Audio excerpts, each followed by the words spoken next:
That time I got reincarnated as a slime, Volume 6. Prologue, The Magic-Born's Ruse. Who dear, nearly bit it for good back there. Laplace was muttering to himself as he appeared before his master. He clearly had the injuries to back that assessment up. Tough, huh? Casually replied his lord, a boy with black hair and a powerful presence. Well, hang on there, lad, Laplace whined. Tough hardly even begins to describe what I had to wade through back there, yeah. Getting inside was painful enough, but getting out, oh, dear, who can say how many times I towed the line? Oh, I think someone like you would work it out. Even if someone killed you, I'm not sure you'd even know how to die. Oof. You're a mean one, you know that? So, the boy aloofly continued as Laplace cried the best fake tears he could. Did you find out what lies behind the Western Holy Church? I know this ain't the kind of report I should be giving, but... well, no. Nobody can. It's bloody impossible, is what it is. This stone-faced admission didn't faze the boy at all. He gave a soft smile, as if he expected that reply the whole time. Ever the liar, aren't you? You had to have uncovered a hint or two, at least. Laplace shrugged and sighed. Sheesh. After all I went through for my info, I figured I could name my price with ya. But you just see right through me, don't ya? There's no beating ya. He. Thanks for the compliment, but my prices remain firm, all right. There's no beating ya, Laplace repeated. Oh, no need for complaints. I'll pay your full asking price. And in fact, our demon lord friend's consciousness has taken root for a while now. He's done a wonderful job transferring over to his homunculus. The boy gave Laplace an amused smile as he rang a small bell to call for the woman stationed outside the door. Yes, sir? Into the room strode a beautiful woman, graceful, polite, the epitome of the classic executive secretary. Her skin was smooth, light in color, and her well-defined facial features suited the bun her blonde hair was tied back in. She had blue eyes that shined like a pair of mystical lapis lazuli, but no matter how mesmerizing the light from them was, they still couldn't hide a vague sense of evil lurking inside. Huh? You don't mean... The sight of the woman startled Laplace, but he could spot a familiar glint in her eyes. Then he erupted into laughter, realizing who she truly was. Well, what's with that get-up, huh? Did you make a gender swap while I didn't notice? It looks good on you, I ain't gonna lie, but it couldn't be much more different from before, eh? Enough from you, countered the woman, ignoring Laplace's bait. It took me 10 years to obtain a body I could freely move around in. I am not going to complain about minor grievances. Polite was no longer the way to describe her. She stood boldly, sporting an undefeatable grin. She gave Laplace a friendly pat on the shoulder before sitting down. So if you're introducing me to this man, I suppose there's not much need to keep the act going? No, replied the boy, but I'd like you to maintain the facade in public, please. If it's just between us, I suppose there's no great need, no. Oh? Well, if that's what you want, boss, I'll do it. Is it all right if I ask why? Because you're weak, Kazalim. Your powers still aren't complete yet, are they? Just watch over Clayman until your full Curse Lord force is back with you. Kazalim, the woman posing as his secretary, gave this reply a sullen nod. She had the name of a very old demon lord, the one who attempted to punish a human named Leon for declaring himself a demon lord of some faraway backwater area and paid for it with his life. Once, he was head of the moderate jesters, now, she was a lord both Clayman and Laplace were attempting to resurrect. Her overpowering strength was long gone. All that remained was a prim, graceful young woman. Just before she could be obliterated from existence, Kazalim experienced a rather unlikely series of coincidences that caused her to possess the body of this boy, and just the other day, they had finally managed to transfer her astral body into a replacement homunculus. The boy was her boss for now, the power from her glory days long gone. That was the way their pact worked, and Kazalim had no quarrel with it. Over the past 10 years of dealing with this acquaintance, She had fully accepted her place in the power hierarchy. Fair enough. My power is incomplete. I let that demon Lord Leon defeat me, and I lost my body in the most unsightly of fashions. I know my soul's settled in this homunculus, but it's so fragile, I'd tear it apart if I unleashed my full force. I can't really call this a complete resurrection. Ah, is that the issue with ya? Well, if our president is calling this guy boss, then I guess you're my boss, too. Sure ain't just another client by this point, no. So hopefully you don't mind if I clear the air with you guys a bit. You never change, the boy said. After all this time, and after you helped us revive our fallen president, you still don't trust me?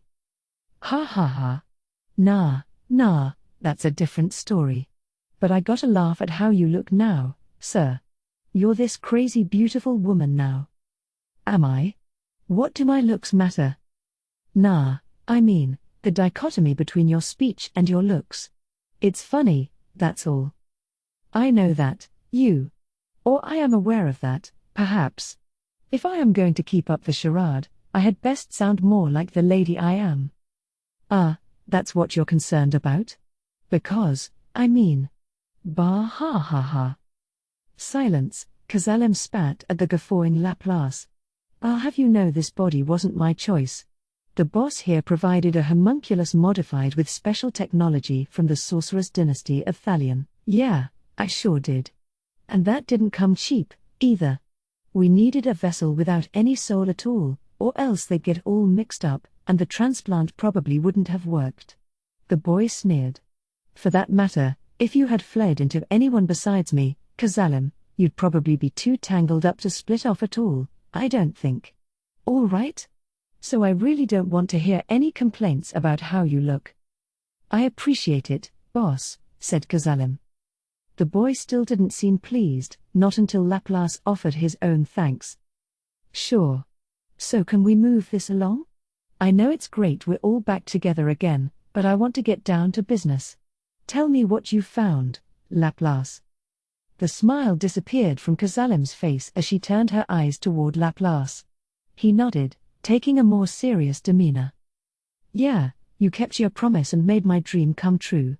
I better show you a little sincerity, too, eh? So I infiltrated the Western Holy Church to find out what's behind it, but I tell you, I just don't have any idea. He then began to describe his findings. Laplace's mission was to find out what made the Holy Church tick. It remained an independent religion, headquartered in the Holy Empire of Lubelius, but much of its internal workings remained a mystery. It positioned itself as an advocate for justice and for the weak, enjoying tremendous influence on the Western nations, a very inconvenient truth for the boy. That was why he employed Laplace from the fixer team of the moderate jesters to find who they really were, and exploit any potential weaknesses for later. The boy was fairly convinced there was another side to them. If the Western Holy Church was really an advocate for truth, he'd have to undertake whatever scheme it took to rip them away from that pedestal, but that was strictly a last resort.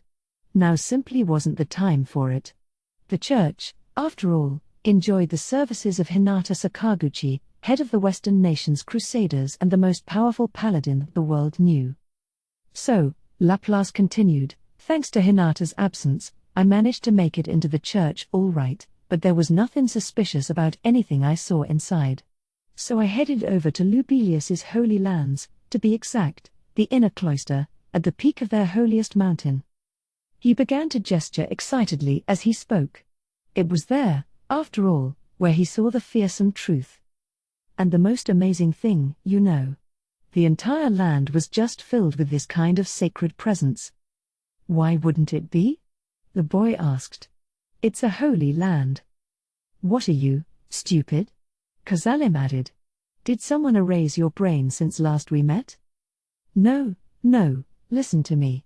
And you're falling back into non-lady mode again, President. I don't need don't worry about little old me. Just keep going. So Laplace kept going, a little resentful at this treatment. A little ways from Western Holy Church headquarters was the religion's holy temple. This was where the papacy was located, the political arm of the church that worked at the behest of the Holy Emperor, spokesperson for the heavens. It wasn't until he entered this temple that Laplace began to feel something was off. Within its chambers, he could detect a faint amount of magic that applied itself to his nervous system. It was a very ingenious spell, one he noticed only because it was automatically blocked by Falsifier, his unique skill. There's a surprise, ain't it? Must mean somebody here can wield spiritual magic as strong as mine. Laplace braced himself as he walked toward the cathedral. He already had some knowledge of the enemy's organizational structure, and from what he could see, the relationship between the church and Lubelius was very tangled indeed. The church was built to worship Luminous, the one and only God in the world, as they defined it. Lubelius was the same way, which meant one could say they were allies when it came to religious issues. In terms of the balance of power, however, the church held nearly all the cards. The reason? Simple: Hinata. The church had its knights deployed at points across the Western nations, providing an effective bulwark to protect the weak, and it was Hinata Sakaguchi who built them, and by extension the church, into the powerful group it was today. Technically speaking, the church worked under the patronage of Lubelius, charged exclusively with spreading the good word about Luminism. Now that their mission had extended out into doing good for the weak at large, the relationship was no longer as simple as that. More than anything, though, the real problem lay with the knights Hinata herself had trained. Even Laplace couldn't help but fear them a little, for their allegiance was not at all with Lubelius but solely with the one god, Luminous, and with Hinata, who devoted herself fully to Luminism. That was what enabled the Western Holy Church to exist independently from Lubelius. And this brought up another problem: Lubelius's war power resided in more than just its crusaders. Even the Holy Emperor kept an official Lubelian force, the Imperial Guard that answered to nothing but the papacy below it, and this was another group to be reckoned with. Founded on the ideal that everyone is equal under the name of Luminous, it was a motley collection of soldiers in assorted clothing and equipment. The qualifications for joining were straightforward: be a devoted follower of Luminism and be at least an A-ranked fighter. Thanks to these clear but fiendishly difficult requirements, the Imperial Guard was small and exclusive, packed with the best of the best in warriors and magicians, along with their servants. This force was underestimated at one's own peril. Hinata was listed as head knight in this guard as well, and the papacy listed Cardinal Nicholas Speltus, a dedicated admirer of Hinata, as its chief counsel. Hinata could almost claim the whole of the church for herself, and this was the main reason why. She had control over both wings of the Holy Emperor's main force and yet was exempt from having to swear her allegiance to that leader. It was thanks to this inscrutable woman, Hinata, that relations between the Holy Church and Holy Empire were as twisted as they had become. And simply recalling all this advanced knowledge he had procured made Laplace sigh in frustration. What a crazy lady! The cathedral was full of spiritual force, more than enough to call forth the greatest of holy spirits. To a magic-born like Laplace, this spiritual presence was supremely difficult to deal with. It dulled his senses, making him want to flee the site as quickly as possible. He took a moment to gather himself before deciding which way to go. Heading toward the peak of this holy mount would reportedly lead him to the inner cloister, where one could communicate with Luminous. His senses were telling him there was something to be found here in the cathedral as well. So, now what? He wavered, but for only a moment. Then he strode out of the cathedral and straight for the cloister. Spend too much time in this building, and Hinata could come back at any moment. Now, while she was gone, was his best chance to find a hint as to what Luminous, the central doctrine of the Western Holy Church, really was. I'll just hop on up, he thought as he traversed the mountain path, and take a quick little peek around. It was his choice, and it was a mistake. No, it wasn't fruitless, he certainly learned much from the experience. But to Laplace, the danger that resulted proved far beyond his comfort level. Proceeding up the stone steps, Laplace finally reached the shrine at the peak of the mountain. This was notably smaller than the cathedral down below, but in terms of grandeur, the two were incomparable. This small structure was, in the true meaning of the term, the god's domain. Now, It was divine in its silence, putting pressure upon Laplace's mind. But even amid that solemnity, he could detect the familiar feel of magic. The heck? Magic, in this supposedly holiest of places? That's weird. Don't like that too much, no. He could tell that Hinata, the most formidable obstacle in his way, was not here. If the magic belonged to someone else, that someone couldn't be ignored, but, in Laplace's mind, it was no threat to him, either. But was that the right appraisal to make? Now Laplace, deep down in his heart, wasn't so sure. Come on, man. You know you're completely hiding your presence here. Everything's perfect. If some ruffian shows up, just run. Bracing himself, Laplace reactivated his stealth mode and attempted to slip into the shrine. Then he rolled right back out, barely maintaining his balance, stymied by the vision of a beam of light piercing straight through his body. You insect, you mere cockroach, dirtying the throne of your god. All of a sudden, the shrine was filled with an overwhelming presence, dressed in luxuriant garb that covered a chiseled, muscular figure. His short, curly blonde hair shined brightly, exhibiting the full force of his will. This was a ruler, an absolute ruler, and what Laplace couldn't help but notice first about him were the two large fangs jutting out from his lips. A vampire? Silence, insect. I will judge you myself. Consider it an honor to die here. The next moment, beams of crimson light danced across the peak. His path of escape cut off, Laplace stood there helplessly as his body was torn to shreds. Dot. Dot. Laplace took a moment to quiver as he retold the story. I tell you, it was downright scary. I thought that was it for me. Yeah, the boy replied, but why wasn't it? Kazalim merely smiled. Like I told you. He doesn't know how to die. Oh, stop phrasing it that way. Anyone should have an escape plan and a decent amount of security backup during an op like that, you know. But I'm telling you, I've just been dragged across the coals lately. Wish I could have something to brag about for a change. Yeah. You know you're a covert operative. If you're fixin' to be the hero in shining armor, maybe look for another line of work. He's right, the boy agreed. Laplace, the key to your job is completing your missions. How gallant you look doing it hardly matters, does it? No, true enough. It's just, if I keep this up, I'm gonna start getting used to being a loser. What's the problem with that? He said it. As long as you survive and win in the end, we have nothing to complain about. Kazalim hardened her expression. So what happened? Laplace nodded at her. Right. There's the rub. If this guy can overwhelm me that much, there's no mistaking that he's one strong dude. The question is, who is he? What's a magic born of that caliber doing in this supposedly high holy place? That's the key to all this, and it could be enough to shake the very foundation of the Western Holy Church, huh? A magic born, huh? And a high-level one, a vampire, conspiring with the church. The boy nodded his agreement, unable to hide his surprise at this unexpected development.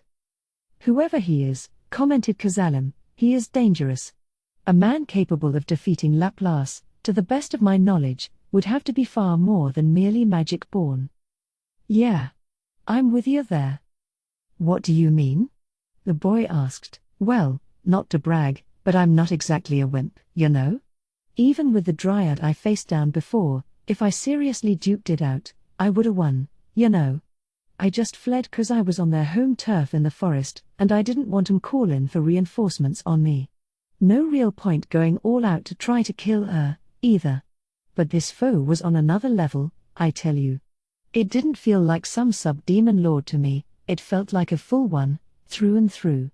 Someone like me, all I could do was run. Dryads were extremely powerful foes in forest lands, intrinsically capable of instant teleportation through the trees. The plant whisper skill let them share any and all information with others of their species, sending friends over to help their brethren anytime it was needed. This made them enough of a threat that Laplace opted to run away the last time he saw one, even though he could likely conquer one in a duel. This guy, however, was different. That was a monster, Laplace declared. Stronger than me, no doubt about it. The atmosphere in the room grew heavy. A demon lord, huh? What do you think, Kazalim? Kazalim snorted. I told you. He is dangerous. As far as I am aware, only one man could match that description. Oh? Who's that? The demon lord Valentine. One of the old guard, a man on par with myself during my glory years. For real? 'Cause if he's a match for you, I see I was totally right to flee. Lucky thing I trusted my instincts. Laplace shrugged. He had taken pains to break in when Hinata was away, only to stumble right up to a demon lord. The irony of it made him wince. A demon lord within the church, huh?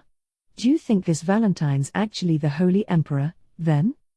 Ooh, I dunno about that. You think a demon lord would raise a finger to protect humanity?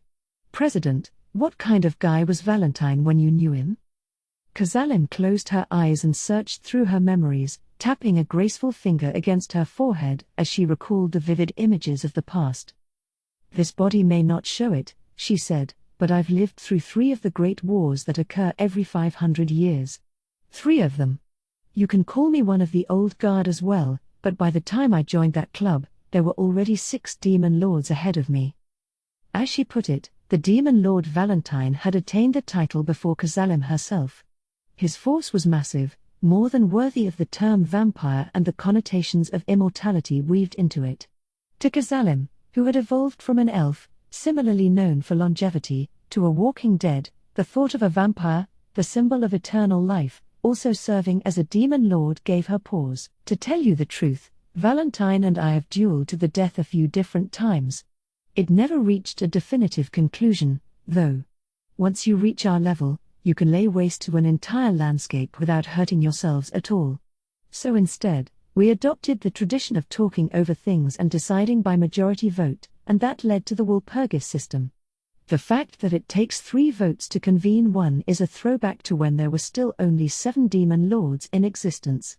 Guess nobody cared enough to change it. She let out an elegant, ladylike chuckle. The juxtaposition between this and her other, masculine mannerisms was starting to unnerve the other 2 people in the room, not that she noticed. Then her face turned stony once more. And that's why I feel safe in telling you this. That man, Valentine, he sees humans and demi-humans as nothing more than chattel. Even if the entire world was turned on its end, the idea of him serving as guardian is simply impossible. Laplace nodded his agreement as the boy thought over Kazalim's assessment. All right. So maybe they forced some kind of agreement? Are you listening to me, Laplace? Promises and agreements only work between 2 parties with equal force behind them. Yeah. He didn't seem too married to the idea himself. Plus, the boy said, I find it hard to believe that someone as closed-minded as Hinata would team up with a demon lord.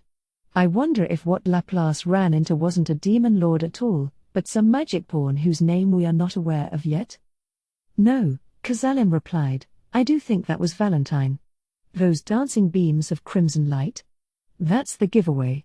Valentine also goes by the name of Bloody Lord, and he can take blood and vaporize it into beams of magicules known as blood rays. As she put it, a blood ray was a type of spread fire particle cannon. By converting his own blood into magical particles, he was capable of firing it off in concentrated rays of force. The amount of magical power that process required meant it had to be a demon lord working it. So you're saying that Laplace ran into the demon lord Valentine, and that Valentine would never willingly cooperate with human kingdoms? Wouldn't that lend more credence to the theory that the Holy Emperor is Valentine? Yeah, muttered Laplace, that would explain matters. I'd sincerely wonder how he managed to pull the wool over Hinata's eyes, though. Well, Kazalim stated, I suppose it remains the most convincing explanation we have. I do have my doubts and concerns about that. But the important thing is, we now know for a fact that Valentine, a demon lord, was lurking inside a domain that only the Holy Emperor has access to. And you're sure it's him? The boy pressed. I'm fully convinced. Laplace's description matches my own memory, And from what I know about him, Valentine would never willfully serve under someone else. Yeah, there ain't that many magic-born who could whip me, I don't think. But if I'm dealing with the likes of this, well, I dunno how much more reconnaissance I'm capable of here. Well, the boy said, apparently convinced, this is still pretty useful intelligence. Expertly done, Laplace. His face shined now, revealing traces of the joy he felt now that he had a tool powerful enough to potentially take down the Holy Church. There was a powerful demon lord among his enemy's forces, but that didn't seem to concern him at all. He was too busy thinking about what to do next with this intel to care.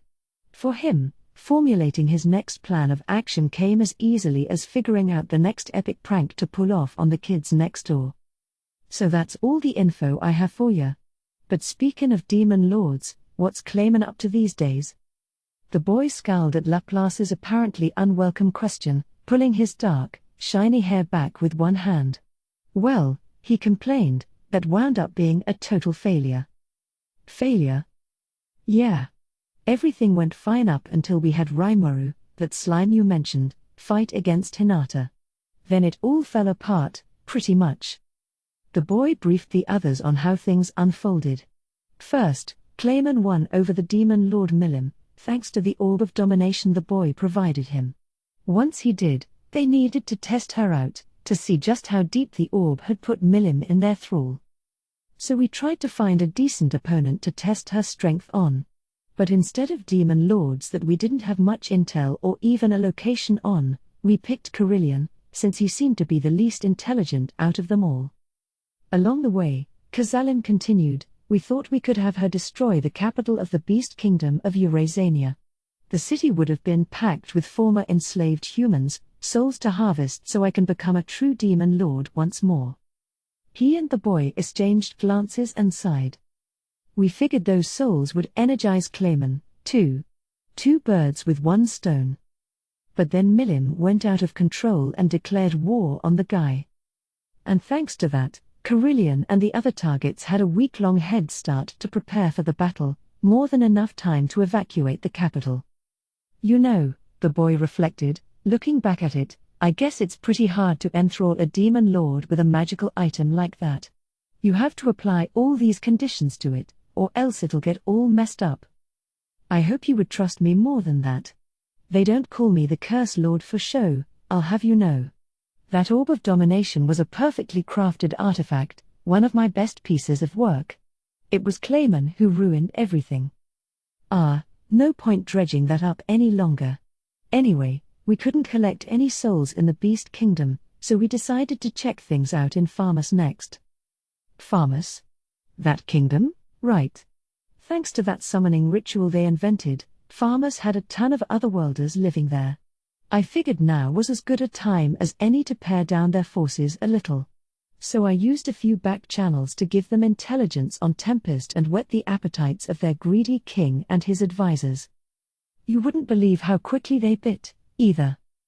That idea grew from Laplace's previous report, back when their operation to make an Orc Lord into a malleable demon lord ran into setbacks. The idea was to whip Farmus up into enough of a frenzy to make them declare war on the Jura Tempest Federation. With all the high-level magic born in their ranks, Tempest surely had what it took to take out at least a few of Farmus's otherworlders before going down for the count. What's more, Rimuru, Lord of the Monsters, was traveling abroad on his own business, and Clayman's own minions had infiltrated Tempest lands. The boy had planned to use Rimuru as bait for Hinata. As far as he was concerned, this plan offered the best of both worlds.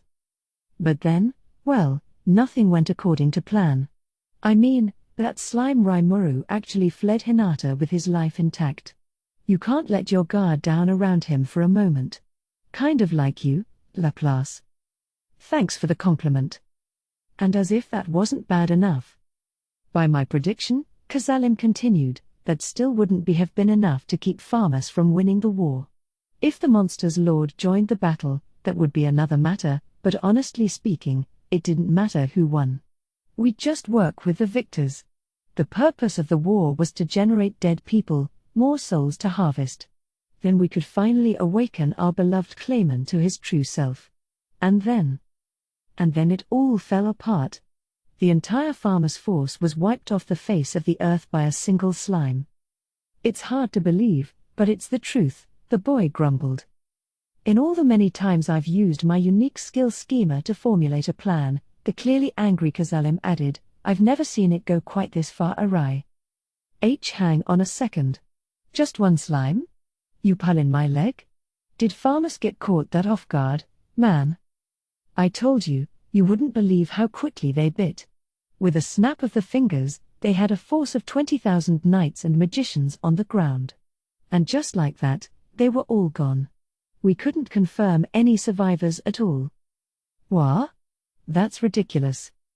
The unlikeliness of it all had even Laplace at a loss for words. Oh, it hasn't even begun to be ridiculous. Clayman surveyed the battlefield after it was over, and according to his report, there were absolutely no corpses left to be found. That could only mean a monster was summoned, or created, using the bodies as an offering. If I cast creation, Golem with that number of corpses, Kazalim said, I couldn't even begin to guess what kind of monster would result. And not just corpses, the corpses of strong, well-trained fighters, in a battlefield laden with anguish and despair. The perfect casting environment. I would expect a sub-demon lord to result from it, at the very least. Sounds like it. Although it's the fact we couldn't retrieve those souls that's the worst of all. Clayman said there wasn't a single one left floating around. So once again, we failed to awaken him to the next level. The boy sighed in regret. He began to wonder whether conducting all these plans in parallel was coming back to bite him. He had focused on efficiency, only to put too many things into action at once, and once one tactic came undone, it affected everything else. Maybe, he thought, I was too greedy myself. So you're saying that this slime Ramiris sucked up all those souls for himself? Is that some kind of joke, Laplace? No magic-born could do that. Not unless he is the seed of a demon lord. Kazalim was right. Even the most seasoned of wizards would have a hard time gathering 20,000 souls and keeping them all under their control. Recklessly attempting that would cause the soul's latent energies to unravel, quickly falling out of control. And even if it worked. Ha ha ha. No, I know what you mean, Laplace, the boy said. If he did snatch up 20,000 souls, then he'll have turned into one hell of a monster by now, eh? Was that what you were thinking? Pretty much, yeah. Just a passing thought, really. Better not overthink it. Laplace's mere suggestion caused them both to laugh at him. The concept was simply beyond comprehension. Not even Kazalim knew the exact conditions required for making a potential demon lord into a true demon lord, although she could at least guess that it required a tremendous number of souls. They were currently limited to having Clayman experiment to see what results they got. Clayman had tried to experiment on the Orc Lord, of course, and everybody in the room knew how that turned out. And given that knowledge, the idea of something like a slime appearing out of nowhere and becoming a true demon lord was beyond even Kazalim's imagination. Laplace, of course, was absolutely correct, even if none of them knew it at the time. He began to wonder what kind of odyssey Clayman had been on while he was running for dear life from Valentine. So, what's Clayman up to right now? Awaiting further orders, said the boy. At this point, we can't do anything bolder than what we're doing now. Luckily, Millen kept her end of the promise. She waited a week, and then she turned the Beast Kingdom into a field of ash. So we're pulling back for now, to reconsider our strategy. Oh? So things haven't been a total failure, then? Underestimate me at your peril, Laplace. I may have lost most of my force, but trickery remains my core asset, it sure is. If everything went awry, even I would blow my top a little about that. So maybe things have been delayed a bit, but we did weaken the kingdom of Farmus tremendously. That pretty much puts the Western nations in order, so it'll be simple to seize them all. And once that happens, reflected Kazalim, the Forest of Jura should provide a fine breakwater against the Eastern Empire. I see, President. Negotiate with whichever side wins. Ain't no need to destroy the monster nation at all, huh? That, in a way, was the true worth of the Demon Lord Kazalim's schemer ability. No matter how things turned out, she had a knack for concocting plans where her side wound up on top. Recalling that, Laplace was relieved to see Kazalim was still herself after all. Plus, the boy continued, with Milim defeating Carillion, we've proven that the Orb of Domination is an effective tool against this caliber of enemy. That's all the Force will need to show. Beyond that, all we need to do is see how the other demon lords fall into place. Precisely. That's why I ordered Clayman to refrain from taking further action. The Eastern Empire's going to do something either way, and with that comes our opportunity to recover some souls for ourselves. Aha. And as long as the eyes of the Western Holy Church are on the Monster Nation, it's more convenient for us to keep that Federation around anyway. Laplace could see the logic in this. No need for panic. Just keep your eyes on the Church and avoid conflict with any of the other forces. So for now, at least, we're targeting the Church. That's the plan. Not that it'll be easy, cautioned Kazalim. We have to consider the possibility of Hinata and Valentine working as a team. Needlessly prodding them would be dangerous. As she and the boy saw it, as long as the Western nations were in their hands, the Monster Nation didn't have to be considered an obstacle. Plus, considering the mistakes they made, they now thought it wiser to fully gauge the enemy forces, avoiding a dual-pronged operation for the time being. For now, they were gunning for the Western Holy Church, and the Holy Empire of Lubelius behind it. Those two would be struck first, carefully this time, making sure none of their activities were noticed on the surface. In that scenario, the Monster Nation was actually helpful to them. As long as they kept fanning the flames of church doctrine, it'd be child's play to keep the eyes of Hinata and her force squarely upon Tempest. The Church can hardly afford to ignore the presence of the magic-born Rimuru, either. With Farmus thoroughly defeated, I doubt the other nations will be so willing to take on the mantle of waging holy war. They'll need to perform some kind of action to reaffirm their authority. Yeah. The boy grinned. If we can parry them and keep both sides engaged, they might even destroy each other. All we have to do is wait for an opportunity to weaken the both of them. They were talking about a magic-born capable of single-handedly sweeping a force of 20,000 into the afterlife. Without Hinata on the scene, taking him on was patently impossible. So they would wait for the right moment and come up with the perfect scheme for it, and the way it sounded to Laplace, they already had a pretty solid idea what they'd do. Neither sounded irresolute at all about it. But the problem, Laplace, is that your report was a little unexpected, said the boy. Very much so, agreed Kazalim, also a tad indignant. Valentine being involved in this. Assuming he truly is involved with anything at all. I find it hard to believe Hinata would ever cooperate with him, judging by her personality. It was clear from the way they phrased it that conquering the Western Holy Church would be far easier without Valentine around. It made Laplace feel awkward, despite it being no fault of his. Well, he attempted, we don't know about that yet. But if you just want to lure the Demon Lord out into public so he wouldn't get in the way of our investigations, we could pull that off, couldn't we? What do you mean, Laplace? I mean, why not just ask Clayman to convene Walpurgis?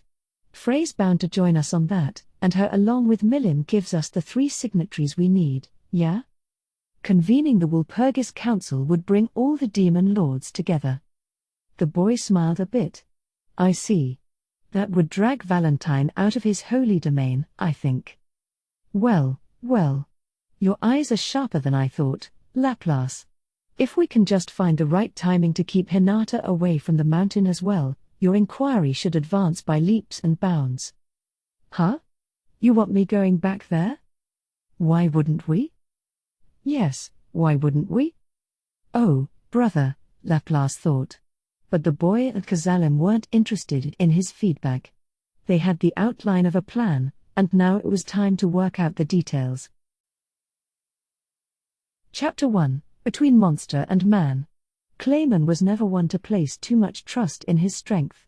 He was the Demon Lord who took over all of Kazalim's lands. Once Kazalim was defeated at the hands of the Demon Lord Leon, all the people who served him came to rely upon Clayman for guidance. The domains of the 2 lords wound up being merged under Clayman's rule, something none of the other demon lords voiced any complaint over. It all happened fairly quickly, thanks to the ever-careful Kazalim's preparations in case the worst came to pass. This resulted in a large war chest for Clayman to work with, allowing him to build a first-class force despite being a relatively new member of the club. Financially speaking, he was number one in the group, or to put it another way, Clayman was the demon lord who best knew how to manage his money. He engaged in under-the-table trade with the Eastern Empire and had a roaring business going with the Dwarven Kingdom as well. Taking advantage of both trade connections allowed him access to the newest weapons and armor from both East and West. He took advantage of his access to past relics and magical armor to boost his war power. It proved to be useful bait to make power-hungry magic-born do his bidding. His riches attracted them right to him, ripe for using and abusing. That was how Clayman preferred to do business, and it didn't mean he was stingy with his earnings. He lavished his forces with gifts, carefully meting them out so he could establish a vast network of co-conspirators in nations across the world, none of whom even knew one another's faces. Everything was going the way he planned it. His ultimate mission, to gain access to every piece of information and place the entire world under his rule, was already halfway complete. The only thing Clayman lacked, he knew, was power. War, in the end, was ultimately a game of numbers. That was his reasoning and also the rationale for why he never overestimated his capabilities. No matter how much power he had built up, he knew all too well that he could still falter in the end. That was how much of a shock the demon Lord Kazalim's defeat was to him, although Clayman did feel he was a little too unprepared for it. So he established roots at the core of each geopolitical force and gradually, carefully, expanded on them. And now, Clayman had new strengths to tap, truly decisive strength. That was the demon Lord Milim, capable of enough overwhelming violence to stand head and shoulders above the other 9. Carillion, whom Clayman appraised as stronger than him, barely put up a fight. She destroyed his nation completely by herself. And now that he had the power he lacked within himself, Clayman could feel his mood soaring to the skies. He had always wanted to defeat Leon, and now he believed that desire was within sight. Before that, however, how nice to see that boy came to the same conclusion that I did. Have the hated Holy Church fight against the magic-born Raimaru, that's the best way to sap the strength of both sides. Have them crush each other. No need to go through any pain themselves. To make that happen, we need more information on the Holy Church's internal workings. Could they truly be connected with the demon Lord Valentine? If we can convene Walpurgis right when we send Laplace back in, there's little doubt that security will be lighter. A fine plan of action. He brought a glass of wine to his lips, savoring the taste and basking in euphoria. The wine was 100-year-old vintage, old enough that one could almost taste the time and labor put into it, to say nothing of the aroma. Only the most carefully picked examples reached his cellar, carefully stored to ensure only the highest of quality, waiting ever so patiently to be served, all this, just for the sake of Clayman. To him, all of this was a given. It was perfectly natural for him to believe that, for a mighty king like him, only the best would be appropriate. He let the aroma settle in his nose as he began to think. So what should be the pretext of this Walpurgis? It was set for 1 week from now, at night. It would be a new moon that night, the time of the month when the power of vampires was at its weakest. Every measure had to be taken to ensure Valentine couldn't flex his full muscle. The main question to figure out was the motivation, the reason why all these demon lords were coming together. He squinted, staring into thin air. If we are going to attack, he whispered lightly, now is the time. We could take this chance to seize Carillion's territory as well. Sure, Clayman, but you just got ordered to sit tight for a spell, didn't ya? Clayman smirked at the voice that apparently came from nowhere. You're here, Laplace? Just as rude as always, I see. Don't tell me you didn't notice me. You were that lost in thought? Can you blame me? I have been granted the opportunity twice to awaken to my full demon lord self, and I lost it both times out of my failures. No need to stew over it. The way the president sees it, The Eastern Empire's gonna go on the move soon enough either way. I'm sure they will. But you see, Laplace, I've come up with a wonderful idea. The Beast Kingdom's capital might be gone, but there are still a plethora of weaker races residing in its hinterlands. Perhaps I could swallow up Carillion's territory before the other demon lords can, gather the survivors together, and kill them. That should be enough to trigger my awakening. A smart plan of action, don't you think? Whoa, kinda pushing it a bit too far, eh? I mean, killing innocent people when we still don't really know what sets off the whole thing. Clayman winced. It was not the enthusiastic agreement he was expecting. That's rather out of character for you, Laplace. Do you sympathize for them? The weak are there to be exploited. What could make them happier than dying for my sake? Maybe, but you already killed thousands of human slaves, and that didn't amount to nothing, either. How's this gonna be any different? I tell ya, it's not a good idea to push it right now. You need to think a little more and take your time with this. Laplace was right. Clayman had a history of purchasing slaves, then murdering them. The number had indeed grown to several thousand, but the effort had yet to make Clayman a true demon lord. Having this pointed out to him did little to change Clayman's mind. Don't be silly, Laplace. I was their owner, and I am free to handle my purchases any way I like. If killing 1,000 isn't enough, we'll go with 10,000 next. We know that human souls are required for the awakening. There is no need to restrain ourselves with the weak. He paused, letting his arrogant theory sink in Laplace's mind. Besides, this plan of action is good for him, too. I'm planning to launch this Walpurgis on the pretext that there's a new force in the Forest of Jura whose leader has declared himself a demon lord. Right, that's fine and all, but that ain't gonna be any reason to invade the Beast Kingdom, is it? Oh, but it will be, Laplace. One of my agents, Mjuran, was killed by someone while on a covert mission. I plan to declare that it was then when I realized the demon lord Carillion had turned on me. No one should have any complaint about me taking over Carillion's territory to gather the evidence I need to prove it. After all, I was the one who suffered the loss. Laplace scrutinized Clayman's words. Eurasania was adjacent to the lands ruled by Milim, hardly a ruler who cared much about things like gathering evidence.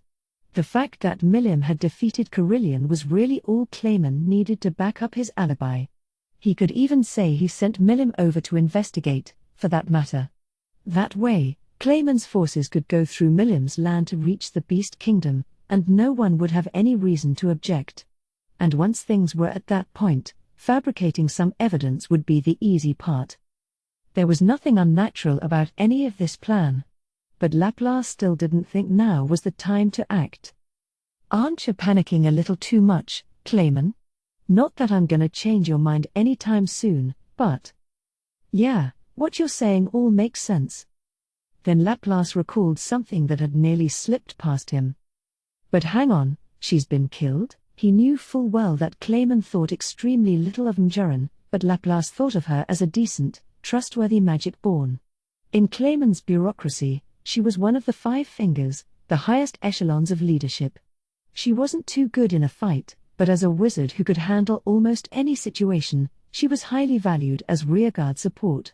Plus, she often had handy advice for Laplace and the rest of the moderate jesters, even if she acted like she hated it.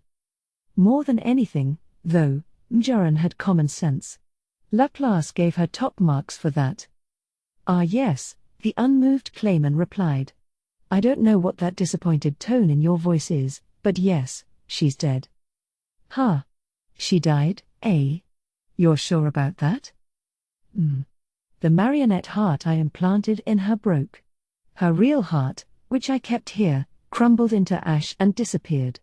So yes, I'm quite sure, thank you. Her role in my outfit was over anyway, so you could say it was good timing. The flatness of Clayman's report saddened Laplace a little. Come on, Clayman, he chided, would it really hurt you to be a little sadder when one of your best people passes away? He used to be a better man than that. Ever since he reached the Demon Lord ranks, it's like he's grown more and more twisted. And this wasn't a phenomenon limited to Clayman. Well, near everyone in the moderate jesters, the group that Laplace called home, seemed to begin warping a bit personality-wise, as he saw it. Laplace himself was the same. He certainly had no business criticizing Clayman for it, but he still couldn't shake the feeling that Clayman had fundamentally changed. Ha ha ha. Oh, you're too kind, Laplace. Did you know that Tia said the same thing earlier? You need to treat your tools right, she told me, or else they'll fall apart. I believe she learned that from you, Laplace. But that is exactly why, if a tool falls apart on you, you have to make the perpetrator pay for it. I can atone for the tool as well, then, can't I? The sight of Clayman's artificial smile made Laplace give up pursuing the question any further. Yeah. I'd like to keep her death from going to waste, at least. Of course you do. I thought you would say that. Another smile. Not quite how I meant it, Clayman. It generated a wealth of mixed emotions in Laplace's mind. He shook it off, wondering if there were any cracks in Clayman's plan he had failed to notice. But you know, Clayman, about that Walpurgis. Isn't anyone else gonna complain at you about it? Oh, they may. The smile disappeared from Clayman's face. Now it was twisted in unwavering confidence and warped desire. But now that I have Millim at my beck and call, I can just toss her in their direction, and that's it. Laplace turned pale. Now wait a minute. That's dangerous talk, there. He said there's a chance Millim could go berserk, too, didn't he? Just because the president built that artifact doesn't mean you can get away with relying on it for everything. It's going to be all right, Laplace. Millim fully followed my orders. So I heard. But she also went off script and made that crazy war declaration, didn't she? She's ancient by Demon Lord standards, she's got to have a hell of a lot of resistance against outside influence. If you come to rely on that lady too much, I think it's your neck on the line, you know. But Clayman had little interest in the impassioned warning. Are you envious, Laplace, that Millim is under my full control? No. I'm saying that they call it a trump card 'cause you save it until the final deal. Enough from you. You have nothing to worry about. He wishes to see me awaken as a true demon lord. To do that, I will overrun the beast kingdom. If anyone stands in my way, I will show you just how easily I will mow them down. Hang on a second. He and the president just told you to sit tight, didn't they? What you need to be thinking about right now is how we'll navigate this Walpurgis thing. Trust in me, Laplace. If I merely sit here and do whatever Lord Kazalim tells me to do, that will not fulfill his goals for me. Now is the time to go on the attack. That was enough to fully shut down Laplace's desperate protests. In the end, Laplace was unable to stop Clayman. They were in agreement on some things, and it wasn't that Clayman was wildly diverging from his orders. But Laplace just couldn't shake the premonition that something was up with the Demon Lord. So he spoke once more. Listen, Clayman. Let me ask you one more thing, did you really decide on this plan of action on your own free will? What are you talking about, Laplace? There are two people in the world who can give me orders, Lord Kazalim and the one who resurrected him. You should be more aware of that than anyone. He was right. If Clayman saw nothing wrong with his scheme, Laplace had no authority to intervene. He had his own work to do, infiltrating the Western Holy Church a second time. All right. No worries, then. I need to get going, but you be careful, too, okay, Clayman? Now's not the time to be too reckless. Whatever you do, don't let your guard down. With that final warning, Laplace took his leave, allowing Clayman to refocus on his own thoughts. Did he mean to accuse me of being under the influence of another? Ridiculous. Or perhaps, is he worried that I will reap all the spoils of victory for myself, because I have Millim's powers to use as I please? Hardly like him to be jealous. Clayman never overestimated his own strength. The self-confidence that controlling Millim gave him, however, had emboldened him. And now, it had made him take the words of Laplace, his most trustworthy of confidants, and dismiss them as mere jealousy against him. It was with some disappointment in his friend that he took another sip of his wine. Now, however, It was bitter. The mellow sweetness from before was nowhere to be found. Curse it all, suddenly, Clayman threw the glass in his hand against the wall. His anger was making him act out, following orders given from emotions not even he could understand. The force of the outburst made the bottle of first-rate wine on the table shatter. But Clayman didn't care. Instead, to calm his nerves, he took something out from his pocket, a mask molded into a smiling face. "Don't you worry, Laplace. I'm going to make this awakening work, and then I will have the world in my grasp. All right, Laplace. I'm not going to lose this again. So this time, at least, let's all be one happy family together." There, by himself in that room, Clayman reminded himself of the hopes hidden in his heart, rubbing the mask softly, as if running his hand over a precious treasure. Right. First decision, defeat the demon Lord Clayman. That's set in stone. If you got someone lurking around in the darkness, trying to pull off some grand scheme, better to rub him out ahead of anything else. Plus, now that I've declared myself to be a demon lord, I need ways to keep the other demon lords from taking action against me. Sacrificing Clayman should be a fine way to do that. There's the other reason. As long as we don't know why Millen decided to pick a fight with Carillion, we can't really rely on what she says. Time to throw my weight around a little and keep things from getting any gloomier going forward. Besides, Clayman just went too far. He needs to feel the retribution. To pay for what he did. Moving on, our future direction. Yom was a popular guy in Farmus, hailed as a hero by most. We'll take advantage of this to have the current king of Farmus released from imprisonment and forced to come to the negotiating table. I want the kingdom to be a thing of the past by the time we're done.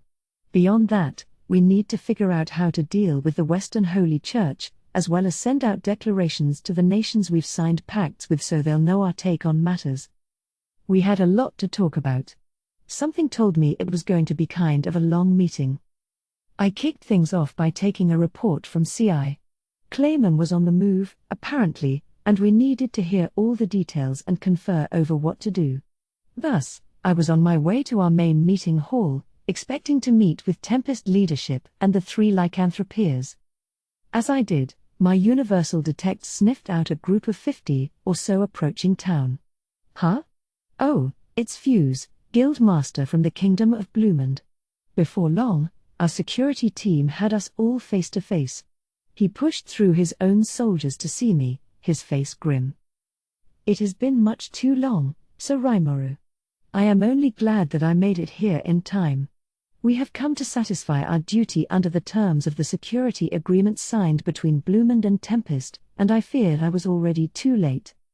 He smiled as he spoke, but he still looked at me intensely, and the soldiers surrounding him looked ready to face death at any moment.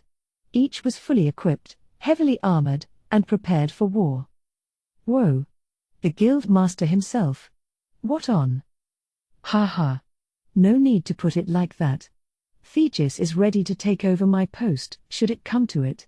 I've heard many things about this town from our merchants, that sneak Mjolmile in particular. You've been engaged with the Kingdom of Farmus, it seems. Huh? Come to think of it, I suppose it had been about 10 days since we brought our visitors from Bloomond back home. Did they immediately suit up and come running to our aid the moment they heard the news? Great if they did, but, even if we lack the time to erect a defensive wall, Fuse feverishly continued, it would be best to build a circle of personnel around the city to beef up our defenses. It doesn't look like Farmus's main force has arrived yet, but there is no telling when their vanguard troops may reach us. We've passed the date of their war ultimatum, yes? The steely resolve in his eyes seemed clear to me as he said his piece. Well, not just seemed. They were clear to me. He had already willed his guild master's seat to Thegis. I guess he really was here to fight to the death for Tempest.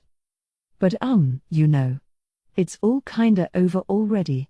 And with the way Fuse and his soldiers were all decked out in their finest equipment, ready to fan out the moment I said the word, I wasn't too sure how to give the news. Or perhaps you actually intend to seize the initiative and attack first. I have to tell you, Sir Raimaru, that could be a brash move. According to our intelligence, we have confirmed sightings of an army nearly 20,000 strong. We lack the numbers to defeat them in a frontal assault. Over the past few days, I have been working my connections. I now have a team of 300 adventurers on standby. They may be few in number, but I assure you they are at your beck and call. This may be a protracted war. Our best bet might be to use the forest landscape to wage a guerrilla campaign. Fuse was wholeheartedly devoted to us. Almost to the point where I wondered if he should be, really. Still, he confidently concluded, "It gladdens my heart to be able to fight alongside the beasts and creatures who call this forest home." Now it was even harder to tell him. The Tempest leaders around me were stone silent, and the contingent from Eurasania was visibly confused. This stuff was already in the past for us all. I wasn't expecting them to actually lend us support. I know we had that treaty, but it had more than enough loopholes in its interpretation to let them weasel out of this stuff.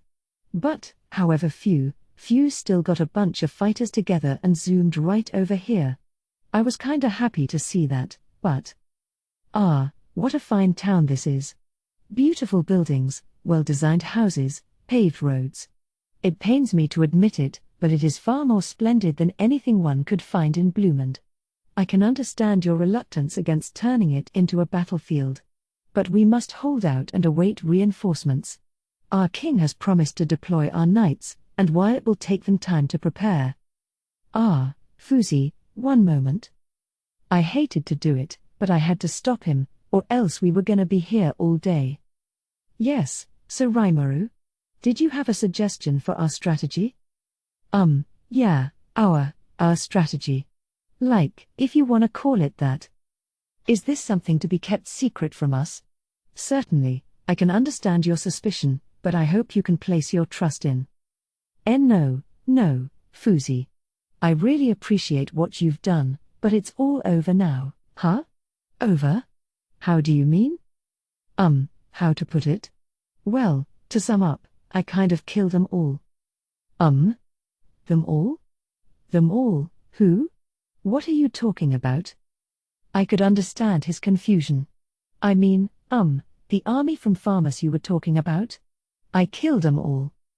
Wh? That was about all the utterly shocked Fuse could choke out. Yum stepped up to give him a pat on the shoulder, while Cabal offered a few condolences of his own. No, I bet he wouldn't believe it, commented Ellen. Nope, Guido added. Nope, indeed. It hadn't even been 2 weeks since that war declaration.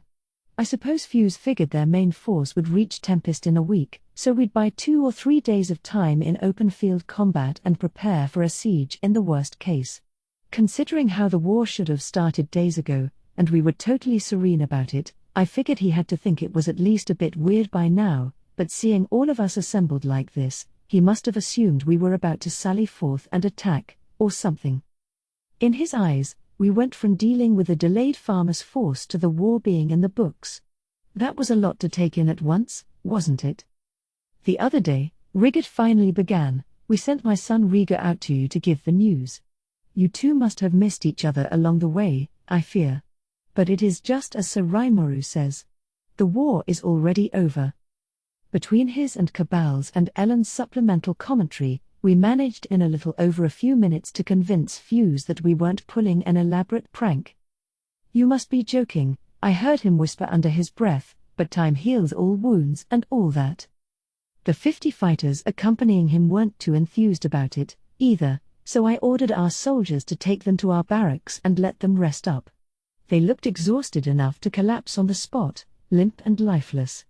Hearing that there wasn't any war to fight would cut the tension in pretty short order, I thought. They had apparently been relying on natural trails in the forest instead of the highway, in order to avoid encountering farmers' forces, and all that bushwhacking in full armor couldn't have been fun. So the fighters all muttered their thanks to us as they marched off to their quarters. All that remained was the hangdog-looking Fuse. Why don't you get some rest, too, Fuzi? Yes. He nodded at me. Yes, this has put my mind in quite a state of disorder. If I could lie down for a bit. But just as he was about to walk toward the barracks, Another guest interrupted him with imperfect timing. Oops. Here's someone else. And who could it be but? Fuse asked, stopping as he heard me mutter. He should have kept going. Once he saw who it was, resting was the last thing on his mind, because standing right there was Garzel Dwago, king of the dwarfs himself, something I had noticed a while ago. Having my magic sense skill evolve into universal detect had made my ability to grasp my surroundings far more accurate across a much wider range. Despite how far away they were from town, I could spot the squadron of Pegasus knights flying in remarkably fast.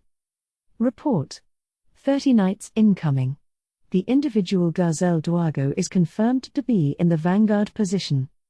The ultimate skill Raphael, Lord of Wisdom, gave the report as if nothing could be more trivial. With this upgrade in accuracy, I was now able to detect and identify people I had met before.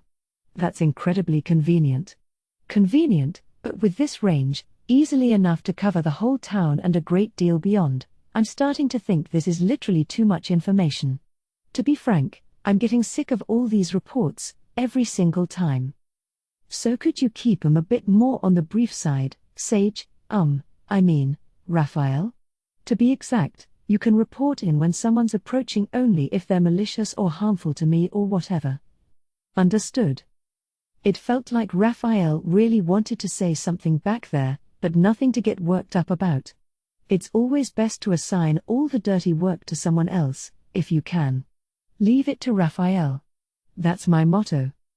So I turned my skill down to the minimum setting as I awaited our guests.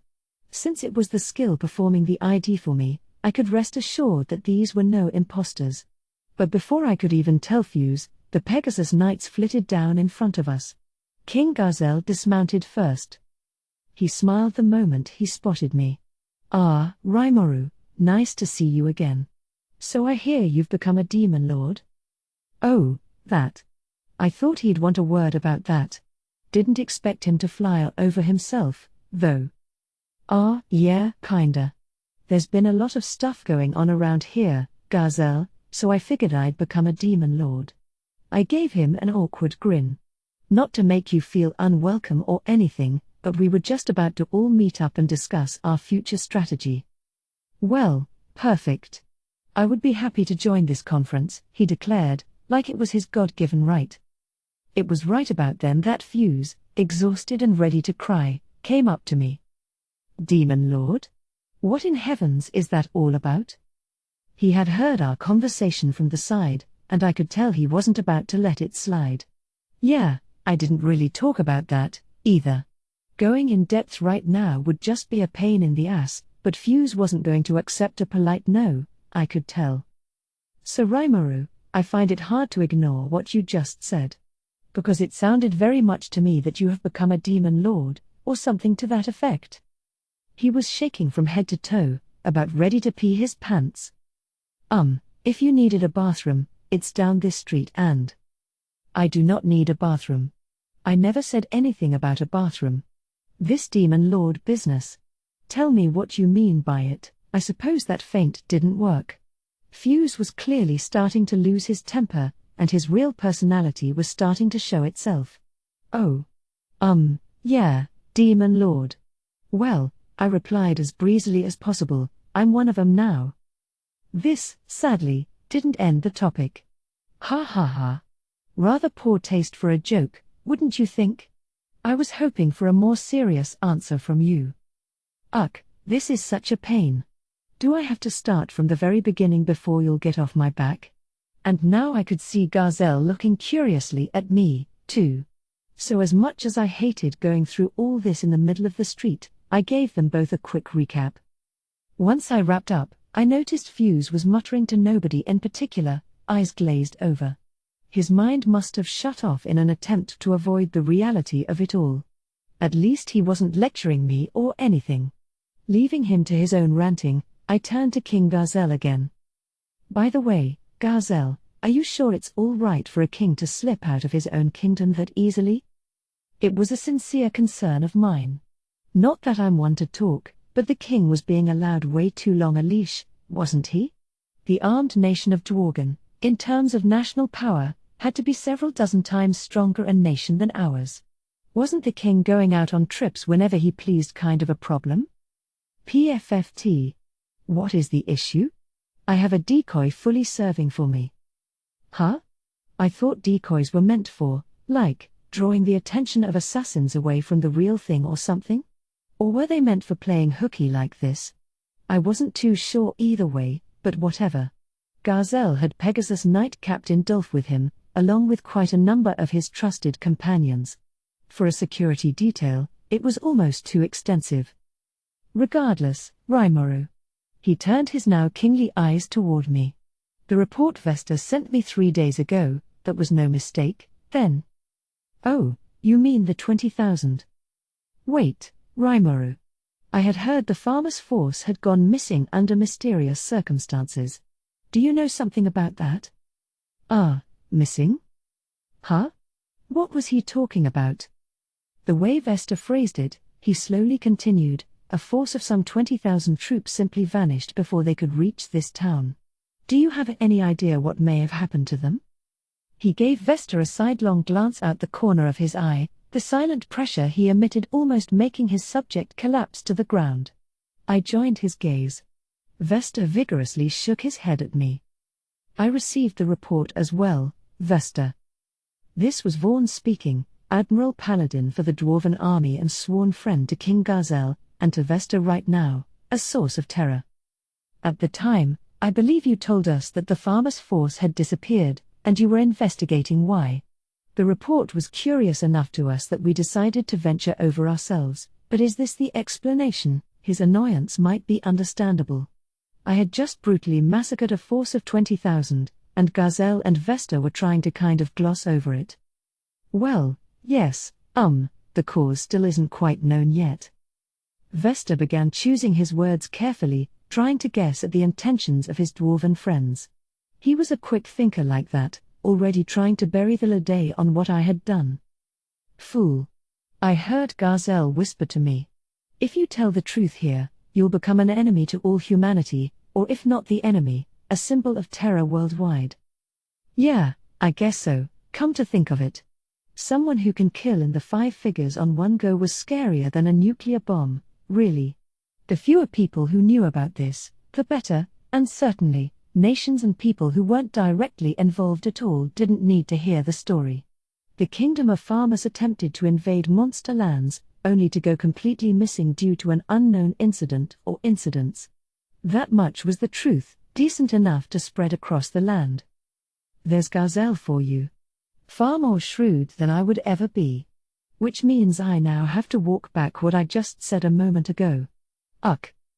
I didn't mind if the townspeople knew, that wasn't the problem, and it was too late now anyway. Nobody was about to go blabbing it to the general public regardless. The main issue was Fuse. I gave him a glance, he was still in a state of panicked confusion. Fuzi? Sir Rimuru. So now what? I just declared to him that I wiped out the entire farmers' military by myself. Should I laugh it off as a lie? But as I thought about it, Fuse sighed and raised his arms up. I heard nothing. And of course, I don't think my fighters in the barracks will remember anything by tomorrow morning. We're all so exhausted right now, we must be hearing voices in our heads. Guess he's staying mum for me. He seemed remarkably more aged to me now, sorrowful. I suppose he found this the most convenient way to solve the problem, and certainly, the best way to tie up all the strings here right now. He. In that case, allow me to visit them to make sure, Diablo offered. He had sidled up next to me out of nowhere with that smile on his face again. Funny guy. The perfect butler. You could ask pretty much anything of him, and he'd do it. At the moment, he was gleefully taking care of the assorted errands I asked him to do. I think I might have heard him whisper I am quite gifted at altering memories to me just now, but let's pretend I didn't. Fuse had mixed feelings about it, I could tell, but he was willing to deal with it as long as his people were safe. He understood King Garzel's take, the fewer people who knew, the better. When politics get involved like this, governments might not be afraid to shut witnesses up permanently, after all. Maybe it's smarter to shut your eyes now and again. Still, I will not question how my fighters are handled, but I insist on joining this conference of yours. It sounded to me like this was one point Fuse refused to negotiate on. His eyes were resolute. He must have figured the topic of our meeting wasn't something he could afford to be in the dark on. All right. I shrugged. I want you to believe that I'm not hostile to humanity. I won't keep you out.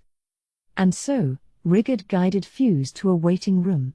Since we now had a dwarven contingent participating, we needed to set up a larger meeting hall for everybody, and in the meantime, they could all probably use some rest. Humph, grumbled Garzel as we saw them go off. You trust that man, Rimuru? Yeah, he's safe. Fuse was a trustworthy man. I was confident enough in that. Then I suppose the problem is those people. He turned his attention toward the empty space behind us. Or was it empty? I turned around, surprised, only to find an unfamiliar group watching us. There was a well-dressed gentleman at the lead, his face well-defined. He must have been very popular with the opposite sex when he was younger. His eyes were notably sharp, and he was flanked on both sides by 5 or so guards, all outfitted in similarly fine gear, perhaps high-ranked military officers or the like. The group was clearly well-trained, and, man, they were right behind me this whole time, and I never noticed. What the hell happened to Universal Detect, man? However, I was the only concerned witness, it turned out. Report. No clear hostility detected among the group. If that's what the somewhat pouty Raphael had to say, I could believe it. Maybe this was my fault. I did just tell it to stop giving me reports all the time. I suppose malicious or harmful is a bit too vague to make much sense of. Raphael had a right to be angry, perhaps. Sorry, I said to myself. Go ahead and give the full reports from now on. It seemed kind of lame, really, apologizing to one of my own skills, but I at least wanted to express my feelings. As I underwent this internal conflict, Garzel and the mystery group were already engaging each other. And you people are? I see it's the Emperor who enjoys hiding in his underground burrow. Very impressive, to see a coward like you provide backing to the Demon Lord like this. The stern greeting did nothing to break the man's easy-going style. He was clearly trying to goad the Dwarven King while the officers rolled their eyes at him in exasperation. Garzel, recognizing them all, flashed a bold smile. Aha. You, then. The elf descendants whose heads are always in the clouds. Did you descend from that fancy tree city of yours, then? I suppose they all knew each other. Raphael was right, no malice to speak of, these two just didn't get along too well, is all. Or more like they enjoyed arguing for the sake of arguing. So Rimuru, I believe these to be envoys from the sorceress dynasty of Thalion, stated Soka, one of CI's operatives. She had apparently brought these people here, and once the man recognized King Garzel, he immediately started giving him crap. You never change, do you, Errol? Neither do you, Garzel. This was the way the two decided to greet each other, looks of sheer contempt on their faces. And that girl there is? Oh, hello there. My name's Rimuru, and I run things around the Forest Alliance we have here. Errol, the squinty-eyed guy, had his eyes turned to me, so I gave him a casual hello. Any visitors from Thalion needed to be treated with the utmost courtesy, not that I really knew anything about manners or diplomatic customs or anything. Becoming a demon lord's great and all, but it's not like there's an instruction manual for it. Hopefully I'll track someone down who can teach me the finer points sometime. Upon hearing my name, Errol suddenly tensed up, then opened his eyes as wide as he could. You, he bellowed. The demon lord who seduced my daughter. I hope you are prepared to atone for that. He immediately began to cast what even I could tell was a vastly overpowered flame spell. Yikes. Chill out, dude. Based on the knowledge I gathered, a flame spell on such a high level was one of the most difficult pieces of magic to pull off. The whole family of fire magic occupied its own branch in the tree of aspectual magic, starting with your garden variety puff of fire and moving on from there to fireball and the more difficult firewall and firestorm. The harder it is to pull off, the more of a boom it makes. At the very peak of this scale lies what, for the sake of simplicity, I call compounding magic. Combining the burning nature of flame spells with the shock-wave effects of explosive spells, for example, can provide magic on a scale beyond either of the original two types. That was just the type of compounding Shizu was gifted at, come to think of it. The main difference was that she relied on an elemental spirit to power her casting. That's not easy, not unless you're as talented a caster as Shizu was, but once you have that relationship in place, the elemental will do most of the fine-tuning for you. Compounded spells on the very tippy top of the scale like this were quite hazardous, because they required you to control the magic manually. But since they were not a part of any official magic family, they offered a great deal of freedom. You had full control, juggling aspects of the spell like launch speed, targeting accuracy, size and scope of the effect, and duration. If brute strength was all you wanted, you could level a town easily enough with one. This, of course, came at some danger to the caster. You needed enough spiritual force to gather the required magicules together to keep the spell under control, or else it wouldn't work, letting that energy run amok instead of being consumed, and potentially raise the entire area around you. It goes without saying that this sort of magic wasn't something the general public saw much of. We're talking literally military-grade stuff. You had to be at least an accredited wizard to be allowed to touch it. It was absolutely not the kind of thing I wanted in my city, and now Errol was casting it. What was he thinking? It made no sense to me. And what's he mean seduced? The whole thing left me confused for a moment, but again, I shouldn't have worried. From the side came a loud bang, like someone fired off a shotgun, and then Ellen's distressed shouting. "Dad, come on. What are you here for?" She barged in, looking livid, and immediately gave Errol a bop on the head before he could react. It was enough for him to come back to his senses. I suppose he was her father, then? And judging by the chewing out Ellen was giving him, he must have been a bit regretful by now. Scary, isn't it, seeing someone fly into a rage without warning like that? He seemed like such an intellectual gentleman, like Gazelle. So much for that. Ah. Ha ha ha.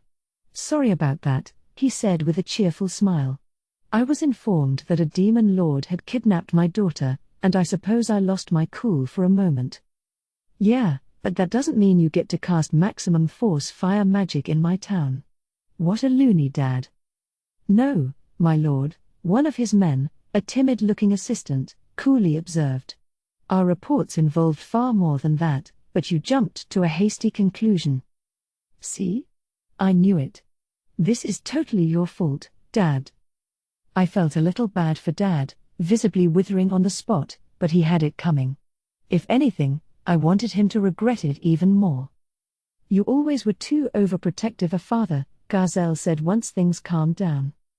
I am not, Errol fired back unapologetically. How can I help it? Ellen is simply too precious to me. Yes, all children are to their parents, but... this is pointless.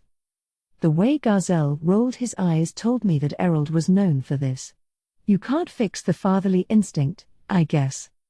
Once things had simmered down between Gazelle and Errol, Ellen stepped up to say hello, an elegant air surrounding her despite her rough adventurer's garb. I am sorry I have been out of contact, King Gazelle. Ah, Elwyn? I hardly recognized you. How grand it is to see you in good health. I see the years have been very kind to your beauty. Keep your hands off her, Gazelle. Errol interjected, earning him another slap from Ellen and round of admonishment from his assistant. Gazelle just shrugged, apparently used to this act. If Ellen's on the scene, her father just loses all sense of self, doesn't he? Not exactly the member of the intelligentsia I took him for at first. Better watch out for that. Sir Raimaru, this is Errol Grimwald, my father and Archduke of Thalion. It is an honor to meet you, leader of Jura and master of the monsters. As my daughter just said, I am Archduke Errol Grimwald. Please, just Errol is fine. So this guy's an archduke in the Sorceress dynasty? That's pretty high up there, isn't it? Dwarven isn't the only kingdom sending their big guns over to see us. I would later learn that he was closely related to the Thalian royal family, the current emperor's uncle, in fact. That explained why he was acting so familiar and casual around Garzel. To put it simply, he was one of 3 most powerful people from his native country. I could hardly hide my surprise. Does that mean? Wow, is Ellen some kind of crazy influential fairy tale princess? I knew she was of noble blood, but not that much. She's not far from the throne at all, lineage-wise, and she's working as an adventurer? Talk about being given a lot of freedom. And I can't be the only one to think it'd be better to put a stop to that, not that Ellen herself would likely care. I imagine she probably had people keeping an eye on her, given how sure she was that the advice she gave me on becoming a demon lord would come back to haunt her. And all that trouble she gives Cabal and Guido, too. I really ought to reward them for that next time. But for now. So did you travel here just to inquire about Ellen? I doubted it, as I sized up Errol. He. No, of course not. As we consider how we should interact with your nation, I wanted a chance to see you with my own eyes, this leader that my daughter seems so fond of. Given the sense of authority you appear to bring to your people, I find it hard to believe you are a slime at all. But still, I feel I have a much more complete picture of your strengths now. He accentuated this with a nefarious-sounding laugh. I suppose that overpowered flame strike was his way of testing me as well. Me, and Benimaru, Shuna, and Xian adjacent, none demonstrated a hint of panic. It wouldn't have, they had already seen he had no intention of actually launching it.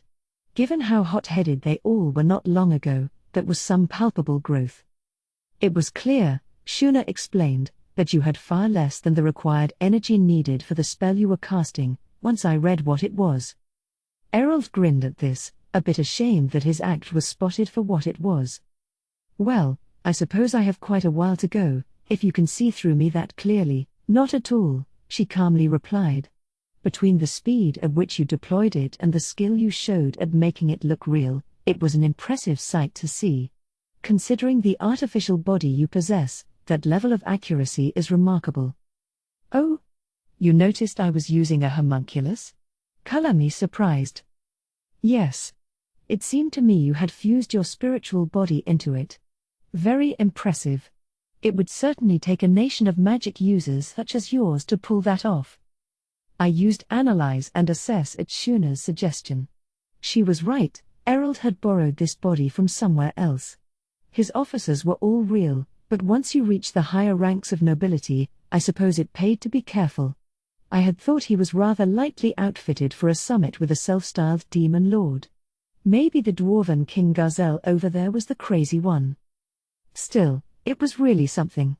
An elaborately fine-tuned homunculus, indistinguishable from a human being. Once things calm down, I'd love to learn how that works.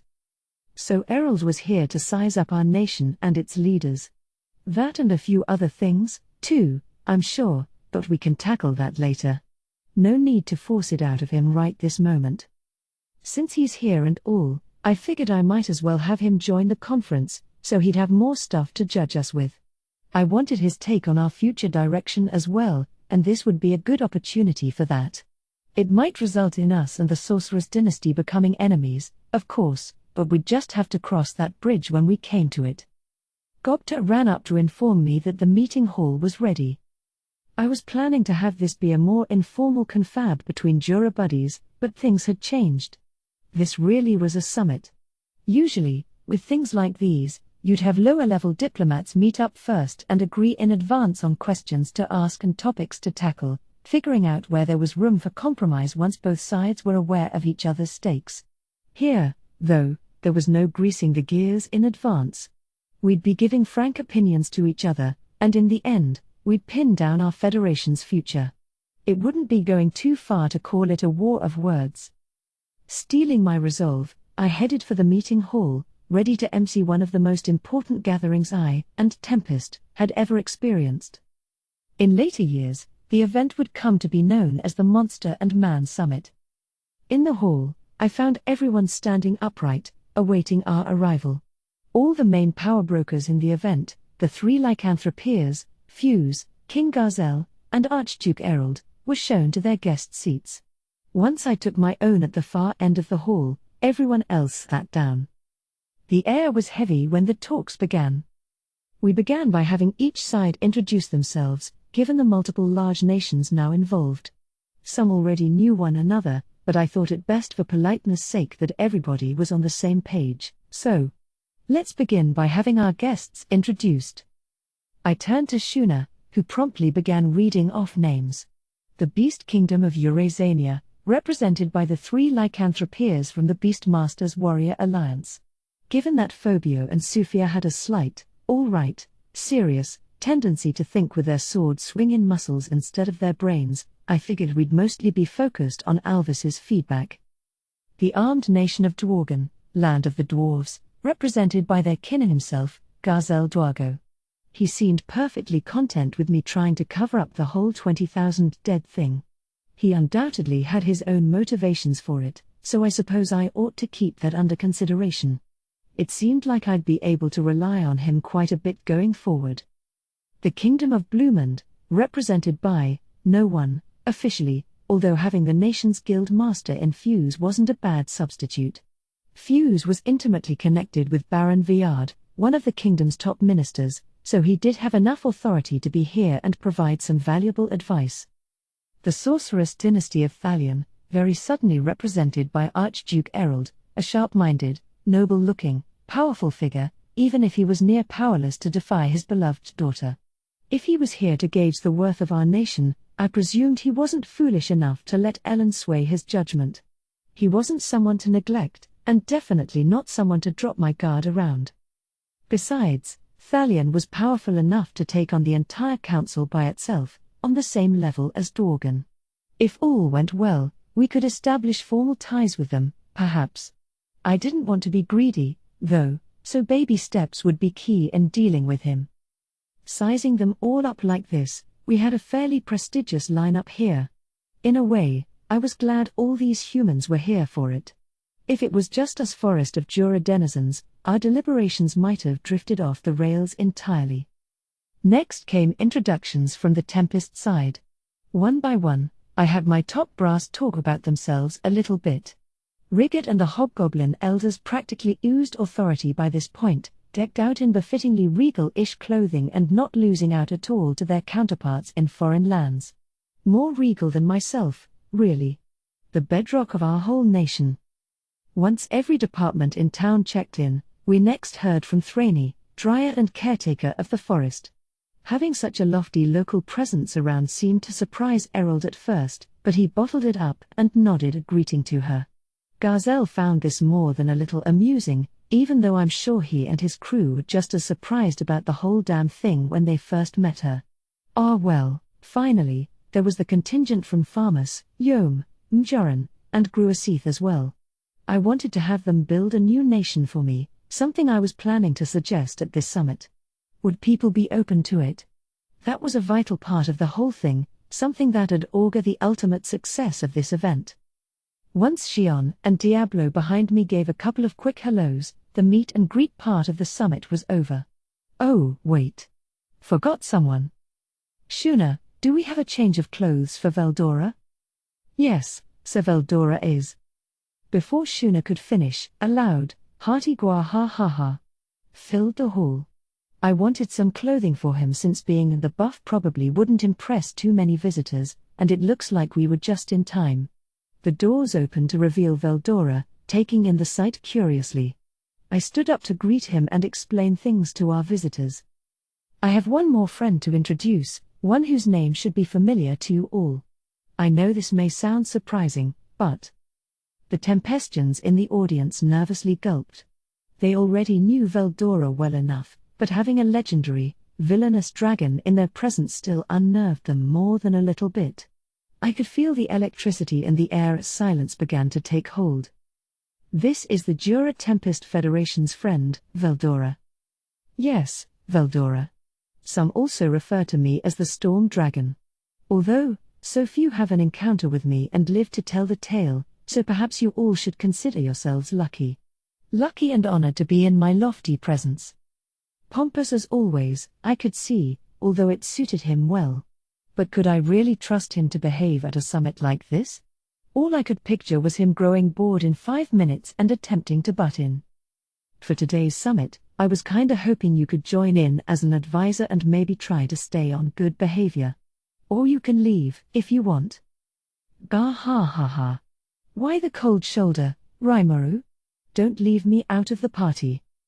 Well, look, we're trying to have a serious conversation here, so just try not to get in the way, all right? Trust me. There is no way I would ever interfere with you. If that's how he saw it, I had to be content with that.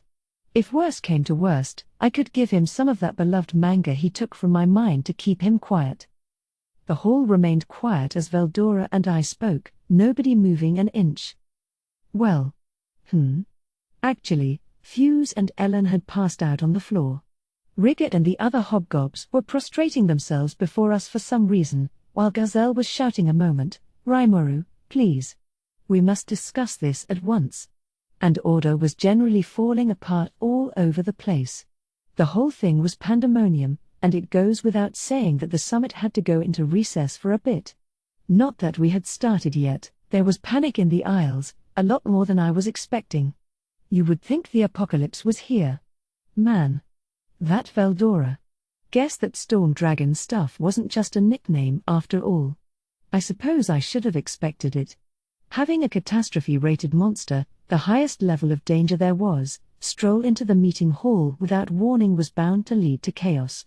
They were treated as stronger than demon lords, even. But think about it. If that guy's gonna sow chaos sooner or later, might as well get his intro out of the way quickly.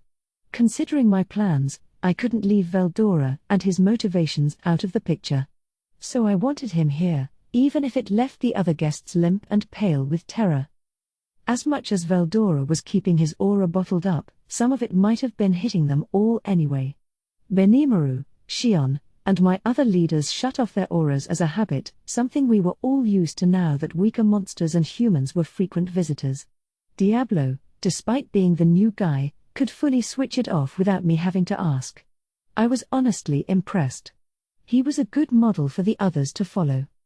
So Veldora was still a problem in that aspect, but thanks to our intensive training, he could now adjust his aura on the fly.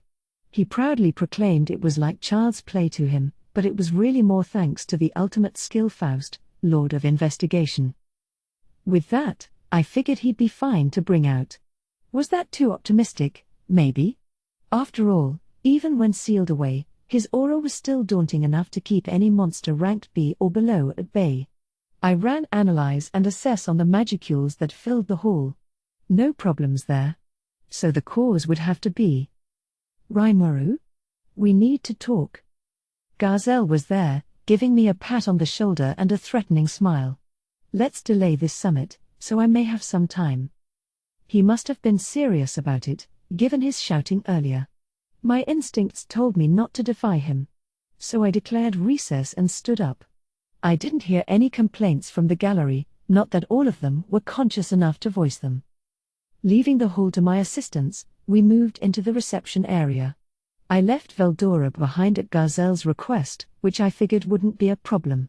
Some of the attendees, the 3 lycanthropeers included, were so keen on currying favor with the Storm Dragon that I was sure he'd be occupied for at least a little while. I was alone in the room with Gazelle and Errol.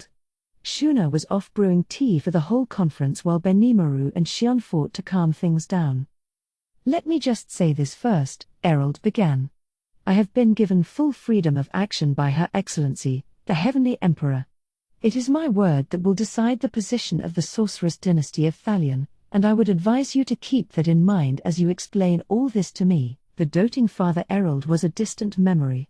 Here was the Thalion statesman, the face of an all-powerful nobility, and even I had to admire the dignity he held himself with. So Thalion wouldn't be willing to sweep this incident under the rug? He didn't voice any intention of hostilities against us, but depending on what I decided to do, we might become foes regardless. At the same time, I figured, he also had to clean up after Ellen, what with everything she's been doing around here. Which meant, hey, if we aren't enemies, it couldn't be a problem to ask for an alliance. All right. I promise I'll be honest with you as well. He seemed to be speaking frankly with me. I should be just as serious with him. So our confidential talks began. We kicked off with Garzel. So what did you want to talk about? Certainly not the weather, you fool. Not even the Dwarven King could hide his shock as he excitedly half-shouted at me. Why has the storm dragon been resurrected? That was a rare sight from the normally cool-headed Garzel. He must have really flipped his lid. I thought about talking my way out of this, but there was no point to it. So I decided to summarize things, at least, the part about how I ran into Veldora in the cave and agreed to help him out of his prison. Once I wrapped up, Garzel groaned, a hand covering his face. This is beyond all expectation. You becoming a demon lord is a problem in itself without this to contend with. I thought about lightening the mood by saying, oh, no need to compliment me that much, but opted against it. If I was wrong, it'd send Garzel flying into a rage. So, Sir Raimaru, is that really, truly? I nodded at Errol. Veldora was in human form and hiding his aura, perhaps making it a tad hard to swallow.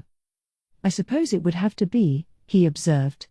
No one, man or monster, would be foolish enough to pretend to be that terrible dragon. I suppose not. That must be why Ellen and Fuse were so readily accepting. Names held particular importance for monsters, but even a human would earn no advantage whatsoever from pretending to be the storm dragon. And Garzel never doubted it from the start. I asked him why later, and his reply was simple, because I couldn't read him. Which implied that Garzel has some kind of intrinsic mind-reading ability. Strong in more ways than one, I guess. But I digress. What should we do with this, though? Indeed, Errol said to his fellow king. And here I am, already frantic enough attempting to clean up after all my daughter's misdeeds. I suppose the two were much closer friends than they seemed at first glance.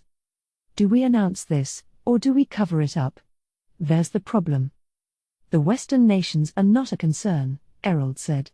Even in Thalion, I see no issue with reporting this to Her Excellency the Emperor and no one else. But the Western Holy Church, yes? Secrecy will earn us nothing with them. The Church has made it clear the Storm Dragon is the one dragon type they are most hostile to. If it's resurrected, they would know immediately. And if we tried to hide it, we would need to feign ignorance, which would be impossible to back up. Either way, he would be branded an enemy of God in short order. The two pondered what to do. Me? Oh, I was just saying or yeah now and then. Not a bad gig. Are you listening, Raimaru? Yes. You're the one who roped us into this crisis, one that puts a great deal of trouble upon all of us. We need you to think more seriously about matters, or I don't know what we'll do. Oops. Guess they're pissed off. Let's just be a bit more apologetic and give my side of the story. Well, there's no way to fully hide Veldora, so my intention's to let the word out to the public. There's no way my nation's going to avoid the Church's eyes anyway, so, you know. I'll figure something out. Garzel nodded at me. If that is your decision, I have no qualms with it. A demon lord and dragon joining hands is not at all a laughing matter. This has become a more pressing issue than even I had thought at first. But looking at it another way, this is also a stroke of good luck, being able to participate in this summit. I have obtained exactly the information we need to decide how our country will stand. Errol, meanwhile, was discussing his country's standpoint more than his own, with another one of his eerie smiles. His take: it would be foolish to pick a fight against a nation with both a disaster-class demon lord and a catastrophe-class dragon. Garzel agreed with him, solemnly nodding. In terms of international pedigree, Tempest couldn't hold a candle to superpowers like Dworgen and Thalion, but if you focused solely on military strength, we didn't just match these guys, we surpassed them. Garzel and Errol, in their own ways, were admitting to that. Should I take that to mean, I ventured, that should hostilities break out between us and the Western Church, you will take our side? That is what you ask? Garzel bitterly countered. Raimaru, You truly must learn how to express these things better. Thank heavens this is a confidential talk. As he explained, just because he had no reason for Dworgen to see Tempest as a foe didn't mean he was obligated to expose his own nation to danger. That was doubly true in the case of the Western Holy Church, which the Dwarven Kingdom was not particularly connected to. Instead, all he could promise was that we could retain current relations, with neutrality being the word of the day. That left Errold, Archduke of a nation I hadn't even begun to try establishing relations with. Despite the circumstances, he seemed oddly willing to see things my way, so far, at least. I'm glad to have your support, Garzel. So, Mr. Sir Errold, could I ask why you are being so kind to me with this? Errold looked similarly reluctant to put it into words. You know you can call me whatever you like here, sir or not. Just please be sure to include my name and appellation in public, Sir Raimaru. As the leader of a nation, there is absolutely no reason to place yourself below other leaders on the record, not unless you are eager to become the vassal territory of another nation. But to answer your question. Funny how he's taking pains to save me from embarrassment. I guess he's got a kinder side as well. I thanked him for that, only to be greeted with a stare and a long sigh before he began to explain why he was here and what he wanted. It all started with Ellen, his daughter. Her leaking info about how to awaken as a demon lord had led to an investigation as to who should be held responsible. It was kind of like she had created a new one, I suppose, and no nation could afford to ignore that. But then the Archduke sprang into action. Someone like Errold had enough strength to kill the whole affair, and he did, making sure only the Emperor knew the truth. All that remained was for him to gauge the situation and take action as necessary. Keeping tabs on us magically was apparently quite a strenuous feat for him, but he still managed to confirm that I had indeed become a demon lord. He could have just played dumb if I had failed, but once I did, I could no longer be ignored. So he was here to size me up and potentially send a force over to suppress me should things go awry. So, he said in closing, I wanted as few people to be aware of those facts as possible. Thus, I came out here myself. In other words, I supposed, if he thought I was an evil presence, he would have destroyed us all and pretended nothing had ever happened. And what's your decision, then? Well, as I said before, my decision for today is friendship over hostility. Aha. That makes sense. And being seen as non-evil made me kind of happy, too. A fairly obvious choice, Garzel retorted. Of course. Our nation enjoys freedom of religion. Our people adhere to more than only the monotheistic luminous faith. I seek to prioritize the fortunes of our nation, rather than sacrifice myself for the sake of religion. PFFT. I never did like you, Errold, but we keep agreeing on these matters. My nation and the Western Holy Church do not share a common motive, either. From the very beginning, I intended to support our friends in Tempest. They shared a smile. But this doesn't mean we're without problems of our own. For example, the farmers' force that Sir Raimaru destroyed. Whether it was war or not, the death toll is simply too high. Errold scowled. And to think it was my daughter who planted that seed, so that was his real motivation, then. The problem wasn't whether I was evil or not, it lay in whether the circumstances of the battle was known to the Western Holy Church. A demon lord who killed 20,000 was going to look pretty damn evil to just about any sane person. It would lend valuable credence to the Church's declarations, and I'd be named an enemy of God in short order. Now I see. The fallout from forging friendly ties with such an evil presence, i.e., me, could be uncomfortable for any nation to deal with. Sounded rough. I began wondering what we could do about that, before Garzel grinned at me. Don't worry. I've got an idea. Oh, could it be? The way Garzel went on about how the farmers' army went missing earlier? All the bodies are gone. There is no evidence. And scarily enough, there are no survivors, either, are there? He smiled. Then why not change the plot to whatever we damn well want it to be? The common people, along with the rest of the world? They didn't need the truth.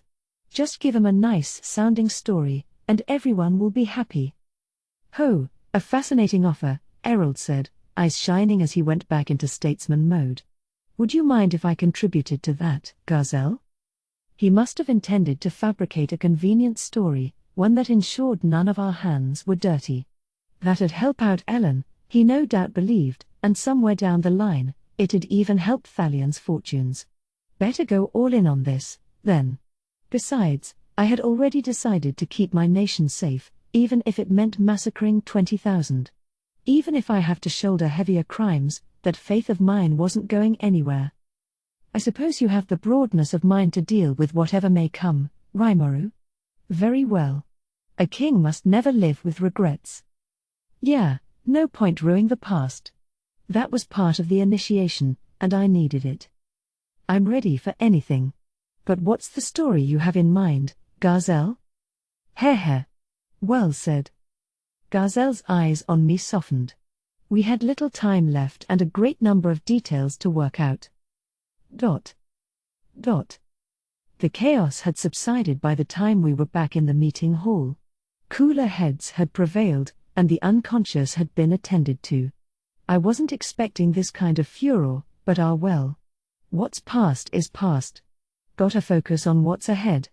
I got to discuss things with Garzel and Errol, too, and if you think about it, that was a golden opportunity. Fuse and Ellen and the others were sprawled out on their chairs, all but lifeless. Are you all right? How are you feeling? I heard nothing about this devastating news. You're just awful, Rimuru. I didn't hear anything about that. Veldora was your friend? Did you ever mention that? They had a lot of, shall we say, negative feedback. I mean, what do you want from me? I couldn't really say well, I had swallowed him into my stomach, and even if I did, they'd never believe me. Oh, didn't I? I think I did, maybe? Well, there's no point dwelling on the past. Come on. We got a summit to run. I tried to give them as breezy a smile as possible. It didn't work. Don't gloss over it. They all shouted in unison. Ha, yeah. I did what I could to soothe them, smiling as I kept chattering away. Why are they acting so mean with me, though? I'm a demon lord now, and they're treating me the exact same way. Which I was glad for. I didn't want things to get all distant and weird. But maybe a little more respect. Are you even listening to me? Ellen protested. You could at least try to be a little more apologetic. Yeah, she's right, pal. This has been hard on the old ticker, commented Guido. Respect seemed like a distant dream at the moment. Of course, it's totally in character for them all. Fuse hadn't changed, either. How am I going to report this to my boss? Wait. I'm a guild master, aren't I? He had already accepted the situation, just as bold and brazen as before. I couldn't believe this was the guy who let Veldora freak him out a moment ago. If I hadn't advised him to use the bathroom earlier, I'm sure he would have peed his pants. I congratulated him on that. He glared back at me. As if none of this is your fault. I'm going to report this in detail to my bosses, then bill you for the mental distress you're putting me through. And here I was expecting him to thank me for my timely advice. Now he's angrier than ever. Well, whatever. At least my joking around helped Fuse find his voice again. So everyone had now accepted Veldora, more or less. It was another hour before we finally got the summit rolling again. Now we were starting for real. Our conflict with Clayman remained an internal affair for the moment, that could wait. CI gave me a quick report, but apparently, they couldn't discover Clayman's main base of operations. The fact that he had an army on the move was concerning, but CI was keeping up his watch. Nothing new was going to happen with that immediately, so I decided to get this summit wrapped up first. I decided to begin with a recap, as annoying as it was to me. We had all been through a lot, but laying out everything in detail to everyone at once should save us time later. I wanted everyone to be on the same page. So I began by relating how I met Veldora, dropping in my status as an otherworlder along the way. Hiding my origins seemed meaningless at this point. All of my people in Tempest knew, and I had no vested interest in keeping it from Garzel or Errol. It's not like a demon lord also being an ex-Otherworlder would give them anything new to work with against me. Leon was one himself, after all. I gave a quick summary of the Orc Lord fight and how it led to us building the town here. Sharing information was important, even if doing so led people to react in different ways. Moving on, I shifted to my voluntary journeys in Inglesia. This involved a lot of glossing over of my life there, along with the request I received from Yuki, but I did go into detail about my fight with Hinata. Man, she was rough. If it had been anyone besides me, they probably would have been killed, Benimaru or Ci, even. Her skills were on par with or beyond Hakuro's, and she could cast magic the likes of which I never saw before. That Holyfield one was particularly nasty. I used thought communication to let everyone else experience my memory and recognition of it. She might have a smaller version of that in her pocket, ready to spring on single targets. I didn't think anyone in the room could do much against it, but it was better than going on nothing. The more they knew about the threat Hinata posed, the better. They might be able to escape, at least. Hinata Sakaguchi? It was Fuse who reacted first. She may seem cruel at first. I suppose she gives the impression of a crazed murderer to most. But according to the information we have, she's actually a little different from all that. For one thing, she's always willing to extend a helping hand to anyone who depends on her, and anyone willing to accept her help is sure to receive it, but if you don't listen to her advice, she'll never deal with you again. Whatever her motivations, though, I am assured she is a rational leader. He seemed to know a lot about her, and was willing to come to her defense, too. I didn't want to fight her, either. It's just that she didn't want to listen to my story one bit, you know? If she refuses to help people who ignore her own background and situation, that describes my interactions with her pretty well. She must have a ton of people seeking favors from her, and I can see how she'd want to ignore them after a while. Pragmatic would be the way to describe it. Yuki described her as a realist, too. I'm sure Fuse's intelligence was valid. He sure seems well informed, doesn't he? Garzel nodded at this. The Guildmaster of Bloomond clearly has a finger in every pie, as they say. The accuracy of your information is equal only to that of my own dark agents. I will gladly testify that what you heard is exactly what we have heard. Nice to have the confirmation. But. Maybe so, but she didn't listen to me at all. She didn't. From the get-go, I was her target. Even if someone was feeding her a line about me beforehand, it was like she was deaf to me. Well, Errol said, that would be because one core tenet of Luminism is that you are never allowed to bargain with monsters. I was surprised to hear that from him. Hinata was enough of a celebrity to even be known in Thalion, it seemed. She had a rep in places I never dreamed of. Although, I suppose any nation's intelligence agency would keep tabs on the most powerful knight in the Western Holy Church. Is she famous because she's beautiful? I thought for a moment but decided it best to keep that secret. Following their guidance, I began to build a picture of Hinata in my mind. She was notorious for her cruel words and cold-hearted actions, but apparently she had never actually broken a single tenet of her religion. She was the model soldier in every way, an unblemished guardian of law and order. So why didn't she put an end to the summoning rituals taking place worldwide? The kind of rapid-fire summons favored by certain lands bore a very high chance of bringing children over. It was evil, really, on a national level.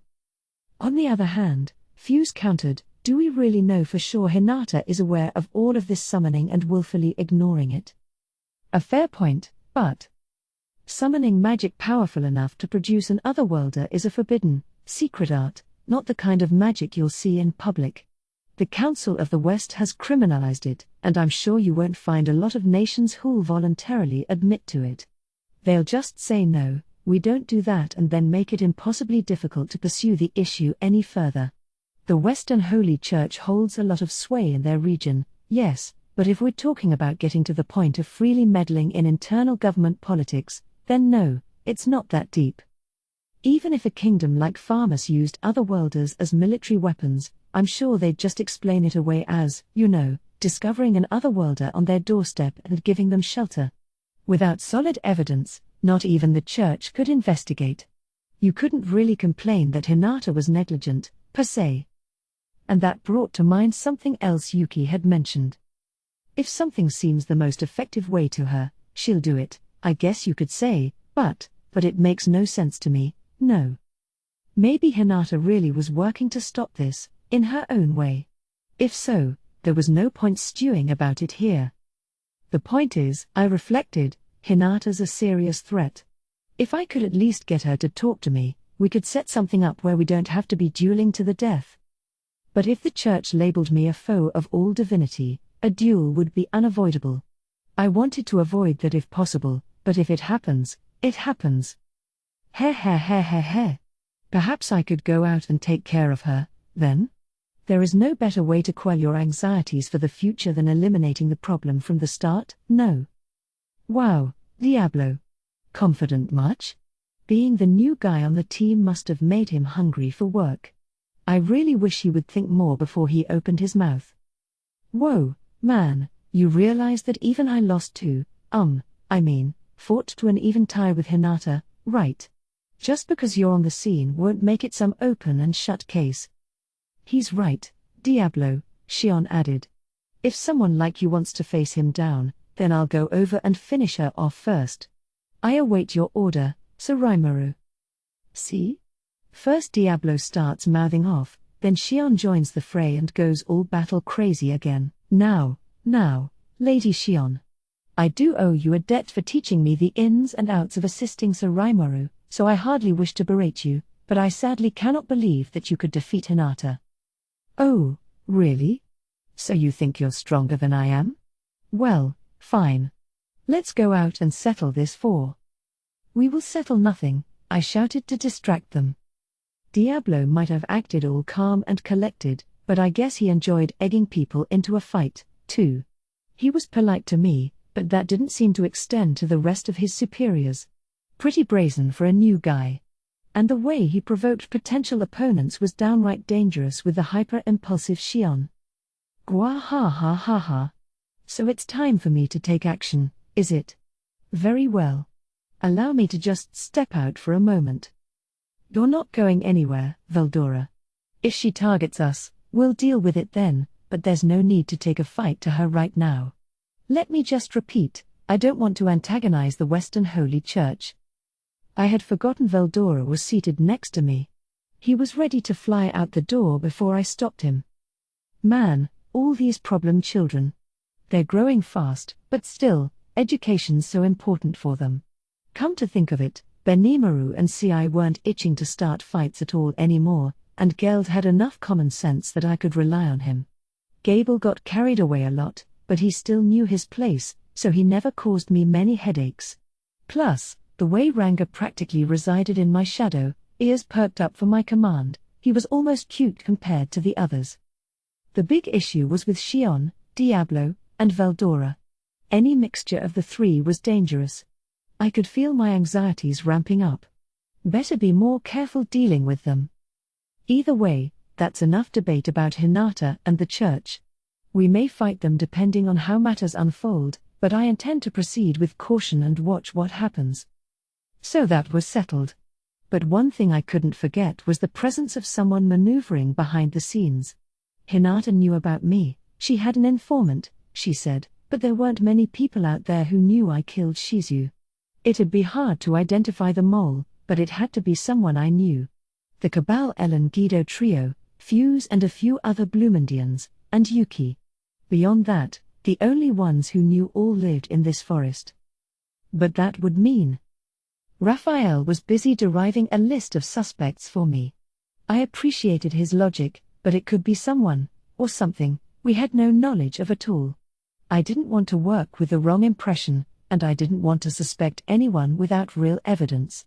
Better just lock that in my mind and keep my eyes open. What was the point behind having Hinata and me fight each other anyway? Was someone hoping I would dispatch her? Did they want to obstruct me from returning to town? Or did they want to lure Hinata out into the open? Or all of those things? Seriously, Raphael? Talk about greedy. There were too many unknowns, and I couldn't shake the impression that I was being played like a fiddle. Let's just be patient for now. It can wait. Getting back on track, I told the assembled group about how our town was attacked once I escaped Hinata, a wild, bloody conflict, engineered by a clutch of Farmus otherworlders. I wanted to do something for the victims, so I elected to make myself a demon lord, but before I could continue, Ellen made the confession herself. And my dad already knows, doesn't he? That's the whole reason you're here, isn't it? Wow. The way she looked at Errol with those upturned eyes. Dangerously cute. The poor guy's like putty in her hands with that act. Ellen, he sighed, resigned. It doesn't matter if I know or not. There's no need for other nations to know, too. I could guess how he felt. This really was Ellen's fault. What she did went beyond rocking the boat, it totally ignored the balance in this world. But Errol had guessed this would happen. I'm sure, he had said in our earlier secret talk, my daughter Ellen will reveal she gave you the Demon Lord suggestion. The only way to stop her would be to drag her back home, and she'd hate me for it. It would be a terrible plan. He might have tried sounding like an expert strategist when he said it, although he sounded more like an idiot to me. Hard to tell, really. But Errol's prediction was right, so maybe the former. I turned my eyes toward Garzel, a bit conflicted about all this.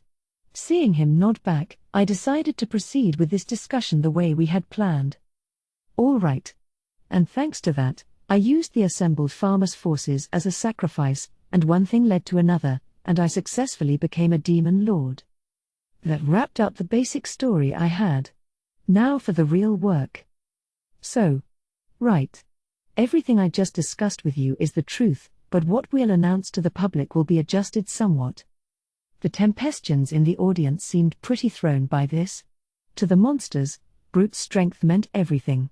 Something like fudging the details for the story we'd give other nations must have seemed pointless to them.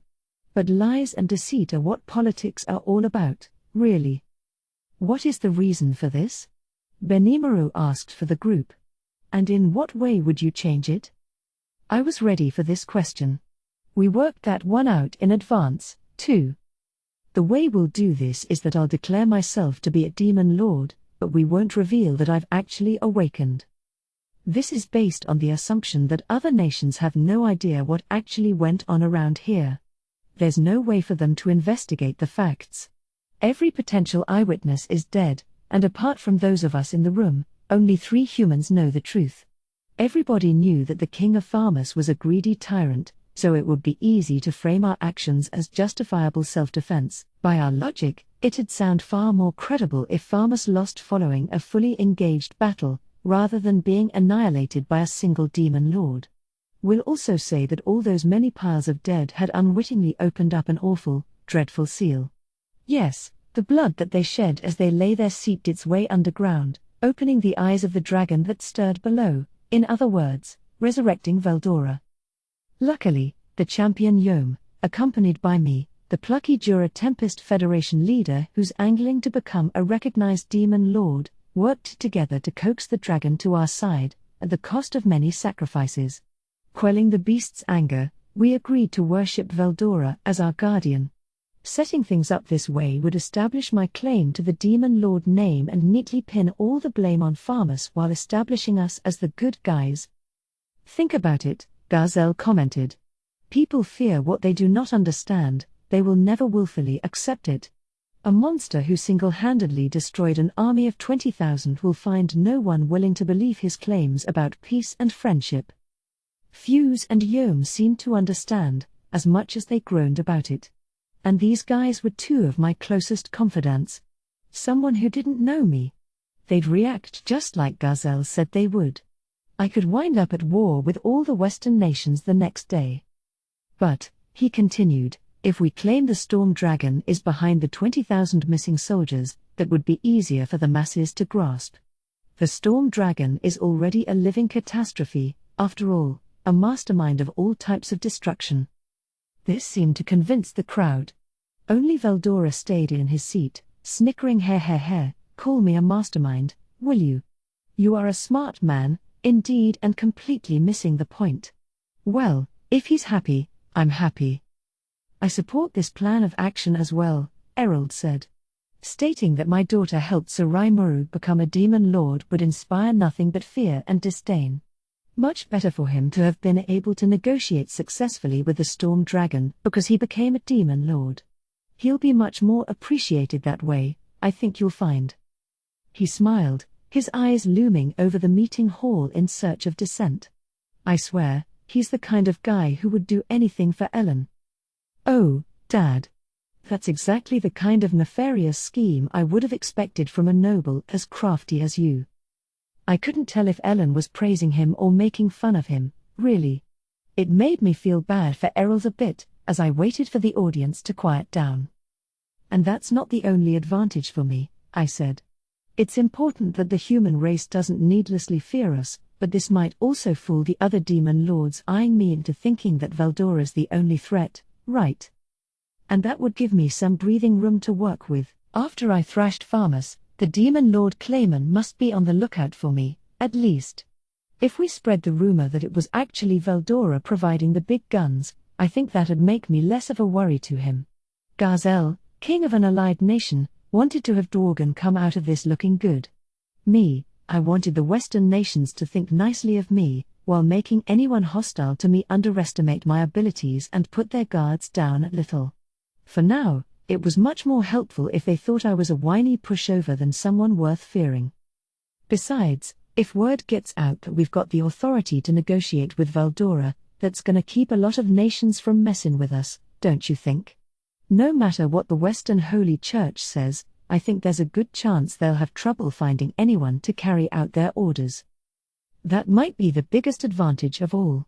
Even before Garzel's suggestion, we needed to reveal Valdora's presence sooner or later, and if we did, we might as well do it when he's at his most useful.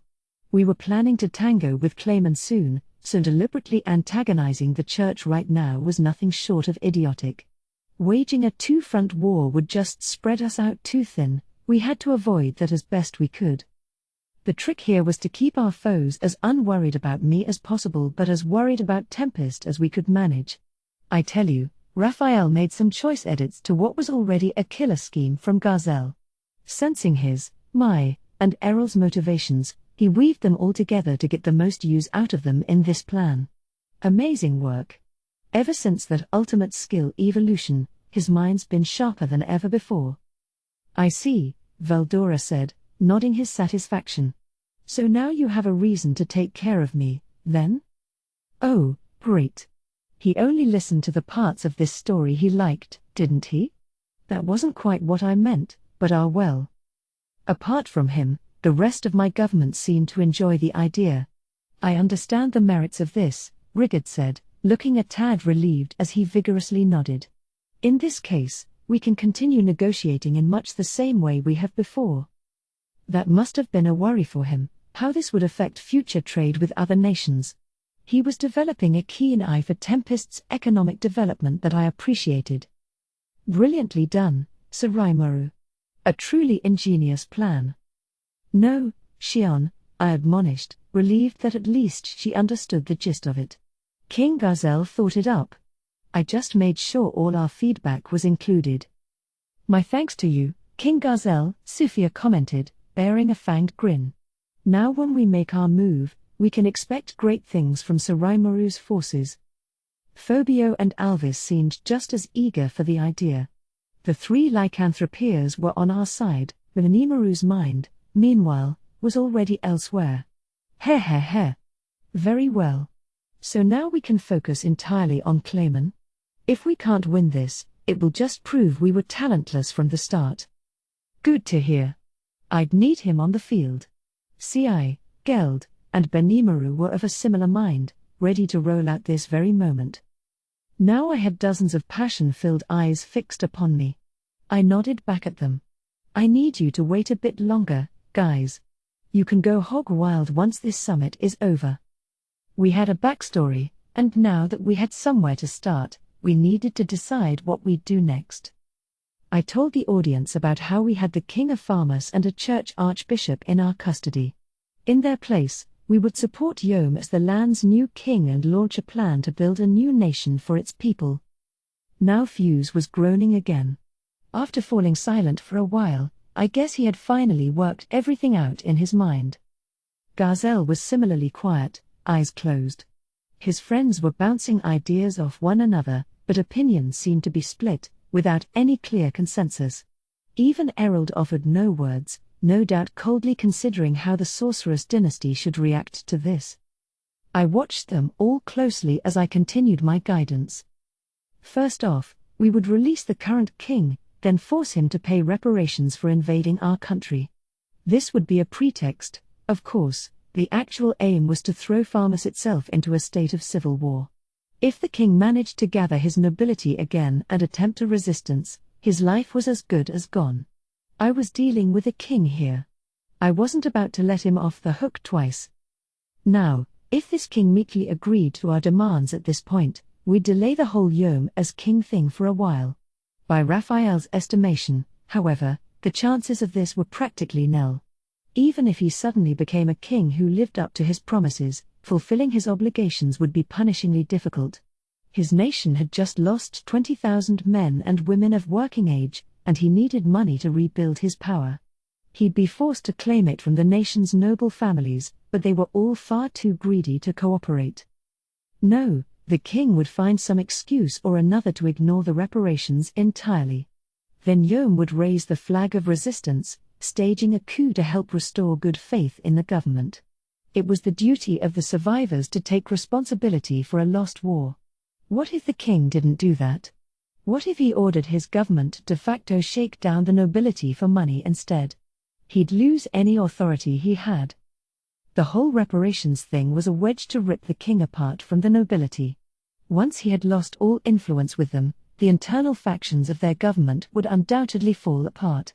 The king's sons were not of adult age yet, reportedly. It was easy to imagine them becoming puppets of the nobility.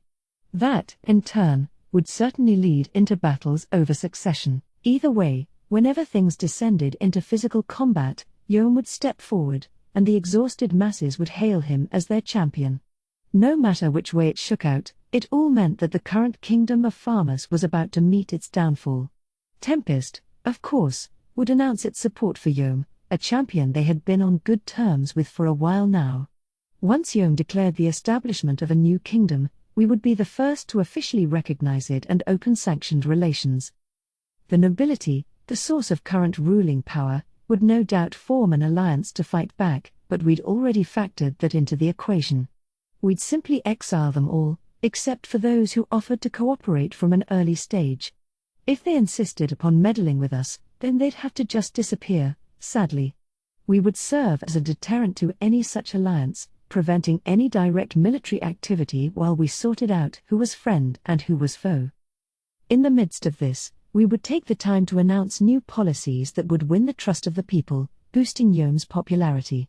Once this happened, the plan was to destroy the opposing forces. A nation couldn't be built overnight. Even at breakneck speed, it'd have to extend to 2, maybe 3 years. Of course, Yom might be on the throne even quicker than that, if the current king made some particularly ill-advised decisions. That was the basic outline. It meant that, however the timeline wound up actually working out, Yom was ultimately all but guaranteed to become king. Personally, I explained, I have no interest in oppressing the people of Farmus. In terms of allowing their own ruler to go around like he owned the whole world, however, I'm not absolving them of guilt. They will have to put up with some tight times for a while, and I'd like them to put in a solid effort at rebuilding once it's all said and done. Everyone thought silently for a moment before Garzel spoke up. I like this. I have no objections to the plan itself. However, Raimaru, the idea of Yom becoming king is another issue altogether. He stood up, putting the full force of his gaze upon Yom. It was powerfully withering, even from far away. Having experienced it myself, I knew exactly how the man was feeling right then. NGH? Yom let out a grunt and clenched his teeth in the process, but he met Garzel eye to eye. Humph. Well, he has great willpower, at least. But what of his character? Is he prepared to feel for his people, to take up their pain and stand before them. A hush fell upon the meeting hall. How the hell should I know? I'm not here to be a king 'cause I want to. But if I turn down this role after he's put his full trust in me, what kinda man would I be, huh? I'm just saying, I don't wanna convince myself I can't do it and give up before I even try. I also wanna impress the woman I love, too, I'll grant you that, but if I'm going in at full power. There was no waver to Yome's voice. He was speaking a heap of nonsense, but his determination made it all oddly convincing. Fool, Mjoran whispered. But so much like Yome, eh? The beastman Gruaseath replied, grinning. You have my word on this, Dwarven King. This guy's an idiot, but he's not an irresponsible idiot. Once he takes something on, he'll carry it out all the way to the end. And I, Gruaseath, promise I'll be there with him the whole time. Mjoran nodded her agreement as all three sized up Garzel. Is that the case? Very well, then. If you need anything, call upon me. Like a light switch, Garzel turned off all his intimidation, nodding at them good-naturedly. I guess they all passed his final exam, and if they have the armed nation of Dworgen backing them up, that was huge. I have to say, though, you found quite an interesting man here, the king added with a smile. He seeks the throne to impress a woman? A shocked herald stammered. Nice going, Gruaseath. I sure wasn't expecting you to stand up here and abandon Lord Carillion in front of us all. Chided Phobio. It felt like a circus, really. Yome, intoned Garzel once everyone was done laughing, what we seek from your nation is agricultural production. I don't want to meddle in your political affairs, but listen to this. I know Farmers can keep itself afloat through its black market trade in my nation's manufactured goods, but I think we've recently proven that this won't last forever. It was true. The exorbitant taxes farmers placed on imported goods before reselling them had made it into one of the world's most notorious price-gouging outfits. They were not exactly one of the Dwarven Kingdom's favored customers. Now, with a new highway linking Dworgen to a vast, fresh market, Farmers was losing its previous advantage. If the kingdom wanted to survive, it needed to have something new, and instead of a field where it'd be competing with other nations, it'd be easier to coexist if they blazed a trail into unexplored markets. I had heard before that the Dwarven Kingdom faced issues with self-sufficiency in their food supply, so I could easily tell what Garzel was hinting at. I was just thinking that I wanted a new import supplier of grain for our nation, something that wasn't so dependent on what naturally grew in the forest. In short, the idea made sense. I'd like to be in on this, too. Add new grain varieties for us to your list. Who would have guessed you'd jump on the train, too, huh, pal? Well, I'll get on it. We're pretty developed agriculturally over in Farmers. I think it'll be easier for folks to accept than you'd think. Thus, with Garzel and me sharing common goals, we made a preliminary agricultural agreement for whenever Yome was crowned. We agreed to take a break at this point while Shuna passed out tea to everyone. Once we were done, I dove right back into the summit, re-energized. With Yome formally accepted by the summit, our mission to build a new Farmers was now underway. That was really the trickiest part of this whole meet, the rest was much smoother sailing. So as a representative of Blumund, Fuse stated, I have a proposal.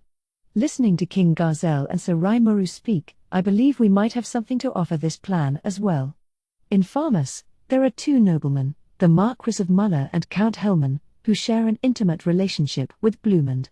If we could negotiate with them to join our side on this matter, I think they could do much for our cause, don't you think? I believe they will provide staunch support when it is time for Yome to take action. Whether he's a guild branch leader or not, does Fuse really have that kind of power? Fuse, perhaps sensing my disbelief, gave me an awkward grin. As I stated, I represent Blumund here, and you may consider me to be a part of the Blumund government. I make this proposal not as a guild master but as a public servant. As he explained, Fuse apparently had a seat in Blumund's intelligence department, not as a member of staff but as kind of an assistant supervisor to the whole outfit. Which was fine and all, but this was kind of a huge offer he was making, wasn't he? Could he really decide on this solo? I asked him about this, and then he gave me an even more startling revelation.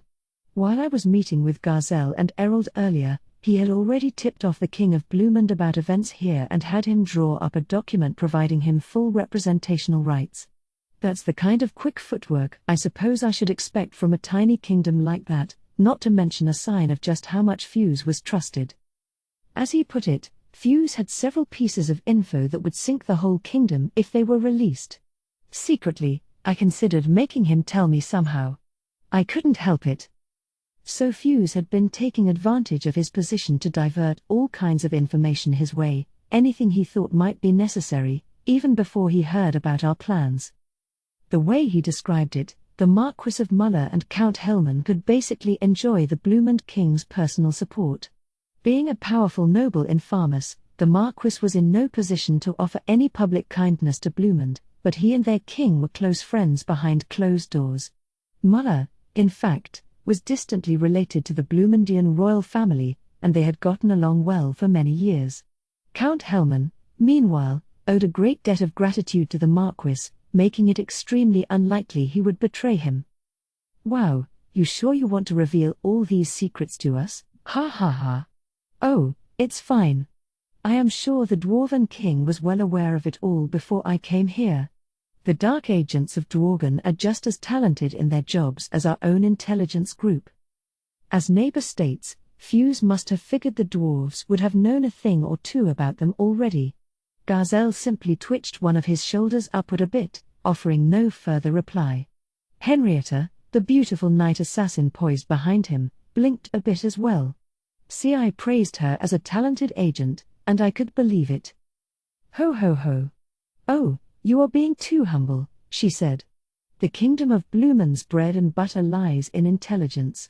If you are posted in the center of a spy agency for a nation that treats information as saleable goods, I'm sure you must be far more talented than my own team, no? The voice was friendly enough, but her expression indicated she didn't actually believe what she was saying. Ha ha. No need to be so harsh on yourself. Our fighting forces would have nothing on your dark agents, I don't think. In terms of intelligence gathering, of course, I do believe we enjoy some useful advantages. Fuse was just as headstrong, it seemed. But Blumund's small size allowed it to cover intel from every nation in the world, no doubt. That was the most powerful weapon it had to defend its borders with. But regardless, if Fuse said it, it had to be true. Those two Farmus nobles definitely need to be recruited, and fast. Did you hear all that, Yom? Yep. I'll add it to the list. We'd sell Yom to them first.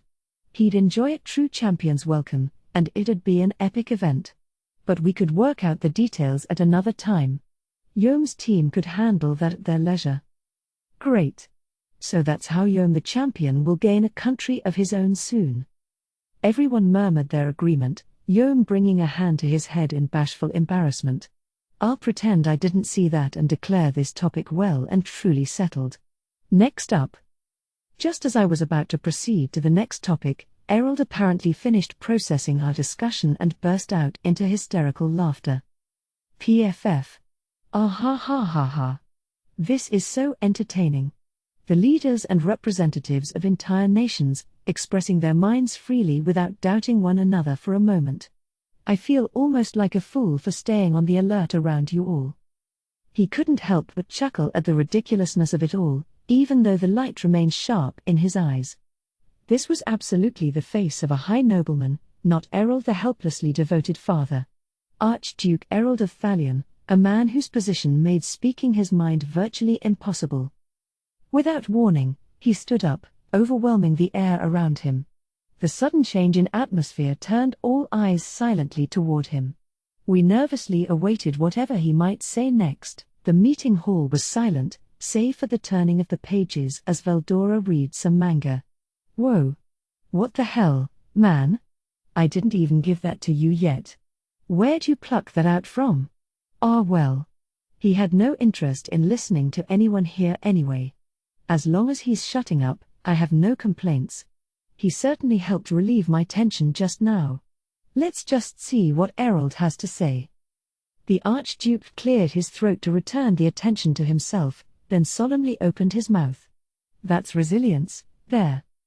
Allow me to ask. The man over there. Fuse. Do you truly place your trust in this monster, Rimuru? That. How do you mean, sir? I mean, even if a bunch of monsters decide to go and start a country, did you have to officially recognize them? And was there any need to establish official trade relations, for that matter? In terms of your relative locations, you certainly could have acted with less haste. It seemed like an honest question, not one hurled out of spite. That was why Fuse found himself without words, having trouble finding his reply. What I am saying is this. If I were in your position, I would engage them in trade, yes, but I would also see how the Western Holy Church reacted. Give them confidential reports, you see, and leave matters to them if there are any problems.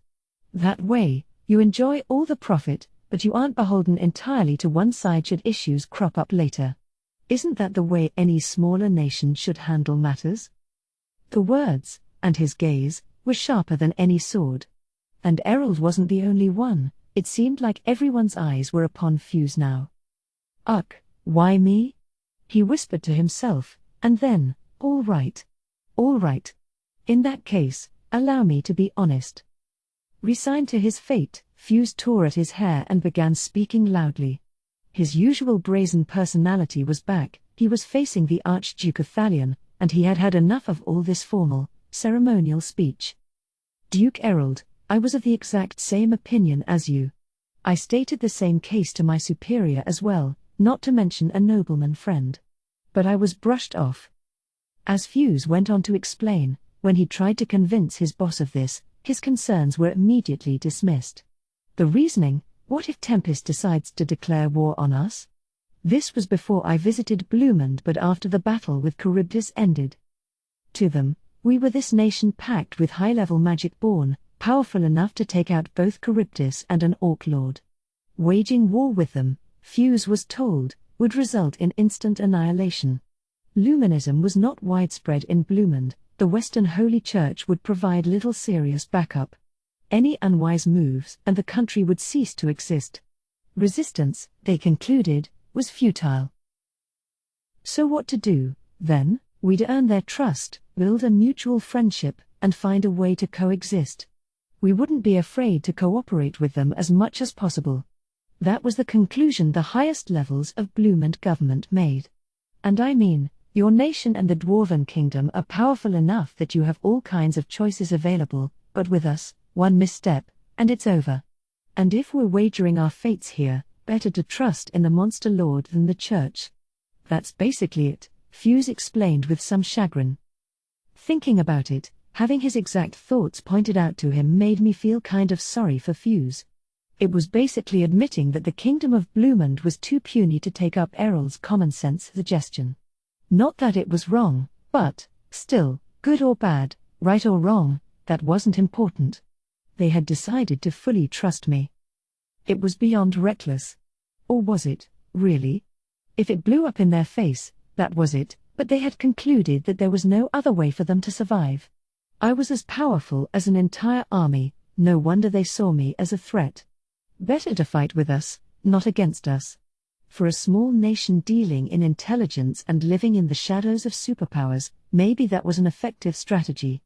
Definitely reckless, but in a way, effective, maybe. Effective against me anyway. Regardless, I was sure I could trust in Blumund as well, and Errol must have come to the same conclusion. Still, that is quite the brash decision. And if I could change the subject for a moment, I understand you came here to provide military assistance to Sir Rimuru? Was that the decision of your, superior as well? Exactly. We've ratified a common security agreement, and I've been ordered to follow it to the letter. Of course, even if the government broke its promise, I would have come here anyway. I'm a free man, I'll have you know. The guild is unaffiliated with any nation by design. Normally, you see, it'd be crazy for someone like me to be here. You could say my luck ran out the moment I was appointed to Blumund's intelligence team. He sounded like he had no idea why he took the job in the first place. Almost too honest of him, Not that he could do much about it now.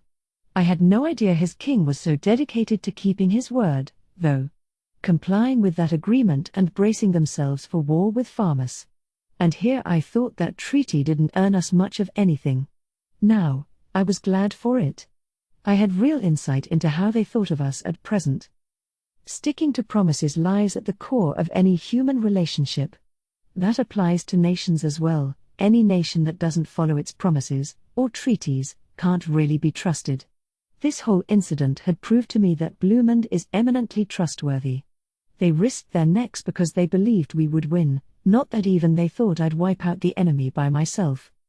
Can I guess who this superior is? He sounds like quite the gambling man. Fuse nodded, seemingly fighting back tears of frustration as he smiled. As you've probably surmised, it is His Majesty the King. You know, he did seem like a pretty nice guy when I met him. Guess he's more of an expert at this whole nation-leading thing than I thought. You need the guts to go all in when you're running a country, sometimes. So, he continued with a sigh, that's what was going on, and his choice wound up being the right one. Never in my life would I have imagined you defeating a force of 20,000, so Raimaru. And resurrecting the storm dragon? It's no longer a question of trust at all, I'd say. And that document giving me negotiation rights here. I think the higher-ups may have set a new record drawing it up. It was like he was the sole bulwark keeping his homeland from collapsing. I could understand why he was a tad overwrought. Ah. I see now. The tension disappeared from Errol's face as he lowered his head a bit toward Fuse. I apologize, Sir Fuse. Thanks to you, however, I fully understand the Kingdom of Blumund's intentions, here. Sly as always, aren't you, Errol? Interjected Garzel. You know I trust Raimaru. There's no need to go feeling out other nations to satisfy your doubts. You may say that, Garzel, but it's not going to be that easy for us to forge a new pact with a nation of monsters. I have a new, and healthy, respect for the King of Blumund. Ha! Enough of that rot. You came here because you had the decision made beforehand, did you not? So what is your conclusion, Master Strategist Errol? Errol reacted stonily to Garzel's provocation, not because he was relatively safe in his homunculus, but because he really did just have that much nerve. You could say I have made my own conclusions, yes. But before I answer you, can I ask one more question? He turned to me next. Dad, come on. Stop acting all stuck up and just answer. Whoa. Hey, lady, pipe down. Yeah. The Archduke's trying his hardest to look all cool for you, okay? The tension in the air was thoroughly ruined by Ellen and her two cohorts. So much for the master strategist, mused Garzel. I felt a little bad for Errol, so I decided to bring some solemnity to the environment. Meaning I unleashed a bit of Lord's ambition. Let me hear it, Errol. I could hear my government stir in their seats, even as Garzel and his friends groaned in astonishment, and Yom, Fuse, and the Eurasania contingent began sweating. I set it to run as long as possible, but it was even fiercer than I gave it credit for. This was, after all, the merger of skills like coercion and magic aura, something I could use as an attack. Misuse would be dangerous, still, I thought I had gotten pretty good at acting all kingly like this. The trick was to erase all expression from your face as you spoke. Hiding your emotions and taking a dispassionate tone was enough to freak your audience out, really. Between Shizu's good looks and the wispy, transparent feel of a slime, the mix gave me this perfect sort of mystique. Add Lord's ambition to the picture, and it was perfect. I didn't need anything else. If I let my emotions bubble to the surface and started acting more like myself, that mystique vanished in short order. You had to train at this, really, so as a former middle-class schmo, I think I was doing pretty well. Either way, it was enough to take in Errol. Hair. Impressive. In that case, Demon Lord Raimaru, let me ask you, how do you intend to wield your powers as Demon Lord? Oh. That. Simple. I wanted to create a world that's easy to live in, the way I picture it. A bountiful world where people could be as content as possible. No bluffing, no dodging it, that's what I really thought. So that's what I told him. That kind of thing, I guess. And I'm sure I'll have some stumbles along the way. It's not going to be that easy, I imagine. You seriously believe you can build that kind of fantasy world? Oops. That sounds like real surprise, there. I've successfully managed to shock a high noble who almost never reveals his emotions. Well, that's what my power is for. Ideals are just a bunch of raving without power to back them up, and power is just kind of a vacant void without ideals to back it up, isn't it? And I know I'm pretty greedy, but I'm not into seeking pure power for power's sake with no other particular goals in mind. I was rephrasing a famous line or two in my mind, and I think I managed to get my point across. I mean, doesn't this go without saying? You work at something because you want to accomplish something. That's the essence of humanity, I think. Ha, ha ha ha, ha ha ha ha ha. Hilarious. That is hilarious, Demon Lord Rimuru. A demon lord versed in the concept of karma. I think I understand why you managed to awaken yourself now. I didn't stop him from laughing at me. Let him have his fun. And once he settled down, he stood up and kneeled before me. My pardons. Demon Lord Rimuru, as the envoy of the sorceress dynasty of Thalion, I hereby request the establishment of formal relations with your nation, the Jura Tempest Federation. I hope to hear a positive reply from you. The hall fell quiet again, except for that page flipping. Better not let that bother me. If I turned toward him right now, it'd ruin the entire atmosphere. The sight of a storm dragon lying on a bench, reading manga while sipping some iced tea he had someone make for him, would just scramble my brain. I was hoping we could build a positive relationship myself. I will gladly accept the offer. Cheers erupted, and everyone leapt out of their seats to celebrate this memorable new bond. Today, we welcomed another faithful ally. So we now had the beginnings of diplomatic relations with Thalion, our third human nation. Soon, Farmus would be no more, and Yom would be at the helm of a new nation. Slowly but surely, the map was being redrawn. Things were moving, and accelerating, faster than I had pictured at first. Chapter 2, Word from Ramiris. Just as the summit was winding down, and I felt it was time to wrap things up. Bam! The doors flew open as someone stormed in. I heard all that. Tempest shall fall to ruin. There was a tiny winged girl, and while it was hard to believe from looks, it was Ramiris of the Labyrinth, one of the world's 10 demon lords. I wasn't exactly sure how to take this. Should I open my eyes wide and oh wow, what was that? I didn't have much time to react, because Ramiris was flying straight for me, while Beretta was kindly closing the front door behind her. Long-suffering is the way I describe that demon's body language, and I bet I was right. Getting bossed around by Ramiris all day would do that to anyone. Now Diablo was standing in front of her, dressed to the nines in his butler Y outfit. He had been stationed behind me, quietly listening to the proceedings, but he wasn't willing to let this interloper barge in. And really, he made capturing Ramiris look as easy as grabbing a dragonfly out of the air. Hey, she shouted, flailing around. What are you doing to me? I just love her. She doesn't act the part of a demon lord one bit, and it's just adorable. Sir Rimuru, Diablo said, walking back to me, I have captured an intruder. What should we do with her? She raved about this town falling to ruin, but how should we address this insolence? I looked at Ramiris. She was batting her wings helplessly, trying to escape Diablo's grasp. I'm using my full magic force, and I still can't escape him. This can't be any kind of regular bodyguard. Who are you? What did I ever do to you? She never was very quiet. And no offense, but given the incomparable difference in power, I didn't think Diablo would lose her anytime soon. And this was a demon lord?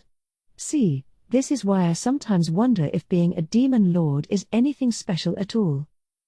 Do you know this fairy, Sir Rimuru? Fuse asked. Oh, right, we were in the middle of a summit. Right toward the end, in fact. If she had only come in a couple minutes later. She never was good at taking social cues like that, either. Yeah, I do. This is Ramiris, and she might not show it, but I guess she's a demon lord, too? Hey! What do you mean, I don't show it? I am feared as the strongest out of all 10 demon lords, I'll have you know. She flashed me the most arrogant smile possible, still stuck in Diablo's grasp and oblivious to how non-threatening she looked. The audience was nonplussed, a few giving comments like, huh? A demon lord? And someone like that? What? Like, what? Come on, what's your problem? You're supposed to act more surprised. I'm kind of a demon lord, guys. Ramiris of the Labyrinth, in the flesh, all right.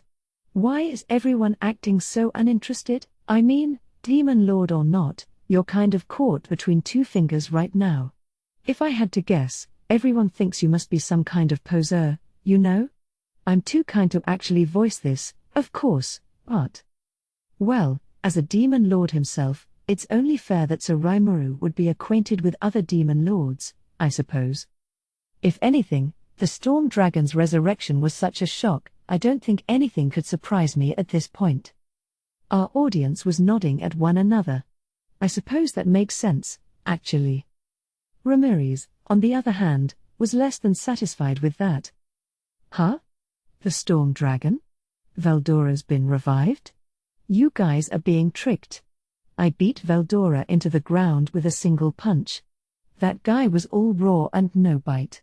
Besides, his era's over now. If you want someone to fear, you can start being horrified around my presence today. She punctuated this with a high, haughty laugh. If anything, she had an even bigger mouth than Veldora. I had Diablo hand her over to me and took her to see him. Veldora, you mind entertaining this girl for me? She's a demon lord, too, more or less, so maybe she'll want to be friends with you. I am busy unraveling a grand riddle at the moment. I didn't have time for his sulking. Oh, that manga?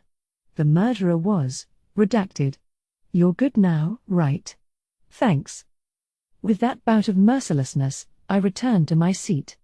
Veldora looked shocked, eyes wide open. Maybe it wasn't the nicest thing to do, but we're in the middle of a summit. I wanted him to think about his actions a little, not let him do whatever he wants. Besides, the sight of Veldora had already made Ramiris faint on the spot. 2 problem children taken care of in one stroke. So wrapping up, I wanted to go over everything we had to do. Benimaru, our next target is Clayman. I want him taken down. Just what I've been waiting to hear. Benimaru gave me a fearless smile, flames dancing eerily in his eyes. The rest of the Tempestyans in the audience were similarly elated. I guess they'd all become would-be warriors over time. Didn't they all just have a huge battle in town a few days ago? Ah well. High morale's never a bad thing. As for the 3 lycanthropeers and the beastmen under them. No need to say it, Alvis growled. We're under your command, Sir Raimaru. Phobio and Sufia seemed just as enthused. I shouldn't have bothered asking. And you think you can beat him with this team, Raimaru? I will. He's riled me. I see. Gazelle gave me a wry grin. I will trust you in your word, then. And in a smaller voice that I figured only I could hear, here I thought you were my junior training partner. You've grown far too much. But I do not believe you can afford to think lightly of Clayman, observed a concerned herald. He holds sway over a vast army of magic-born, and rumors tell of close connections with the Eastern Empire. That doesn't matter. War is about quality, not quantity. Heavens, I think I can hear my common sense collapsing as we speak. It was, indeed, totally lacking in common sense, but it was enough to quiet him.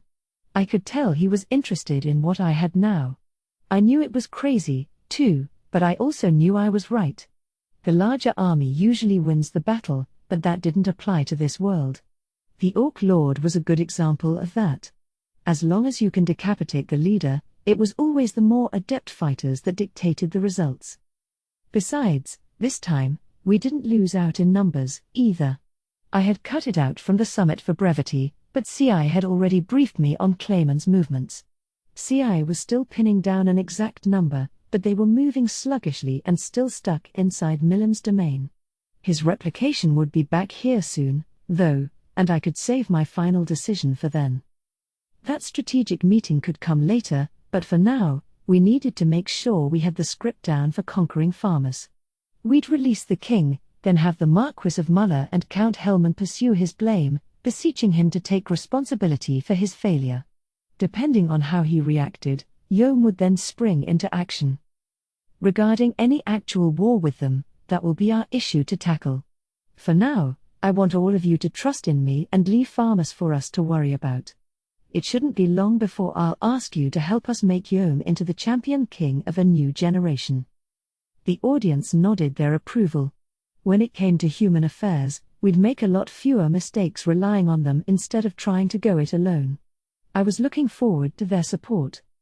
Now, Fuse, I want you to contact Muller and Helman confidentially. Sure thing, he replied.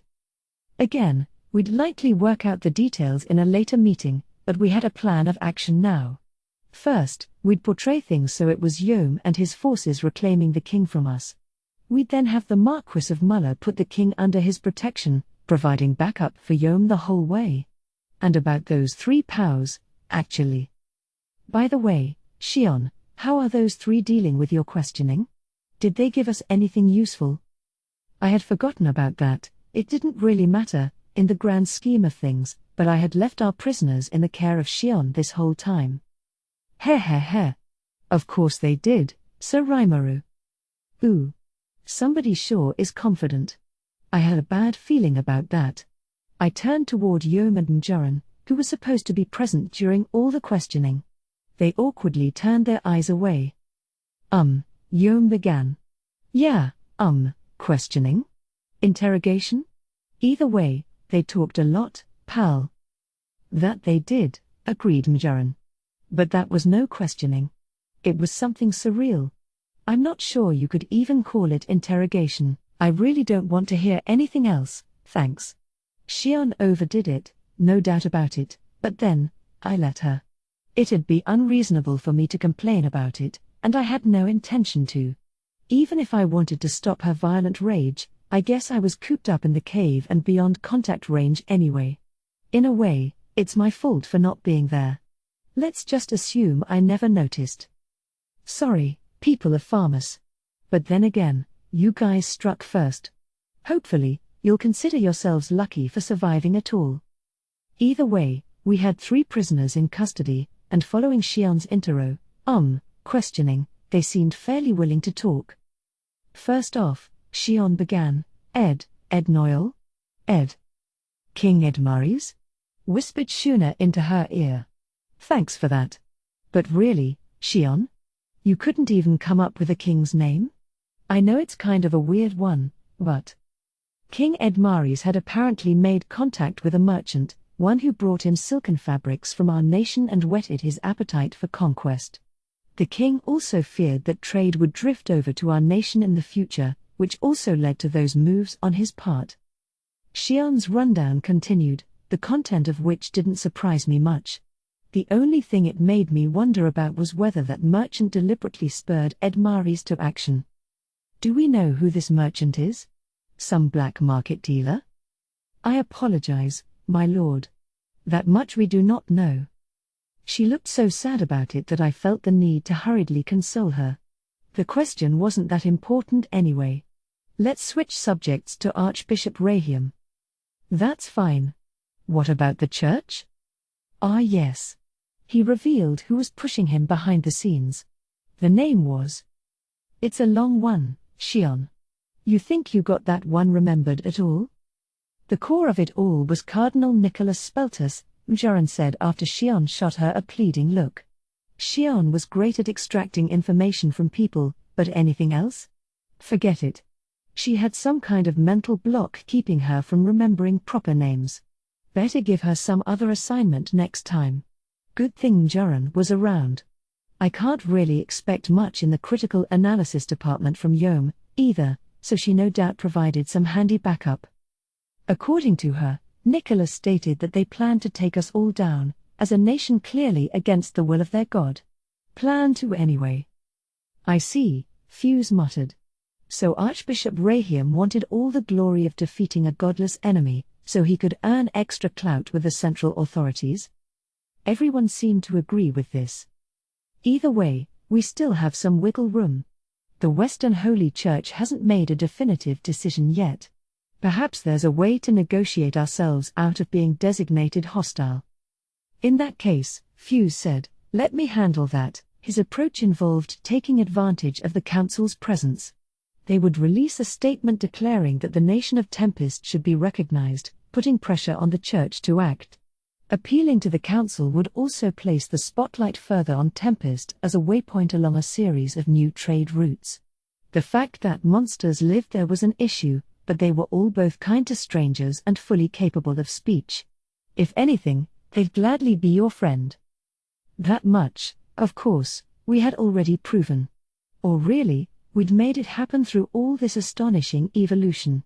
In so many words, our aim was to earn treatment from the humans similar to what dwarves, elves, and other demi-human races enjoyed.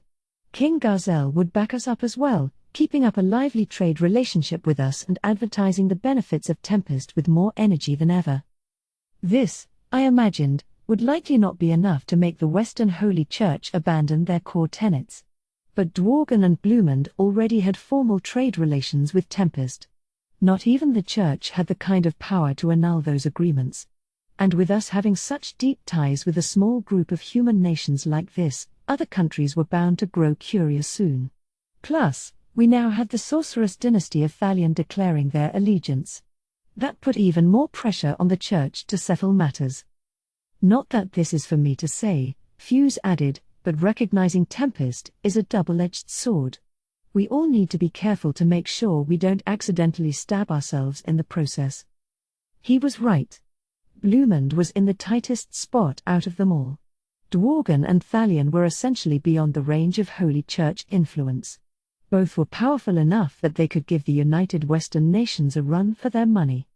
Blumund, meanwhile, was a blip, all too susceptible to pressure from outside its borders. Except all that was a thing of the past. Heh. Fuse, was it? No need to fret. We dwarves can make runs through Tempest to access your markets as well. And with the stronger position that will put your nation in, the Council will find it prudent to tread lightly with you. Garzel's right, I thought. Two nations, Dworgen and Thalion, both with different cultures and technical expertise, were interacting with each other through Tempest. This town was going to grow exponentially, I was sure of it, and then, a new culture would bloom. Culture and technology. The sorcerous science Thalion boasted and the spirit engineering Dworgen cultivated would connect on our doorstep, two different families of tech rolled into one. It could create an industrial revolution straight out of fantasy, and the Kingdom of Blumund would have dibs on enjoying it first. Even in terms of pure accounting numbers, the potential profits were enormous. Meanwhile, the new kingdom of farmers created by Yom would be reborn as a breadbasket to the entire region, filling the people's stomachs and planting the seeds for an entirely new food culture. We'd need to spread the wealth around, to make sure none of us was competing with another member of the Alliance in each specialty, but I was planning to attend to that anyway, on the sly. Raphael, Lord of Wisdom, had calculation skills that went beyond what even quantum computing could manage. Calculating global economic effects was no sweat, and at accuracies far greater than even the Earth simulator supercomputer in Japan could manage. That kind of made me sound like the man behind the curtain ruling the world, but I am a demon lord, so at least it'd be in character. I could understand Fuse's concern, too. Blumund was so tiny, it might wind up being exploited by its bigger neighbors without any recourse to turn to. That's why it was so hard for them to turn away from the Council, as friendly as that alliance was to smaller nations like theirs. Of course he's worried. Maybe, in the short term, it would have been better for them to keep dealing with the Council. Pool all their intelligence skills together, and Blumund might have even been able to force the Western Holy Church into all-out war against us. If that was the choice they made when they first met us, I might have been slain by now. But the Blumundians didn't opt for that. They trusted me and decided to walk down the same path. You do the deed, and then you get rewarded for it. Blumund had already picked me. I didn't see any reason not to take the hint. Living together in harmony was right at the crux of my ideal. Besides, Fuse, when you return home, I want you to tell the king that I have a favor to ask. A favor? Not another painful one, I trust? Kinda rude, wouldn't you say? It'll take a while to explain, and I'll probably fail to get the point across to you, so I'll visit later to go over it in detail with him. Ho! And I'm the rude one?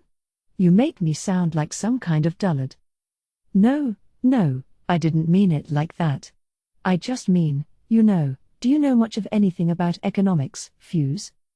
All right. I will give word to the king and arrange a time. Great. I nodded. Blumen's role here would be to keep statistics on the amount of trade in all the main manufactured goods of the region. I'd have them examine the products imported and exported from each nation, then make sure that the necessary items were shipped to the necessary place. To put it another way, I would have Blumen become the first large-scale trading company in the world. Get it right, and there'd be nothing small about this nation any longer. They'd be a financial superpower, wielding influence beyond comprehension. Considering Blumen's geographical location, I wanted them to be a trade hub going forward. But that would wait until everything else wrapped up. I needed to defeat Clayman. Yom needed to build a new nation. Fuse and Blumen needed to use their information access to check on the movements of the Western Council and Church, until we won, at least. My main concern was the Church. I didn't think they'd make any sudden moves, but they still needed to be kept in place. Neither they nor the Holy Empire of Lubelius were willing to recognize our nation. I wanted to postpone any conflict for as long as I could, giving us time to prove our effectiveness and devotion to common harmony. If we had to fight, I'd like to keep it peaceful, but judging by Hinata's reaction to me, that might be tough. None of these problems would be wiped up that easily. Everything depended on what we did from here on out. So about those 3 prisoners, There's King Edmaris, Archbishop Rahiam, and, who was the other guy? Oh, right. The dude who survived my attack. Were we safe letting him go? Shion, we had 3 POWs, right? The one who survived all the killing? That guy has to be pretty bad news, right? Huh? Oh, yes. That terribly frightened man. Frightened? Maybe he was just some wimp who managed to survive through sheer luck. Ho? The final survivor? If I had to guess, perhaps Fulgen, captain of their knights? If Garzel knew someone on that force by name, he must have been at least a half-decent military officer. So maybe it'd be risky to free him? I turned to Diablo. What kind of guy was he like? Pretty strong, right? You think it'd be all right to let him off the hook? No, Sir Raimaru, he replied, smile still on his face. He is a minnow, incapable of being a problem at all. By human standards, however, he does seem rather well versed in magic. He's a magician? Maybe not a knight captain like Fulgen, then. Do you know the name, Shion? Yes. It's ramen, sir. Ramen. I haven't had ramen in years, actually. Nothing like a steaming cup of instant noodles during an all-night deadline crunch at work. I miss that. Maybe I'll try to fashion some later. Ramen? Fuse asked as I basked in fond memories of my past life. Was there someone named that in Farmus? It does not ring a bell, replied Errol. And a magician, you say? I am aware of a magic-born named Rosen who should still live there. Rosen the champion? A man who should never be omitted from the story. I know that name, Phobio chimed in. It is well known even within the Beast Kingdom. The guardian of the great land of Farmus and among the most intelligent of magic-born. Yeah, I know him, too. A human who's mastered magic up to the wizard level and beyond. I've always wanted a chance to challenge him. I'm sure we'd win in close-quarter combat, but he is not one to trifle with, no. All the lycanthropeers knew him, which surprised me. There was someone like that still left in Farmus?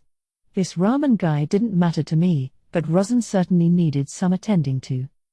You are sure the man we have is named Ramen? Shion? Why yes, probably. But he's just a young man. One of the people who attacked this town. Certainly not the master magician you all are talking about. She sounded a lot more assertive on the second half of that statement than the first. But hang on, didn't Diablo just describe our prisoner Rahman as a magic user? Curious, I decided to get the story from a few more witnesses.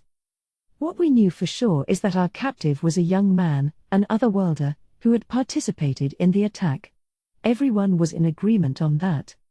Diablo, are you making up stories in an attempt to earn Sir Ramiris' praise? Shion goaded him. Not at all. I would hardly expect to be heaped with adulation for having defeated someone of such low caliber. I simply seek recognition that I have carried out the work provided by the master I serve. That's true. Diablo wanted me to know he was a good servant, but he didn't say anything about his opponent being tough at all. He was dissing the guy every chance he had. So, come to think of it, Hakuro mused, when Geld and I cornered that otherworlder, a fairly powerful magic wielder interfered. I believe that man was named Rosen, actually. He had prepared a type of nuclear magic he was ready to unleash at any moment. So we let the otherworlder go, since this wizard was much more of an imminent threat. So it is Rosen, not Rahman? Rosen, this guy I wanted to keep an eye on, was involved in the battle after all? Report. Using certain secret rituals in the realm of spiritual magic would allow one to leap between physical bodies. Oh, right. That. Do you think maybe that Rosen guy took over the body of the younger dude? What? Shion was floored. She never seemed all that sure about our prisoner's name. I was fairly certain my theory was correct. Heh. And I am sure we will discover our ward's true name shortly. Diablo pounded the final nail into Shion's coffin. It almost drove her to tears. Our man turned out to be Rosen, in the end. Nobody named Rahman out there after all. All right? So enough bullying Shion over this. What do you want from her? She's Shion. Asking any kind of brainwork out of Shion is a mistake in the first place. But you dispatched Rosen himself that easily? I cannot believe it. The champion who supported farmers for centuries. He was one of the rare humans who was equal to me as a wizard. Superior, even. All the shocked eyes in the room turned to Diablo. If you think about it, he is kind of a mystery. Why is he so keen on being my servant? He claimed to be willing to work for free, so I had no real reason to turn him down. The guy describing this amazing wizard as a minnow kind of confirms how strong he is. And this was before I named him, too. And right now, this guy was choosing to lord it over Shion. She gritted her teeth, no doubt frustrated over how she brought this fight to him and lost big. Ah well. Nothing should come of it, as long as Shion doesn't go and start acting like they're bitter rivals. Having both a talented secretary and a ditzy one on board is going to lead to a lot of jealousy, I'm sure. Right. So let's do this. Yom, I want you to take the 3 prisoners and do something with them for me. Diablo, I want you to join him. Now Diablo was looking panicked at me. I could see Shion sneer back at him, but that order wasn't for her sake. This was the result of more serious thought. I was just thinking about who I could have helped out Yom's team, assuming I left Veldora to keep the town safe. Someone who was reasonably intelligent, strong enough to handle anything that came his way, and could move fast if needed. Ci would have been the best choice, but I needed him on the battlefield. Benimaru was my general field commander. Shion was out of the question. Hakuro couldn't use shadow or spatial motion, so it'd take time for him to travel anywhere. Geld and Gable would stand out too much in human society. Meaning Diablo fulfilled all my conditions. He said he'd lend a hand when it came time to take Farmus down, so I doubted he'd have any complaints. He'd have no problem guarding someone as potentially harmful as Rosen, either. I will leave this to you, Diablo. Ah, I understand, Sir Raimaru. He gave me a delighted smile. Something didn't seem quite right about it to me, but if he said yes, then no complaints. Right now, Diablo was probably third in strength after Veldora and me. No matter what happened, he'd have it handled in a flash. This job might take several years, so I hope you'll be patient with it. Contact me with thought communication if anything comes up. Not a problem, sir. I will be happy to handle this mission well before the allotted time. He sure had a lot of confidence. This was an entire nation I was asking him to take down, but again, that's another reason I felt safe giving him this assignment. Now, with all the plans settled, we could end this summit between nations, and now I could focus my full attention on all-out war with Clayman without any regrets. To finish off, I asked if anyone else had something to say. A hand shot up. It belonged to Errol, who was looking expectantly at me. Yes? I asked. Errol had been waiting for this. Our nation and yours are separated from each other by extremely treacherous forests and mountains. If we could connect ourselves directly through that region, that would allow us to cut the travel distance by quite a margin. A highway, in particular, would make the trek far easier. He shot me a glance. Aha! I knew what he was getting at. If we were gonna be building a formal relationship with Thalion, of course we'd want a direct link between us. We'd have to do that, of course. Products that used to require long detours to deliver would naturally be more attractive once we had a better road. That was a part of my plan from the start. Of course, it'd also mean we'd have a lot of civil engineering to do, cutting down trees, building tunnels, paving the roads. The budget would be huge, and maybe they were a superpower, but it wouldn't be that easy to procure budget like that. No doubt Errol already had some ballpark figures he composed himself, in hopes of forcing the whole job upon us. Errol, Garzel commented, you are asking for too much. Not even Ramiris can accept such a massive undertaking so lightly. Well, hang on. I'm pretty sure we covered all the work and expenses for the highway to the Dwarven Kingdom, didn't we? Don't be ridiculous, Garzel. If it was Sir Ramiris saying that, I would accept it, but not from you of all people. Ah. Guess Errol knew, too. So if I'd already accepted the job from Garzel, would it be wrong to say no to Thalion? In my honest opinion, I had no problem being left to the task. A highway was a small price to pay for their recognition, really. But if I kept taking these low-paying jobs, so to speak, every country we ran into going forward might expect a similar handout. Humans are sly like that, something I was sure reminded of by my experience in Bloomond. They had me right where they wanted me. Let's get a thing or two straight before we go any further. I understand your suggestion, Duke Errol. We would be willing to accept your request for a highway. However? Errol nervously swallowed as he looked at me. Don't worry, man. I'm not gonna ask for much. However, I want you to let us handle the highway security and lodging facilities. Of course, we would take payment for this, in the form of a small transport tax on top of operating expenses for those services. It would be like running a toll road. We'd set up stops at decently sized regular intervals where people would have to pay fees to advance. That would provide us with permanent funding. We might start in the red, but over the long term, it'd probably lead to profit. Our special interests at work, you could say.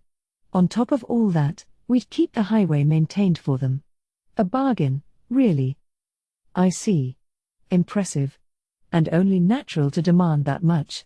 However, I would like to have the right to negotiate this transport tax, perhaps once every few years, ho?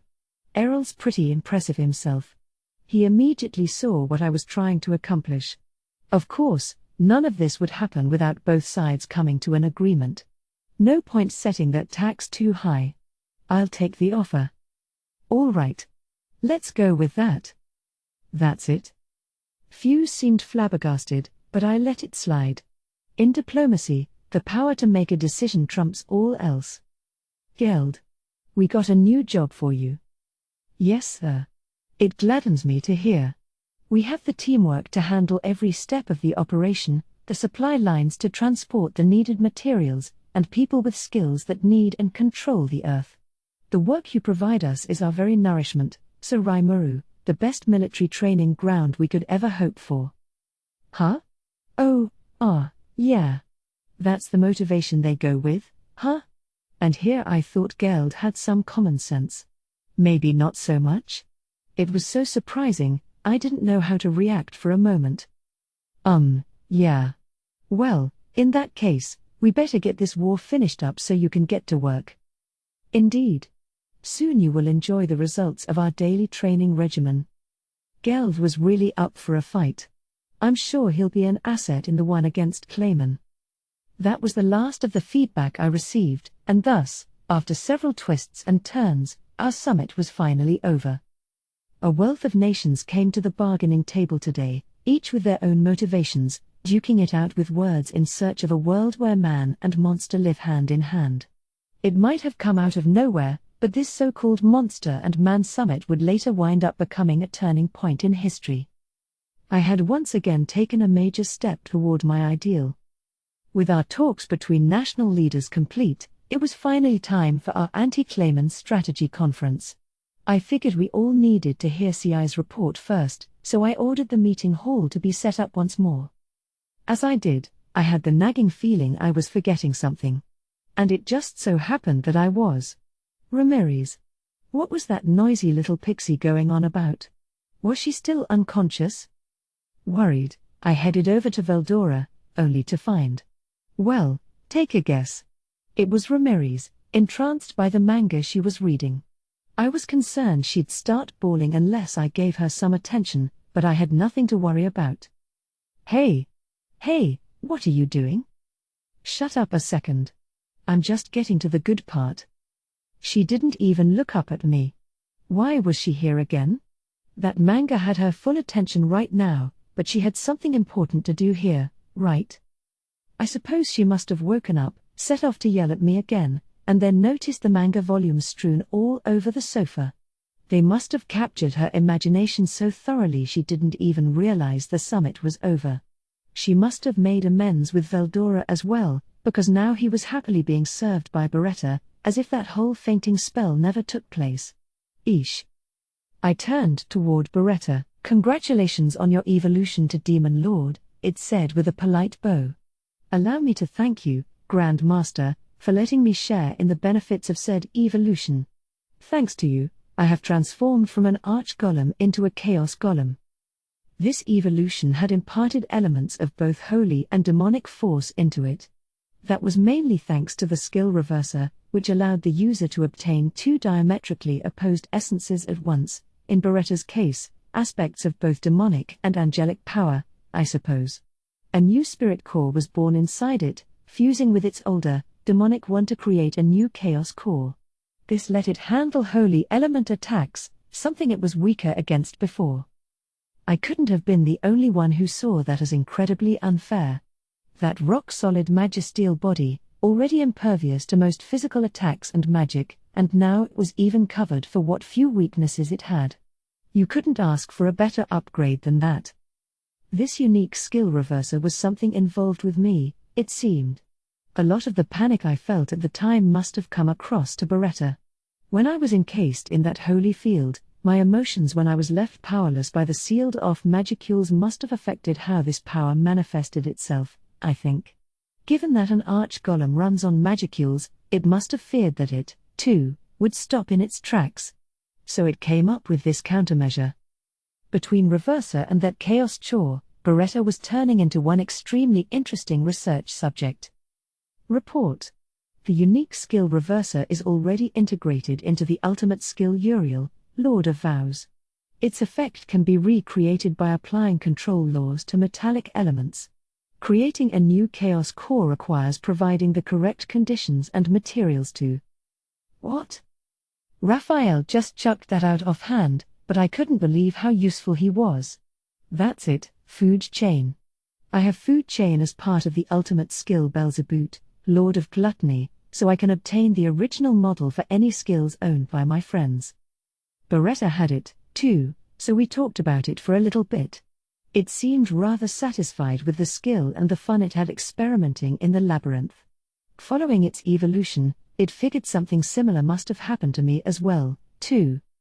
In any case, I said, I'm glad you're still doing well. Once this is all settled down, We should talk a little more in depth. Ha ha. I appreciate you saying that. Now I have something to look forward to. Yeah. I'm also glad you're still listening to Ramiris. Keep that up, unless she gives you any orders that are too crazy. I will be happy to. I promise I will not betray your expectations. Great. Hang in there. By the way, what are you guys here for? I shot a glance at Ramiris, still enthralled by her manga. Beretta must have forgotten, too. It made a beeline for Ramiris, bringing her out of her trance-like state. Lady Ramiris, now is not the time for this. We must inform Sir Rimuru of the news. Shut up. I'm really busy right now. Please, my lady, recall your goals traveling here. I told you. Fate has brought me and this wonderful thing they call manga together. Oh, which suitor will she choose in the end? You can't argue with that impassioned logic. Literally, you can't. Oh, the pains Beretta must go through. I couldn't let this go on. I had a general idea of what she was reading, so, with a sigh, I decided to threaten her a little. If I didn't, we'd all be forced to wait until she was done with the series, and that one was an epic running over 40 volumes, so even someone as calm and Buddha-like in his patience as I couldn't hold out that long. Hey, Ramiris. If you don't want me to spoil it for you on who she goes with, then tell me why you're here already. The threat produced immediate results. Right, she shouted, saluting to me and hurriedly flying into the air, not a care in the world. It couldn't have been anything serious, just her overreacting and carrying on as always. The rest of our visitors had stopped their chatting as they prepared to leave, also remembering that Ramiris was still there. I guess they all wanted to satisfy their curiosities before going. The fairy noticed the attention and proudly puffed out her chest, or lack thereof, crossed her arms, and gave me the boldest nod she could. I'll say it one more time. Tempest shall fall to ruin. What did you say? I replied without enthusiasm, following the script. She took the bait. Humph. You know, she said patronizingly, that it isn't something I want to happen, of course. So I came all the way over here to tell you. You better thank me. I tried my best to avoid all her little jabs at me. Giving them attention would just prolong the conversation. So why are we falling to ruin? Well, before I tell you. She stopped, turning serious as she looked around to size up the dignitaries around her. Then she nodded to herself. I suppose this has a lot to do with you humans, too. All right, listen up, all of you. Clayman's just proposed that we launch a Walpurgis Council. A Walpurgis what? Right, a Walpurgis Council. A special meeting of all the demon lords. Oh. She said launch, so I thought it was some kinda huge magic spell at first. I was planning to storm Clayman's domain, so if she told me that Clayman was attacking first, I would have freaked out. Pressing her for more details, Ramiris stated that staging Walpurgis required the consent of at least 3 demon lords, and once convened, attendance was very much mandatory. Absence was never forgiven. It was one of the very few things the capricious, self-serving demon lords had agreed to on paper, although this still didn't prevent some extremely lazy demon lords from sending a representative with full rights to the council instead. I think I have read about this, Errol said. Once, all the demon lords came together to wage an epic battle, one that the Western Holy Church named Walpurgis, or the Feast of Demons. This was something he had apparently read in some records dating back 1,000 years ago. The war was a costly one, causing serious damage and disasters across the land. Walpurgis, the term coined by the Holy Church for it, had the connotation of not just a demonic feast but one attended by those who spread chaos and destruction worldwide. These were worldwide affairs, I supposed. So if demon lords gathered together like this, did it mean war among themselves, or them teaming up against some other enemy? So are the demon lords about to declare war on something? No. I'm a busy woman. I don't have time for wars and other annoying stuff like that. Ramiris looked like she had a lot of free time, but never mind. She was a demon lord, one who had been around for a long time to boot. Maybe she was part of those conferences of a millennium ago, It wasn't out of the question. Errol nodded at her. I believe the demon Lord Ramiris is telling the truth. The war in the records I read was officially called the Tema War, the war between heaven and demon. It was fought by multiple factions, all vying for power. Of course. As he put it, these Tema Wars, or Great Wars, were triggered every 500 years. There was a reason for that. It was because the forces of heaven, in other words, the angels, came down to earth at around that cycle. These angels were kind of natural enemies to demons, I suppose, but oddly enough, they would attack pretty much everyone indiscriminately. Developed cities and towns, for some reason, were a particularly favored target. Nobody knew why, but there you go. That is the reason why we never left the underground, Garzel said, and maybe they had the right idea. As advanced as they were, they'd stick out like a sore thumb. The sorceress dynasty of Thalion took the same tactic, building a city in the hollow of a gigantic divine tree, that fancy tree city, as Garzel had mockingly called it. As superpowers, both nations spared no expense in keeping their lands safe. So what about the Western nations? The Council of the West was established to protect themselves against monsters, but also so they could survive an upcoming Great War. Member nations worked together, while Dworgen and Thalion basically hunkered down. But the angels weren't the only enemy to worry about. As if responding to their descent, the monsters on the ground would suddenly explode into action, in this case, the magic-born, knowledge-bearing monsters. Some demon lords would use Tema Wars to stage invasions of human nations as well. The Great War of a millennium ago saw that happen, which led to a lot of tragedy for everyone involved. The humans, to their credit, weren't anyone to be trifled with. That could be seen in what was likely to be the largest antagonist of the next war, the Nazca Namrium Ulmaria United Eastern Empire. The Empire's thirst for power could strike any time, any place. If the Western nations showed any sign of weakness, the Eastern power could bare their fangs at a moment's notice. Thus, you would have these wild, frantic world wars, with angel and demon and human brutally slaughtering one another. That was your typical Tema War. So I guess it was kind of slander to accuse the demon lords of triggering them. Not that I wanted one of those, either. And what's with angels setting their sights on the bigger cities? I wanted my city to be the richest one in the land, incomparable to anything else, but maybe I ought to wait a bit. Maybe it's smarter not to develop the most important facilities we needed until we had the resources to defend them. But this was all in the future anyway. Let's just put it in the file for now. Back to this Walpurgis.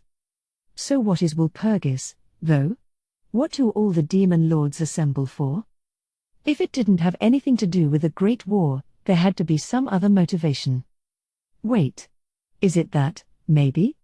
Like, what Milim was talking about, how they punished anyone else who declared themselves to be a demon king? Are they gonna decide who'll do me in? Well, first, I think you have kinda the wrong idea, so let me start with this. What Ramiris had to say hadn't occurred to me at all. These Walpurgis councils, you know, we hold a lot of them. All you need is 3 demon lords to agree to one, which is pretty darn easy. Back in the day, it'd just be this informal chat over tea with me, Guy, and Milim. But Walpurgis is just a place where demon lords come together, catch up on news, and talk about whatever's happened lately. It's really not a huge deal, it's just that humans don't know about it. This sounded like quite a revelation. Maybe she saw it as nothing, but it was almost scary how lightly she treated the demon lord job sometimes. Maybe I should take what she said with a grain of salt. If I accepted it as the unvarnished truth, it might come back to bite me in the ass sometime. Okay, then, stupid, if it's just high tea with your friends, then why's this nation gonna fall to ruin? Even someone as kind as I am felt the need to yell at her a little. This kid just has no idea what's going on. Look, no, all right? She waved her arms up and down. The problem isn't that they're holding Walpurgis, it's what they're gonna talk about. What they'll talk about? If they're all meeting together, it's gonna be about killing me, isn't it? As Ramiris put it, 2 people agreed to Clayman's initial Walpurgis request, the demon lords Frey and Milim. That triggered it, and the topic of discussion, the new force born in the forest of Jura and their leader assuming the title of Demon Lord. So me, then, so you. You declared yourself a Demon Lord? I nodded. Yep. And I don't regret it one bit. Well, that's not so weird coming from you. You might have to deal with a few tricky spots, but with all the power you've got, it ought to work out, huh? Ramiris made it all sound like it wasn't her problem at all. Which I guess it wasn't. I mean, I was prepared for this, but still. You think they want to punish me for it? That's how they're phrasing it, she replied, but one of the unwritten rules in our line of work is that if you want to punish someone, go do it yourself, if you care that much. They're holding Walpurgis this time because they were betrayed by the Demon Lord Carillion. Plus, Clayman was going on and on about how Mjuran, one of his underlings, was killed. What kind of line of work is Demon Lord anyway? She ignored the question. But apparently Clayman had already fingered Raimaru, so-called new Demon Lord, as Mjuran's killer. Which meant his goal was. Report. It is believed to be the takeover of the Demon Lord Carillion's territory and the suppression of the forest of Jura. Yeah. I think so, too. So that's why his army's en route. I guess he made the first move before we even realized it. Shrewder than I thought, I guess. Hey! Are you listening to me? Now Ramiris was giving me an uncharacteristically stern look. You're acting like this no big deal, but it's huge. Millen's already taken down Carillion, I heard, and Clayman's ready to send an entire army of magic-born someone's way. Punishment, heck, this is war. Clayman's come up with an excuse to take each and every one of you down, all right? The summit attendees began to stir. Having one of the Demon Lords taken down was serious news to the superpower nations. I suppose it would be. It could totally disrupt the balance of power between them. And while it had already happened, the news was a total bolt from the blue for everyone else. Pretty heady stuff. That, and Lord Carillion, a betrayer. How dare that brute accuse him? Clayman will pay for this. I'll crush that upstart with my own 2 hands. Whether Lord Carillion is there to lead it or not, our armies are unhurt and in full fighting shape. We'll never let Clayman's minions seize our land. It goes without saying that the lycanthropeers had the most visceral reaction to it all. Nobody likes their master being called a backstabber, I suppose. Plus, from what Ramiris said, apparently Clayman was gunning for his whole territory. Man, we really got a late start, didn't we? I had no idea he'd be moving this fast. Better dispatch him quick, he can't be up to anything good. Calm down a second, Ramiris. Yes, it's true I declared myself Demon Lord, but I didn't kill Mjuran. What do you mean? I mean that Clayman's telling you a pack of lies. I expected him to come out against me with that accusation. Plus. What? You got any evidence to show for that? Either way, Demon Lord Ramiris. Pardon me for speaking me out of turn. I am Mjuran, the magic-born servant of Clayman who was allegedly killed. I'm gonna crush Clayman. The moment I made him think Mjuran was dead, I knew he was going to react sooner or later. I didn't take the bait, Clayman was just hooked by my lure. The rest of the Demon Lords weren't involved. The sight of Mjuran threw Ramiris for a loop. Huh? What? Wait, so. Now I get it. The Demon Lord Clayman's the real culprit now, isn't he? I knew it.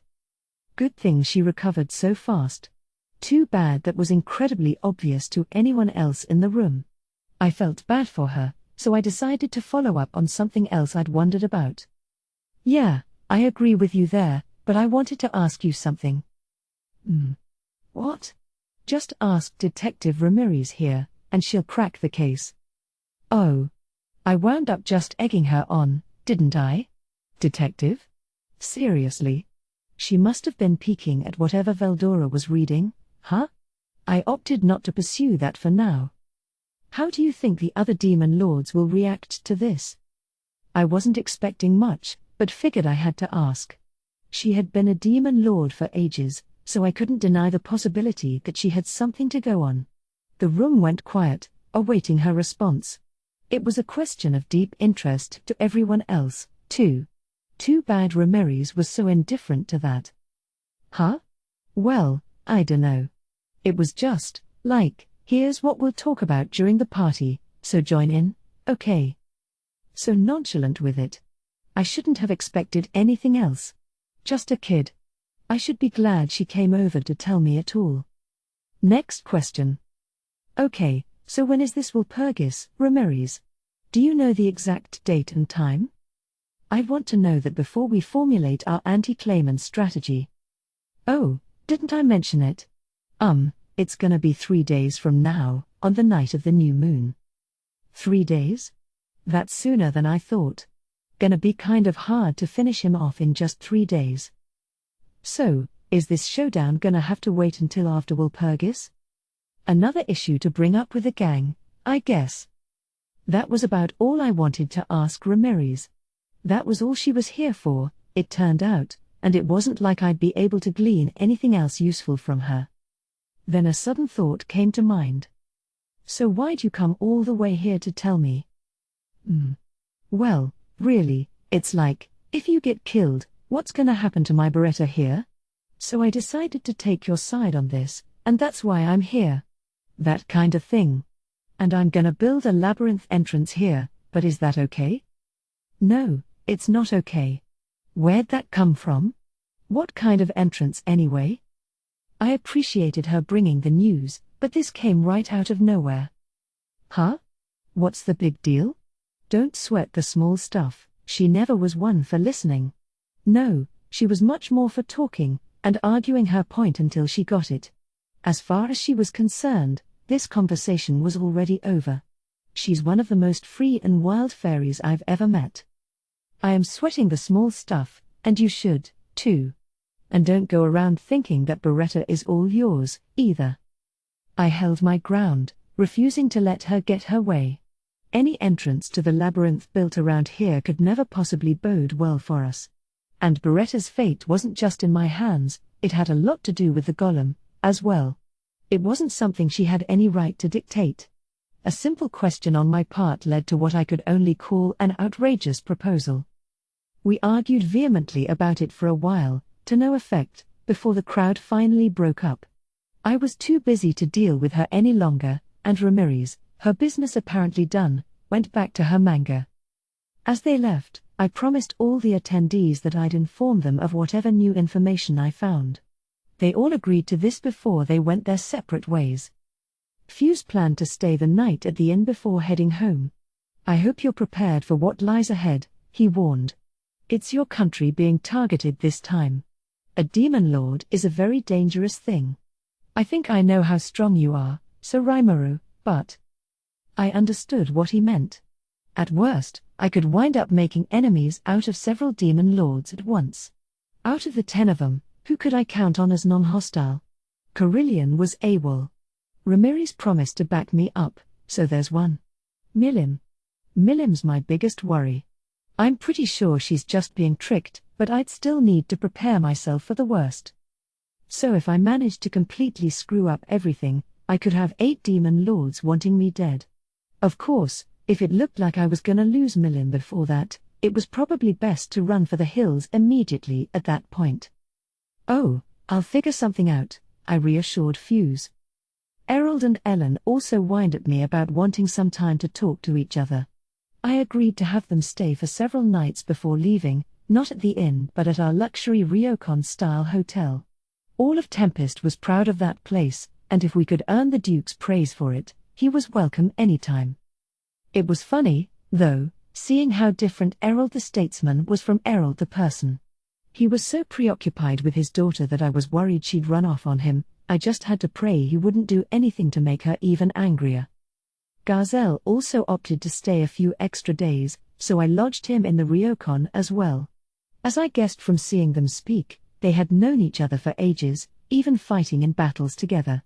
Errol must have really been a hell of a wizard. And now, funnily enough, they were using Tempest as a new channel to build geopolitical ties with. It's always better to get along, of course. We really enjoyed a celebrity lineup at this summit, though, didn't we? Leaders who'd hold major sway over human nations in the future. And, if you think about it, I was standing on equal footing with them. Having that selfish fairy crash it at the very end made for a less than snappy ending, but I think it's safe to say I gained a lot from it all.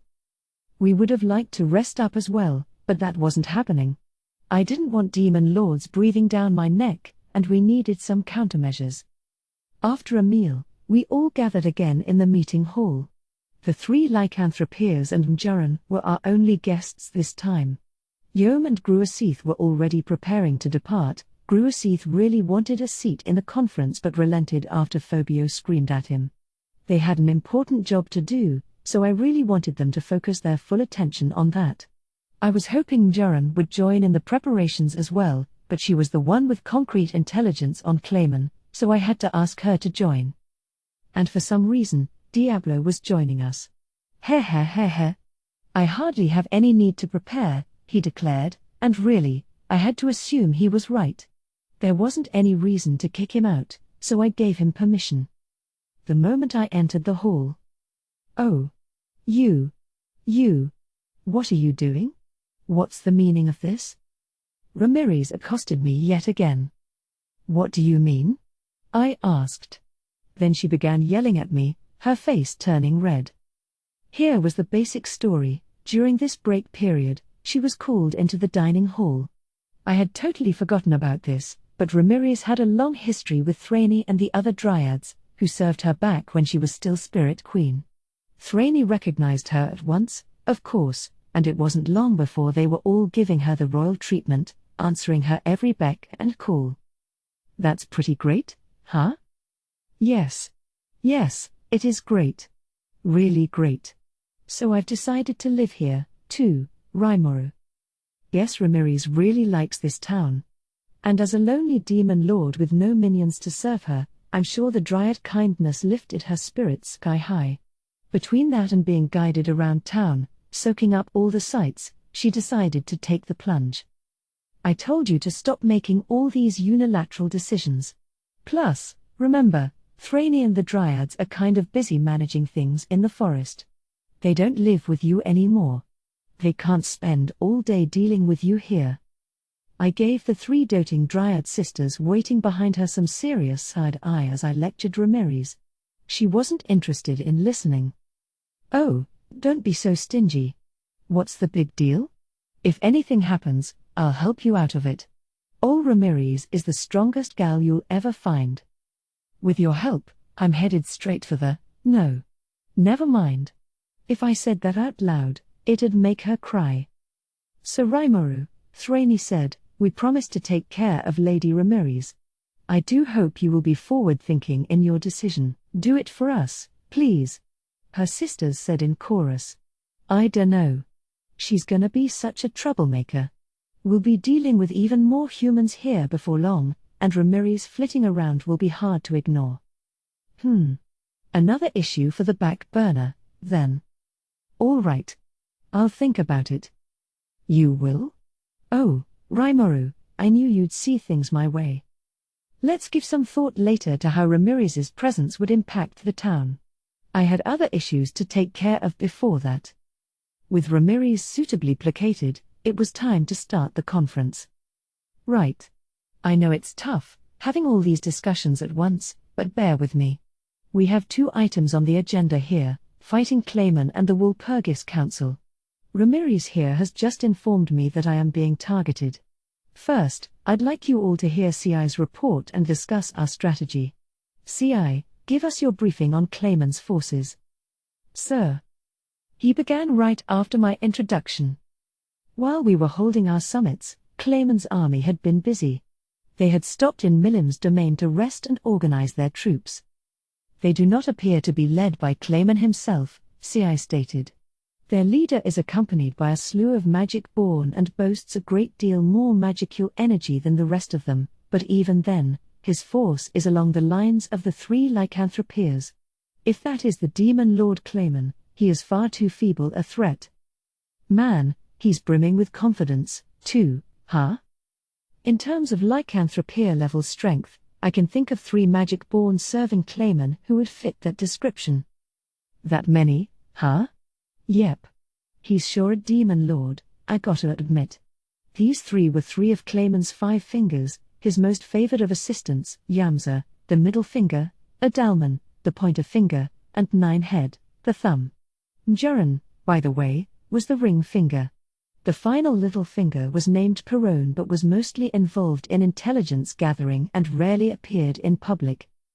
I had been wondering about the moderate jesters group and their relation to Clayman, but Mjuran apparently knew nothing about them.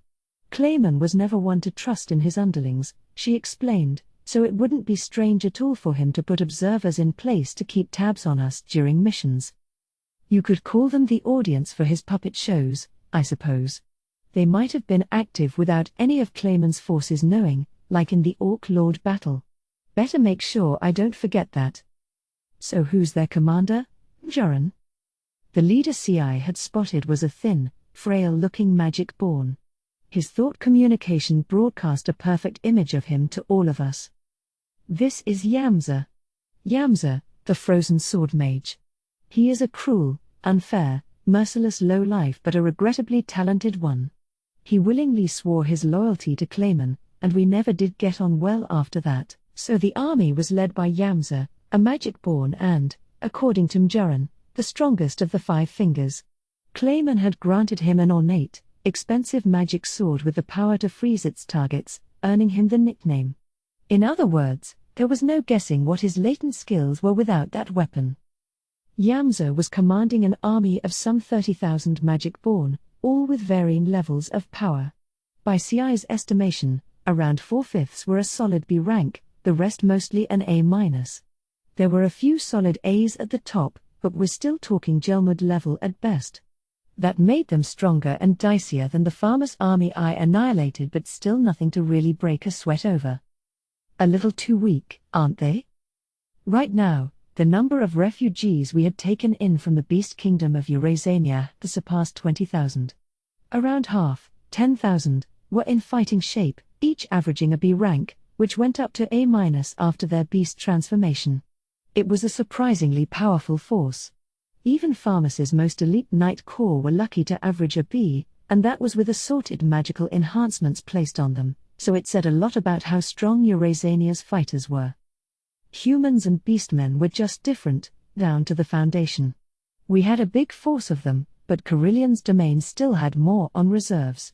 These were beastmen that the army recruited from nearby villages during the capital evacuation, only to have them spread out across the countryside. The most powerful officers of the Beast Masters Warrior Alliance had brought them back together, regrouped them, and sent them off to hide out at strategic points. Add their numbers up, and they, conservatively, amounted to over 10,000 themselves.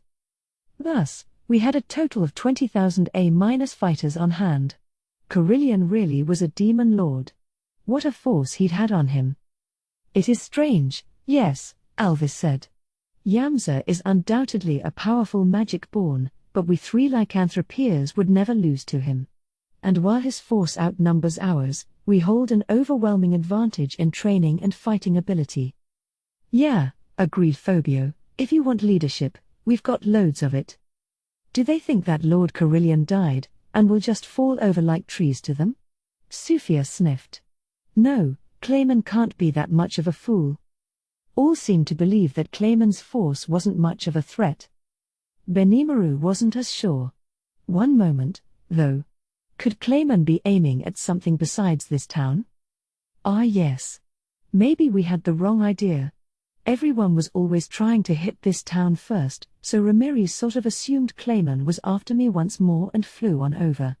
And here I was hoping we'd get to strike them from both sides once the army left Eurasania. The best laid plans and all that, so are they marching for the Beast Kingdom? There are nothing but refugees left there, plus over 10,000 fighters. They may be better in combat, but Clayman's numbers could overwhelm them. Right. CI reported that they were camped in Milim's domain for now, but they had already reorganized and were ready to head into Eurasania territory tomorrow or the next day. I didn't think they'd attempt a night march, but we'd need to factor that possibility into the equation, too. I wonder if they are aware at all that we are on the lookout for Clayman, Geld gravely stated.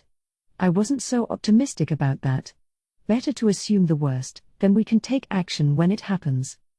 But even if they are marching for this town, observed Mjurin, Clayman would never ignore danger from the rear. He would snuff out the source of that first before proceeding. Yeah. So would I, actually. But snuff it out? Wait, so you mean Clayman's intending to kill off all the fighters in the Beast Kingdom? And who can say it was just the fighters? Understood. I have predicted the actions of the Demon Lord Clayman. There is a 100% likelihood that he seeks to awaken himself to become a true Demon Lord. I do not believe this town factors into his plans. However, to achieve this, he is likely taking the crude and uncertain tactic of hunting down all remaining life in the Beast Kingdom of Eurasania. So genocide, then. I'm a total hypocrite for saying this, but I can't say I'm a fan of his any means necessary approach.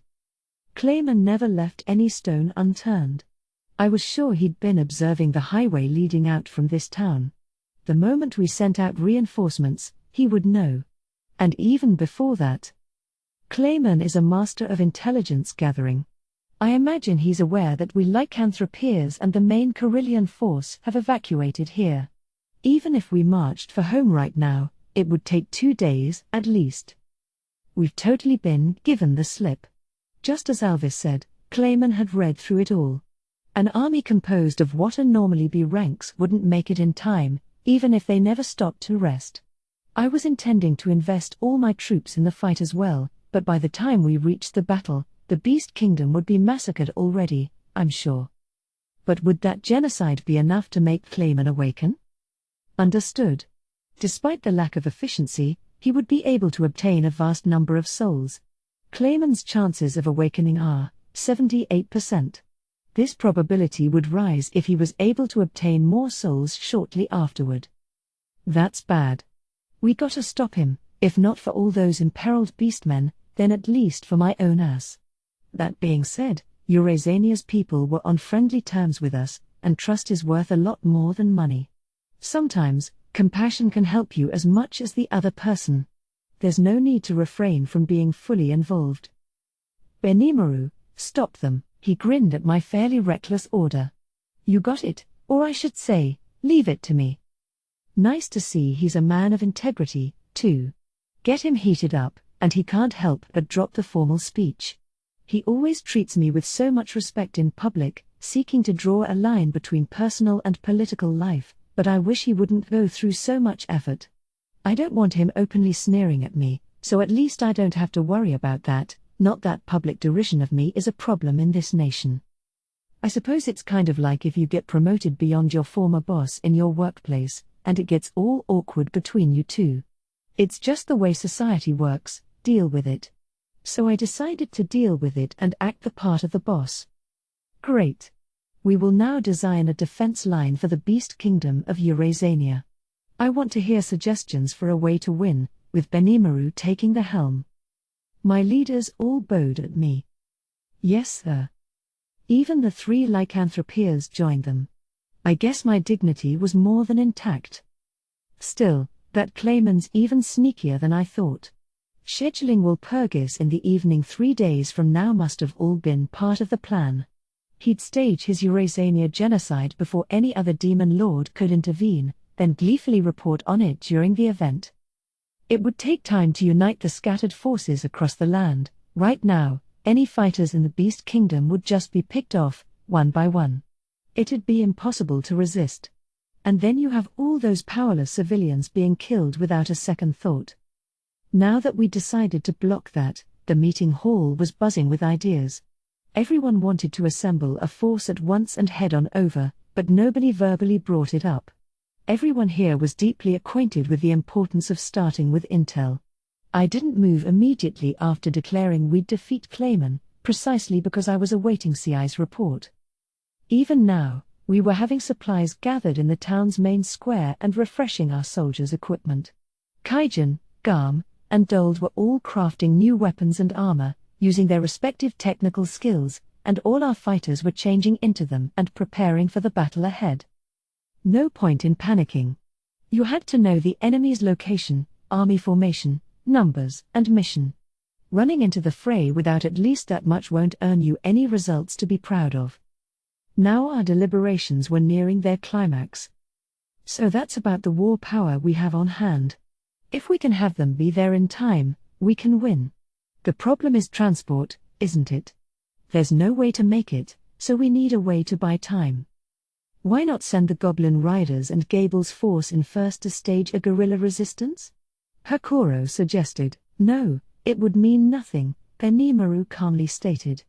I've examined the geography of the Beast Kingdom, and much of it is either flat or features low hills. There are few natural elements to conceal oneself in. A surprise attack from the air would be effective, but a guerrilla force of 100 or so simply wouldn't be adequate.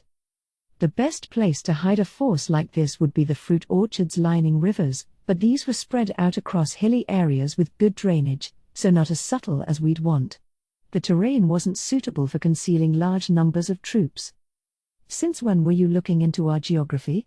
Sufia quietly groused. I was actually kind of wondering that myself. Benimaru probably did some research when I sent him to lead our first envoy team into the Beast Kingdom.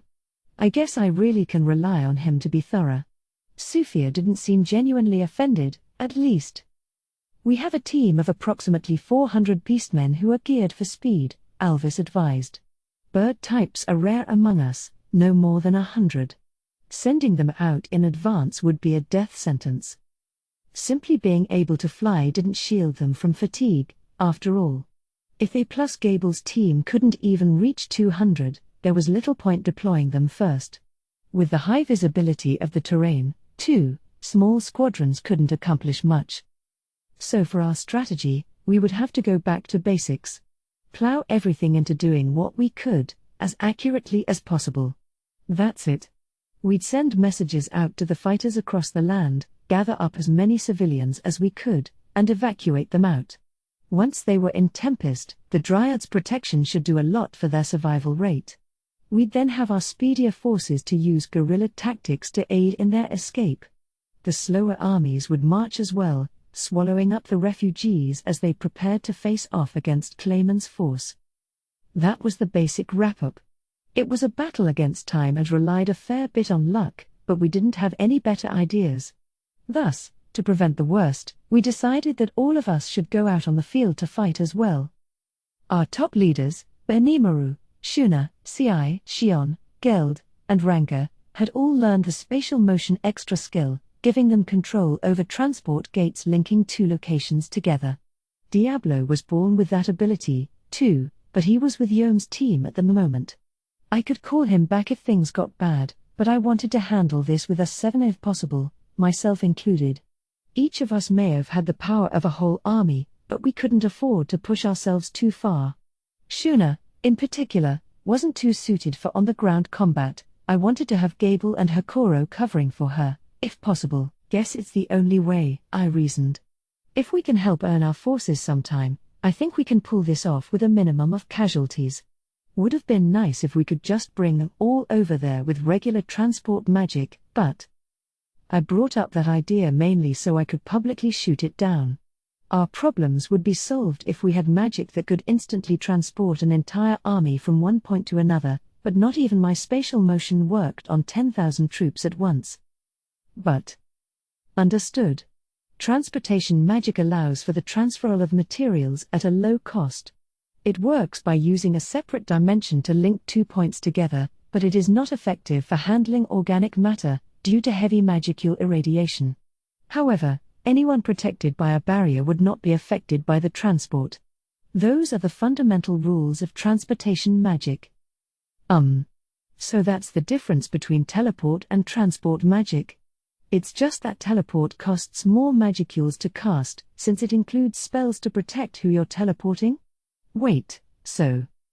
In other words, since Magic-born and monsters have natural magicule resistance, anyone capable of erecting a barrier over themselves can be transported successfully without issue. A full transportation spell that included measures to protect the target would also be possible. So if you're strong enough not to die when exposed to a ton of magicules, you can go across this separate dimension or whatever.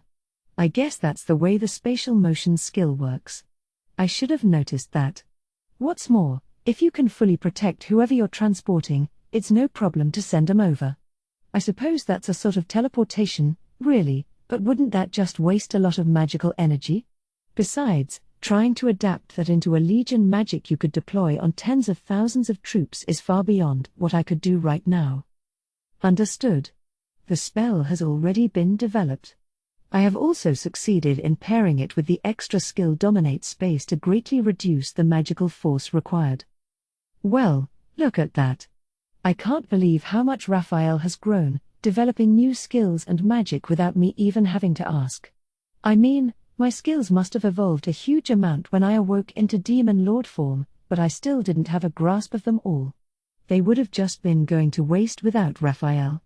If I had to guess, this was ability adjust at work, but either way, I couldn't ask for anything better. Right here, right now, it had just provided me the exact spell I wanted more than anything in the world. No complaints here. Sir Raimaru, Shuna warned me, aware of the danger, it's too hazardous to attempt transport magic on an army. Yeah, you're right, Shuna. But just now, I've successfully developed a new spell. All our problems were cleared away. I felt bad for Clayman, kinda. He would have won if it wasn't for my evolution. Oh. What on? Just now, everyone gave me surprised looks. I nodded back at them. The question is, are you prepared for this? If we use this spell, we can send our entire army over there at once.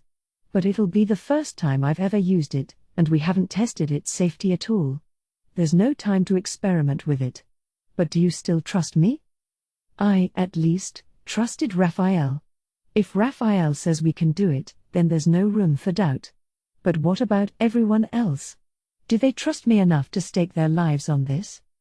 No need to worry, Benimaru said with a brazen smile. I have given you my loyalty, and as your loyal retainer, I would gladly die if ordered to do so. I know all too well by now that you'd never give us a meaningless order. The rest of my leaders agreed, even Diablo, the new guy, was nodding with that eerie grin on his face. The lycanthropeers joined them. You got my trust, Sufia declared. We can't start getting suspicious of someone whose help we're asking for. He's already saved me once. Our fighters know that, so I ain't about to start whining now. Oh dear, Phobio, you're making it sound like I have no choice but to agree. But we're the slowest force, and as long as we are, I'll want to rely on Sir Raimaru's power to help us out. Alvis seemed a tad dubious still, but not enough to turn us down. I nodded at them all.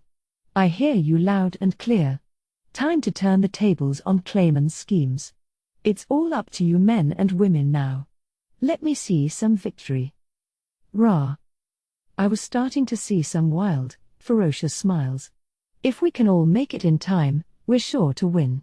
Plus, no matter how closely Clayman's surveilling the highways, he'll never notice our troops get transported in. It's practically in the bag. No wonder everyone seemed so confident again.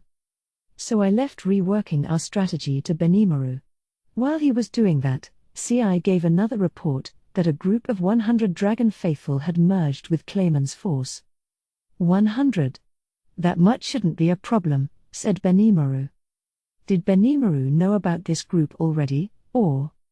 CI, I meekly asked, what are these Dragon Faithful? The name for those who worship the dragon, in other words, Lady Milim, the Dragon Princess. Oh, Milim's people? I thought Milim said she didn't have anyone working under her. So kind of like her fans, then? Her domain, which didn't really have an official name, featured a population of under 100,000, mostly people living off the land in harmony with nature. Maybe they were acting as bodyguards to Clayman's force as they proceeded through their domain. CI didn't have any more information yet, so we dropped the subject. For now, I ordered him to continue monitoring the Clayman army, as well as search for a suitable area to deploy our own forces. That wrapped up how we'd handle the battle. Next came the Walpurgis Council Ramiris had warned me about. The 3 lycanthropeers were already gone, relaying our strategy to their troops and convincing them my transport magic would work. Mjaran left as well, since Walpurgis was my problem, and she wouldn't have any feedback for that. Her job was to assist Yom. This meant it was just the usual Tempest gang and me, which put me quite a bit at ease. There was no need to hold anything back for politeness' sake now. If we only knew where Clayman was, I could just teleport right on over and put an end to this pronto, but if his military was in motion, that meant his headquarters had to be more lightly guarded. My leaders and I could have zoomed right over and finished him off without having to worry about a counterattack. Of course, I couldn't afford to laze out on this town's defenses while I was away, either. Better keep that in mind. I apologize, I said. There is an area in the region surrounded by a thick fog of magicules. I found it too dangerous to proceed inside. No need for him to be sorry. He needed to be careful in everything he does, even with the replication of himself. It'd be a lot worse if he screwed up and the enemy found out what we were up to. Clayman's HQ ought to be beyond that cloud. This was already enough of a lead to go on. Should several of us explore the area while it is unguarded? Benimaru suggested. Isn't Clayman holding Walpurgis shortly? Shuna coldly countered.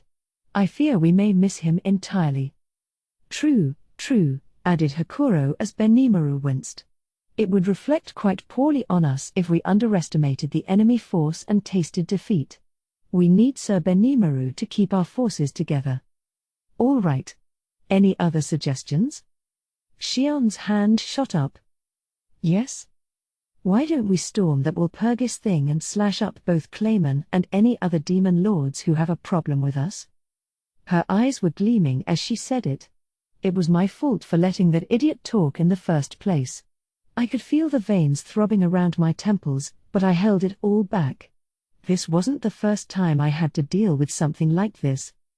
Shion, how are you going to slash them up? Can you give me something more realistic to work with? Clayman solo was one thing, but picking a fight with yet more demon lords would never work. We needed to handle them one at a time, something Shion would have to learn sooner rather than later. My scolding made her visibly depressed. Eesh. Let's try to soften the blow a bit. I may not act it all the time, but I like being kind to her. But crashing their council might be a good idea. Her face rose, full of expectant joy. She was never willing to let a bit of praise go unnoticed. Listen, Ramiris. You have experience with them. Do you think I could join in this thing, too? Yue? You want to participate, Rimuru? No, I just wanted to ask. Clayman's gonna be there, so I thought it would be interesting if I paid a visit as well. If I'm being targeted, showing up somewhere Clayman didn't expect me ought to rock him a little bit. Resorting to violence during a council might not be too apropos, but I could consider my options once I'm there. I think it's probably okay. But you can only have 2 attendants along with you. Any more than that would lead to trouble that all the demon lords preferred to avoid. Once, one of the newer demon lords brought along 100 or so warriors to the council as a show of force. This stoked the ire of another demon lord whose nation had just been raised and was looking for someone, anyone, to serve as a little stress relief. That newer lord wound up killed, along with all the magic born for dessert. Ever since, it was forbidden for relatively powerless magic born to participate, and only 2 guests per demon lord were allowed. In other words, Walpurgis councils had ended in violence before. Which meant it wouldn't be, unprecedented if I did it. Maybe I should seriously consider trying to rile Clayman into a fight over there. Well, what do you think, guys? Think it'd be fun to join in? Heh. A wonderful suggestion. I would be happy to join you at. Diablo, you fool. I will be by his side, and I refuse to allow anyone else. There they go. Shion and Diablo, back at it again. Bringing those 2 along would be suicide, so I crossed them off the list from the start. But either way, Diablo said, if we go into battle with the demon lords, as long as we can defeat them, all is well. What need do we have for a demon lord besides yourself, Sir Rimuru? Shion briskly nodded her total agreement. Exactly. I had thought you were an idiot, but for a new recruit, you seem to have much potential. You stated exactly what I was trying to say. Are they friends, or foes, or what? Whatever they were, I used to think Shion was the only one who didn't think. But no, they both agreed that killing all the other demon lords was a fine idea. Why'd it turn out like this? Looking around the room, I could see a few other people nodding their agreement. A few were more conservative, but a lot of them seemed more interested in spilling blood than securing a victory. The flock of war hawks in my leadership seemed to be growing. But that was just way too reckless. Better hit the brakes on this conversation. Whoa. No need to go crazy. We haven't decided on anything yet. Besides, Diablo, I put you in charge of Farmus, so I'm not bringing you along either way. Ah, true. I understand. Diablo seemed to think of conquering Farmus as a children's pastime. I liked that confidence, but hopefully it didn't cause him to miss something and mess up the whole thing. His emotions appeared mixed to me, disappointed but glad to be assigned work. Isn't that dangerous, though? Shuna asked. There we go. That's the kind of opinion I wanted to hear. It is, replied Geld. Besides, even if we don't join the council, wouldn't it be more effective to seize Clayman's headquarters while he is away? He was absolutely right. It was better to proceed with a battle we could win without exposing ourselves to danger. Geld was as much a hawk as any of them, but he wasn't that impulsive. I was glad to hear that from him, but I had my reasons to contemplate attending Walpurgis, too. Something concerned me about it. No, Benimaru said, what Saraimuru is most concerned about is what move the demon Lord Milim will make. It is hard to imagine Lady Milim betraying us, but we cannot deny the possibility that Clayman is controlling her. Perhaps she has her own motivations, but at the very least, we are sure she has defeated Lord Carillion. I think it is not a bad idea to pursue the truth of that matter at the council. Exactly, agreed Ci. I wonder why Lady Milim signed on to convene the event. Perhaps she has some kind of plot in mind? Great to see they were of the same mind, sharing both my ideas and the issues they presented. Yeah, it'd be crazy to think that Milim would just do whatever Clayman wants. I mean, Milim is so self-centered. Are you really one to talk, Ramiris? Maybe not, but I couldn't help but agree with her. I find it impossible to believe that Lady Milim betrayed us, Shion concluded. I have no evidence to back it up, but that's absolutely how I feel. Right. No evidence. And I didn't think she stabbed me in the back, either, really. Raphael complained about a lack of data to work with, but even I thought that scenario unlikely, unless there was some vast change in the state of things. I've decided to believe in Milim, but that doesn't mean I'm letting her do whatever she wants. I agree with all of you. Milim hasn't betrayed us, which means something else must have happened to her.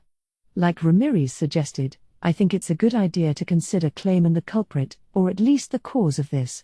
That's why I'd like to take up Benimaru's suggestion. I'm thinking about joining the Walpurgis Council and seeing what I can find out in there. Something definitely must have happened. At the very worst, Milim might attack us the moment Walpurgis ended. That was the real cause of my anxieties, the reason why I couldn't let her be.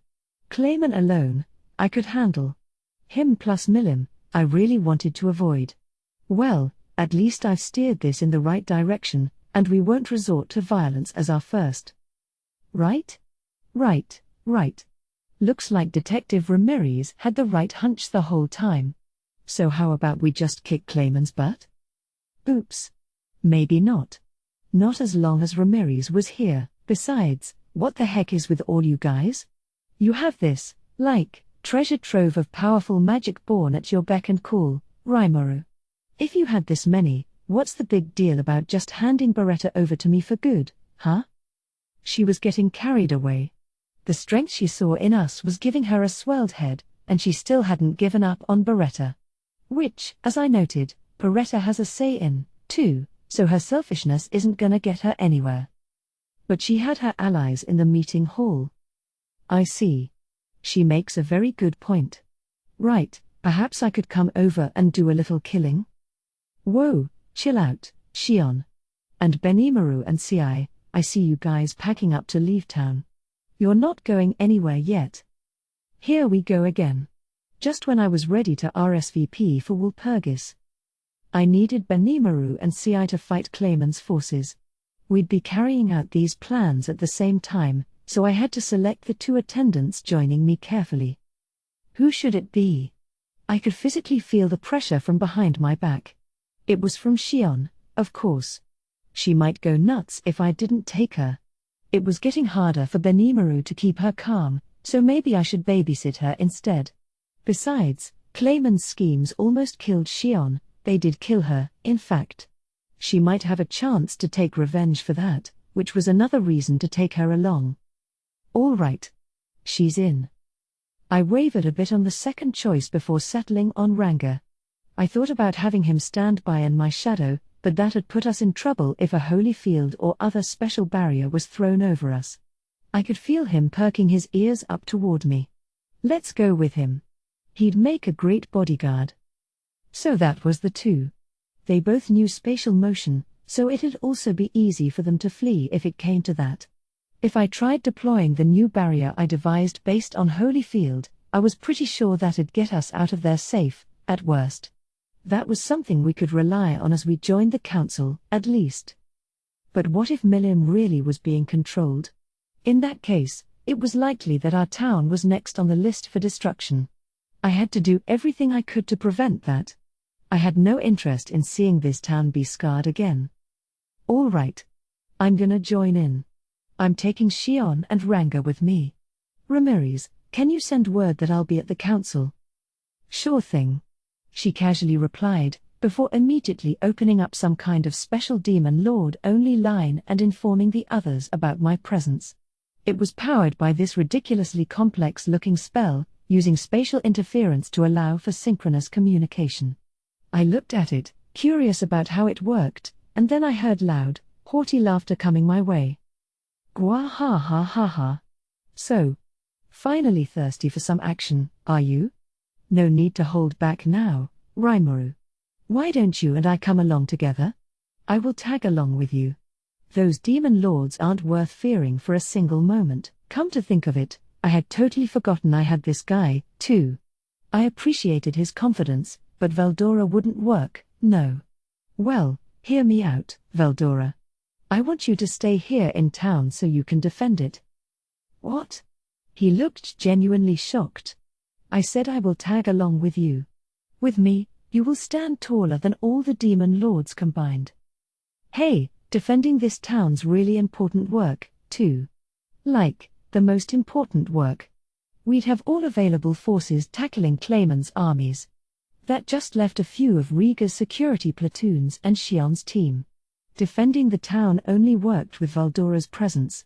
With him around, even if the Western Holy Church stopped by to attack, we'd have nothing to worry about. I tried explaining all this to him. So you see? You need to hold down the fort. MMGH. He seemed less than convinced. Right. Maybe I should give him the real reason. But just as I was about to open my mouth, Ramiris started shouting again. Hey! Rimuru. I just got off the line.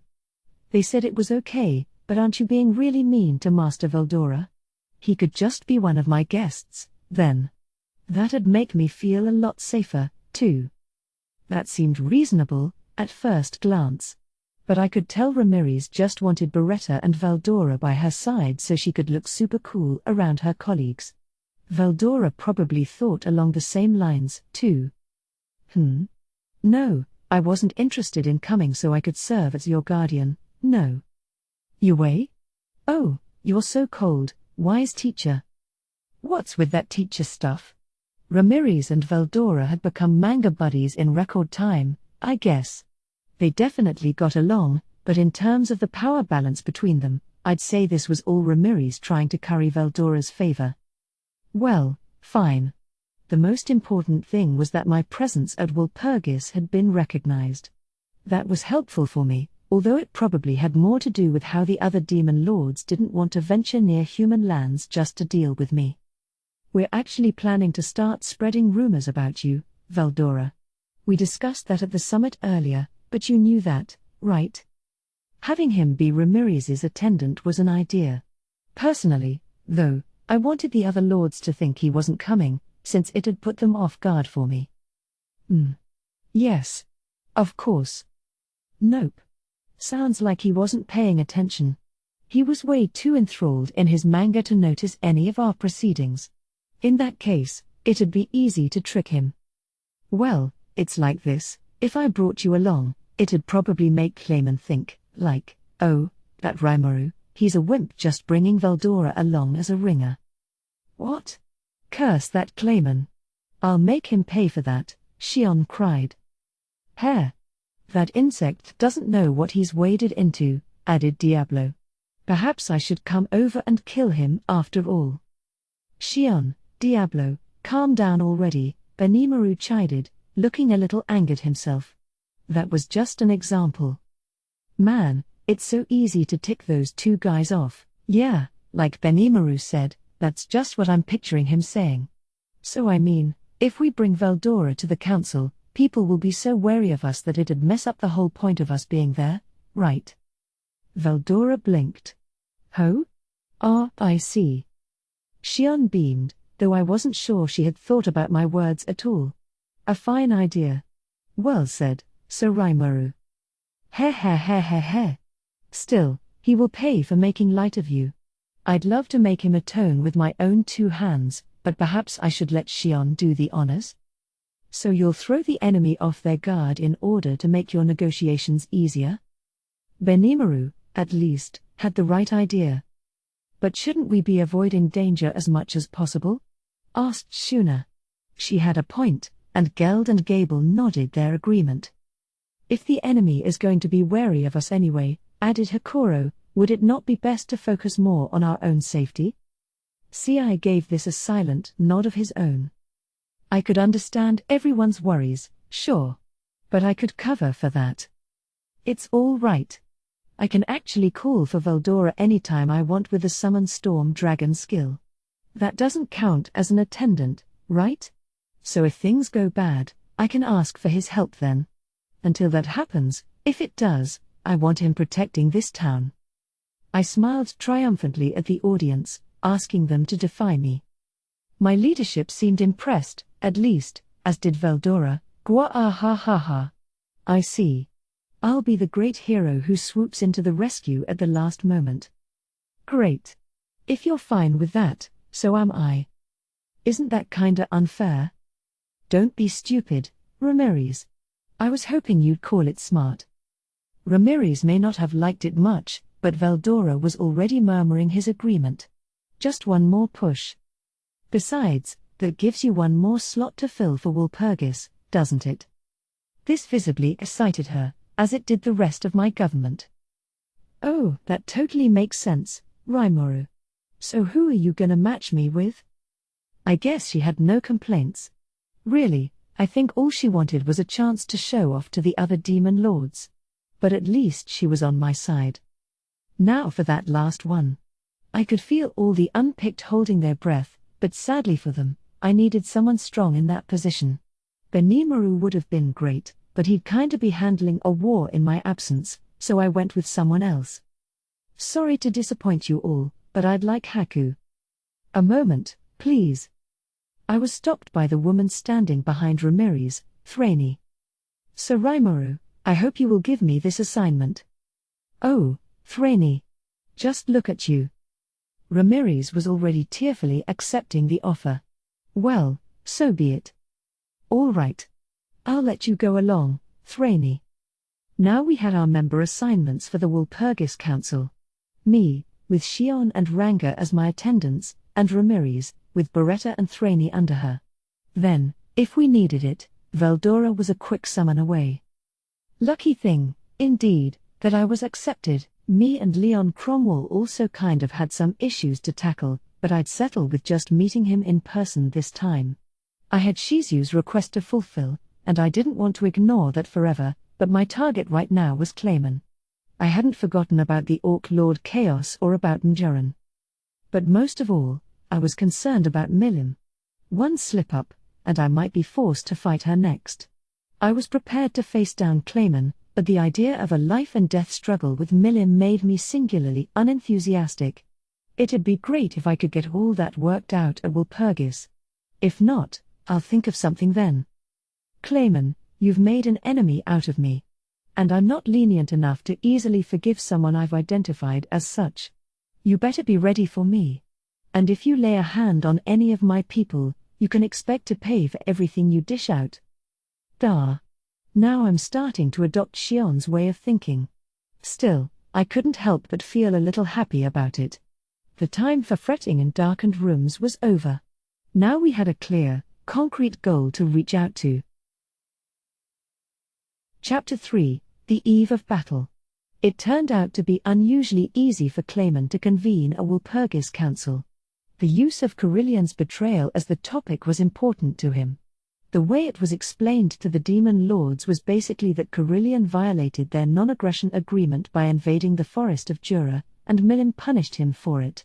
That was clearly a screen, but none of the other demon lords protested. It would all be coming out during the council, but by then, it'd be over. That was Clayman's aim. Walpurgis would earn him valuable time toward awakening himself, becoming a true demon lord, and obtaining immense powers. And Milim would be there, too. If she acted subservient to him in front of the other demon lords, that'd just prove to them all that Clayman was not willing to accept any back talk. That was his plan, and to make it reality, he needed his military operation to succeed.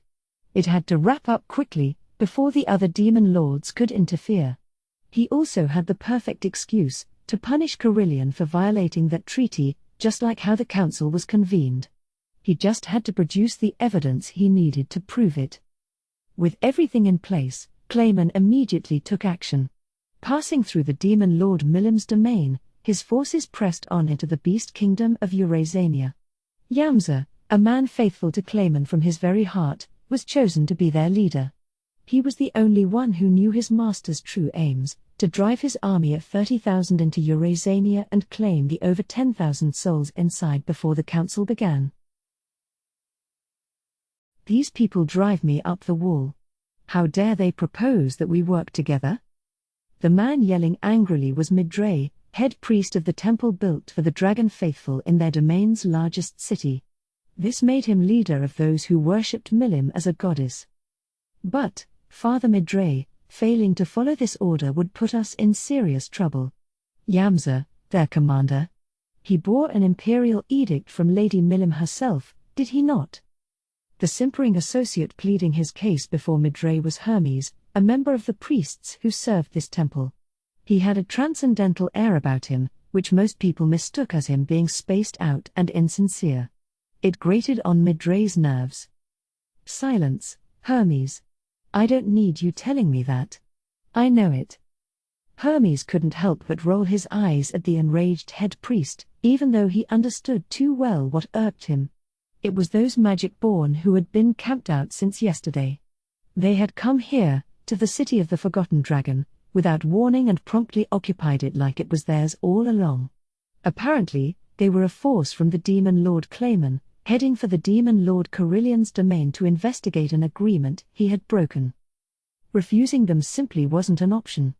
Midray could rant and rave all he wanted, it wouldn't have changed a thing.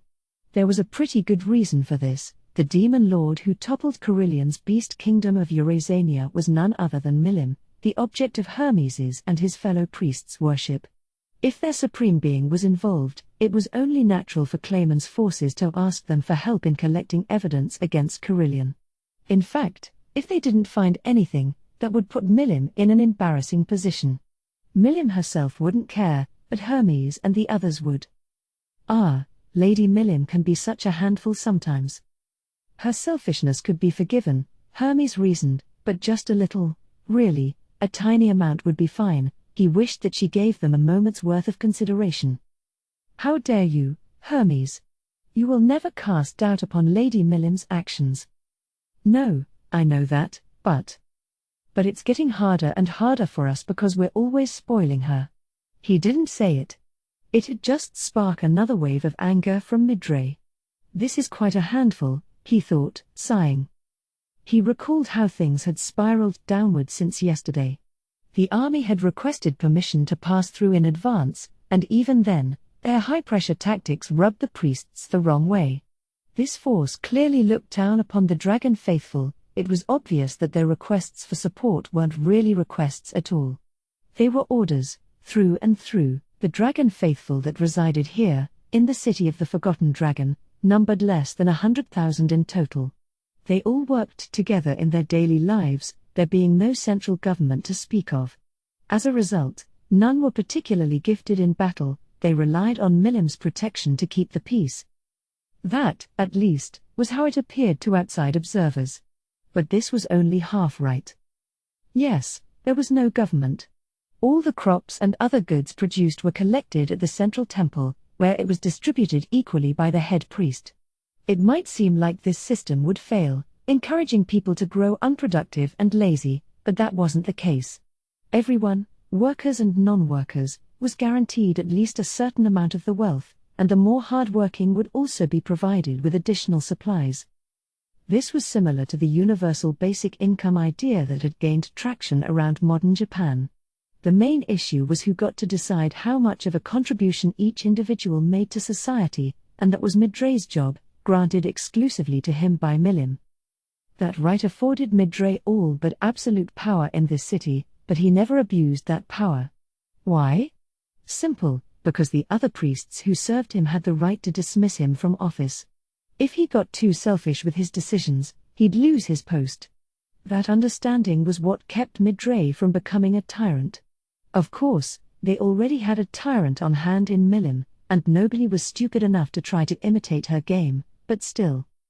Thus, these tens of thousands of people were far better led and organized than one would expect at first. While some may think the city was lacking in military strength, that was completely untrue. The Dragon Faithful, thanks to certain local conditions, all had very strong physical skills. In addition to their organizational acumen, each adult was strong enough to almost reach C rank. Their pacifism didn't make it clear at first, but this was actually quite a formidable group of warriors. The priests, in particular, were in a class of their own. There were only 100 or so of these guys, hand-picked from the best the region had to offer, and they could definitely mess you up. Their daily prayer sessions to Milim, i.e. battle training, gave them superior combat skills, and once you got up to the level of Midray or Hermes, they were even strong enough to give Milim a run for her money. That's why Midray was so enraged that Clayman's forces were treating them like dirt. And that wasn't this people's only secret. The second one was the clincher. Another day passed. Clayman's army was now freely raiding the city's storehouses for food supplies. The veins throbbed on Midray's forehead as he was asked to remain patient with them.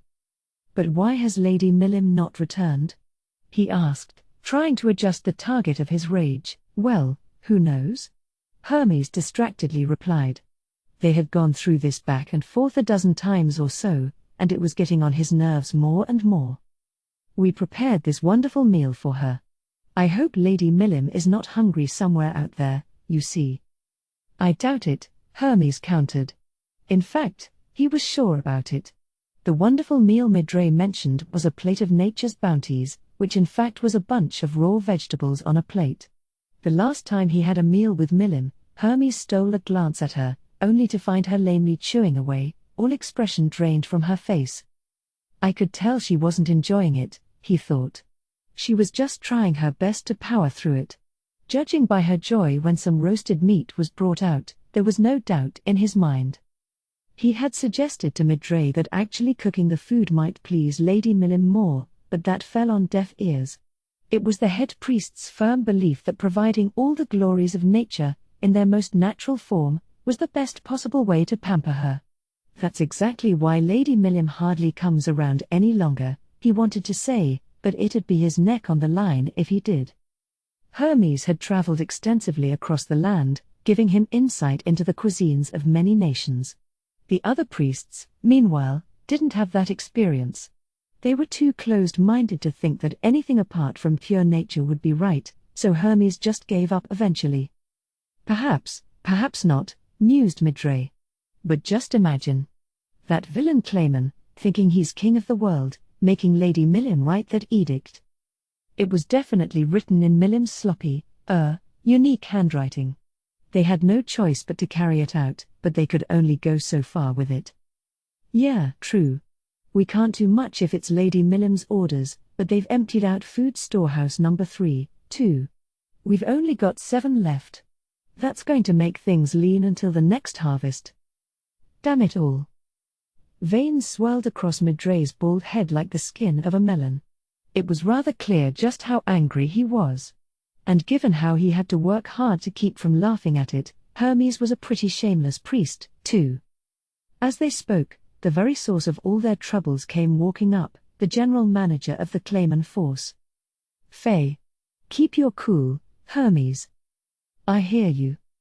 You first, Hermes thought. He was hoping the man would walk on past, but sadly, he was headed straight toward them. They closed their mouths and waited for the man, Yamza, to arrive. Yamza was the general commander of Clayman's forces, a man seen as one of the demon lord's most trusted confidants. Slender in size and build, he looked light enough to float into the air, making him a fighter built for speed. Or perhaps, not a fighter so much as a swordsman. A first-class swordsman with arms as fast as a passing gale. The ice blade, a unique weapon gifted to him by Clayman, allowed him to use the aspectual magic ice blizzard. Between that and his latent sword skills, the frozen sword mage was an A+ magic born in rank. Well, hello there, Father Midray. We do appreciate the provisions you're supporting us with. With an army of 30,000, there's just never enough to go around. He flashed a friendly grin at them, but his eyes weren't smiling. He silently, carefully gauged Midray's response. He didn't give Hermes a glance. It was a common thing to see, magic-born treating humans like second-class citizens. Hermes wasn't a fan, but he sucked it up, just as Midray told him to. There was no point starting a fight. He saw it as just a temporary affront. Ha ha ha. It's an honor to be in your service. However, sadly, it is difficult to provide you with much more than we already have. Lady Millim would be saddened if our people don't have enough to eat. What are you saying? Even that little retort was enough to set Yamza off. Your Millim was the one who stepped out of line. We're trying to clean up the mess she made, so the least you could do is show us all the respect you can. It was an act, of course. He was pretending to be mad so that he could see how Midray reacted. If the head priest retaliated, he clearly intended to use that as a pretext to sack the city. Ah, my pardons, Midray modestly began. We were thinking only about ourselves there, for a moment. We will provide you with all the cooperation we can, so please feel free to ask. Hermes was thoroughly impressed. All that haughty elitism, and Midray didn't let any of his anger reach his face. He kept the smile going the whole time. Well done, Father Midray. Your head didn't go all melon-like at all. I would have snapped at him long ago. Yamza returned his smile. I see, I see. I was hoping to hear that. We have enough people to sweep up the Beast Kingdom, but allow me to give you the opportunity to help us out. You should be able to support us with material transport, shouldn't you? Wait just a minute. First you take our food, then you take our people from. Hermes hadn't intended to resist him. He just let his mouth run off. The next instant, Hermes felt an intense pain in what used to be his left arm. Ah? Silence, you piece of trash. The slitted eyes of Yamza, placed upon Hermes for the first time, were cold as ice. Holding his severed arm in place, Hermes gritted his teeth and glared at him. So you don't know your place. You appear in a hurry to die. Now his smile was brutal in its chill, as Yamza pointed his blood-stained sword at Hermes.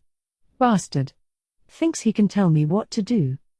Just as Hermes was about to lose his temper, he was thrown back by a force like a wild animal butting against him. This was a kick, from Midray, hard enough to nearly break the skin. Ah, no, my apologies for all of this, Sir Yamza. I'll teach this fool how to behave correctly, so please, by my name, I hope you will forgive him. Midray bowed his head toward the magic-born. PFFT. Always a pain, isn't it, when the people below you are such idiots? I will forgive him just this once. We will depart tomorrow morning, so I want all of you priests to prepare immediately. Midray's mediation was enough to make Yamza sheath his sword. But it came at a heavy price. The Dragon Faithful's priests, the leaders of their people, had just been forcibly conscripted. Yamza promptly left with nothing more to say. He wasn't expecting fighters among the faithful, he just wanted the priests and their healing magic. And thanks to Hermes's needless meddling, Yamza had everything he wanted. After he left, Midre sighed and healed Hermes's wound. "You utter fool. I warned you about that." "I'm sorry, I just couldn't help myself." Hermes held his arm in place as Midre began his work, casting the holy magic recovery on it. In a few moments, the amputated limb was good as new. The blood loss made him a little light-headed, but he could use his own healing skill to tackle that. "All right. Well, even if the priests are gone, our people won't be affected right away. But that man..." The anger he held back was now clear on his face as Midre glared in the direction Yamza walked off to. "He is damaging Lady Milim's own assets." He was referring to his attack on Hermes. It was an unforgivable act of aggression, although he was now trying to sweep that kick he landed under the rug. That kick hurt like hell, too, you know. But Hermes didn't bring it up. He knew Midre didn't mean ill of him. As befitting someone who worshipped Milim, Midre tended to fly into violent rages all too easily. Something you could say about everyone in this domain, really. "No, but really. Do you mind if I kill him?" "Fool," the head priest promptly replied. "You don't stand a chance." He wasn't wrong. Hermes probably couldn't even scratch him. "Yeah. That sword's unbeatable, and I think he's hiding something else, too." "Indeed. He is the confidant of that scheming sneak Clayman. He won't reveal his true powers that easily. A real man would put it all on the table to secure victory, but not them." "I wouldn't call that approach very smart," Hermes thought, but again, Hermes didn't agree too often with the way people thought in this domain. So he pretended to agree and went back to work. With the new deadline of tomorrow morning coming out of nowhere, he had a mountain of business to settle. The next morning, with 2 days left until the Walpurgis Council, the Clayman force continued their forward march. It was the morning after the summit. I had been working all night, and my body was giving me a lot of guff for it. Or my mind was, anyway. In reality, I couldn't have been healthier. Not needing to sleep helps a lot at times like these. Last night, after our conference, CI contacted me again.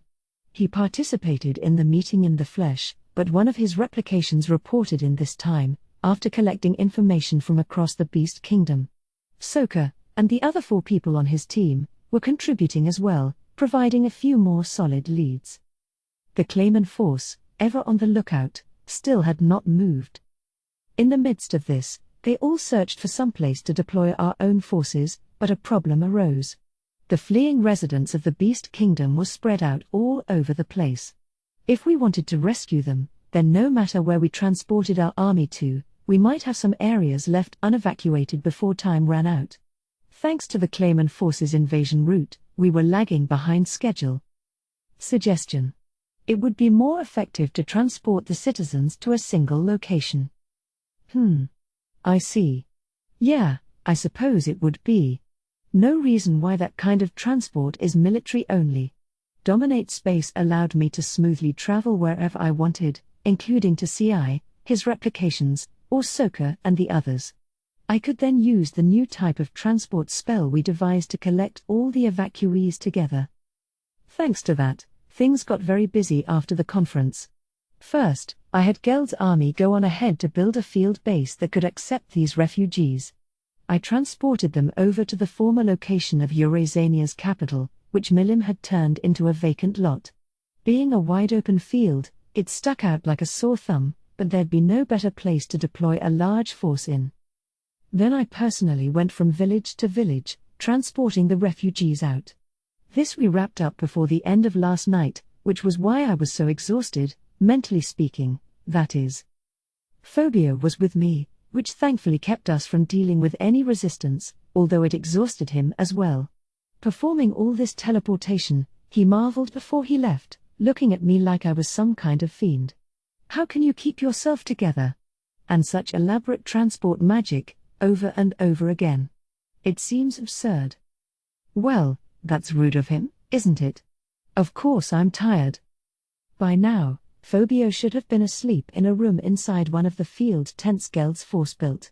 But that didn't matter. Our main force would be ready soon, so I needed to perform one really big transport shortly. I headed for an empty field just outside town. Rigard was there, having spent the night preparing for this. Unlike me, he was running and hopping around, a bottomless well of energy. Riga was called back as well, and he was pitching in all he could to help Rigard. Once they were done, it was my job to transport all the people gathered here to our Beast Kingdom field camp. Once that was over, I planned to start preparing for the Walpurgis Council 2 days from now. Upon reaching the field, I found lines of Tempestian soldiers waiting for me, including 10,000 beastmen, led by Sufia and Alvis. Their armor was piecemeal, nothing unified about it, but that was unavoidable. We had simply provided them whatever armor we didn't need, and since many were capable of transformation anyway, this was better than confining them in full uniform. Next to them were my leaders, ready to serve as reinforcements. Even compared to the Charybdis battle, our size, and our power to wage war, had grown tremendously. Benimaru, noticing, stood next to me and took this opportunity to explain the evolutions that had taken place. Following my own Demon Lord evolution, everyone else in Tempest had some change of their own. The world language said something about everyone in my genealogy receiving gifts, and I assumed that meant everyone I had named. Based on what we heard from the townspeople, he said as we faced the ranks of soldiers, the men now enjoy enhanced stamina. The women report that their skin is glossier and more beautiful than before. None of that mattered to me, or I should say, it was beyond my comprehension, but I suppose you could say their spiritual strength has risen. Some, he reported, looked like they turned back the clock a few years. Everyone appreciated it. But these were the townspeople. They were holding down the fort back home. Let's see what our fighters are packing. Among our platoons, as well, there was a litany of changes. Some soldiers learned new skills for themselves, others gained the same skill in groups, based on the unique nature of their squad. I couldn't wait to dive in and see for myself. We first visited a group that had been with me almost from the start, Gobta's Goblin Riders, a legion of hobgoblins led by starwolves that almost never naturally appeared unless the right conditions were in place. But were they really hobgoblins? That's their species, perhaps, but their essence was something wholly different now. Astoundingly, they had all learned the extra skill Unify. This was a rare one that let man and mount quite literally become one, turning them into mobile, high-speed, four-legged warriors. They were awarded an A- rank in this form. They didn't manage a solid A since they were geared mainly for one-on-one combat, but they were killers in battle. A few working together could probably beat an A-ranked Magic-born. That was the whole gimmick with them, of course. The Goblin Riders were a team, guaranteed to work rapidly with one another's thoughts and remain steadily in formation. They were keeping up with Hakuro's training, after all, and if you imagine 100 moving in tandem, you can see what made these riders so fearsome. I definitely felt like the human-invented ranking system was doing these guys a disservice. I could expect a lot more from them than that, even. Next, we visited some of Benimaru's personal trainees. Once I became leader of the Forest of Jura, we started enjoying a lot more combat-ready monsters in our midst. This included 300 ogres, the most powerful of which were young men and women from the village that sought my help early on. They looked up to Benimaru a lot, which affected the gifts they received. It was really a crazy sight to see. Some had volunteered for the force, making them named warriors from the start. They were strong enough to be considered low-level magic-born, which made them a tremendously reliable asset. Even a wild, non-sentient ogre ranked a B, and these guys were both fully equipped and had learned some arts. These were never gonna be wimpy kids. These ogres had formed a sort of elite personal guard for Benimaru, and each was A- in rank. I named them Team Kurenai, or Red Flame.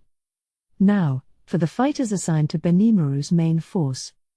This was around 4,000 hobgoblins, and their evolution was really fascinating to me. They had more or less taken on the flame element, learning skills like control flame and resist temperature change. Kind of a surprise. Each soldier ranked to be equivalent, and you could call them a specialized assault team. By the way, these hobgoblins all had a reference to the color green in their names, since their skin was green. I don't know who named them, but I really wish he thought a little more about the long-term effect with that. Report. They were named by you, Master. I know. Ish, I wasn't expecting to get dissed by my own skill here. Talk about unwanted sarcasm.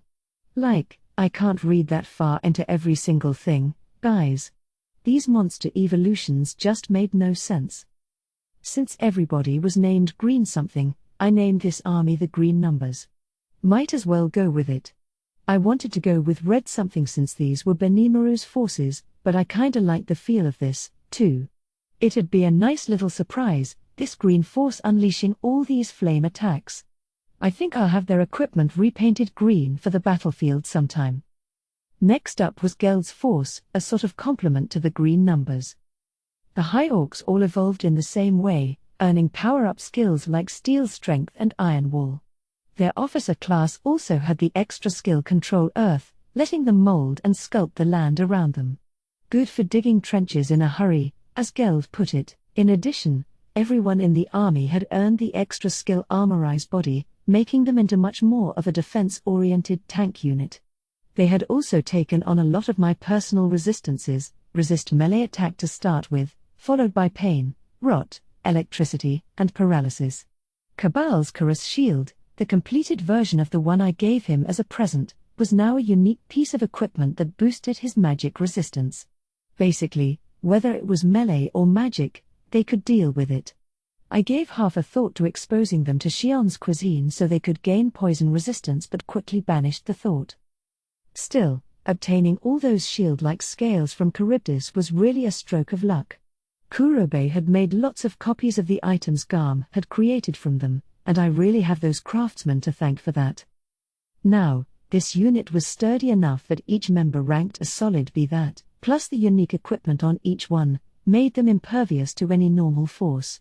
It was almost unfair how defensively able they were, and they numbered 5,000, their ranks beefed up by a constant stream of volunteers. Normally, they were involved in construction work, but when they received the call, they transformed into a powerhouse, an iron wall that no attack could pierce. Their official name was now the Yellow Numbers. Close behind them were the 100 Dragonutes under Gable's command. Dragonutes were naturally gifted with a pretty decent array of skills, and they had all but breezed into the A- ranks. Now, with my gifts, the dragon in their blood had awakened to an even stronger degree. Each of them now had the intrinsic skill Dragon Body, along with either Flame Breath or Thunder Breath, giving them some much-needed long-range attacks.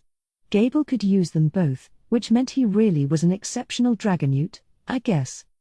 What I still didn't really get was Dragon Body. Report. The intrinsic skill Dragon Body is.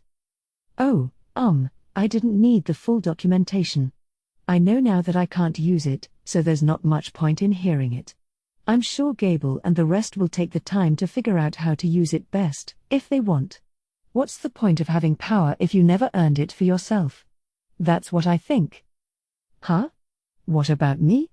Well, I have the ultimate skill Raphael, Lord of Wisdom. If I have a problem, Raphael will help me out. No issue there. That's my power, so in a way, it's like I'm the one making the effort there. I don't think it's going too far to say that. So, hopefully Gable and his team can learn how to use that dragon body thing before it's too late.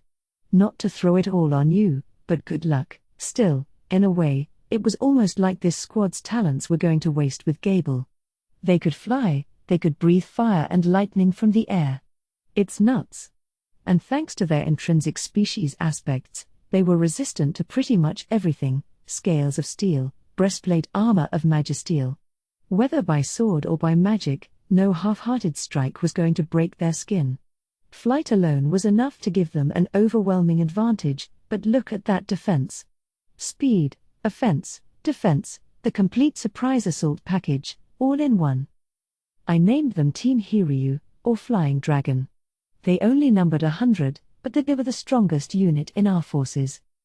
Last but not least, we had a brand new unit, one positioned as my personal elite guard. Led by Xion, they were also 100 strong, composed of the victims I revived after the battle in Tempest. There were some children, age-wise, among them, but apparently they had grown up to, and beyond, the point of maturity. I guess their frustration at not being able to fight encouraged that kind of evolution? Who knows? As far as skills go, they all earned the extra skills Complete Memory and Self-Regeneration. Those two complemented each other. Complete Memory meant that even if their heads were blown off, their memories remained in their astral bodies. They could then use self-regeneration to recover fully instead of dying instantly. This meant they had basically gained the astonishing healing skills of the Orc disaster of yore. If self-regeneration ever evolved into ultra-speed regeneration, they'd be pretty much immortal. And I had 100 of these guys. I couldn't even deal. And thanks to that regeneration, they were durable enough to take Xion's ultra-intense training and deal with it just fine. As a female member put it, one who was just a little girl not long ago, we don't die or anything. I didn't have much of an answer to that, no. I wasn't sure if this was the best thing for 'em, but hey, have fun. Break a leg. Their strength was at around a rank C for now, but I had a feeling that, over time, they'd become the strongest unit in our forces. With that expectation, I decided to name them Team Reborn. They all had a whole new life ahead of them, after all. That rounded out the briefing. It felt like the effects of my evolution dovetailed well with everybody's personal efforts to bear some major fruit for us. My first impression was wow, we're more damaging than ever. The total force was under 10,000, but we could whip pretty much any army out there. Their numbers weren't as strong as the Farmus military I wiped out, but in terms of war power, we would have totally overwhelmed them. All this stuff came as a total surprise to me. Being outnumbered is still a weakness, but we just have to gradually build that up, between strengthening our country and negotiating with others. I think a standing force of around 10,000 would be the number to shoot for, plus, we still had our reserve forces protecting the Forest of Jura. They weren't part of this campaign, the difference in training was just too much, but if we could work 'em up, they'd serve us well enough in battle, too. That's something to tackle in the future. Still, after Benimaru finished his report, I couldn't help but be amazed by the sight of 10,000 of my soldiers in formation. That, plus 10,000 Beastman soldiers, an army of 20,000, all lined up and waiting for the order to march. Xion's Team Reborn, as my personal guard, was on standby away from the crowd. They were holding down the fort back home this time, so they'd just get in the way among these ranks. Sir Raimaru, Rigard reported, everything is ready. I thanked him for his long hours of frantic work. Oh, I hardly deserve it, he said, smiling. So if we're all set, it's time to get transporting. Oh, Lady Alvis? Alvis is fine, Sir Raimaru. I was trying to be polite, but I guess I made things worse. Let's just bulldoze right over that. All right, Alvis. We have all your friends assembled on the other side, so I want you to relay what we talked about to them. I think Phobio should be organizing them into units, so you take care of the rest. Understood. I promise I will not forget your kindness. She bowed deeply at me, followed by Sufia and the rest of the beastmen. It felt almost oppressive, but I didn't react. That was how they wanted to show their appreciation. You really saved us, a smiling Sufia told me. Now we can smash up Clayman's forces without a second thought. We'll let you have him, Sir Raimaru, so take out all our anger on him for me. Pretty scary face, considering that smile. Alvis was similarly glaring at me, in apparent agreement. Everything was set for them, now all they had to do was go wild on the battlefield. We'd enjoy a force of 20,000 beastmen alone, so I'm not sure we needed the reinforcements, but the more the merrier. If it was just them, we'd still be outnumbered anyway. With these extra fighters, we now had a unified force of 30,000 to go against Clayman's own 30,000. We were even now, and we were the better quality army. Victory was as good as ours. The only problem. Benimaru, any issues with our operation? While I was rounding up beastmen last night, I had Benimaru and his team shake down our plan of action once more. The gist of it hadn't changed, but since we weren't spreading out our forces to collect the refugees any longer, a few details needed to be changed. We're all set, sir. He shot me a crafty smile. If Clayman is targeting the citizens of the Beast Kingdom, then retreat is certainly an effective option as well. Yes. I agreed with him. No need to smash right against his front line and get people killed. I discussed it with Sir Benimaru as well, Alvis said, excitedly playing with the staff in her hand. We've got enough leeway now to move the site of battle, so it'll be a little while before we begin. All systems go, then.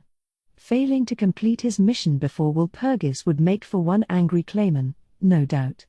At the very least, he'd treat his underlings even worse than usual. If their army's commander fears that and starts freaking out, the ball's on our side. We will deploy the force at the entrance to the forest of Jura. The wasteland that was once our home, the now toppled Orcish kingdom of Orbic, now, it shall be their grave. There was something close to sheer malice in Geld's voice. Clayman's scheming cost him his home nation, and now it would be the site of the decisive battle. I suppose anyone would have felt the hand of fate at play here. The strategy, as it was, is pretty simple. We'd make it look like we had the refugees evacuate into the forest of Jura, then strike at the enemy forces trying to pursue them. That's about it. Raphael provided the perfect simulation of it in my brain. Obtaining and replaying the information CI and his gang gave me, I had a picture of the future that was almost as vivid as reality. I then thought communication that to everyone else, so we could all equally grasp it. Our original plan called for us to keep the refugees secure as we lured the enemy over, eventually surrounding and destroying the force. With this change, the faster units would serve as bait instead. That reduced the danger to the individual forces involved, which greatly boosted the chances of this working. The key to this was making sure they were all inside the forest before crushing them. I didn't intend to kill them all, but I didn't like the idea of them running away and attacking again later. We had to be thorough. You got all that, Benimaru? Of course. Let's give them enough hell that they never dare defy us again. Ooh, he's got his no mercy face on. I like that. Let's wipe 'em out, Benimaru.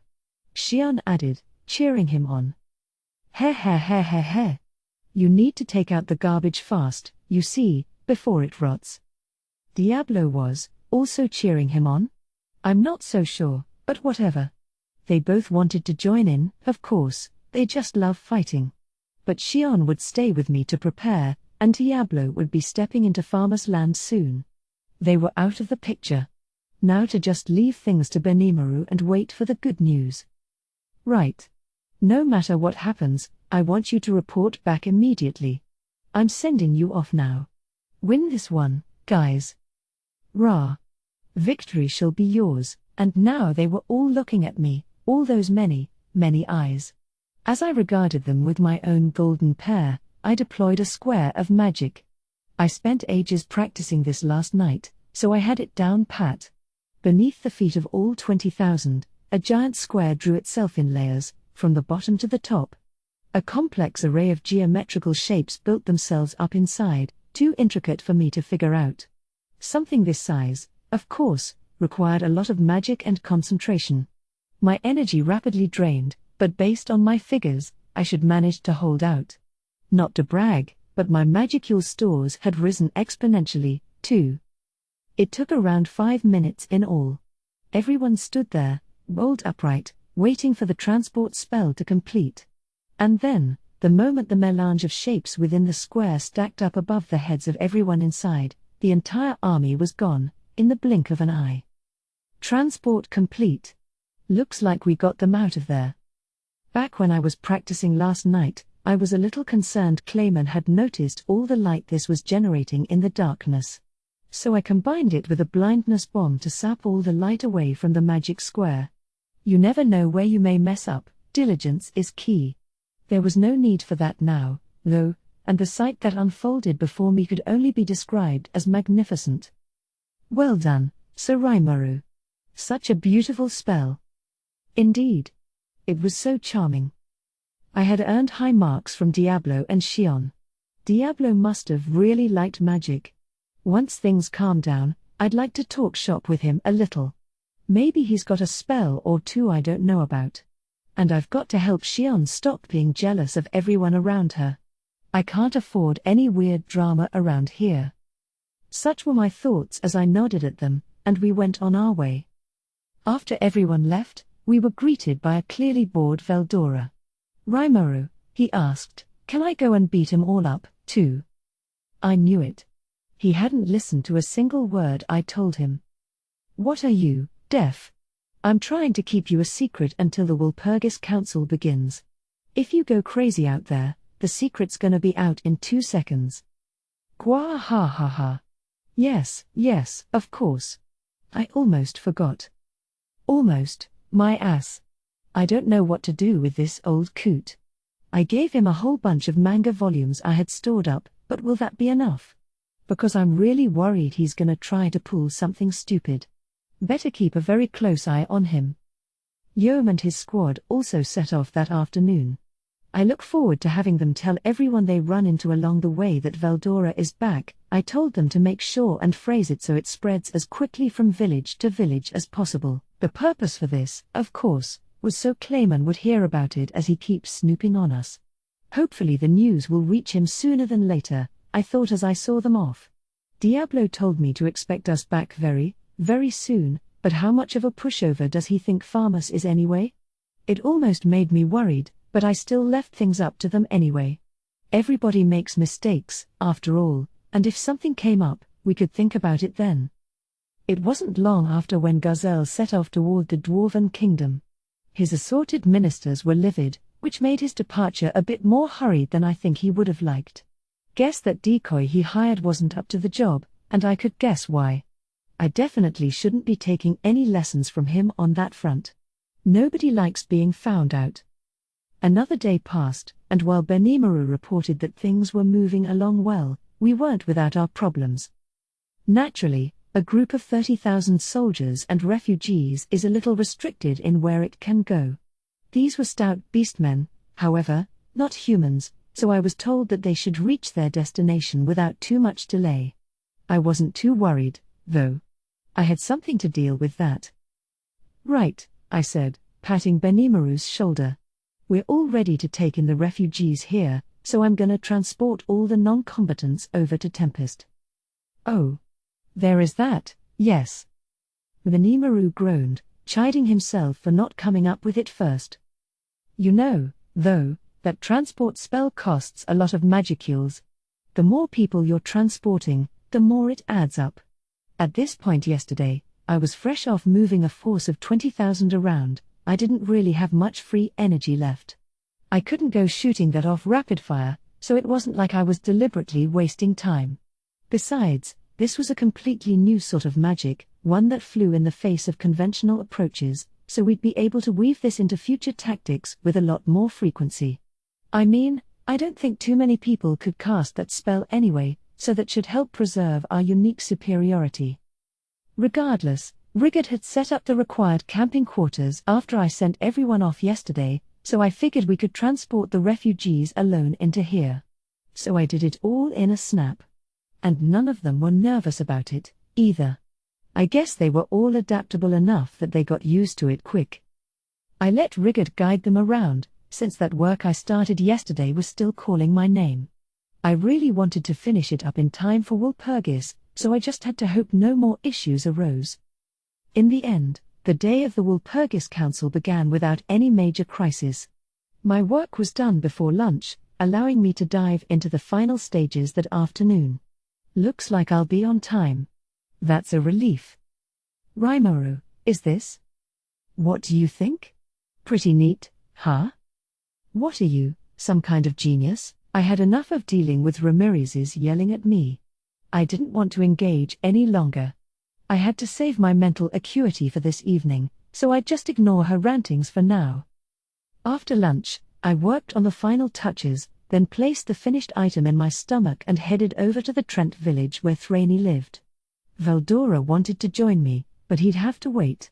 I didn't want anyone attacking town, not that I thought they would. Right now, the whole urban area was being protected by a barrier that Veldora put over it.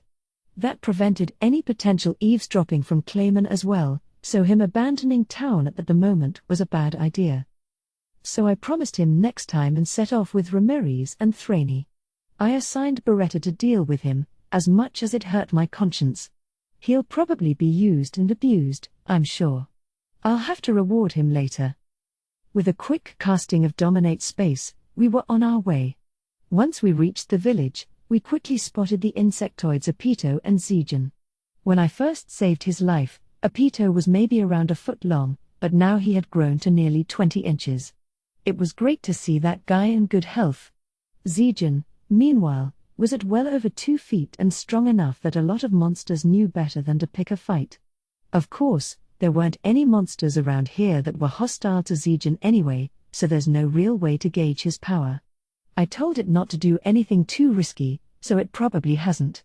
Unlike Gobta and Gable, it knew its limits and didn't get all carried away over everything. Apito flitted right up once it spotted me, happily providing me with some honey. Ah, thanks. The perfect medicine. Let's have a little taste of that. Yep. That most rare of cure-alls, and it tastes real good, too. Hey, whoa, Rimuru, so Rimuru? I wanted to ask you something. I looked toward Ramiris. She looked freaked out. What? Those insects. Are those army wasps? I dunno. You don't know. Ramiris gave me the most exaggerated double take I ever saw. So what if they're army wasps? So Rimuru, Apito telepathically said to me, it is as that person says. I am a queen wasp, the highest of the army wasp order. Would you like me to summon my queendom? Whoa, that sounds pretty fancy. I think we can go without that for now, though. You can save it for when this village is under attack. If you want your friends around here, I'm sure you can talk that over with the Treants. I'll refrain for now, then, Apito said, wings thrumming in what sounded like a happy buzz as it flew off. It sounded quite pretty, if a bit chainsaw-like and lethal. Are army wasps pretty dangerous beasts, then? I doubt it. Apito, collecting honey for me and everything, hardly seemed hostile at all. Plus, Zegan was there, too, giving me a shy salute as it followed after Apito. Maybe that guy was the king of the insects or something. It certainly felt kind of regal.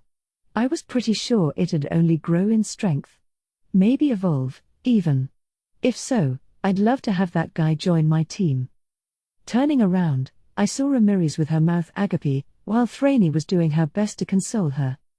Yeah, you're right. I guess they are army wasps.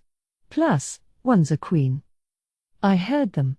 I mean, you. Uck. Never mind. You can do just about anything, can't you? And that other one. I mean, I really don't think it could be, but... She wasn't making much coherent sense. I ignored her. No time to deal with it, and besides, if it was Ramiris, it couldn't be that important. We had reached our destination, Adrias, the holy tree that was Thraney's main body.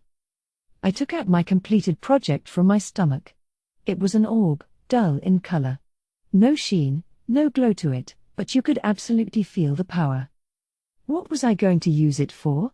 Well, Thraney, and all dryads, were descendants of fairies, a form of spiritual life that could take on physical form by combining themselves with plants. They could freely release their spiritual bodies and use magicules to create temporary corpuses to live in.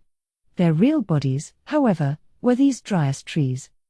The Walpurgis Council was going to be held in some kind of special dimension, so Thraney might not be able to get in. So I decided to conduct a bit of large-scale surgery on her so she'd be able to move around in her real body. Unlike Beretta, which had no physical form in this world, Thraney had a corpus. As a result, we needed to transfer the core within her from her current body to the new one, much like a golem becoming established in its own form. I had an idea of what this new core could be. It was a chaos core, one that can only be made with certain materials under certain conditions, and that orb I just took out would be the vessel for this core. In a way, it was like extracting magicules from the magic stones that can be taken from the cores of monsters.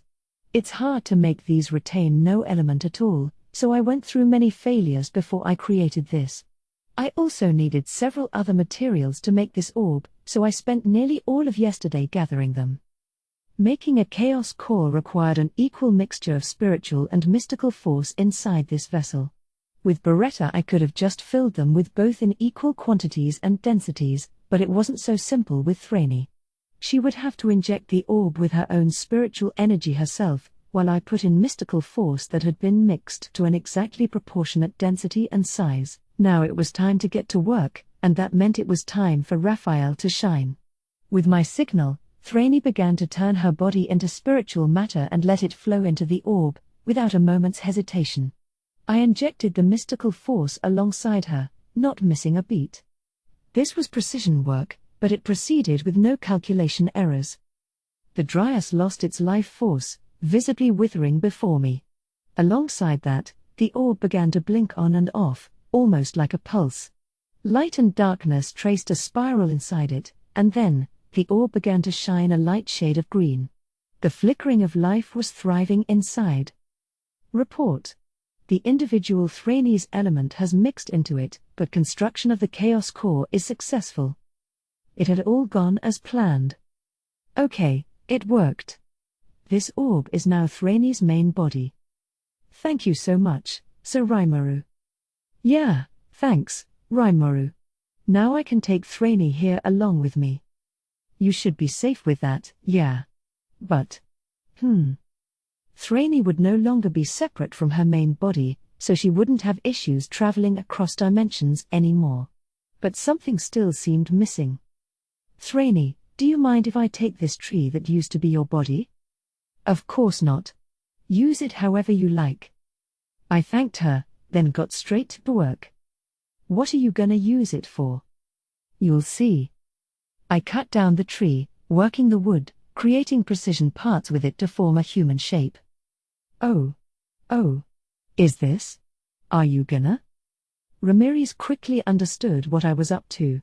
She was right, I thought I would make a replacement body for Thraney, using the Dryas that was imbued with her magical force. 3 hours later, the doll-like figure I had been working on all afternoon was complete. Its core was reinforced with magisteel, the surface made of fully polished wood. It felt remarkably comfortable to the touch, a very fine piece of work. Oh, is this? Even Thraney, who rarely expressed surprise at anything, couldn't hide her excitement. What do you think? Pretty good, huh? You can use this as your body if you want. I didn't need to ask. Ramiris was overjoyed, but Thraney needed no encouragement from her. She thanked me profusely and installed herself in her new body. From that moment, the wooden doll became Thraney's new corpus. It was the world's first fully mobile dryad. From the moment the chaos core, the heart of any monster, you could say, entered the doll, magic force surged out of it, penetrating and filling every grain on the surface. Then, amazingly, the white grains faded, no longer standing out, turning as intricate and detailed as human skin. Perhaps more beautiful, even. A beauty that goes beyond humanity. Unlike with Beretta, I didn't work from a skeletal frame for the face. I simply carved the head to look the way Thraney looked. But once her orb was in there, its expression grew as soft as anyone you met on the street. It was wood, but the mouth still moved, and the eyes blinked. I have no idea what was driving that. Because she's a monster was my only real guess. This body was kind of herself, once, so maybe it was more compatible than most cases. Either way, that pie-in-the-sky surgery of mine was a greater success than I ever could have guessed. And for some reason, she was stronger now, too. My mystical aura, injected into the orb so perfectly by Raphael's fine-tuned work, had produced a chaos orb that worked in exact harmony with Thraney's spiritual force. It was the equivalent of doubling her magicule stores. I think taking in the holy and demon elements earned her some new skills, too. She struck a greater presence than Xion, who boasted the most magical force out of us all. Definitely stronger than the Orc disaster. Not up to the Demon Lord Carillion, but I could feel a different type of sheer awesomeness from her. I think it could bring her to disaster level, the venerable S rank. Of course, she'd still be special A for now, a calamity level threat, due to not actually being a Demon Lord. The guild-crafted ranking system really couldn't deal with special case magic born like this. Personally, I'd feel safe calling her a sub-Demon Lord. Between the Dryas, the Doll, and the Dryad, we had here a creature that was worthy of awakening into a Demon Lord someday. That's the kind of powerful magic-born Thraney was now, and among other things, it let her join Ramiris on the trip. I'll bet even Raphael was surprised by that one. Understood. It was all according to plan. See? Totally surprised. No need to be a sore loser about it. Raphael had nothing to counter me with. With that mental victory in hand, we all said goodbye to Thraney's sisters, Treya and Dorith. They had been watching the whole surgery, looking incredibly jealous. I suppose I should do the same thing for them, as thanks for all their work watching over the forest of Jura, but that would have to wait. We could consider that after we were all back safe from Walpurgis. I didn't want to lose Jura's guardians because they were too busy doting on Ramiris, besides. Well, we were now on our way back to town, and I'd now done all the preparing I could. Looking up, I realized there was no moon in the sky, the stars twinkling at me. Today was a new moon, wasn't it? And soon, under this beautiful night sky, the bell for the first round would ring out. With the stars behind me, I set off for my battlefield. Interlude, the Demon Lords. The Demon Lord Clayman awaited the appointed hour, a glass of wine in his hand. The Walpurgis Council was tonight, and as a mixture of anger and happiness danced across his face, he thought over a few things. First, the bad news. Ignoring the warnings of his friend Laplace, he had advanced his forces into the Beast Kingdom of Eurasania. But they had failed to discover even a single citizen left there. The effort had gone to waste. The briefing from his commander Yamza drove him into a fit of rage. But until they knew why this happened, giving further orders would be careless. Instead, Clayman decided to gather his forces together and carefully continue the search. What they found was a group of stragglers, frantically attempting to flee the kingdom. Upon being advised of them, Clayman immediately ordered an attack, sending scouts to the area to search for anyone else hidden nearby. They eventually found several hundred civilians in hiding, but as they attempted to dispatch them all, they immediately ran away. Finding this suspect, the army conducted further investigation, only to discover that a larger group of some several thousand refugees was fleeing toward the forest of Jura.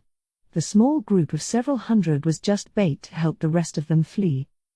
Those insolent. Now Clayman knew why there was nobody left living in the Beast Kingdom. They had undergone a mass emigration to Tempest, relying upon Rimuru for their continued survival. The stragglers were also onto the Clayman forces' activity, fleeing the area once the bait was taken. He wanted to have those souls safely hunted and collected before Walpurgis, but it just wasn't going to happen. He had to admit that now, and it made him deeply unhappy. Yamza, the council is about to begin. I want your entire force to chase them down before I return. Kill every last one of them and bring the survivors before me. I swear to you it shall happen, sir. He nodded, but it did nothing to overturn the fact that he wouldn't be awakening tonight. It annoyed Clayman terribly as he closed the magical link. Meanwhile, there was good news to be had.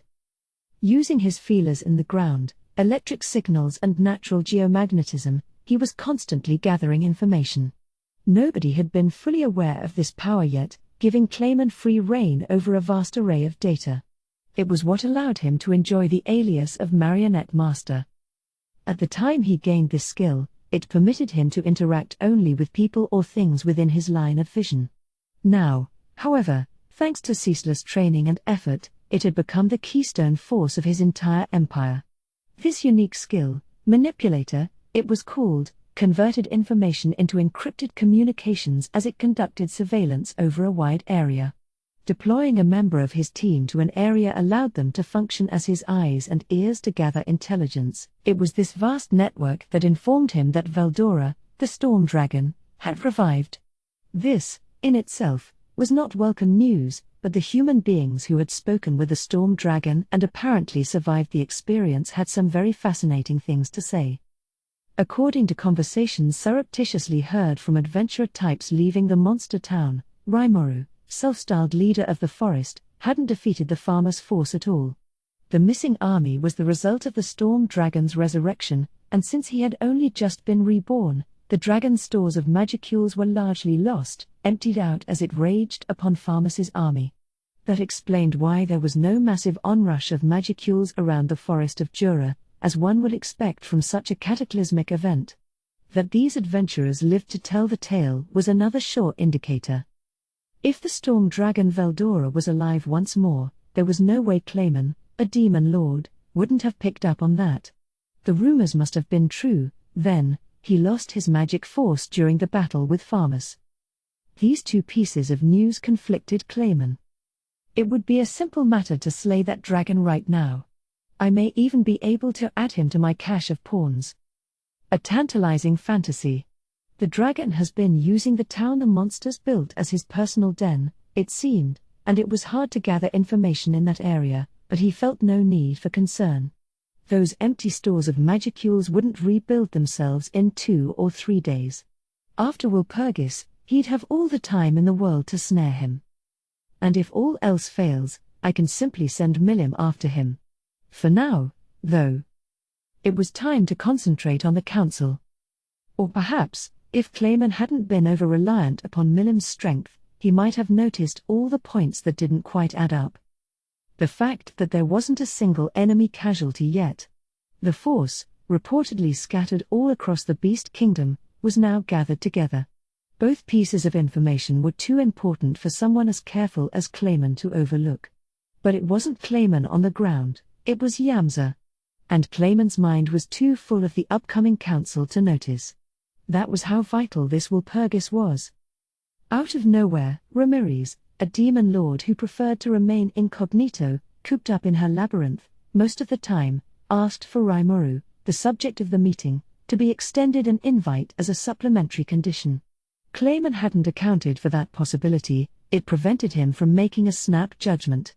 But as he groused over it, the others quickly agreed to the suggestion, making it impossible to stage any resistance.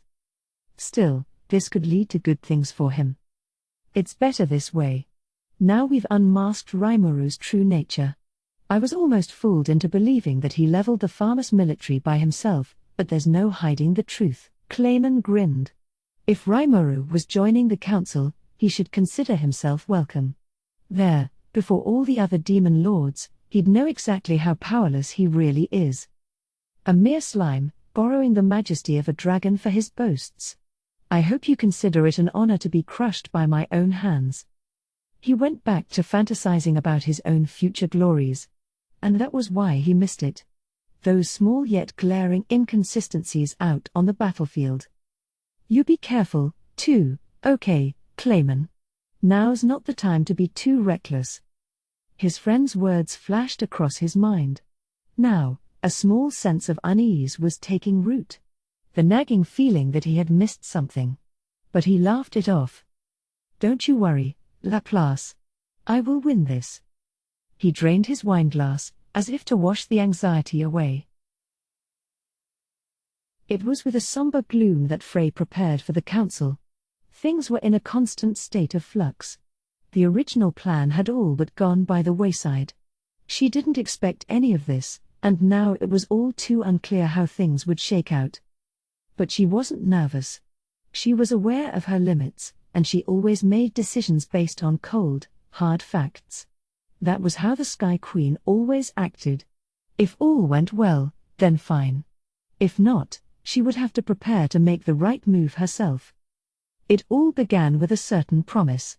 In order to defeat Charybdis, she had accepted an offer from Clayman. In exchange, she agreed to take one request from him. Several months ago, Milim visited Frey's domain. She didn't exactly slip in unnoticed. There was a loud bang as she shoved the doors open and ran into the room. Frey didn't bat an eye. Milim always acted like this. When she felt that massive aura, one Milim never bothered to hide, she knew it had to be her. "Hey, Frey. Beautiful day out, huh?" She beamed at her, playing around with her beautiful platinum pink hair to show it off. Was Frey busy at the moment? Who cares? On Milim's hand, however, was something new. Not a ring, a brass knuckle covering her 4 fingers.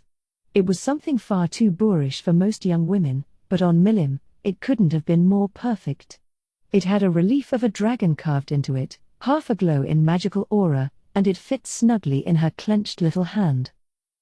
Maybe a little too hot, though?" she said as she fanned her face with one hand. It was obvious what she was doing. She never gave a crap about the weather. "Oh, Milim. Haven't seen you in a while. You look like you're doing well. Did something nice happen to you?" Frey had to take the bait. Otherwise, she'd have to put up with this act for the next hour. "Ooh, you could tell. Well, just look at this." She thrust her dragon knuckle-equipped hand in front of Frey's face, giving her a proud little ahem. Frey glumly sighed. "Oh, wow," she said, giving Milim what she thought the girl wanted. "It looks great on you. Where'd it come from?" "Oh, you wanna know?" came the bashful reply. "Ooh, I dunno if I can tell you or not." "Oh, what should I do?" This "I'm the best" act was grating on Frey. Despite all the years they had known each other, it still rankled her. "Well, aren't we friends, Milim? It's all right to tell me, isn't it?" Milim's eyes sparkled. "Ooh. Oh yeah, we sure are friends, huh? Okay, I'll tell you. To tell the truth." Now that Milim finally had the invitation she wanted, she burst into a long story about the town of monsters she visited. The self-aggrandizing tale went on for a while, accompanied by several wardrobe changes from the new clothes she picked up there. It gave Frey some pause. Milim loved carrying on about herself all the time, but rarely to this level. Once the conversation died down a little, Frey realized that now was the time to do the favor she promised Clayman. "Oh, right. You know, Milim, I actually have a present for you, too. From friend to friend. Would you like to see it?" She signaled to her attendants. They quickly brought over a tray bearing a beautiful, shining pendant, perched on top of purple satin cloth. An orb had been installed on the pendant, a jewel that even someone who knew nothing about precious stones could tell was worth a fabulous amount of money. A pendant, huh? Can I have it? But that doesn't mean you can have my knuckle, okay? Frey chuckled. "That's fine, Milim. Consider it a symbol of our friendship. And as a friend, I hope you won't be too shy to wear it around." Milim gave a bright nod to Frey's soft smile. "You got it," she chirped as she attached it to her clothing. Forbidden magic, demon marionette launching. Activated. At that instant, the expression on Milim's face changed. Her eyes glazed over, the light of consciousness faded away from them. With the magic in the pendant released, a forbidden spell wormed its way into her. This jewel was the orb of domination provided by Clayman to Frey, and having Milim put it on was the promised favor Clayman asked of her. "So there's my promise. That takes care of my duty, but what will Milim do?" Frey observed the girl. She stood there motionless, face a total blank. Then, for just a single moment, she felt like Milim's blue eyes looked at her. There, at that moment, Milim knew something weird was happening. Maybe. Yes. Indeed. I suppose it is, Milim. The dragon knuckle fell out of her fingers, clunking on the ground. Frey looked at her and sighed. "I'm done, Clayman," she called out to an empty corner of the room. "Are you happy?" "I am," the marionette master replied, emerging from the corner. "Well done, Frey. Now I've obtained the strongest puppet there is. Ha ha ha ha. This is what she gets for picking on me, calling me a young upstart. Pathetic, isn't it, Milim?" He punched her as he laughed his nasal laugh. Her face reddened, a cut appearing on her lips. The multiple layers of barrier protecting her were gone, meaning that even she could be hurt now, especially if it was a demon lord like Clayman doing the hurting. "Shouldn't you stop that?" Frey coldly commented as the half-giggling Clayman prepared to land another blow. It wasn't a pretty sight to see, and besides, PFFT. This isn't the sort of weak curse that'll undo itself after a punch or two. This is forbidden magic. It includes all the magic force I can muster from my body. Don't you resent her at all, after the way she acted around all of us? That's why you joined me on this plan, is it not? It's not. I just fulfilled my promise to you. No need to lie to her face like that, you know. This girl is nothing more than a doll to us now. A pointlessly sturdily made doll, I should add. We can just fix her before she falls completely apart. The veins were visible in his eyes as he kicked Milim away, Frey coldly watching the whole time. Such an impertinent man. This is how you really are? It was at that moment when Frey abandoned Clayman for good. Thus, she decided to act on her own instincts for a change. Listen, Clayman. Maybe you don't know, but Milim comes with a self-defense mechanism, all right? The way she described it, at least, it's called Stampede, and it puts her in an uncontrollable state. You're free to trigger that and die if you like, but try not to take me with you. The words were enough to restore Clayman's composure. He resentfully groaned. PSH. What a bastard of a demon lord this is. Very well. Using her should give my words a little more presence among us all. And you, Frey, you're a co-conspirator as well. I'll expect you to work for me. Oh? I thought we were equals. Fool. I'm the one who came up with this plan. You're already one of my pawns. Or would you like to engage Milim in battle? Are you threatening me? Ha ha ha ha. You can take that any way you like. But if you don't want to die, I'd suggest not angering me. It was classic Clayman, sometimes offering the carrot, other times the stick, but always with a heaping helping of arrogance. And it's true, this was Clayman's plan all along. That, and it was his hint to Frey that Milim had a weakness for the word friend. How he managed to learn that little tidbit, she didn't know, but all Frey did was keep her promise, although she only did so because of one she firmly believed in. All right. Good. Just don't think about doing anything to betray me. As long as you listen to my requests a bit, I will personally guarantee your position as ruler of the skies. The escape route was cut off. Now Frey was Clayman's business associate, a fancy name for his puppet. All of this happened several weeks before the day of ruin that visited Tempest. Thinking it all over again, Frey sighed. With Milim under his wing, Clayman was using her overwhelming potential violence as a cudgel to coerce her with. Now Frey was simply following orders, forced to do his bidding. She couldn't help but laugh at how much she deserved this. She felt like such a fool for believing him. But she also had another thought. Clayman was a sly, conniving demon lord, never one to play down, but he also tended to overestimate his own powers. That's why he never had a perspective on the true essence of things. Frey, luckily, was blessed with exactly those observational skills, not a skill like breathing fire, but something she naturally picked up in her relations with other people. The ability to see the kind of truth that someone like Clayman, who treated people as nothing more than useful tools, could never notice. So, trusting her instincts, she made a bet. And no matter how it turned out. I don't think you'll be alive for much longer, Clayman. She began going over the procedure to come. The promise came to mind once again. It made her smile. The frigid land was encased in howling snow and ice, surrounded by frozen tundra. Temperatures stayed at well below 0 degrees Fahrenheit, driving away nearly all life. In the middle of it all stood a tall, looming castle, a beautiful, fantastical palace. A demon castle, one materialized from an unimaginable amount of magical force. It was called Icefire Castle, and it was the domain of the demon lord Guy Crimson. A calm, collected man strode along a corridor inside the castle, his hair of platinum blonde, eyes long and narrow. Those blue eyes were a prominent feature of his chiseled visage.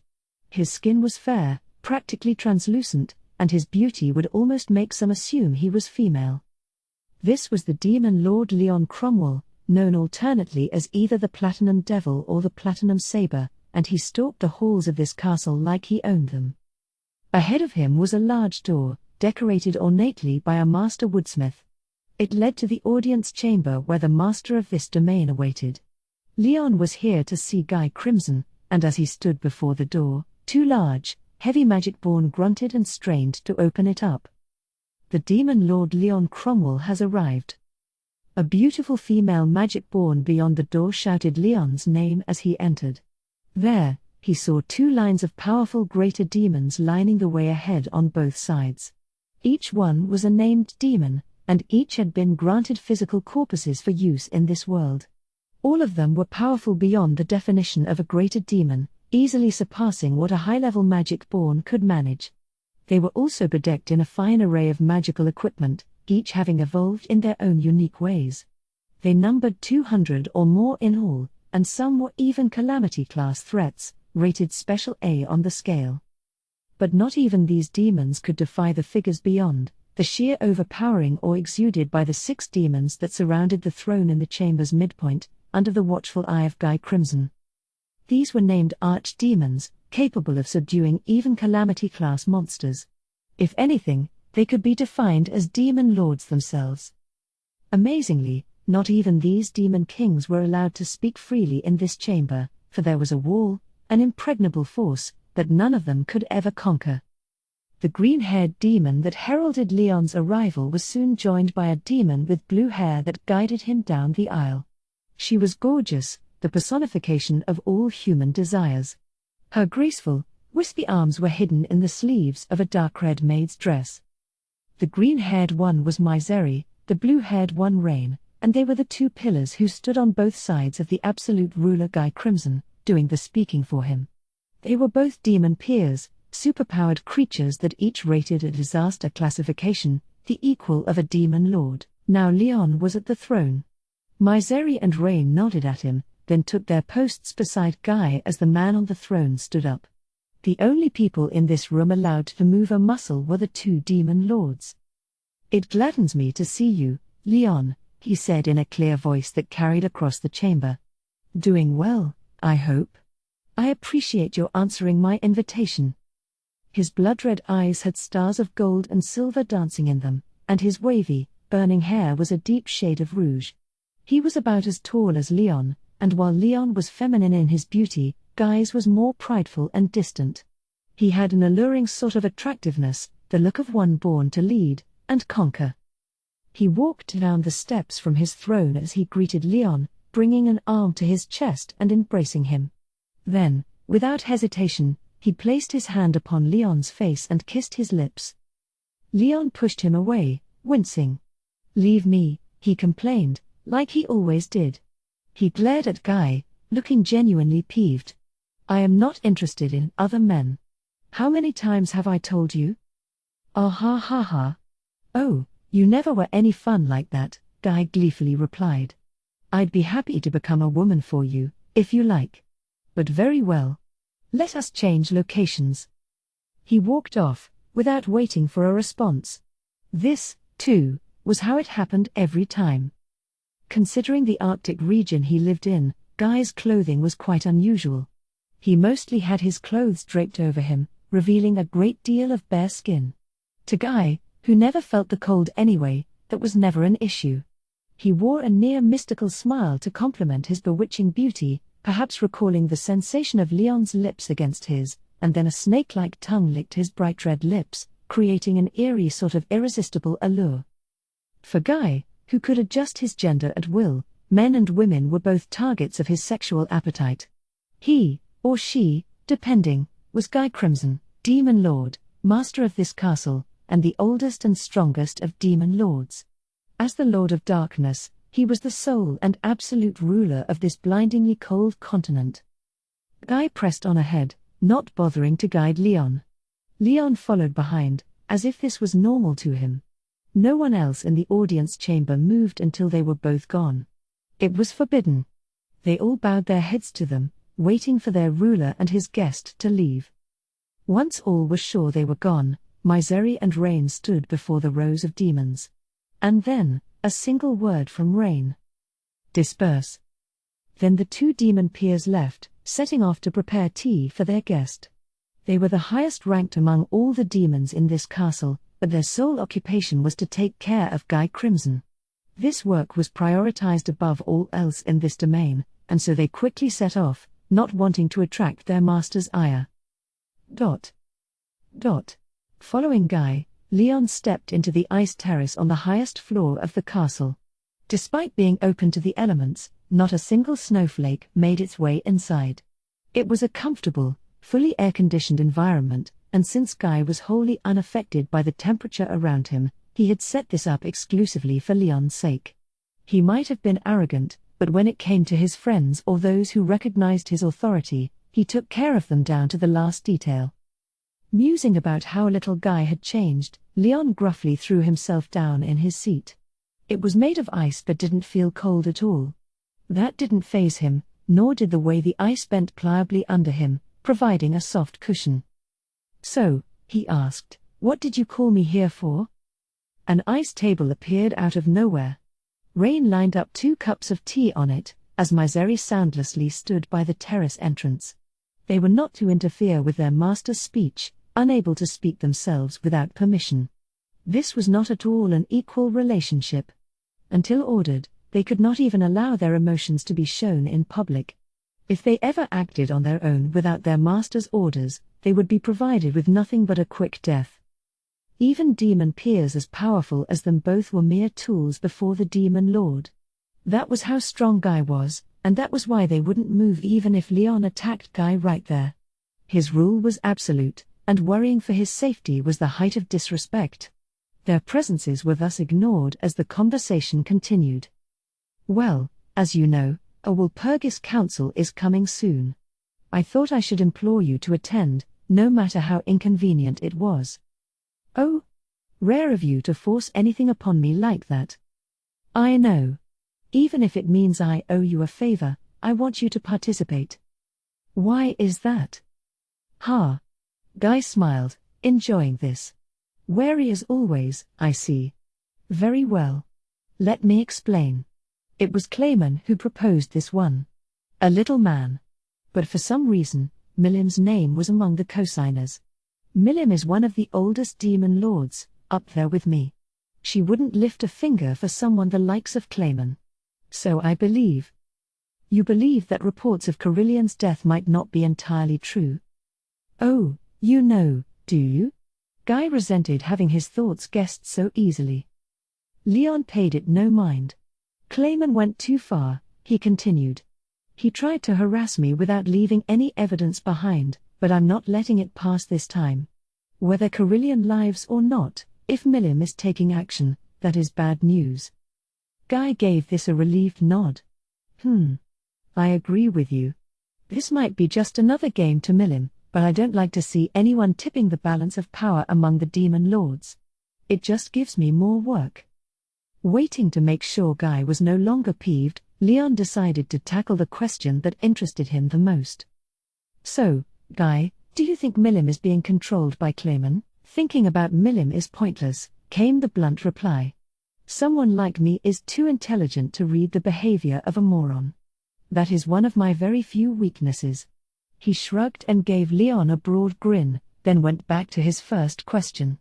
"But if you worry about it that much, Leon, should I assume you will be participating?" Leon could tell that dancing around each other like this would lead them nowhere.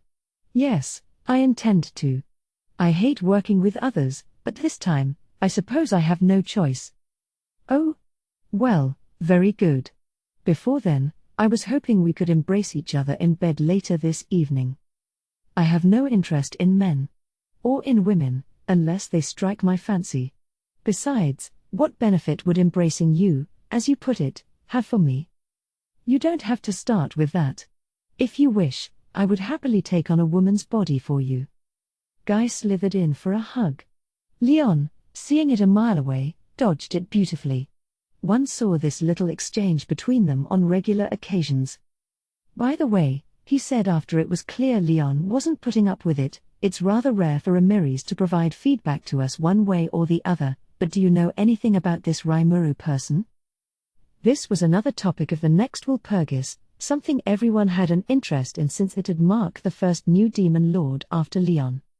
The way Clayman puts it, Leon replied, he's just a self-styled demon lord. Personally, if he has the strength to back it up, I have no problem with him. Ah. So you think Raimaru is qualified to be a demon lord? I was just wondering, since Ramiris, of all people, is involved. If someone's piqued her interest that much, it should be a lot of fun for me. Although this Walpurgis was convened by Clayman, Ramiris had made the additional proposal of having Raimaru himself attend. By Guy's estimate, Ramiris must have had something to say about Clayman's actions here. Ramiris. I have trouble dealing with that fairy. She makes fun of me every time we meet. I've thought about strangling her to death countless times. But if it was Ramiris making this request, Leon had to agree with it. He couldn't help but feel like he owed that much to her. Ah ha ha ha. Better not. If you kill her, you'd be making me your enemy, you realize. I'm sure. I wasn't being serious. Besides, there's no way I'd win in a fight against you. That was no lie. Leon was no fan of Ramiris and her big mouth, but he didn't actually mean her harm. And to be honest, he had no hope of beating Guy. They were both equal in Demon Lord rank, but the difference in strength was like night and day. Leon was closer to Misery and Rain than Guy on that score. There was just no comparison. I wouldn't be so sure. Maybe you'd kill me 1 in a million times? Don't be ridiculous. I'm not interested in a fight I'm not guaranteed to win. Quit being so modest. There aren't many people who could wound me. The mere fact that you have a chance of killing me makes you more than strong enough, Leon. PFFT. The truth's the truth. You and Milim are on a different echelon from us. And speaking of that, Leon was reminded of something, the reported resurrection of Veldora, the storm dragon. And when he told that story, Leon managed to honestly shock Guy for the first time in his life. Just then, an icy, shrill voice echoed across the terrace, cutting them off. Oh my! I am very interested in that topic. The voice was a perfect match for the beautiful woman it belonged to. Her skin was like porcelain, her eyes a fascinating sort of cold, glowing blue diamond in color. Her pearl-white hair cascaded past her cheeks, where the light green shade of her lips drew the eye. She was allowed to move and speak without Guy's permission, shining more beautifully than any crown jewel. She was praised as the Ice Empress by some, but to the rest of the world, she was known as Velzard, the Ice Dragon, one of only 4 dragon types to exist, and the Demon Lord Guy Crimson's friend and partner. Just like Leon, she was on equal footing with Guy. Ah, Velzard, Leon said, dripping with sarcasm. I suppose there was a dragon type here, wasn't there? My, cold as always, aren't we? But I'm glad to have the chance to see you. Are you? Well, it's a great honor to have a glimpse at your face. There was little real emotion behind this exchange. You never did get along with each other, Guy observed with a groan. Not that he had any interest in mediating. Normally, this would kick off a series of back-and-forth put-downs, but today Velzard changed the subject. So the topic you were discussing. Sir Leon, my younger brother has awoken? Her blue eyes were shining as she asked for details on Leon's big news. You are sure of that, Leon? I stopped feeling his presence 2 years ago, so I assumed he had met his end, but if Veldora had resurrected himself, it would have been obvious. His massive, out-of-control aura would have changed the world's weather patterns. But none of that happened. Guy and Velzard could be excused for their shock. It's no mistake. A spy I sent to the Western nations reported as much to me. Oh? So why is that evil dragon acting so obedient? Has he weakened to the point that he can no longer replenish his magical stores? And who would have undone the seal placed upon him? I don't think he could have broken out by himself. The hero had sealed Veldora away, and Velzard had done nothing to save him from it. To her, this was a good way to teach Veldora a lesson for all that selfish rioting. She figured she would spring him out before he disappeared for good, once he was a bit more mature. But then he really did disappear, which perplexed her. It happened much quicker than she anticipated. As the spy put it, Clayman's scheming was the cause. He had impressed upon the Western nations, and the larger kingdom of Farmus in particular, to defeat and destroy the great forest of Jura alliance this Rimuru character has established. The results cost Farmus its entire military force and caused Rimuru to place his hat in the Demon Lord ring.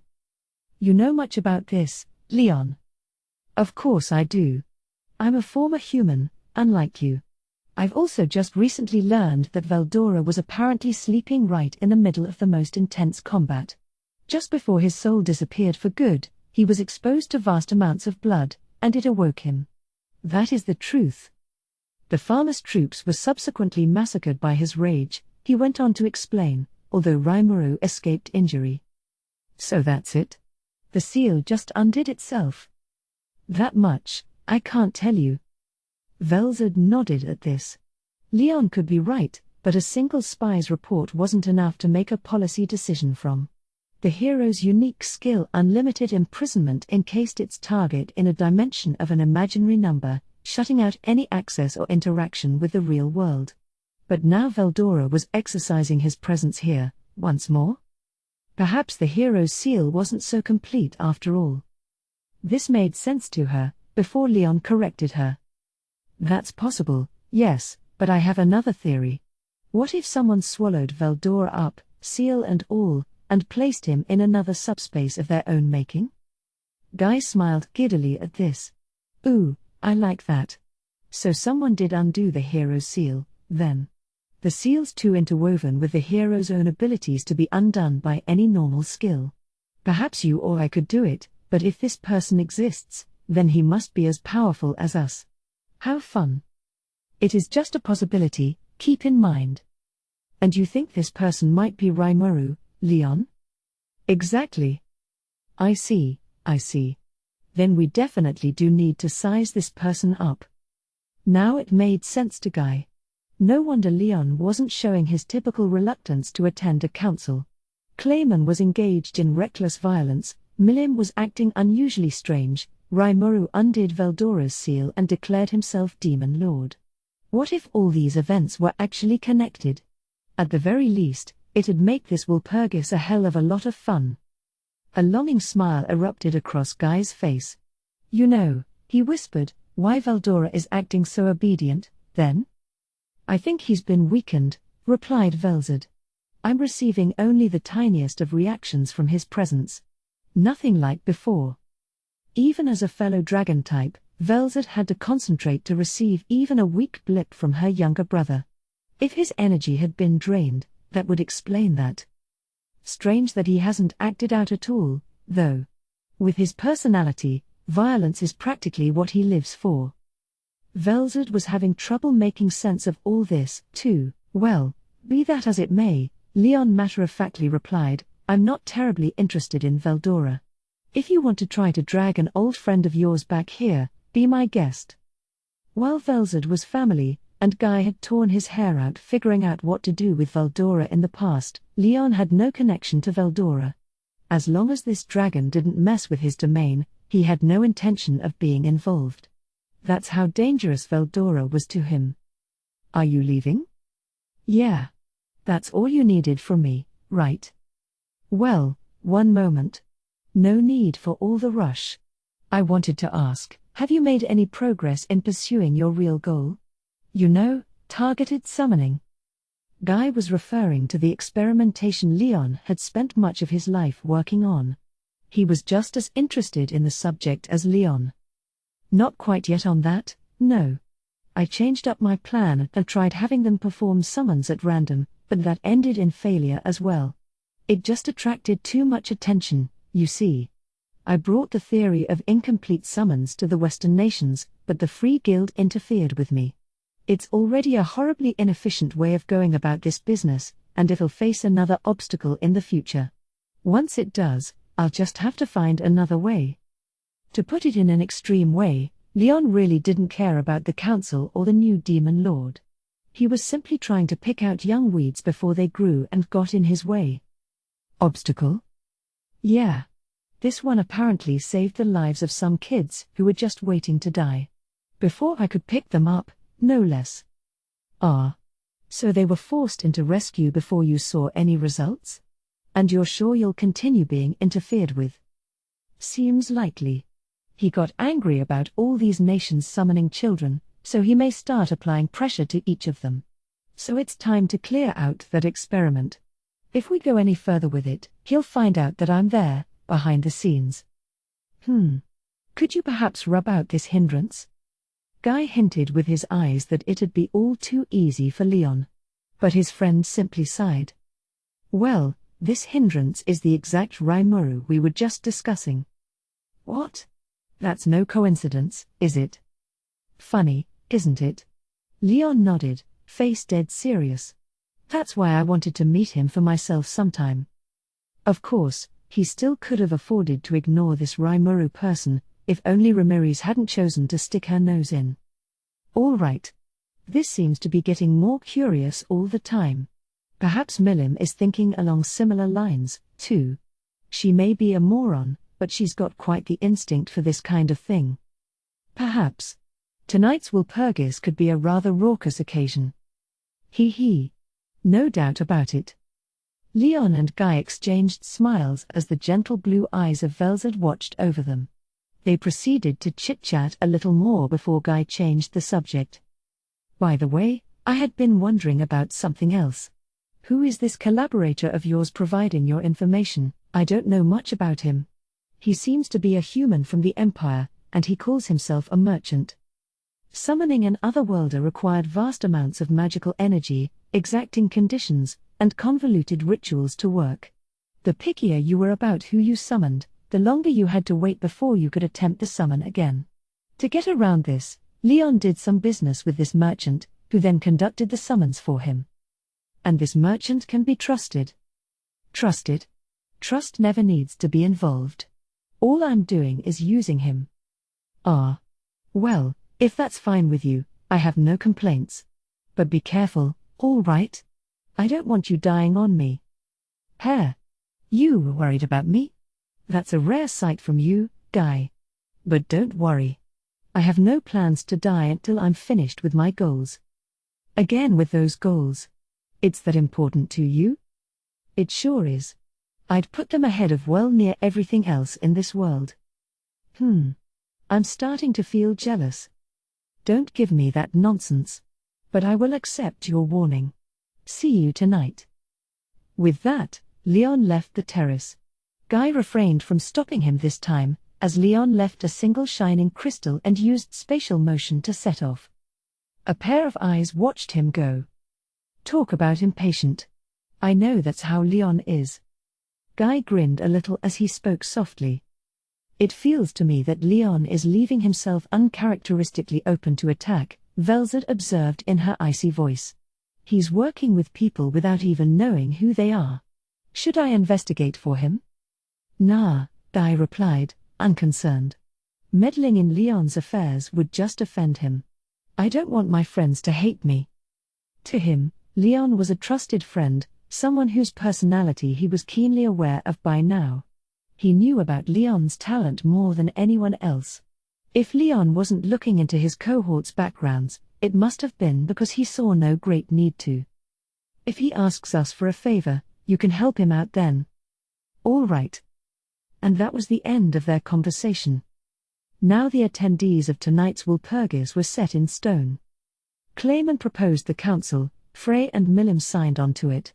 Ramiris, with her additional proposal, was also attending, as was the homebody Leon. Speaking of homebodies, there was another demon lord whose location was a complete enigma. Guy had reached out via their specialized demon lord connection, all but demanding that one's attendance. Beyond that, there was his old friend Dagrel, along with. What about that other guy? He should be coming. Dagrel promised to bring him along. And that just left Guy himself. It had marked the first Walpurgis in a while to have all the demon lords show up, except for the missing Carillion. It should be a fun one, for sure. You want to join me? Velzard reflected on this. No, I think I won't. Perhaps if my brother were there, but otherwise, I have no interest in demon lords. No? All right. Keep the lights on for me, I would be glad to. Now, time to prepare. Velzard stood up, leaving Guy to brood over the upcoming Walpurgis as he gazed at the aurora covering the frigid land. A demon lord working behind the scenes, head full of schemes. A newer demon lord, but one that could crumble at any time. An old friend who was starting to get surprisingly active, considering he hardly left the house.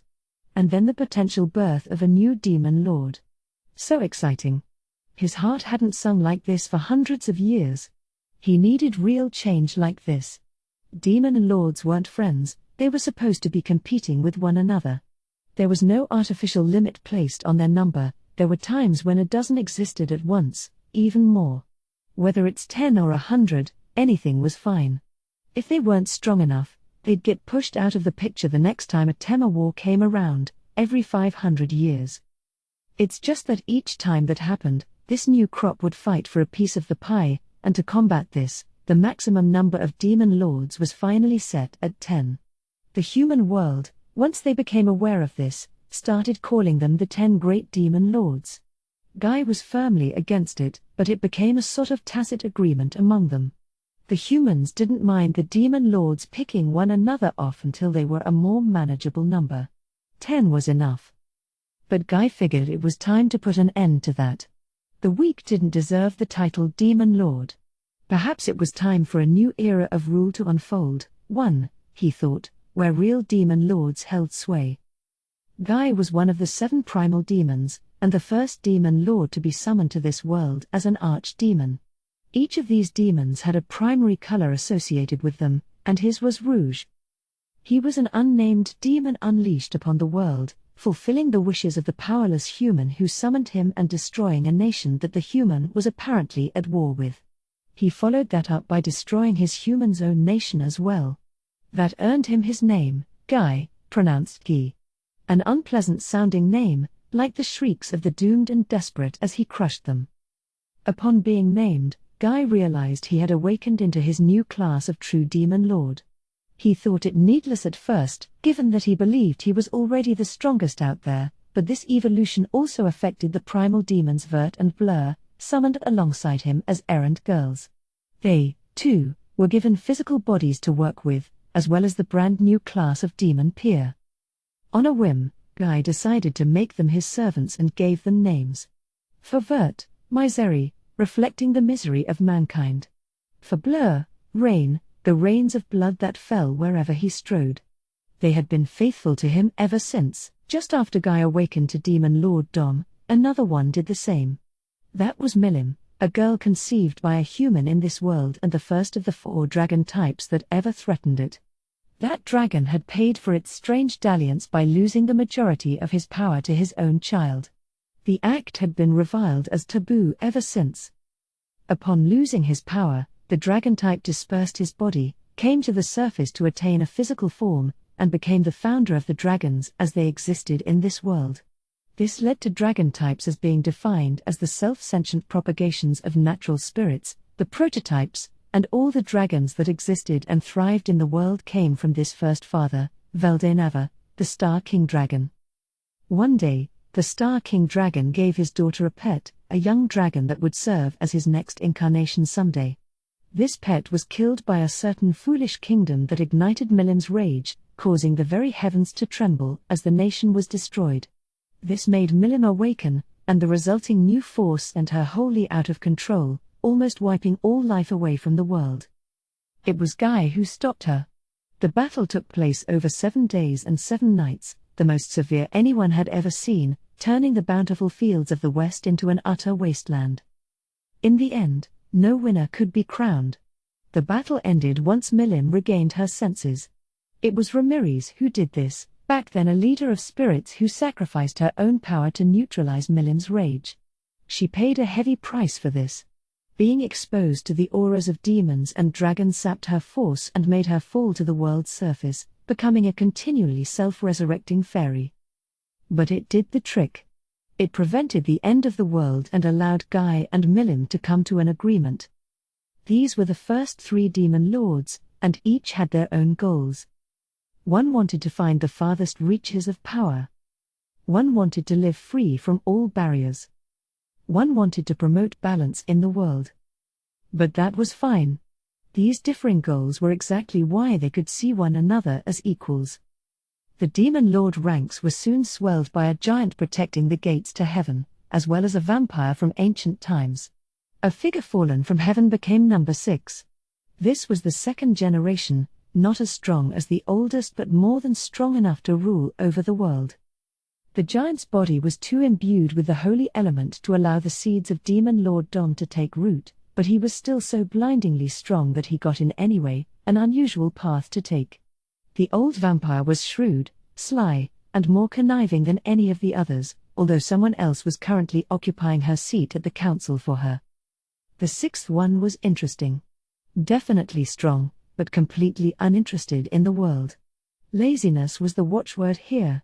No doubt had the ability to rule the land but probably still living just as fallen as ever somewhere. 4 out of the 6 demon lords at this point had awakened to the job, apart from the giant and the fairy.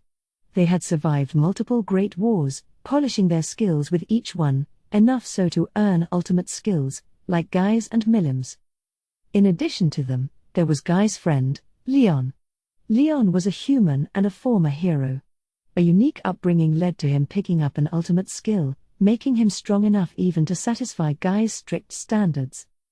That made 7. And how many of this next Walpurgis's attendees would live up to the standard of these 7? Guy couldn't wait to see. And then there was Clayman. That fool thought he could rule over Millim. It was just too hilarious. Guy could barely contain his laughter. That was impossible.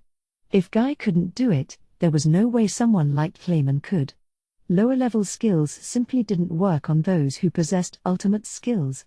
All the natural laws that ruled this world were nothing more than unique cases to them. They could easily nullify any magical attempt to cloud their minds. An elemental attack that struck at their weak points might have some effect, yes. But mind domination magic? Out of the question. Anyone spineless enough to be ruled over by conditions like that would never be able to obtain an ultimate skill in the first place. Ultimate skills, as the name implied, gave the wielder ultimate power to control the very laws of nature. The only way to counter an ultimate skill was with another ultimate skill. That was the absolute, unbendable rule of this world. Clayman couldn't do a thing against Millim. Millim was just having him dance on the palm of her hand. What a fool. Guy flashed a weak smile as he watched the events unfold. The era of weaklings styling themselves as demon lords had come to an end.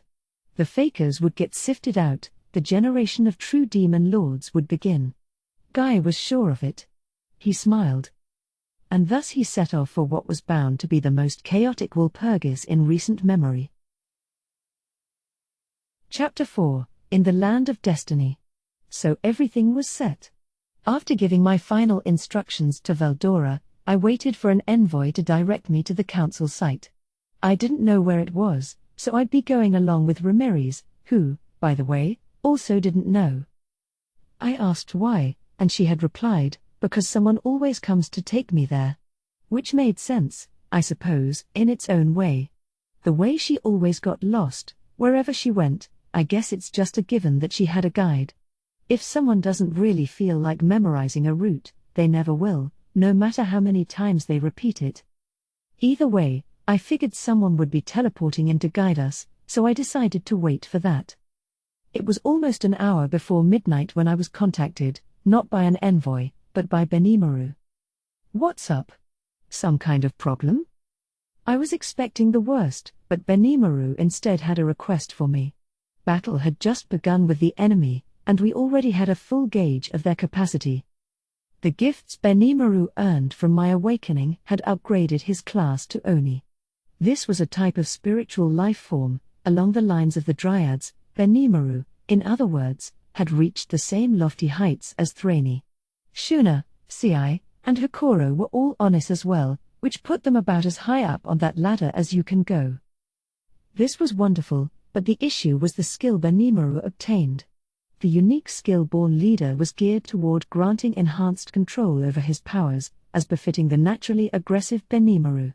No matter how much of it he unleashed, he could keep himself from rampaging out of control. Its secret lay in compute prediction, which could fully read the flow of power in his body and prevent bursts of waste. It was also useful in battles between large armies, not just in duels. He could sense the flow of power among his forces, reading his chances for victory like a prophet. If things were looking bad for his side, he could instantly send orders to his forces and change his strategy. It was almost like cheating. In a battlefield, the correct conveyance of information meant everything, and this allowed him to command his full army without a single miscommunication. Right now, the combined forces of 30,000 were under Benimaru's command, and he could move them as smoothly and easily as his own limbs. These 30,000 elites were no also-ran army, that's for sure. What's more, the Born Leader skill also came with the Inspire Forces effect, adding bonuses to the forces he led that boosted their power by some 30% or more. That meant the entire army was nearly a third stronger. We weren't losing out in troop numbers, we had better quality fighters. We weren't disadvantaged in any way. If we could get that bonus, too, then hell, all the better. And with all of that, Benimaru could see from the start that victory was ours. Once he did, he had a bright idea for a new strategy. So that's why I wish to attack the main enemy force. CI's ready to go as well, and so I thought that, if Clayman's castle is indeed beyond that cloud, we might as well lay waste to it, too. That Benimaru. Brimming with confidence. Isn't that dangerous? You've only barely begun fighting. We don't know how this'll turn out yet. We're fine. I am stationed over here. It would be CI and Hakuro striking the castle. Wait, my brother. Shuna had interrupted our thought communication as she was preparing some tea. This was supposed to be a secure line? She broke in there a little too easily for my tastes. Hello, Shuna. What did you want? I could hear Benimaru's voice jump several octaves. Don't ask me what I want, my brother.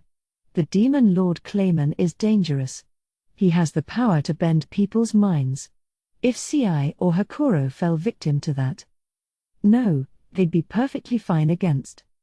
You can't. If you insist on sending them in, then I'll join them. Whoa. Shuna's usually a lot more chill than this. What's gotten into her? Benimaru and Shuna continued to argue as I sat there in shock. As my friend in my previous life put it, there's no way a man can ever win against his younger sister. Benimaru was no longer brimming with confidence at all. The all-out assault from Shuna sent him reeling. The next thing I knew, Shuna was beaming at me. All right, so Raimaru. Give me your orders to move out. How do I respond to that? I didn't want to send Shuna anywhere lethal, but she did have a point. No matter how unlikely, I'd never want CI to be thought-controlled. I wanted to keep them from doing anything dangerous, but taking a castle to rob the enemy of an escape point was a classic strategy. With Clayman gone for the Walpurgis Council, now would be the perfect opportunity. Still. I mean, as long as I made sure Clayman didn't get away, we're good, right? And it's not like I wanted to kill every single one of the magic-born working for him. You have nothing to worry about, so Raimaru, CI chimed in. I promise I will keep Lady Shuna safe. And with me around, Hakuro added, it will be no problem to at least peek into the enemy's stronghold. They might be holding Lord Carillion there. I feel we need to investigate. My thought communication was getting worryingly busy. Shuna must have recruited them both to convince me. It was rare for her to act so selfishly, so I could understand why they wanted her to have her way this time. The fact Carillion was last seen being taken in the direction of Clayman's castle also intrigued me. I am terribly angered by all this, Sir Raimaru. It is hard for me to contain my feelings. What Clayman has done is unforgivable. Yeah, I get that. I know I'm not the only one who felt a little helpless against him, back there. And I can see how Shuna would resent being left waiting around on the home front. All right. I'll let Shuna join in. But Ci and Hakuro, I want her safety to be job one for you. And if their HQ has more defenders than you predicted, put safety first and just bring back intelligence for me. Even if you discover Carillion, don't reach out to him unless you're sure it's safe. Got it? Thank you for accepting her request. I will be fine, Shuna replied. I can simply teleport out if something happens. Indeed, Hakuro laughed. If anyone might be taking their sweet time in there, I imagine it would be me. All of us have resistances to spirit-based attacks, pointed out Ci, so I imagine we will not waste much time. And with Lady Shuna there is nothing to be concerned about. If we do discover Lord Carillion, we will think over matters then. That put my mind at ease a little. Certainly, with Shuna's unique skill parser, she'd be able to identify any attacks aimed for her mind, and with spatial motion also in her arsenal, I didn't see that much to worry about. She didn't have that much magical energy to tap, but the skills in her quiver were excellent. Ci was right about Carillion as well. He might not be there at all, so there was no point harping on the issue. All right. You have my permission, then, but always make sure you're on top of the situation over there. Just in case, I'll have you begin operations at midnight, just after the Walpurgis Council begins. Yes, sir. So now I had a 3-member team attempting to infiltrate Clayman's base of operations. It was just before midnight now, so I decided to take a moment to ask Veldora about the Demon Lords. I have no interest in such little gnats, he began, of course, but he still had a fair amount to say about them all, except for Leon, who ascended to the role after he was sealed away. Given his penchant for violent rages across the countryside, Veldora had fought against a demon lord or two in his time. Around 2,000 years ago, he attacked and destroyed a city of vampires, which naturally earned him the anger of legions of those creatures, a chase he apparently loved. One of them, a female vampire, was particularly beautiful, and beautifully dressed, and boasted strength beyond all her peers. When the dust finally settled, her cadre of vampires disappeared from the scene, and Veldora didn't know what had happened to them. What was her name? I believe it was Lurus. Or Milas? Regardless, I never treated her that seriously, but she was a rather challenging plaything for me, so I would be wary around her. She can't take a joke, do you see? I think that was more Veldora's fault than hers. Anyone would be a little pissed off after their homeland was burned to embers. Of course, that was millennia ago, maybe she's mellowed. Ooh, interjected Ramiris from adjacent to me, did you know that Guy Valentine's a demon lord now, too? This Valentine had apparently taken over the original one's role about 1,500 years ago. I can only hope time's healed wounds between these vampires and Veldora. Dagrel, the demon lord giant, was another keen rival of the dragons. They had tussled several times, with no clear victor ever being crowned, and if Veldora bothered to remember his name, he must have been a pretty mean match. This guy had the power, or the guts, at least, to take on a dragon type. Probably a standout among the demon lords. Better watch for him. Our conversation moved on to the topic of demons. Veldora had apparently dispatched several groups of demons in his time, a practice he found fun, since even if you incinerated them, they always resurrected to an even stronger form over time. A bunch of great playmates for him, really. Not even he had fought the lord of these demons, however. This king held his domain in a castle on the frozen tundra of the northern continent, a place so frigid that he never bothered to make the trip. It is far too cold up there. What's the need for me to pay a visit? Qua ha ha ha ha. That sounded pretty evasive to me, but he refused to give up any more details. No need to think about that now, though. It would be going pretty far out of his way to storm the place. Yes, well, Guy isn't any pushover, Ramiris observed. Me, him, and Milim are the oldest demon lords you'll ever find. That doesn't mean much coming from Ramiris. Suddenly Guy sounds like nothing special at all. But well. I'll backburner this guy. So how many demon lords does that leave remaining? I had already met Milim, Ramiris, and Carillion. We had just discussed Valentine, Dagrel, and Guy. There was Frey, the one who Phobio said had dealt the decisive blow to Carillion. There was Leon to think about, along with my current target, Clayman. So one more. I couldn't say. The allegedly sage Valdora was useless. Oh, you must mean Dino, Ramiris cried.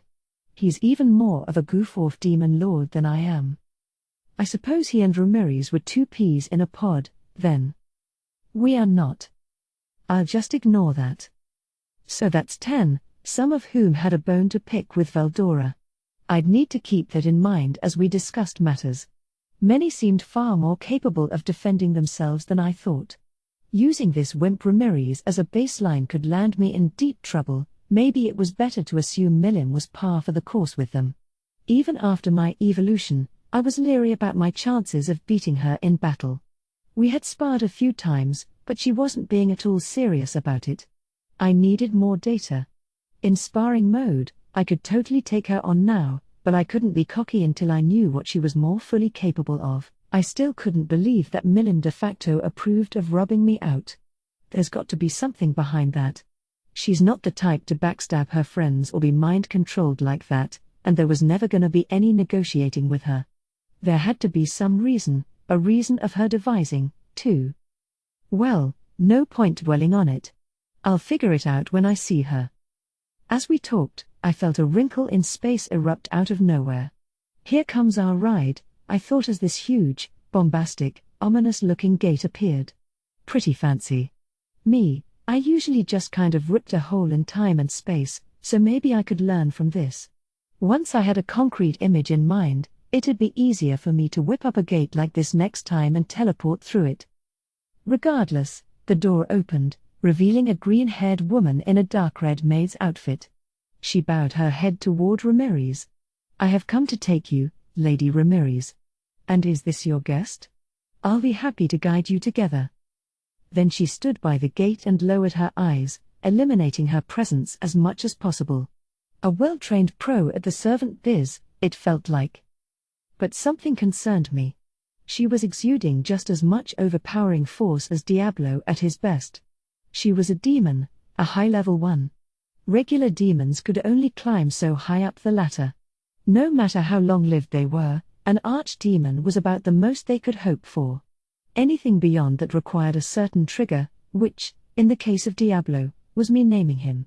This let him break out of the base demon framework entirely, evolving him from an archdemon to a so-called demon peer.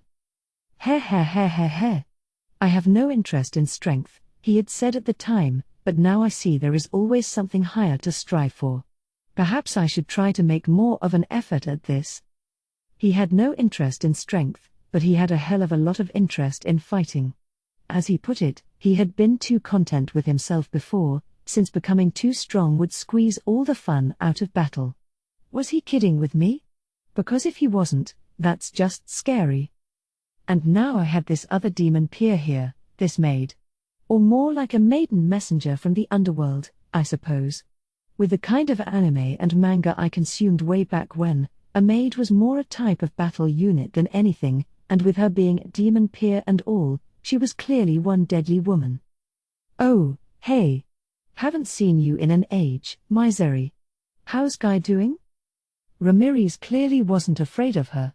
In some ways, it made her even scarier.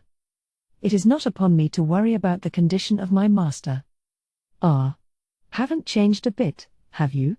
Well, that's fine. She fluttered her way into the gate, the rest of us following behind.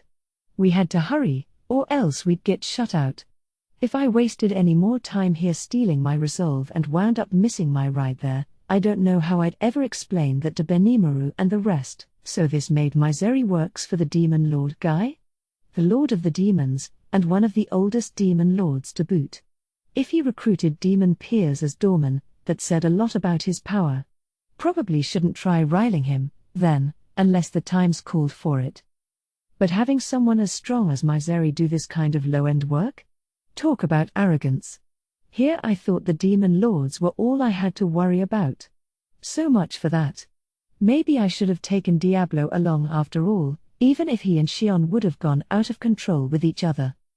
Well, it's too late for second guessing. Time to put up or shut up.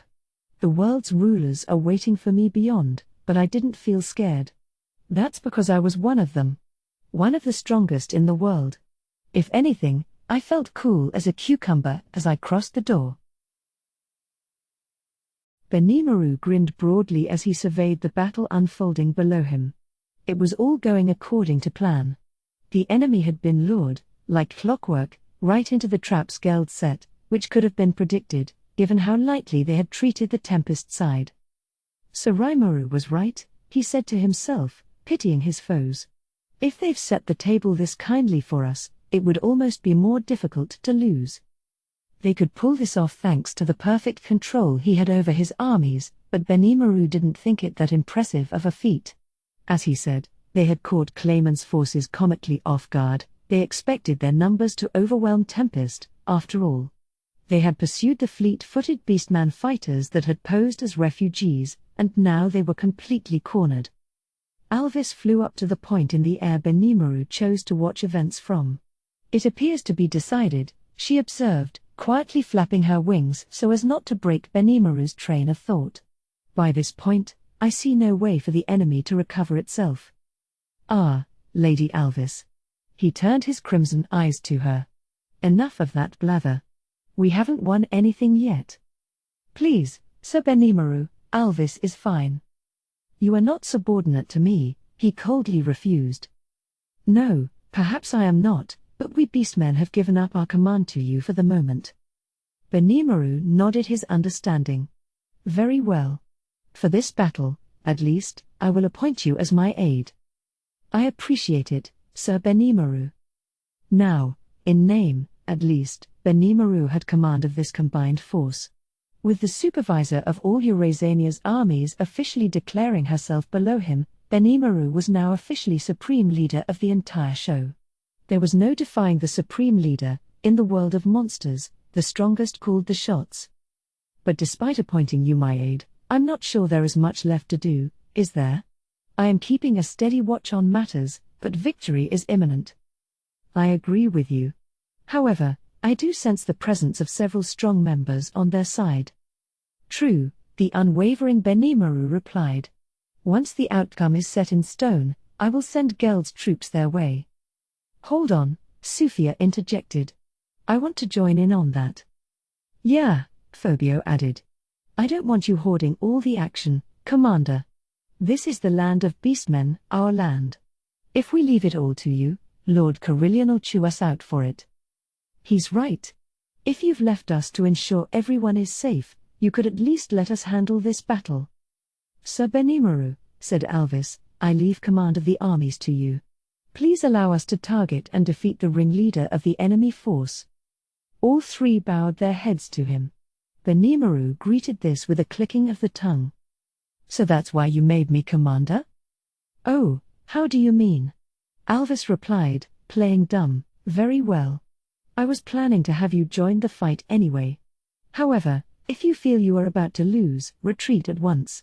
With some of their fighters, arrogance could be your downfall. He had a point.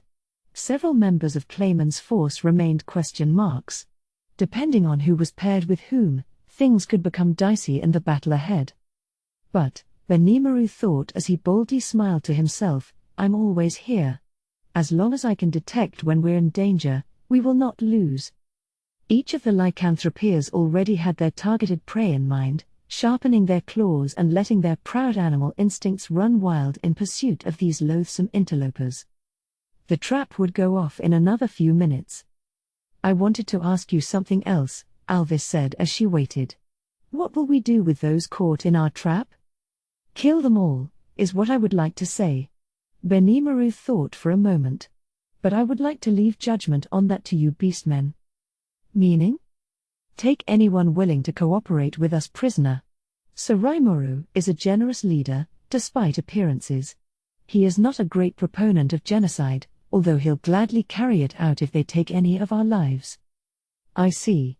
In that case, let us decide how to deal with the prisoners later. Certainly.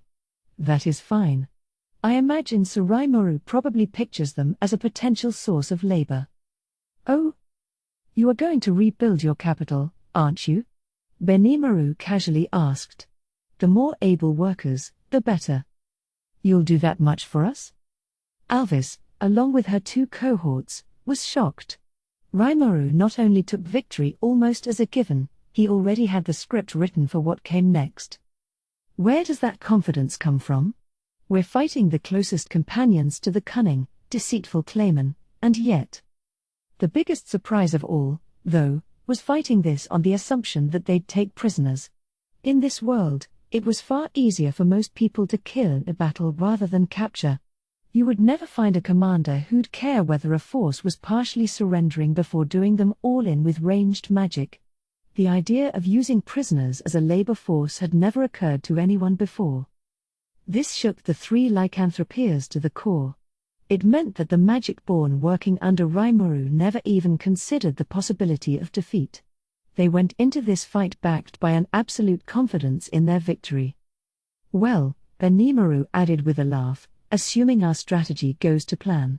It only terrified the beastmen more. And then the battle began.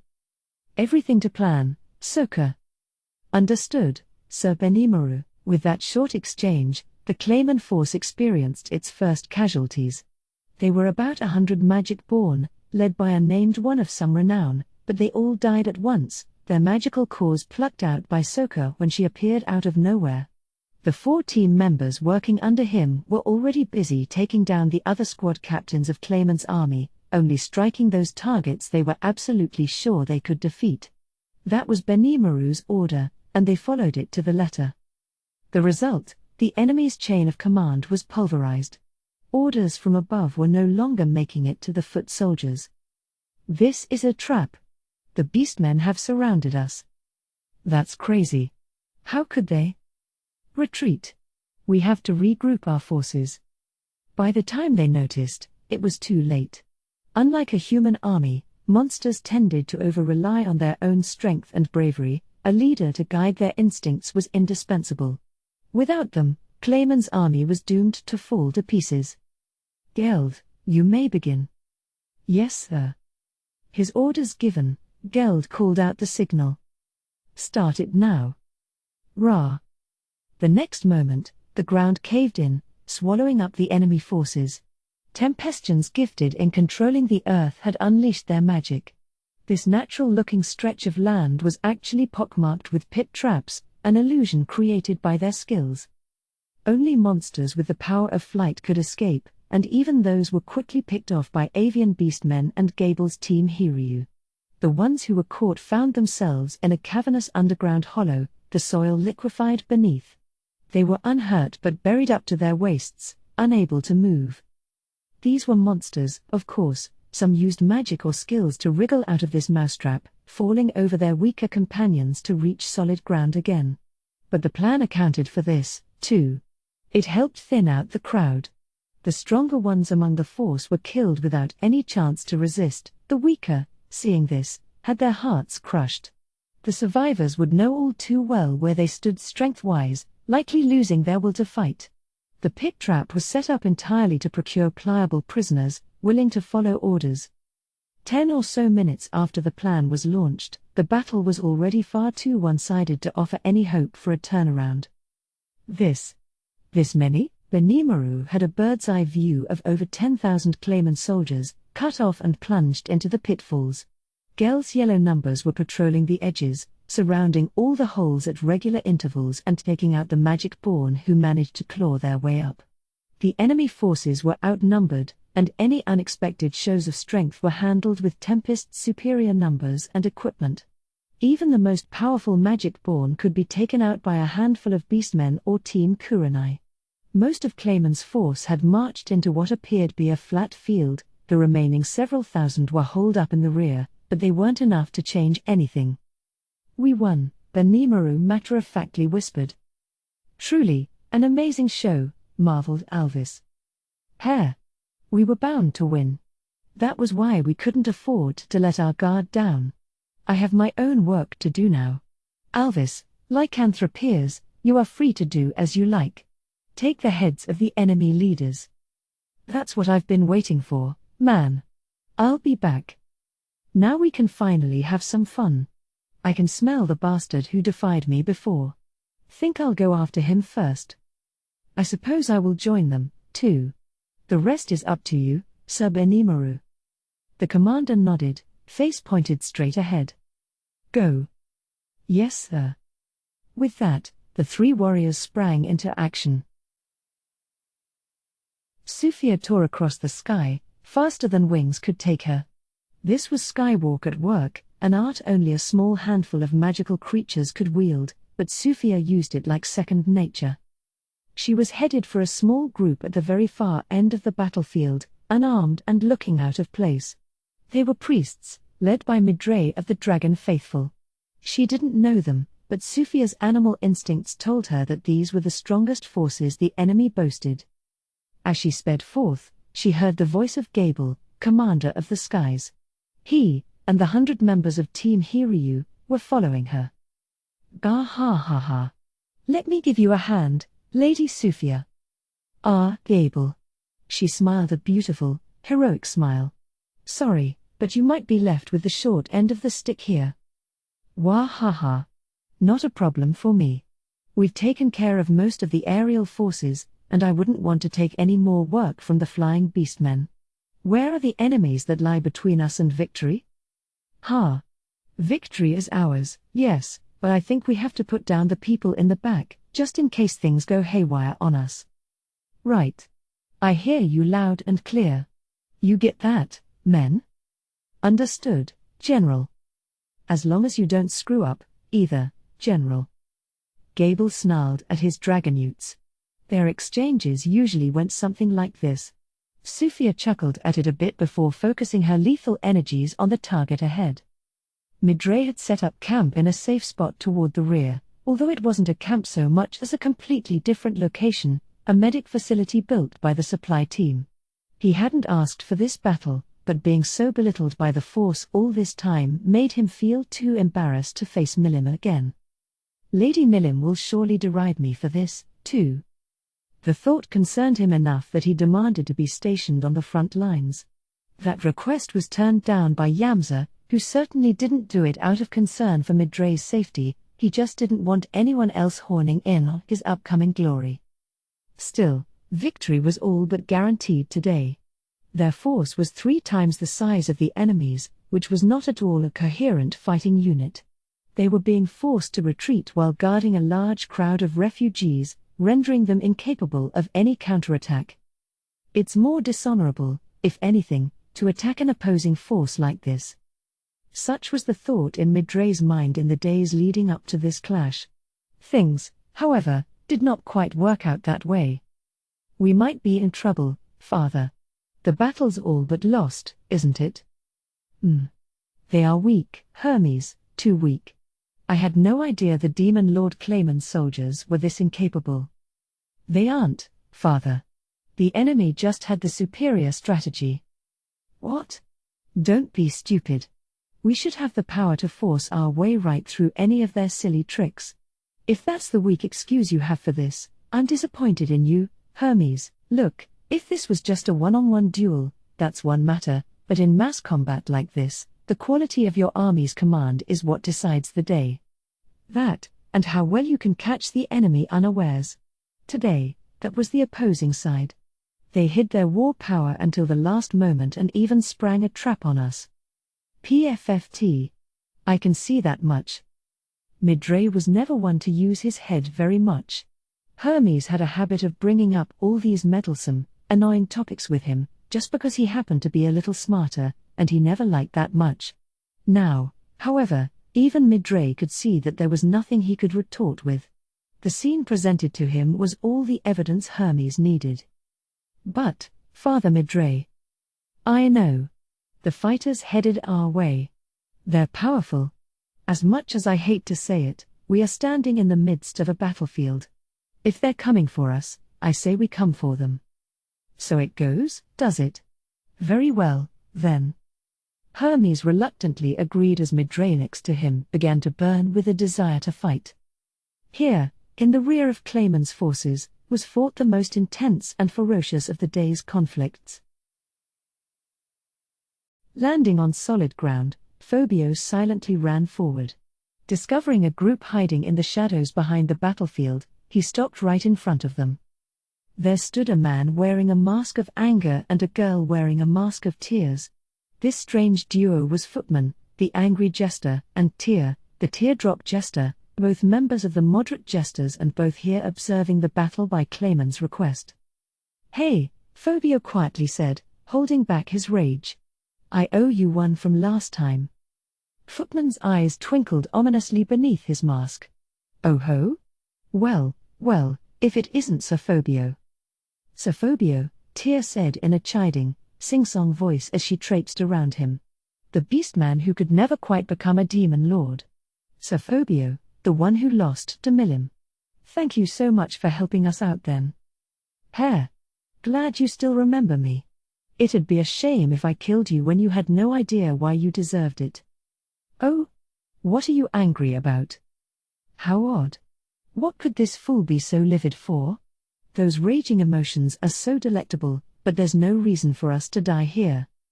"Oh, not at all, not at all." "Shut up. Maybe I was a fool for letting you trick me, but a fool like me doesn't need a reason to ask for a little payback from you guys."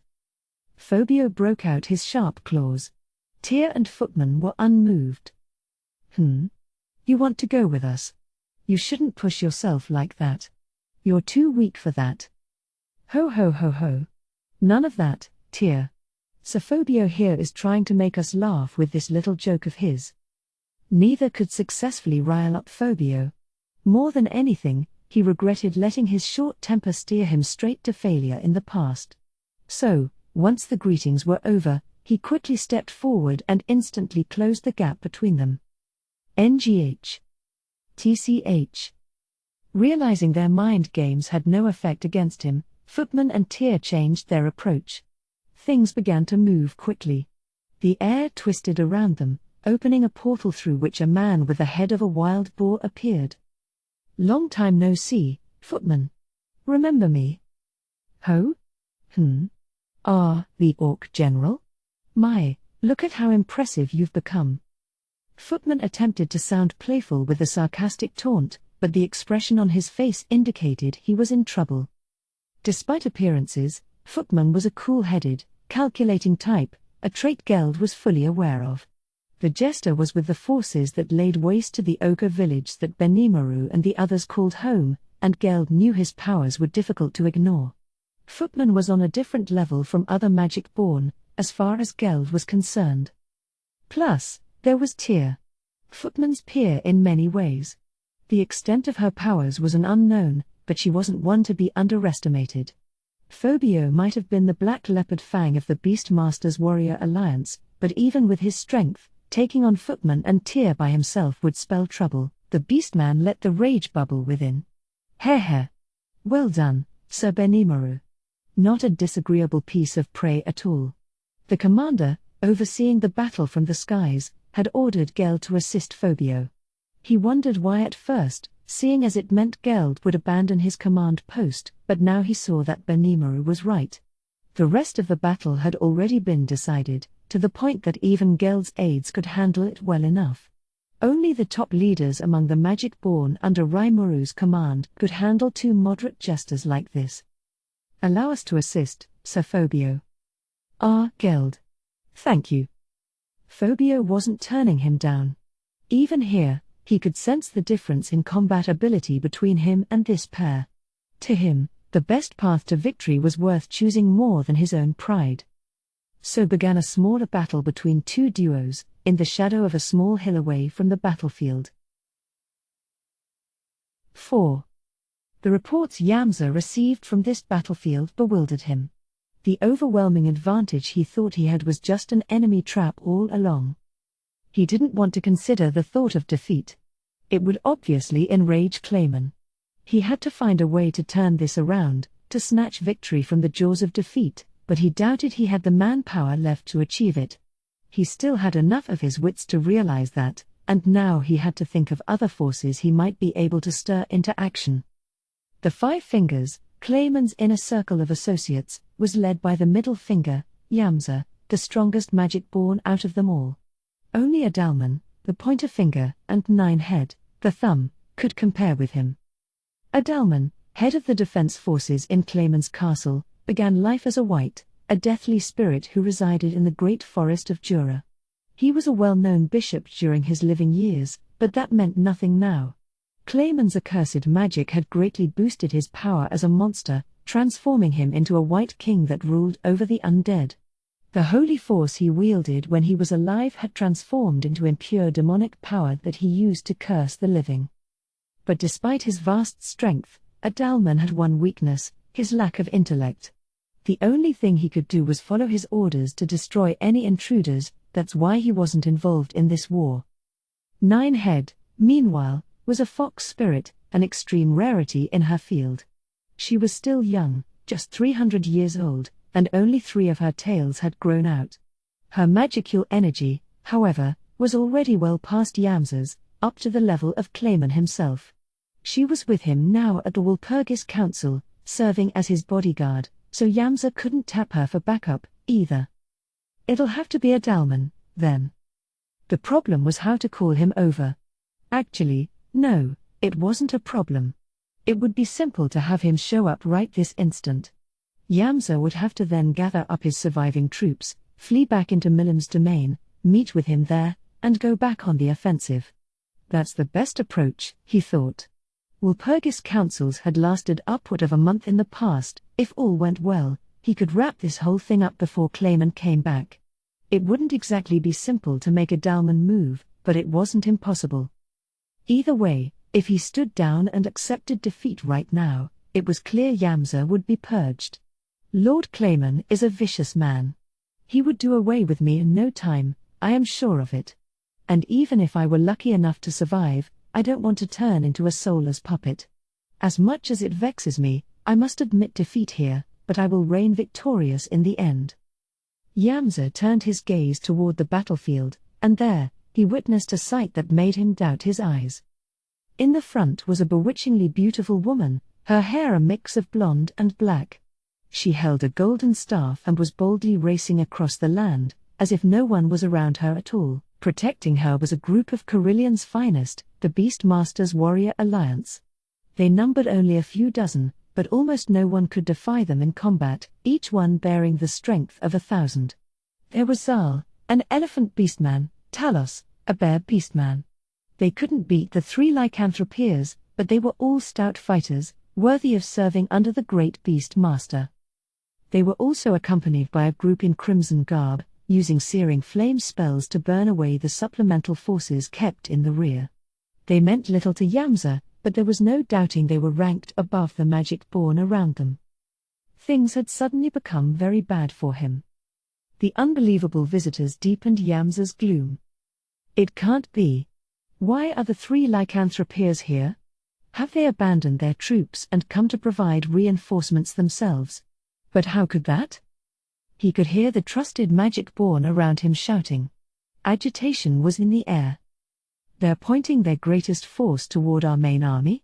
What are the lookouts doing? Allow me to interrupt, sir. We can't make contact with our lookouts. Someone has killed them all. What? The enemy was moving so fast, they were completely behind on dealing with them. By the time Yamza noticed that, they were already lethally late. The realization made the blood drain from his head. There would be no regrouping now, even escape would be fiendishly difficult. No. No, no, no, no, no. I may not even be able to escape here with my life. Yamza began to panic. If this was one-on-one, he might be able to deal with that, but he wasn't self-absorbed enough to think he stood a chance against a squadron like this. Buy me some time. I will return to our homeland and bring Adalman back here. He can summon the dead to restore our forces. It was just a pretext. He already knew all was lost, and he had decided to run away, as fast as possible. Luckily, he had only volunteered his fealty to Clayman, so his behavior was not restricted the way it was with the other 4 fingers. Following him any farther would be suicide, and that made it easy for Yamza to sever all ties. Yes, sir. We can give you 3 hours, sir. His men each gave him stern, resolved looks that did nothing to move his heart.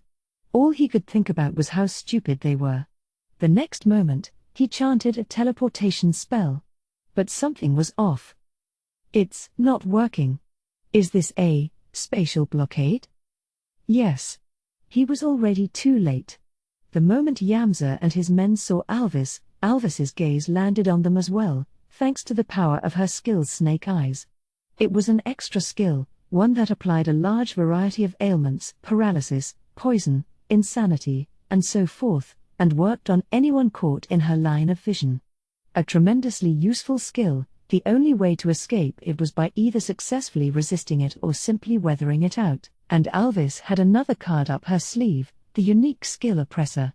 This spatial skill gave her the effects of Mind Accelerate, Spatial Control, and Spatial Motion, letting her impede enemy movement and give her allies superior positioning. A single motion from her was enough to neutralize all the masses surrounding Yamza. The more weak-hearted of them were instantly driven mad. The stronger ones were still paralyzed long enough for the poison to kill them off. Some had even been turned to stone. Less than 100 managed to emerge unscathed. Before they could put up any resistance, the unworthy had been denied even the right to stand before Alvis. Her spatial control had snuffed out Yamza's magic, having the power to both obstruct spells and fix their spatial coordinates in place to prevent them from affecting the air around the caster at all. No magical escape from this area was possible now, this area being the range of Alvis's vision. The entire battlefield was now in her total control. Such was the power of the golden snakehorn. Realizing escape was impossible, Yamza gritted his teeth. He still had a last resort. But it was a forbidden one that he'd prefer not to use. Beyond that, the only path to survival involved winning this. So be it. Let's show them what we've got. Sir Yamza. Sir Yamza at his finest could overwhelm even the 3 lycanthropeers. Let me join you, sir. Our fighting will surely please Sir Clayman. His men were elated for the fight. Yamza found it boundlessly foolish. The Demon Lord Clayman sought only 2 things, victory and profit. He would never accept this performance, wasteful attrition, followed up by total defeat. The only thing he believes in is pure, unadulterated power. No matter how faithful Yamza was to him, Clayman never saw him as one of his own. He was just a useful pawn, a talented minion, that was as far as the Lord's affection went. The ice blade had been a gift, yes, but it was simply provided in an effort to strengthen him. It was all for Clayman's sake. Still, Yamza provided him with respect and reverence, and the gifts he received in return helped. They both had a common interest. But Yamza had no intention of offering his life to Clayman. About time to head out. I have to survive this and bounce back. This failure would force him to go into hiding for a while. But a special A talent like him, a giant among high-level magic born, would no doubt be picked up by another demon lord before long, he thought. I like this, he thought, communicated to Alvis. One of the greatest magic born under the Beast Master's command, part of the valorous 3 lycanthropeers. Are you willing to duel with me? It was a risky bet. He wanted to defeat Alvis, the strongest figure in the group, and crush the enemy's will to fight. Perhaps that would be enough to change the script, and even if it didn't end well, he thought it could give him a chance to escape. Very well, Sir Yamza, head of the 5 fingers beneath the Demon Lord Clayman. I will show you how far out of your element you are. This, Alvis thought, would prove once and for all where Clayman and Lord Carillion stood with each other. She promptly transported herself before him with spatial motion, and in an instant, Clayman's surviving servants swarmed over her. It was not what one would normally call a strategy. Beastmen are mostly simple folk, easily provoked, and this cowardly approach took full advantage of that. If they can exhaust Alvis, even a little bit, that'll make it easier for Yamza to win, such was the reasoning behind this kamikaze strike. You think those tricks will work? Alvis shouted as she turned up the intensity on her snake eyes. To Yamza, though, they had already done more than enough. That single instant, when Alvis used her power, was the exact thing Yamza needed for his assured victory. Got you. In a flash, he was upon her, slashing his sword at her exposed back. And just before the tip of his blade reached her body. Nah. Backstabbing someone like that's not manly at all. Someone had leapt straight out from Alvis's shadow, babbling to himself as he deflected Yamza's sword. "Dear. Who are you?" "I'm Gobta. We were hiding out just in case this happened." As he explained that, more and more figures popped out from the shadow. They were, of course, the unified, four-legged goblin riders, tapping their physical agility to attack the magic-born that were still moving. "And you didn't tell me?" Alvis said. "I was wondering why something didn't feel quite right." She had actually noticed them all along. That was why she was unafraid to go plunging in like this. "Heh. Benimaru ordered us to," Gobta casually replied as he fired off a case cannon bolt at Yamza. He could tell the moment he crossed blades with him that this wasn't a battle for him to win. So while the commander was distracted by his short sword, he thought now would be his best chance. Gobta's definition of fair and square differed a bit from the norm. It was something he asked of his foes but never followed himself. Still, Yamza managed to deflect the blast with his sword. "Out of my way, weakling." He pointed the tip of his blade at Gobta and cast a spell, sending an icicle lance hurtling his way. Gobta simply used his dagger to fire an icicle lance of his own, not to fire back, but because he had planned for this follow-up strike from the start. It wound up saving Gobta's life, as the two magic bolts met in the air and dissipated. That had as much force as this magic sword? And without casting? Cheeky little weakling, are we? Now Yamza recognized Gobta as his foe, but Gobta had already pretty well exhausted his arsenal. "Oh. I couldn't follow that counter of his at all. That ice just happened to save me, but if he stabs me with that thing, I'm a goner. Probably oughta start runnin', huh?" Fortunately, the goblin riders had already made their contribution to this fight. No one would complain if they retreated now. Gobta made up his mind. "All right, let's pull." But just as he began to make the order, Yamza's sword sailed right past his nose. "Pyre?" In another stroke of luck, he had taken a timid step back just in the nick of time. It made Yamza almost lose his nerve. This little sneak made it past my attack 3 times. 3 in a row couldn't be any coincidence, as he saw it. That supersonic swipe he just made proved that the hobgoblin before him was no also ran. Heh. Oh, how the lycanthropeers have fallen. Sneaking their minions into a one-on-one duel. The boast, made with wide-open, bloodshot eyes, was part of Yamza's strategy. Why his estimation, dealing with both a lycanthropeer and this mystery intruder at once was dangerous. Gobta seized the opportunity. Woohoo! That means I don't have to fight this crazy dangerous magic-born, right? He suppressed his joy just long enough to declare, "All right, I'll serve as an observer for this duel, then." Yep. Definitely an observer. With all his tactics exhausted, that beat just standing there and getting in the way. Raimaru could accept defeat, but he could never accept his people getting killed in action. Gobta wasn't stupid enough to volunteer to be war casualty number 1 for Tempest. "Oh, you can have him if you want," Alvis playfully said. "If I take your prey," Gobta wittily replied, "wouldn't that hurt your honor as a beastman, ma'am? I don't need it that bad, so go ahead and fight all you want. Sorry I got in the way." Alvis accepted the inane excuse without a word. If anything, it was the luckiest thing to happen to Gobta all day. He had dodged a bullet with this total unknown before him. Alvis had no intention of letting anyone else score this kill anyway, and he had wriggled out of a battle against a foe that completely outclassed him. Phew. That's the end of my work. At the very far end of the rear guard, the group of priests led by Midray was clashing with Gable's team Hiryu. Of course, only a few were standing by now. Nearly 200 fighters on both sides were lying on the ground.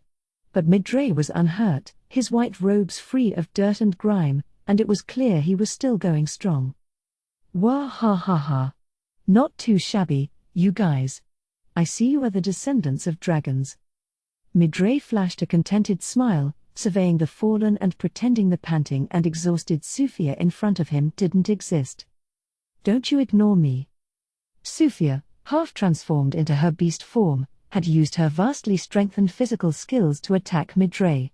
But the head priest, perhaps sensing this, had simply leaned over to one side, preventing her from landing a lethal blow. The effort had left her wide open. Hya! Taking the clawed arm extended out to him, he tripped up Sufia's legs, picked up her body, and sharply slammed her against the ground. The judo-like throw was unique to the dragon faithful. "I wasn't ignoring you at all," Midray happily explained. "I don't have much opportunity to use this against monsters, so this is rather fun for me. It's been ages since I had a foe so worthy of that throw." This was more than Sufia was willing to bear. Damn it. You made me." She was being treated like a plaything, her face red with humiliation. But she had to admit it. Midray, this man standing before her, was more powerful than she ever imagined. Now he was surveying the landscape once again, waiting for her to stand up and ignoring her until that happened. Curse him, he's treating me like a second-class fighter. And how could my self-regeneration fail me like this? It was true.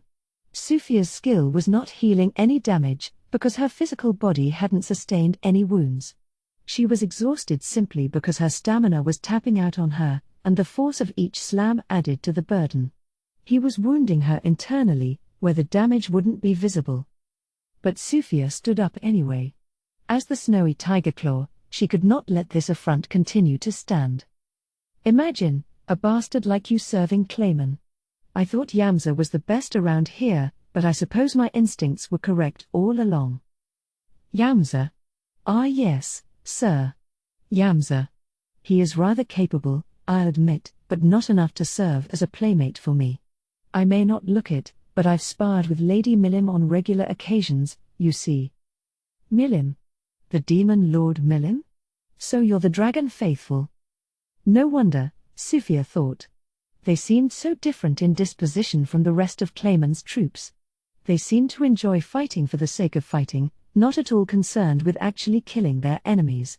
And compared to the other magic-born, they were all overwhelmingly strong, and enjoying every minute of it. Ooh? Say, that dragonute just felled Hermes. Wah ha ha ha ha, that was quite a performance. Hermes was tangling with Gable, and Gable had just knocked him down with his spear. Father, stop laughing and help me, please. You lost, fool. Just sit there and think about what you could have done better. He laughed at his associate, lying there on his back and pleading for assistance. He could tell that Hermes wasn't as bad off as he claimed and that Gable had no intention of taking his life. All right. Counting me, that leaves 3 remaining. You command a truly wonderful set of fighters, given how evenly we are matched. It proves you've honed your bodies and your minds, instead of relying on skills. I suppose I should appreciate the compliment. My name is Gable. And you are with Lady Milim? Indeed. I am Midray of the Dragon Faithful. And I am Sufia. Sufia of the 3 lycanthropeers. I have no ear to lend to the servants of Clayman, but if you worship Lady Milim, that is another story. Lady Sufia, is it? I will make sure to remember that. So what'll it be now? I could take on the both of you at once, if you like. Midray calmly folded his arms, implying that he liked his chances. Can I ask you a question before that? What is it? I just mean, how can a mere human be so strong? Or are the dragon faithful human at all? Something seems strange about you. Midray nodded at this, his curiosity piqued. What do you mean by human? He asked. That's the crux of it. If you are inquiring about our species, however, the answer is simple. We are dragonutes, like Sir Gable over there. What? The same as us? Yes, precisely. The difference is that instead of evolving from lizardmen, we are the descendants of dragons that humanized themselves and mated with the human race. But in essence, he closed with a smile, we are the same. Ah. And come to think of it, my sister Soka turned wholly human in appearance. Yes. But almost none of us can bring ourselves back to our original shape. The priests you see strewn around us don't have any skills like dragon change or dragon body. There is hardly any difference between them and human beings. Midray turned his eyes towards Sufia. But that power is still handed down. Our worship of the dragon does not allow us to forget the blood within us. Any more questions, Lady Sufia? No. Human, monster, it doesn't matter. I just wanted to know if your skills were the result of a weak human building himself up to perfection. You say you are little different from humans, and if so, I must pay respect to your efforts. Wah ha ha ha ha. You think the same way I do. One may be born with strength, or one may acquire it. Magic-born are so weak because they rely too much on the strength they've always had. That's why they compare their strengths based on magical capacity and so on. True strength can't be seen with the eye. The level of your skills is the only solid, trustworthy index there is. Sufia was born strong. She had more fighting skill than most monsters, through no special effort of her own. Her massive well of energy, and the surging aura it created, made even magic-born go out of their way to avoid her. Her battle senses made full use of this, and her instincts alone had brought her to where she was. Now, Midray's words made her realize how little time she had spent polishing her arts, her learned skills. So you mean I can become stronger? Wah ha ha ha ha. Precisely. There is no such thing as an experience that can win over being in actual battle. Here, come at me. I'd be happy to spar with you. He remained where he stood, arms crossed and standing high. Lady Sufia and me at the same time? A dubious gable asked. Are you sure you aren't being a little too conceited? Midray just grinned at him. Humph. I could take you on without even using my arms, little man. Gable wasn't about to take that sitting down. Lady Sufia. We'll tackle him together. We have to admit it. He's a strong one. The battle between Alvis and Yamza was about to reach its raging climax. The two were evenly matched, but Yamza had finally used his ace in the hole. Ha ha ha. Well performed, Lycanthropia. Your ability to keep up with me is astounding. But now, my victory is assured. What? PFFT. Did you think this magic sword was my only secret weapon? Yes, you may be strong enough to hold me back. I will freely admit that. However, what if there were two of me? With that shouted question, he unleashed the magic inside the bracelet on his left wrist. This was a doppelganger bracelet, an incredibly valuable artifact capable of producing a perfect copy of the wearer, right down to their clothing and equipment. Now Alvis had to fend off two Yamzas at the same time, and if one was an even fight for her, she would have to be at a severe disadvantage. Well, if you capitulate to me now, I could be convinced to spare you. So what? What did you say? You think that parlor trick will outclass me? You really are nothing more than a lackey of Clayman's. Quite the would-be finisher, there. Alvis didn't give an inch, openly ridiculing her foe. Then die. And even before Yamza could scream that at her, Alvis played her own final card. Now the top half of her body was a beautiful woman, the bottom half that of a large, black snake. This was Alvis's true, animalized form, and now she was ready to use its full force. Unlike Phobio and Sufia with their focus on close-quarters fighting, Alvis was usually thought to be a long-range specialist, lobbing her magic attacks from afar. In truth, however, she was a dyed-in-the-wool fighter, masterful at short range in the way anyone serving the Beast Master needed to be. Her fighting style, however, ventured from the beaten path. Alvis brought her staff up to her forehead, and in the next instant, it disappeared, as she grew a golden horn from above her eyes. Finally free, her aura surged outward from her, greatly amplifying her power. This was her second transformation and her most secret of abilities. She stood there, her entire body protected by dragon scales. The whole space around them belonged to her, her aura producing streaks of lightning in the air. What? Gobta spat out, sensing danger. There was no way Alvis could remain cool-headed enough to tell friend from foe like that. You said your name was Gogta? You have my permission to move out immediately. Oh, you don't need to tell me twice, ma'am. Riders, retreat. One shout from him was all it took to make the goblin riders flee the scene. The surviving Magic-Born took the opportunity to quickly surround Alvis. You fool. You intend to take us on alone. It was nothing for her to worry about. Is that how little you think of me? Ah ha ha ha ha ha ha. Die, you mob of idiots. By the time Yamza saw it unfolding, it was already too late. One Magic-Born before him fell to the ground, spewing blood. One turned to stone and shattered against the earth. One had his body literally rot away on the spot, until nothing but a pile of dust remained. His army was being killed, struck by ailments by one degree or another, and Yamza had no way to stop it. Yo-yo-yo. Alvis was, in the end, best suited for close-quarters combat. The golden snakehorn's lone horn on her forehead became a symbol of the death that permeated the atmosphere, and then Yamza realized that his defeat was total. Surrender, and I will take you prisoner and guarantee you your life. Her offer was the only method of survival he had. A quick stare with her snake eyes had completely shattered his doppelganger's body. It even had the power to destroy equipment, apparently, leaving Yamza's partner to fade away before battle even began. My limbs are starting to go numb.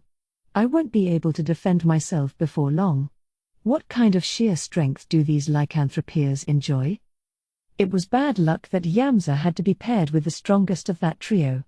He chose the wrong woman to pick a fight with, and he had no idea. Alvis rarely had the chance to fully exercise her power, since she was often picked to serve a commanding role. As a result, she was seen as the de facto manager of the lycanthropeers, not as a formidable warrior in her own right. That was Yamza's appraisal as well, and he had totally underrated her. The war was won. But it was not over. Clayman was a sly demon lord, one who would never forgive betrayal among his own armies. And just when Yamza prepared to nod his agreement to Alvis's offer.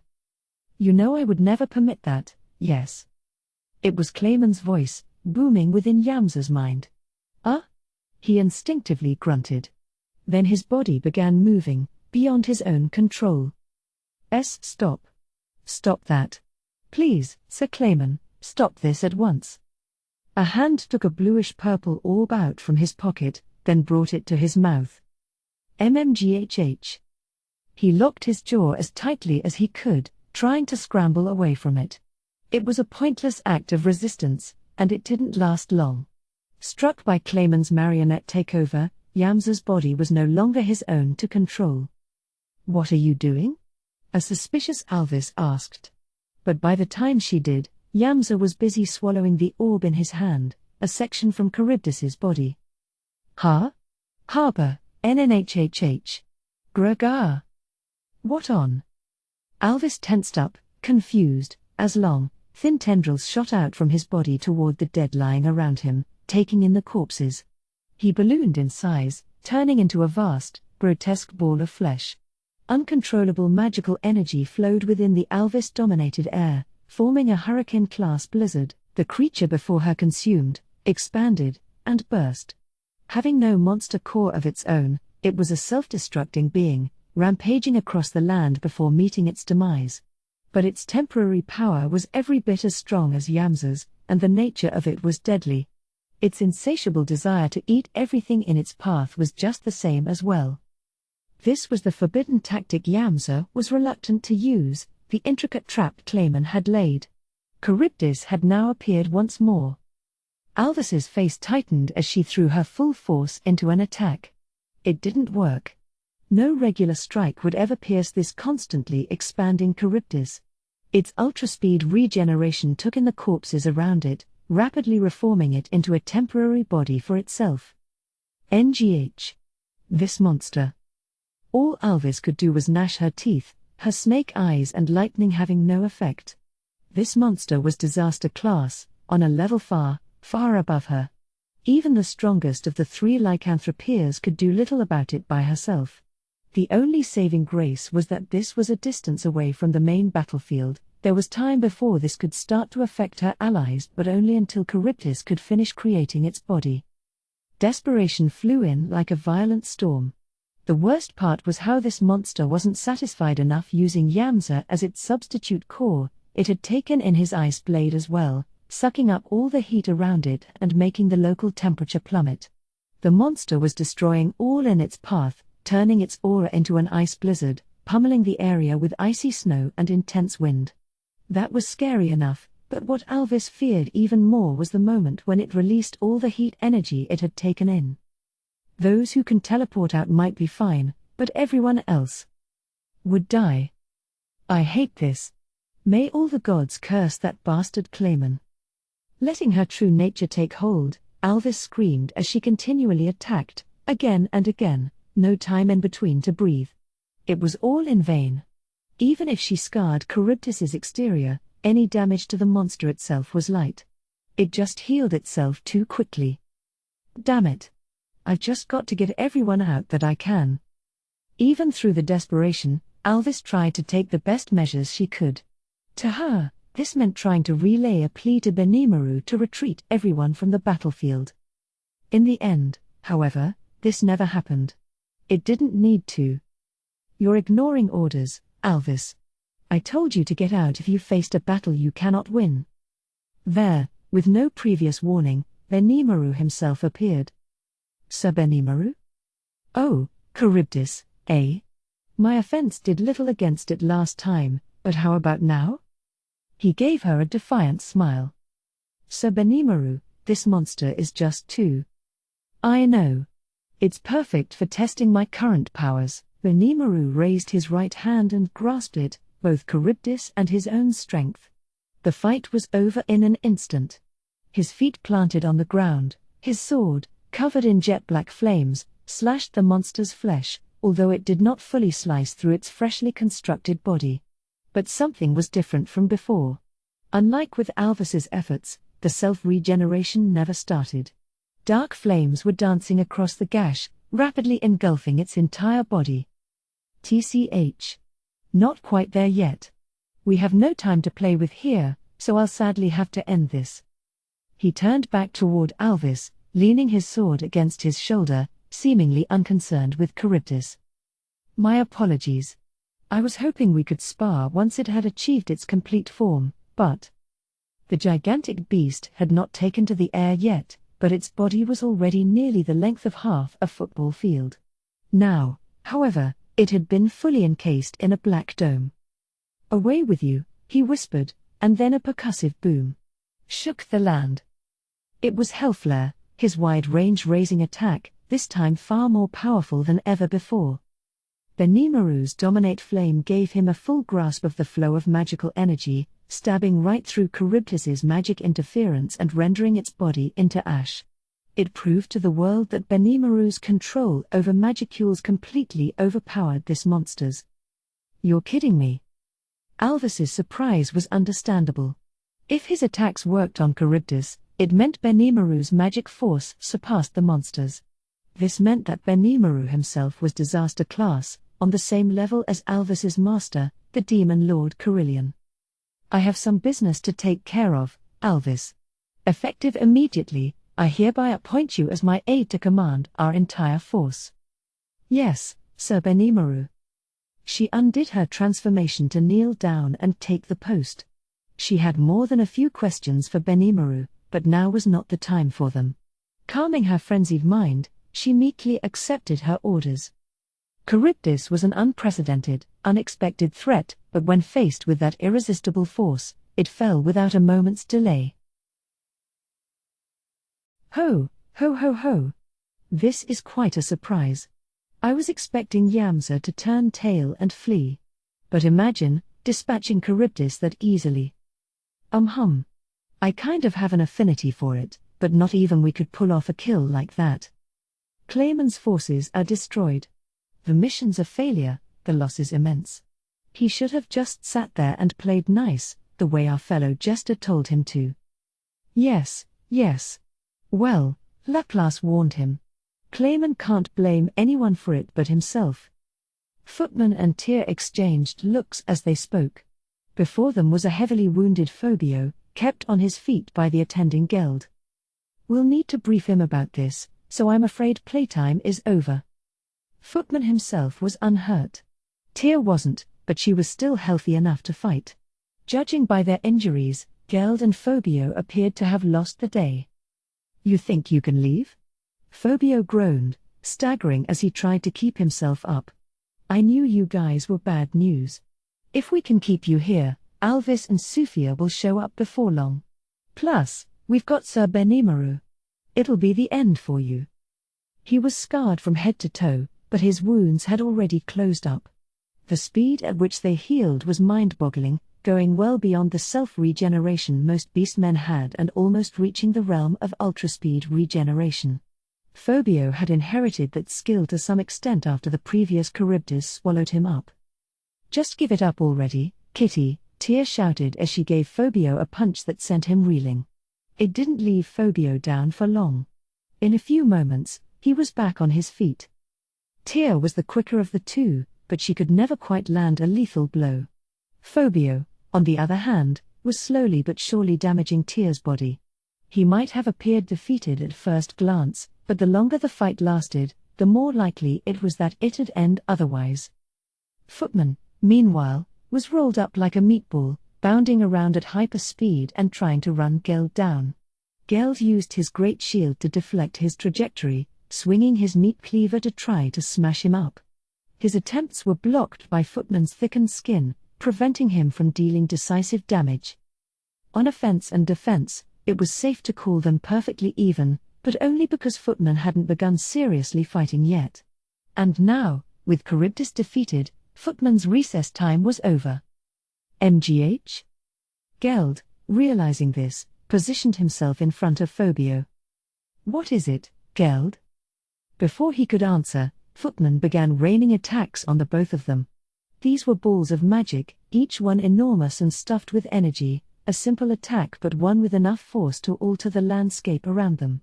One of the magic orbs was enough to shatter Geld's shield and even smash up the armor covering his body.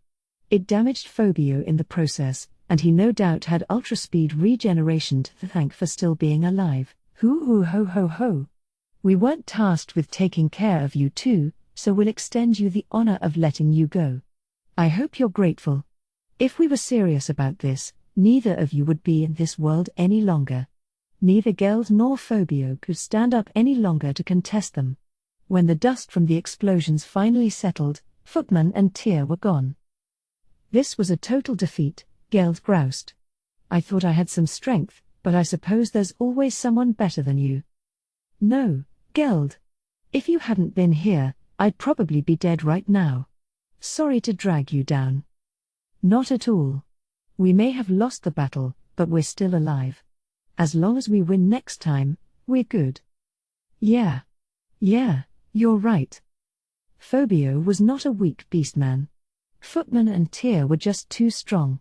Strong enough that you could even call them demon lords. Perhaps Geld had more magical energy at his fingertips, but without the ability to use it shrewdly, that power meant nothing. Geld focused entirely on defense against Footman, but even he knew that he'd never win in a serious fight opposite him. For now, though, that was fine. Sir Benimaru, the jesters have fled. I saw, came the thought communication reply. They might think they're letting us live. How naive of them. Benimaru's orders for Geld were to discover what the enemy was capable of and keep Phobio safe. I couldn't just sit there and watch things unfold, he thought, but not killing me was a bad mistake.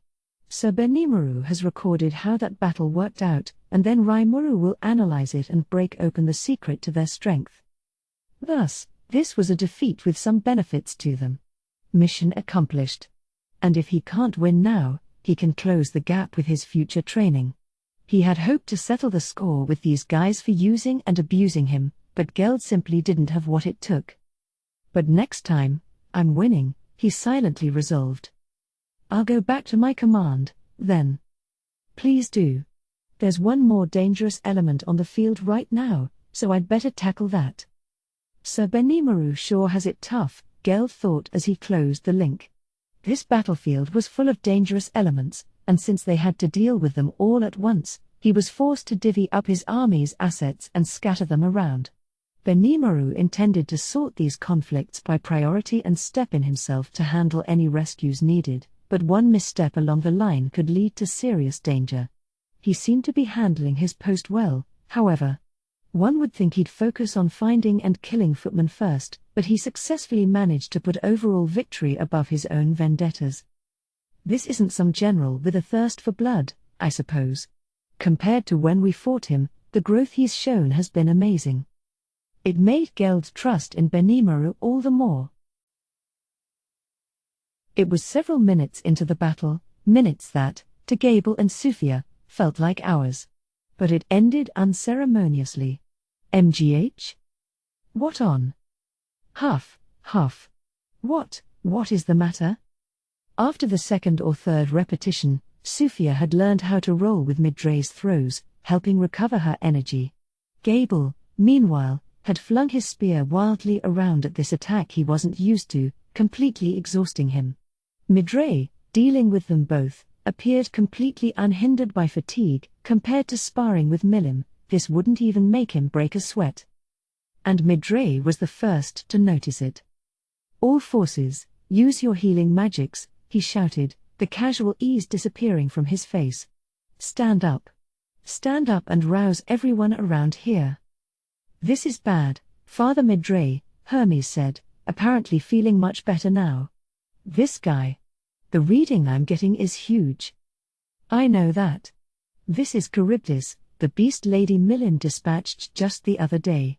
Or is it its remains?" "Yeah. It looks unstable to me. I imagine it'll disintegrate before the day is through. But this is a battlefield. If things go wrong, it could rapidly evolve. Better not to give a monster like that the food it craves." The fallen priests around him cast healing spells to revive both themselves and Team Hiryu under Gable's command. "Charybdis?" Sufia asked. "The monster that used Phobio as a core to revive itself with? I thought Lady Milim had already destroyed it." "Yes," Gable added, realizing this current match was over. "If it was Charybdis, Lady Milim definitely killed it." "Calm down. It's not the real thing, just a fragment of its force. I think it used Yamza as its replacement core." Midray was using Dragon's Glance to analyze the innards of the creature.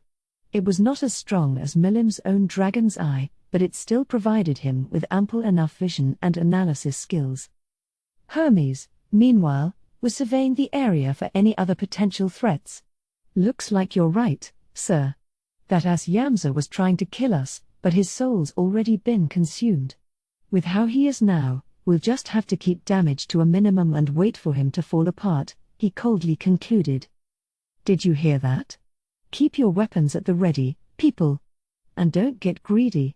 If buying time is all we need, that won't be a tall order." "Let us help you out," Gable added, in sync with Midray as if they were old friends.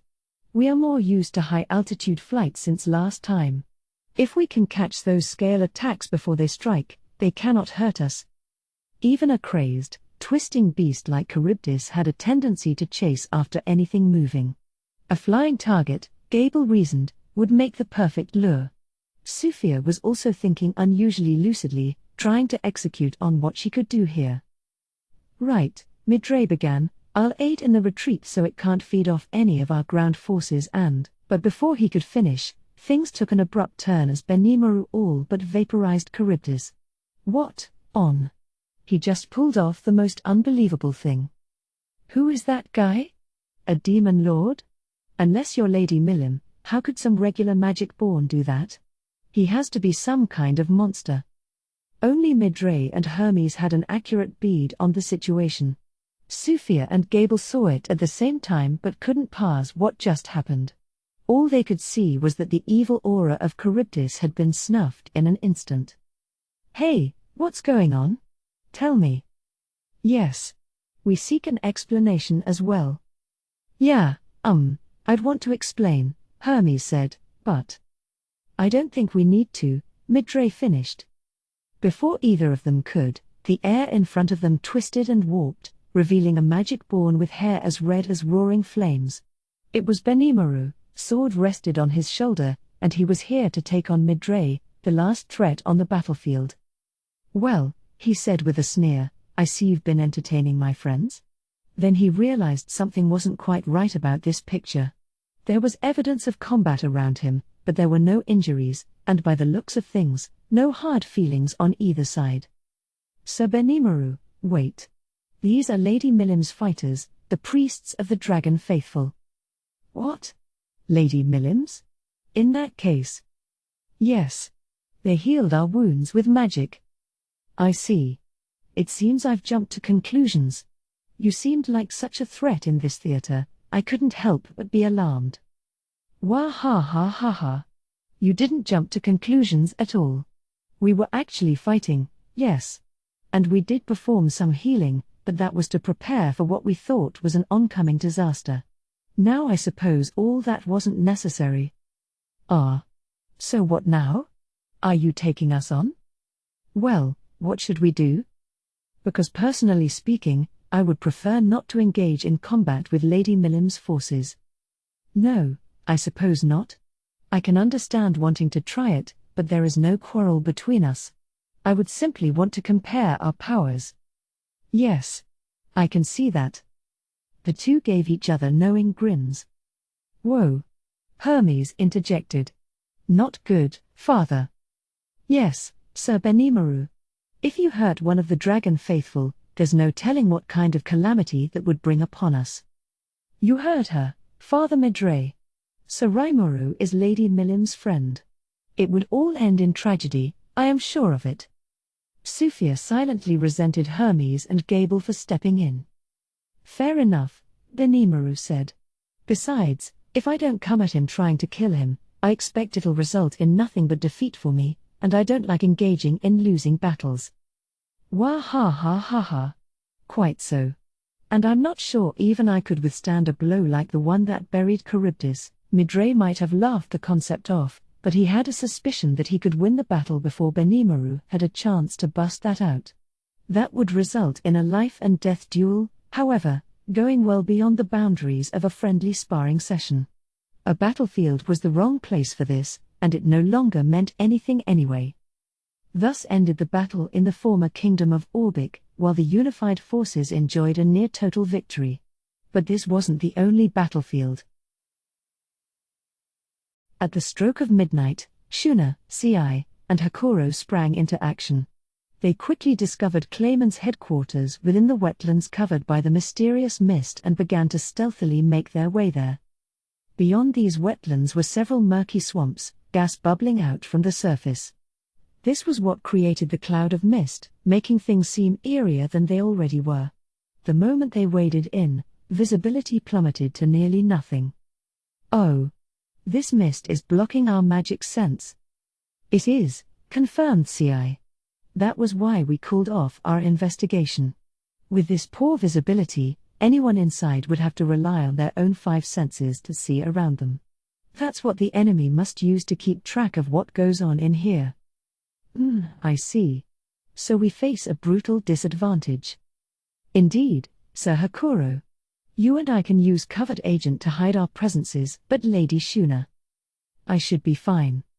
It was true. Hakuro could use his haze concealing skill to all but disappear to the external observer, as could Ci. You could be standing right next to them and never realize it. Shuna, despite not having this exact art, could still perfectly heal herself. A combination of illusory and mystical magic? It doesn't work like haze, but it has the same effect. Well done, Lady Shuna. Hakuro was right, this approach was Shuna's original creation. While she wasn't quite as gifted at it as Rimuru, her creator unique skill allowed her to conjure up her own magic spells without a recipe. "Then we should be fine," Ci said. "But I want you all to remember that thought communication won't work in this fog. Visibility is low, it is hard to stay in contact, and we all need to proceed carefully and cautiously. Also, even with Ci's replications, thought communication-based conversation would be impossible. Instead, He provided a length of sticky steel thread around each of their wrists for emergency contacts. Focusing on this thread would allow them to maintain at least a modicum of communication, but if the string broke, that would be the end of the contact. Using it required a great deal of caution. Shuna and Hakuro nodded and wrapped it around their wrists. They were ready now. "Let's get going," Shuna said, and the three ran off. Then, after several minutes of walking, Shuna stopped. "Oh no," she whispered. "We seem to have fallen into a trap." "A trap? I can feel my senses going haywire on me, yes, but I don't feel any enemies around what?" Before he could finish speaking, CI felt multiple presences nearby appear from out of nowhere, virtually surrounding them. How on? Where were so many of these enemies hiding, such that we couldn't notice them? No, Hakuro. They weren't hiding. We were lured right to them. This fog. The clouds doing more than confusing our sense of direction. It's concealing the enemy and inviting us right to the middle of their circle, I see. That explains the odd feeling I had just now. You're right. The mist is triggering spatial interference to lure intruders from any direction to a specific place. Before Shuna finished explaining this, one of the presences appeared. CI and Hakuro steeled themselves toward it, keeping a watchful eye out for the still unseen monsters in the mist, as Shuna closed her mouth and focused on it, a skeleton dressed in a vestment of pure white. "Such massive magical force," she whispered, beads of sweat on her forehead. For a moment, she thought it might have been Clayman himself, although she banished the thought quickly. It was past midnight, the Demon Lord should be over at the Walpurgis Council. Perhaps it was one of Clayman's 5 fingers, then, but the figure before them exuded pure presence, beyond that of the lycanthropeers and approaching Demon Lord level. The power of this magic born was overwhelming. It was a wonder that it was subservient to anyone else. She recalled what Mjuran told her about Clayman's most senior leaders, and that one of them was geared strictly toward defending their base. You must be a Dalman, then. The ruler of this land, the White King with power over countless undead. Hakuro had just used Heaven Gaze to reach the same conclusion. But this figure was more ominous than how Mjuran described it, its force far more massive. The guardian of this wetland was a White King on the level of a Demon Lord. CI accepted Shuna and Hakuro's appraisal, finding no reason to doubt it. Then, quietly, he sharpened his blade-like mind. No matter who the enemy is, he will kill him, that was his credo. But just as CI was about to move, the White King spoke. "Indeed, I am a Dalman. I have been ordered to protect this land by the great Demon Lord Clayman. Lowly intruders like you may do nothing but humbly submit your lives to me. Do it, and I will kill you without pain." This was the command of a kingly figure, not the words of a foe who saw Shuna and her companions as equals. Considering the massive, overwhelming amount of a Dalman's magic energy, anything else would almost seem improper. Now, all around the area, a legion of over 10,000 undead were writhing, as if attracted to the seemingly inexhaustible supply of magicules. Cracking, wrenching sounds filled the air as they moved to encircle the trio. "We are fully surrounded," Shuna breathlessly reported. "This mist is working alongside a directional barrier to prevent teleportation outside. All our means of communication are blocked. The only way to get out of here is to defeat this Adalman foe.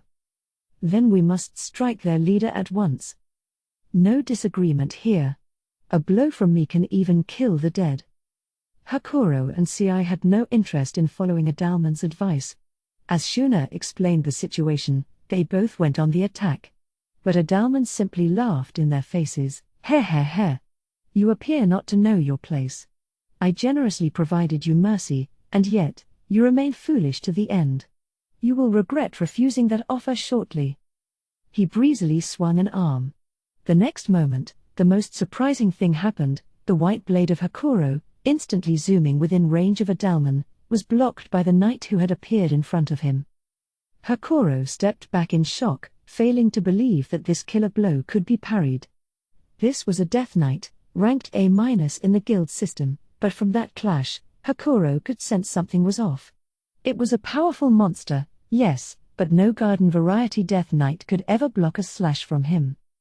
You are no normal adversary. Very well. Let me give you my full attention. He had an accurate bead on this Death Knight and the threat it carried for him. Its strength relied not on physical toughness but on the built-up level of its skills, which meant Heaven Gaze would tell him nothing about it. So he used his own physical might to confront it. The Death Knight was silent, the corpse serving as the shell of its body was incapable of speech. But there was a blistering blue flame in its sunken eyes. The light of consciousness was in there, the pride of a former human being, and it told Hakuro that his challenge was accepted. Even after abandoning life, this Death Knight was a proud, noble warrior. The difference in magical energy between the two was negligible, as was their physical muscle. It marked the beginning of a clash between built-up skills, one that quickly made sparks fly. Before Ci, meanwhile, was Adalman himself, an enormous shadow from out of nowhere blocking all attempts to attack him. Day. Ci glared at the towering shade. No. A dragon zombie? No, Ci. Shuna could see it more fully, through the muck. Nothing that weak. Its magicules outnumber yours, it stands at the peak of the undead, it's a death dragon. Ci's face tensed upon hearing this. He could manage this solo, but fighting this foe while guarding Shuna was a different story. The usually reliable Hakuro was too busy with the Death Knight. He had to dispatch this death dragon as soon as possible, or else Shuna would be overrun by the thousands of undead lumbering their way in from all sides. Now, Ci realized, was no time to hold back. Then, die. Mystic Thread Strike. Without delay, Ci dealt out the most powerful attack he could, a killer move that fricasseed the enemy with thousands of branching strings of sticky steel thread, each granted the insta-kill effect from his Shadow Striker unique skill. They created a virtual garden of beautiful, bloody blooms, like a kaleidoscope. Even a half-spiritual life form like an undead would be snuffed out by this spiritual body-slicing move, or so it should have. No. It's regenerating? Ci could feel himself begin to sweat. The 60-foot-long beast's body was ripped apart, seemingly ending the battle. But then, as if nothing was amiss, the death dragon's body reassembled itself. It went so fast, even faster than ultra-speed regeneration, that it seemed like nothing less than immortality. Then let me destroy you, soul and all. Ci, Shuna shouted out as he steeled himself, calm down. You know how to analyze your foe's strengths. You should know that you can't beat a death dragon. But that dragon's soul is within the magic-born Adalman, she quietly declared. Don't worry about me, just work on keeping that dragon where it is. I'll defeat Adalman. That's too dangerous. No, Ci. Listen to me. I'm angry. A cold smile stretched across Shuna's face to dispel Ci's worries. They shined a piercing light, exhibiting her raging emotions. The sight made Ci clam up, unable to speak. As the former princess of the ogre tribe, Shuna's words had the power to make others do her bidding, and now, that power was stronger than even the otherworlder Karara Mizutani's bewilder unique skill. Besides, Shuna wasn't some precious cargo that required constant protection. Ci knew that. So there was only one answer. Yes, Lady Shuna. Best of luck. She contentedly smiled. You too, Ci. That dragon's all yours. Ci nodded back, giving Shuna his full trust, then threw himself back into his own fight. Shuna, left alone, didn't waver at all as she confronted Adalman. The White King rewarded this by glaring at her. Ho?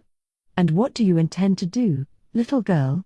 What could you do without anyone to defend you? How are you going to engage 10,000 foes at once?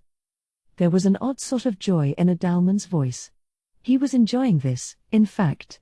The Demon Lord Clayman's orders were absolute, but Adalman was still afforded his own sense of free will, although his activities were limited in every other way. The only thing he was allowed full reign to do was wipe out intruders. Clayman's other minions derided him for having so much power but so little brains to back that up, and it was only because he was not allowed to leave this land or do anything on his own volition. And it was perhaps the way that he wasn't even allowed to provide excuses to them that made people fail to realize it. Adalman was less a magic born and more a weapon, a base defense mechanism bound to this land. His soul remained unbound, but his behavior was now automatic, following the orders input into him. He spoke of his loyalty to Clayman, but that was just an act. He had been preset to pay his formal respects to the owner of this device. In his heart of hearts, Adalman wanted to be released from these bonds. That was why he enjoyed talking with Shuna. The defense mechanisms worked automatically, he had no authority to alter them in any way. The chats he had with intruders were his only hobby to speak of, the only thing no one else could interfere with. The demon lord Kazalim, creator of this structure, offered him that much mercy. Or maybe not. But Adalman wanted to think so. That gesture, after all, was what had allowed him to live all this time, 1,000 years or so, without succumbing to insanity. Even if it was just a measure to keep this system running longer, I have to thank him for that, at least. And he meant it. That was why he never spared any effort to hammer down intruders, regardless of what he thought about it. But at least he prayed, as he imagined an army of 10,000 undead preying upon Shuna, that it could be done painlessly. But then her voice rang out sharply once more. No need to worry about me. Alignment field. At that instant, the area within a 300-foot radius of Shuna became holy ground, where nothing of evil alignment could tread.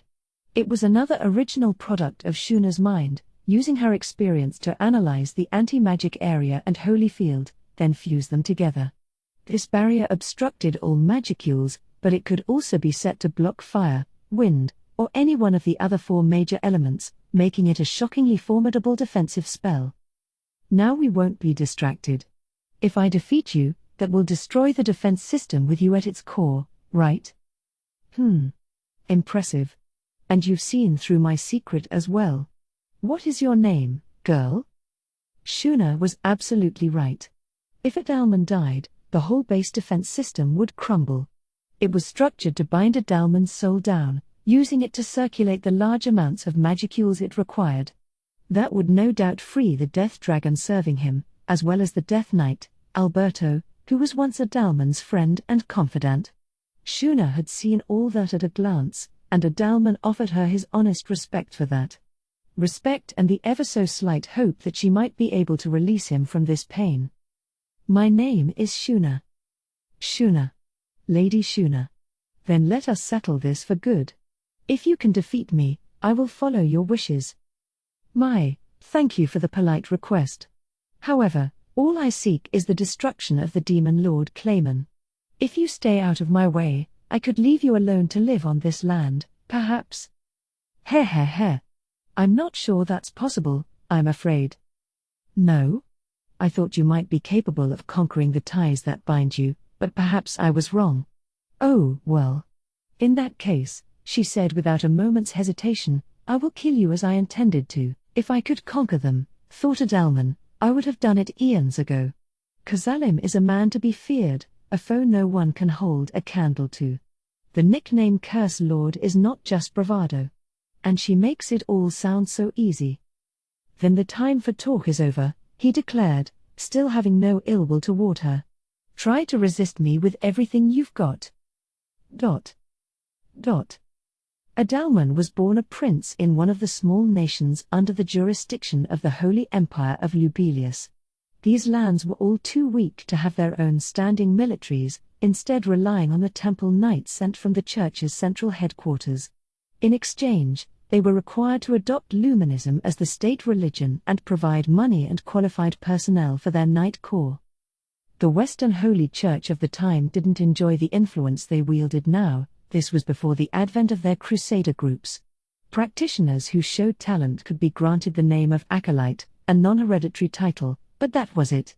In the midst of that, Adalman was an exceptional performer, and with his elder brother taking over the country and quickly giving birth to an heir, he was free to devote himself deeply to spreading the faith, joining the church's missionary corps and quickly making a name for himself.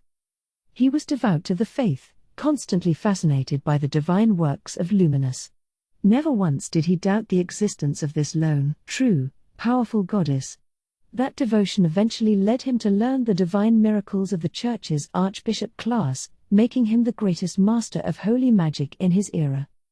In time, he advanced to the rank of cardinal, the loftiest in the Western Holy Church. In the Lubelius noble hierarchy, he was no one particularly special.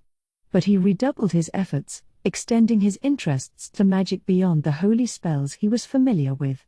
He would hold long discussions about magic with Ghidorah, one of his best friends at the time, as he incessantly polished his skills. The effort eventually paid off. He became an enlightened, transcending the bounds of humanity itself. An enlightened was a person who retained their human form but on the inside was a demi-spiritual being, similar to a higher-level elemental. Their powers were leaps and bounds above those of a regular human, and they were often seen as defenders of the human cause. This power quickly put a Dalman in a position of immense central authority. Time passed. Adalman's intensive study continued. And eventually, he took the next step forward, to the highest peak of mankind, a sage.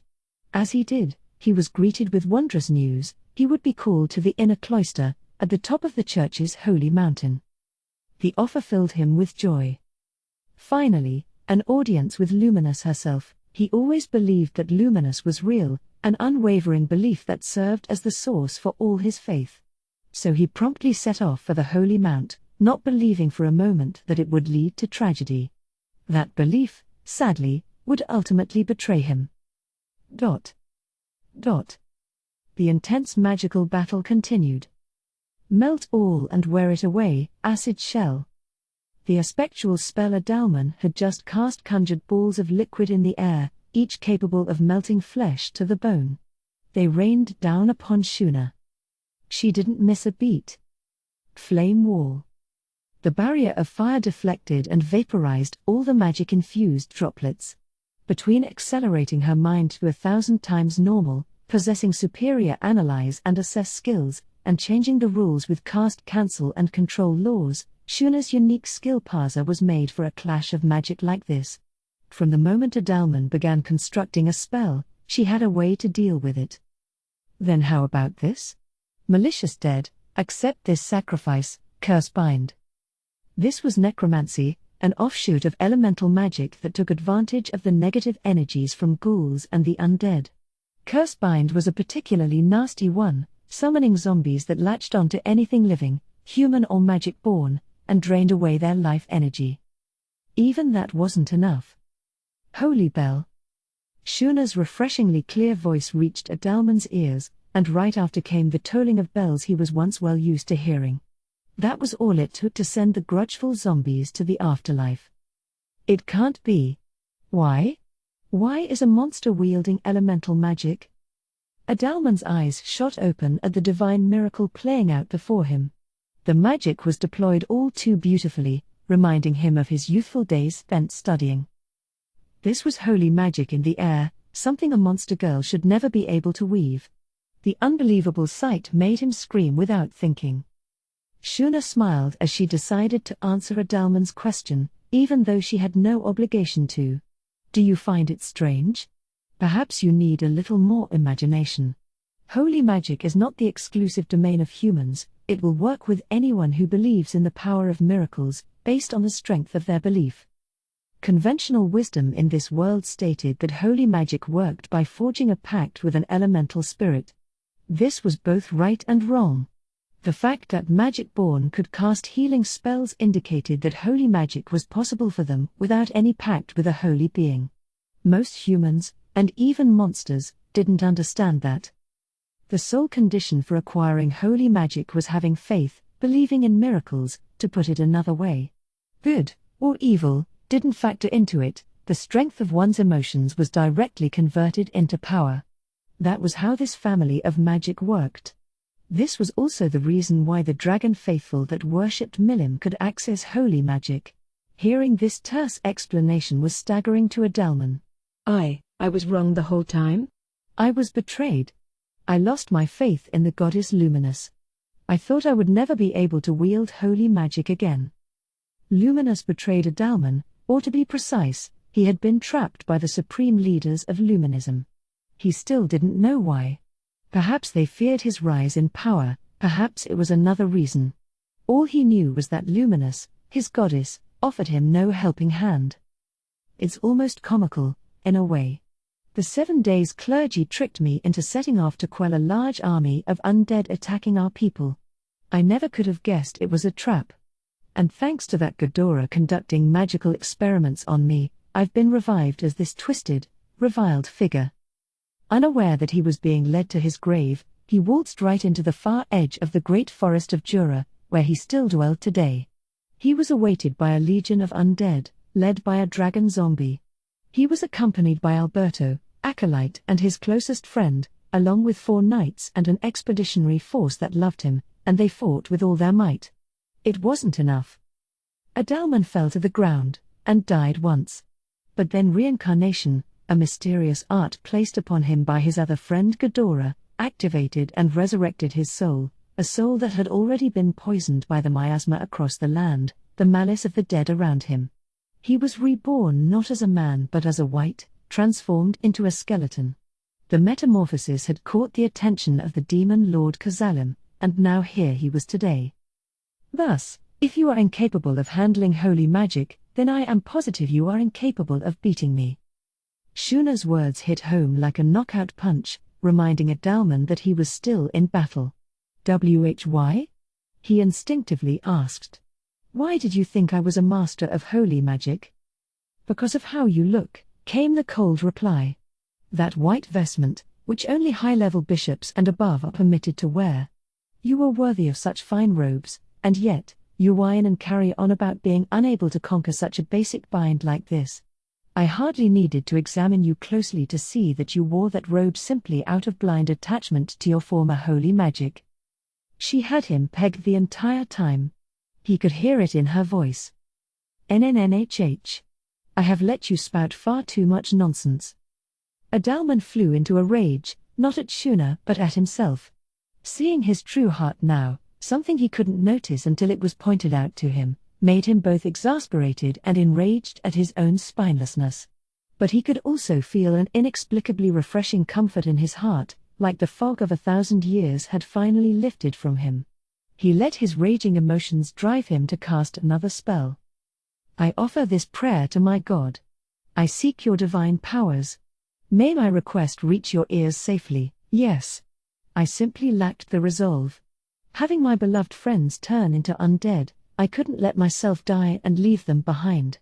I wasn't good enough. Necromancy and spectral magic cannot cleanse the undead. Who could say how many times I wished I could tap into holy magic? Those friends were one reason why Adalman was bound to this area. He couldn't abandon the fine men and women who died here but lived on as accursed zombies. And that intent was the bond that tied them to this land. Finally, just now, Adalman realized the mistake he had made. So he connected together a complex seal with the bones that were his hands and boldly declared his prayer to the lands above. It was an incantation, as shown by the complicated geometrical shapes that appeared in the air before him. This girl, Shuna. I have no grudge against her. If anything, I owe her a great debt for opening my eyes. But suicide is forbidden to me. I apologize, but I will need to have you join me. That apology came from the heart. The checks placed upon him by Kazalim ranged far and wide, holding Adalman down, but if he was caught up in the fallout from an attack on the enemy, that was hardly his fault. He planned to destroy himself, taking Shuna along him, for only then could he free the people who unwittingly joined him. A layered circle of magic spread out, covering Shuna and Adalman. And render all to dust. Disintegration. I was waiting for that. Overdrive. Just before Adalman could complete his spell, Shuna used Parser for a control laws rewrite. The results wrested control of the local spiritual elements away from Adalman, driving them haywire. What? You have less than 1/10 of my magical energy. How could you possibly overwrite my magic? Magicules and spiritual particles were controlled by magical force. Having his magic overwritten could only mean that Adalman's force was overpowered by Shuna's. To him, Shuna looked hopelessly outclassed, but now, at long last, Adalman realized he was wrong on that score as well. Impressive. Let me reward you by releasing you from this land. The white was swallowed up by a flood of light, unable to hear Shuna's words to the end. She had used magic on him, realizing that someone like a Dalman, at least her equal in terms of holy magic, could collect the energy required to purify the local area. She wasn't expecting him to break out the most powerful of all holy spells, but luckily for her, she knew how that one worked. That was what made it so easy to overwrite. The light now permeated the land, enveloping not just a Dalman but all the other undead, cleansing them. Hakuro and Ci ran up to Shuna. I tell you, I wanted to end this sooner, but that Death Knight was far more capable than I estimated. You saved my life there, Lady Shuna. With the land fully cleansed, the Death Knight reverted all the way down to a lowly skeletal fighter and fell to the ground. Following a Dalman's will, it had lost any further desire to fight. The sight was enough to make Hakuro realize the battle was over. He regretted losing such a challenging opponent, but protecting Shuna took priority over everything else, and she required his attention right now. No, Hakuro, you were a great help to me. You too, Ci, distracting that death dragon's attention and buying me so much time. If it had fallen out of our control, I doubt we could have won. It shames me that I could not defeat it. As Ci implied, the death dragon was a powerful foe, capable of healing light damage instantly and boasting an aura that infected the mind of anyone who touched it. It took someone like him, capable of controlling multiple replications at once, to emerge from that unscathed.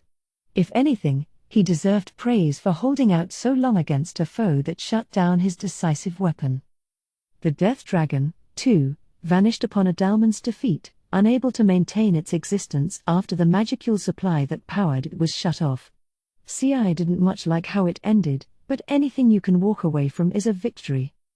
A victory, yes, but one with regrets. The three looked at one another and sighed. Still, muttered Shuna, if a Dalman had engaged me seriously from the beginning, none of us would be alive, would we?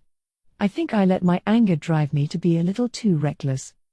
A Dalman never let up on her at all during the fight, but he also never attempted anything underhanded to snare her. If he really intended to kill them all, he could have done so in many other ways. Shuna could see that, and it filled her with regret. Quite true, Hakuro commented. Perhaps our new strengths have made us grow a tad conceited. Certainly. It is just as Sir Raimaru fretted about. There is no telling what may happen in battle. I should have gathered more intelligence. In the end, however, a win was a win. Clayman's domain had lost its main line of defense. But that didn't end things. The trio had a job to do: seize Clayman's castle and fully neutralize the threat inside. Non-combatants comprised the majority of the people remaining in the castle, none of whom signed any oath of loyalty to Clayman. The more quick-witted among them, or those who took the employment simply for money's sake, surrendered without a hint of resistance. There were also many who were restrained in the castle by mental or spiritual bonds, but a combination of persuasion and magical decursing on Shuna's part allowed them to capture the entire castle in short order. With the occupants neutralized, it was time to start searching. They had already confirmed that the demon lord Carillion wasn't being held here, but they wanted to seek out anything they might be able to use against Clayman. As they did, a figure approached them. Please, one moment. You're still alive?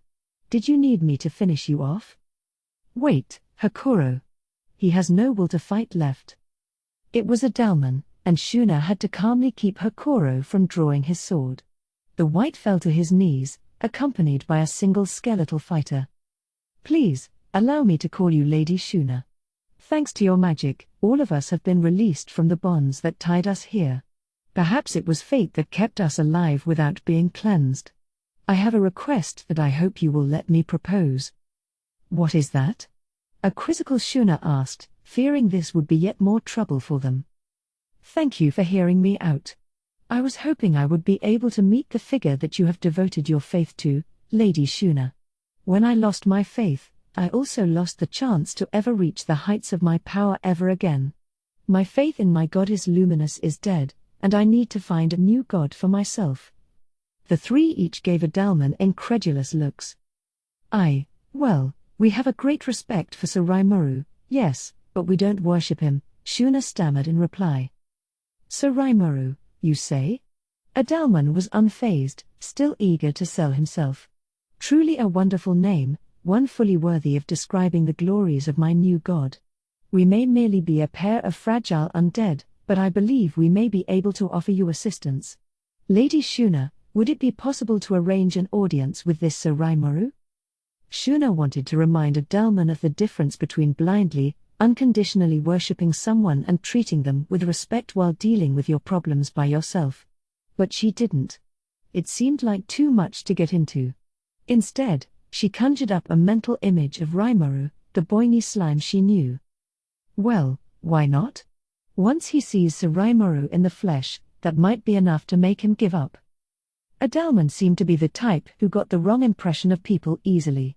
It would take time to persuade him to think otherwise, so Shuna figured it'd be expeditious for everyone involved if she just nodded and said yes. Once the dust settled, Shuna was in command of Adalman and the several thousand undead that survived the battle, or whatever it was that undead did. Clayman's castle was now fully conquered. Chapter 5, Walpurgis. The impossibly ornate door connected right to the meeting hall. A large, round table was positioned in the center, with 12 evenly spaced chairs surrounding it. 10 demon lords were on the invite list, with Carillion absent, so 2 of these seats would be empty even if I took up one. Attendees sat in chronological order of their demon lord appointment, and so I was placed right in front of the door, not that I minded. My attention was focused in the room around me anyway. On an occasion like this, I wanted to observe my new colleagues as much as possible. Of course, there were only 2 people here right now. One was Ramiris, at the seat of honor way on the other side. She was seated and kicking her legs around, having a whale of a time, like a kid on a car trip. I figured I could ignore her. No, my attention was on her right, at the seat directly facing me.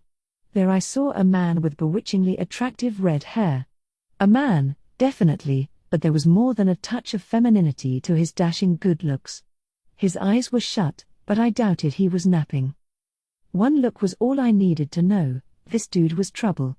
Analyze and assess seemed to suggest that he wasn't any big deal, but my sixth sense was giving me the eeriest vibes with him. At first glance, he seemed like an inexperienced kid, kind of magically strong but unable to control his aura. Without the great sage's analytical skills, I might have been tricked. That was how crafty he was at hiding his true self, feeding the people around him misinformation and making them underestimate his true skills. We hadn't even started fighting yet, and the battle was already underway. It made me recall the mind-reading skills of Garzel, the dwarf king. Kind of like my great sage, nobody would know you had that skill unless you told them. It wouldn't be until someone tried it on you that you'd notice it, I think, unless it was a mind reading that went really deep into your psyche to avoid that. As long as my latent resistance didn't fail me, I was pretty sure I'd be okay. As a result of this, hiding your skills was very important. You could also bluff people into thinking you had certain skills or deliberately mess up a skill to make them think you were inept to wield it. There were all kinds of ways to play with your opponent's minds, and that was exactly what this pretty boy was doing, tricking other people's analyze and assess skills to mess around with them. My idea had always been to hide my powers, keep my aura turned down as long as possible, and give the enemy zero information to work with. This guy, meanwhile, was using his rival's data-gathering skills against them. It was a sort of screening process. He was, in effect, asking his foes, do you have the power to read me? If they didn't, they were out of the picture. If they did, he'd gauge their response. If the fake info he planted into their minds was enough to scare them off, they weren't worth dealing with in the first place, but if you did notice his trick, that glance at the sheer depths of his powers would make you unable to resist him. But think of it like this. Even the data he wanted you to know about indicated that he had as much magical force as Carillion. There was no way to guess how much he actually had. Even if you understood his game, it was hard not to let it unnerve you a bit. This was Guy, and he was clearly on a whole other level. By the time I was done examining Guy, a large man lumbered into the room, bringing only one guest with him. This was Dagrel, the demon lord giant whose overwhelming presence dominated any room he was in. He immediately walked up and slammed himself into a seat at Guy's right, kicking back and putting his feet up. The empty space between them must have belonged to Milim, indicating that the table divided demon lords into two halves based on their order, with Guy on one end and me on the other. I turned my eyes to him. Guy was a tall figure himself, but Dagrel was enormous, not to mention comfy-looking in his specially made chair. Even something like this chair was an opulent-looking magical item. This was Veldora's favorite rival, and the magic with which he presented himself definitely signaled to me that he could take on a dragon type. Plus, the amount of magical energy on him was just ridiculous. Was that higher or lower than Veldora's? It seemed bottomless to me, but it'd be hard to accurately measure unless I fought him for real. Still, quality beat quantity.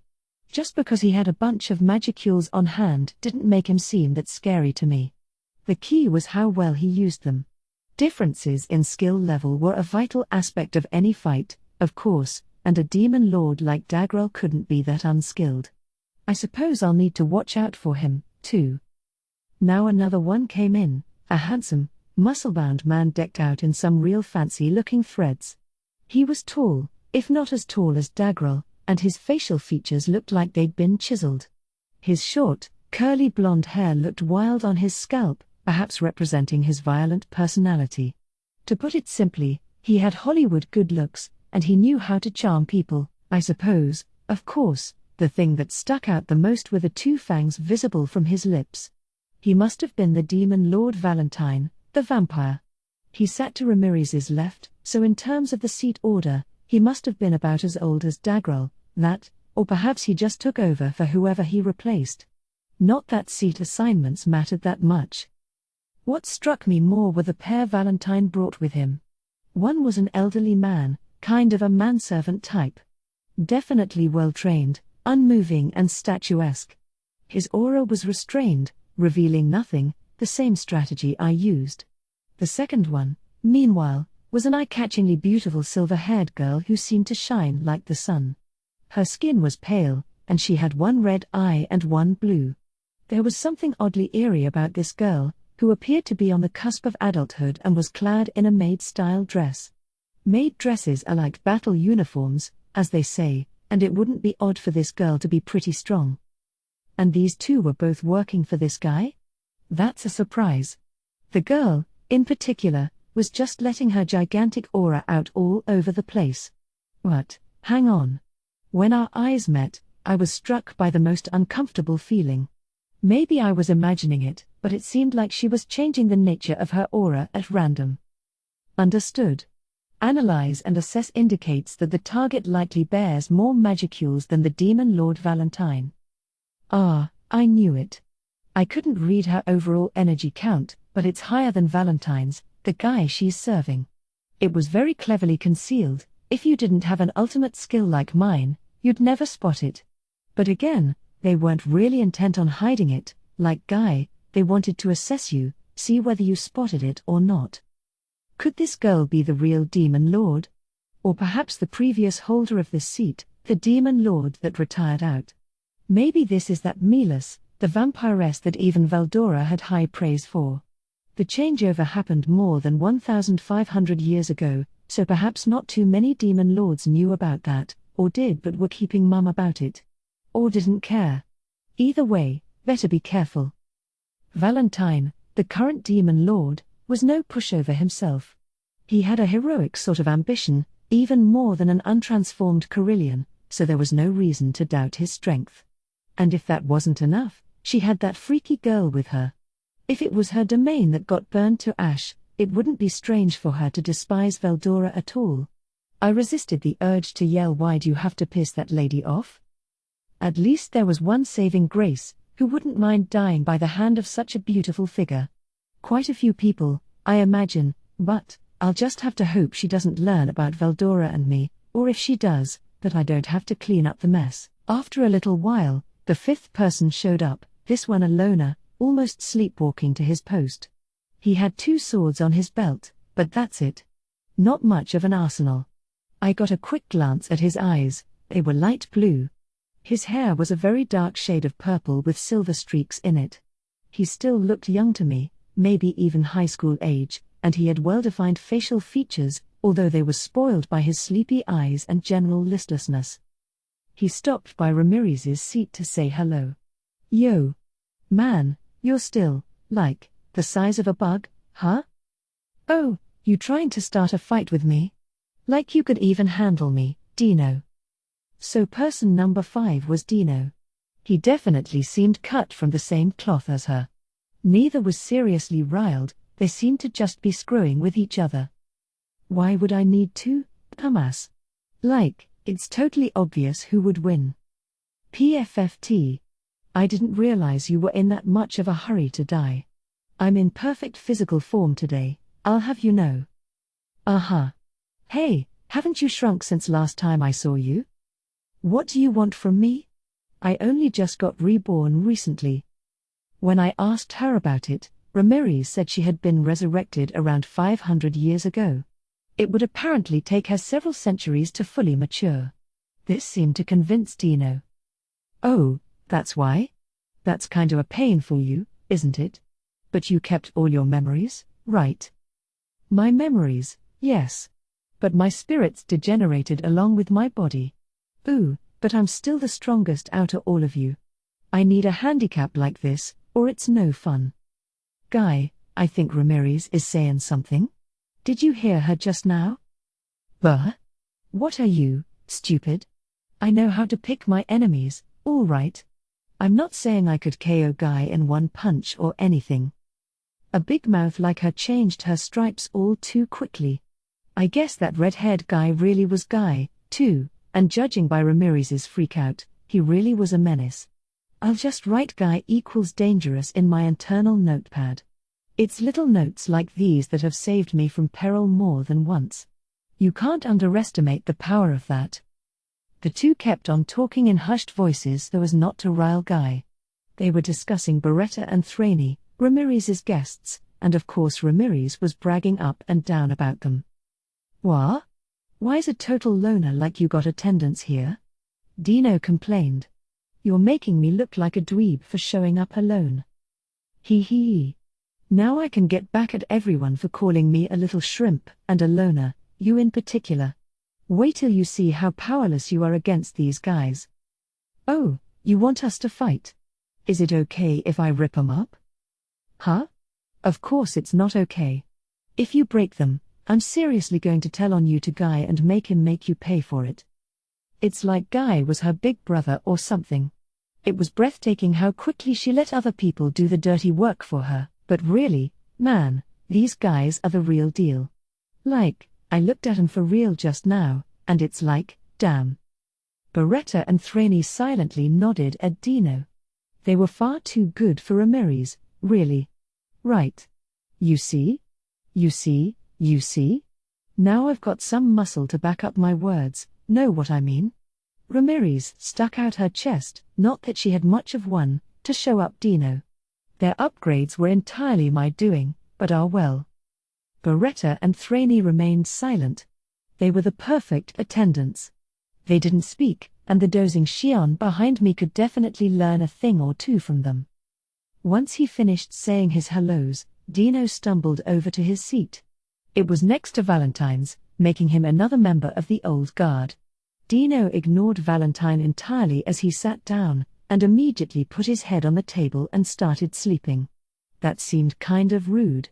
Maybe demon lords didn't make it a habit to say hi to one another, and all those put-downs with Ramiris were the exception to the rule. Dino couldn't have acted less interested in being here. Showing up was enough for him, it seemed, but falling asleep without even bothering to read the room was, in a way, incredibly self-centered. Fearless, too. I suppose that act had to be backed up with some actual ability. Hopefully. Let's go with that. He was jamming my skills a bit, so I couldn't be sure of what he had. He stared at me with his half-open eyes whenever I tried analyzing him, so he had to have noticed.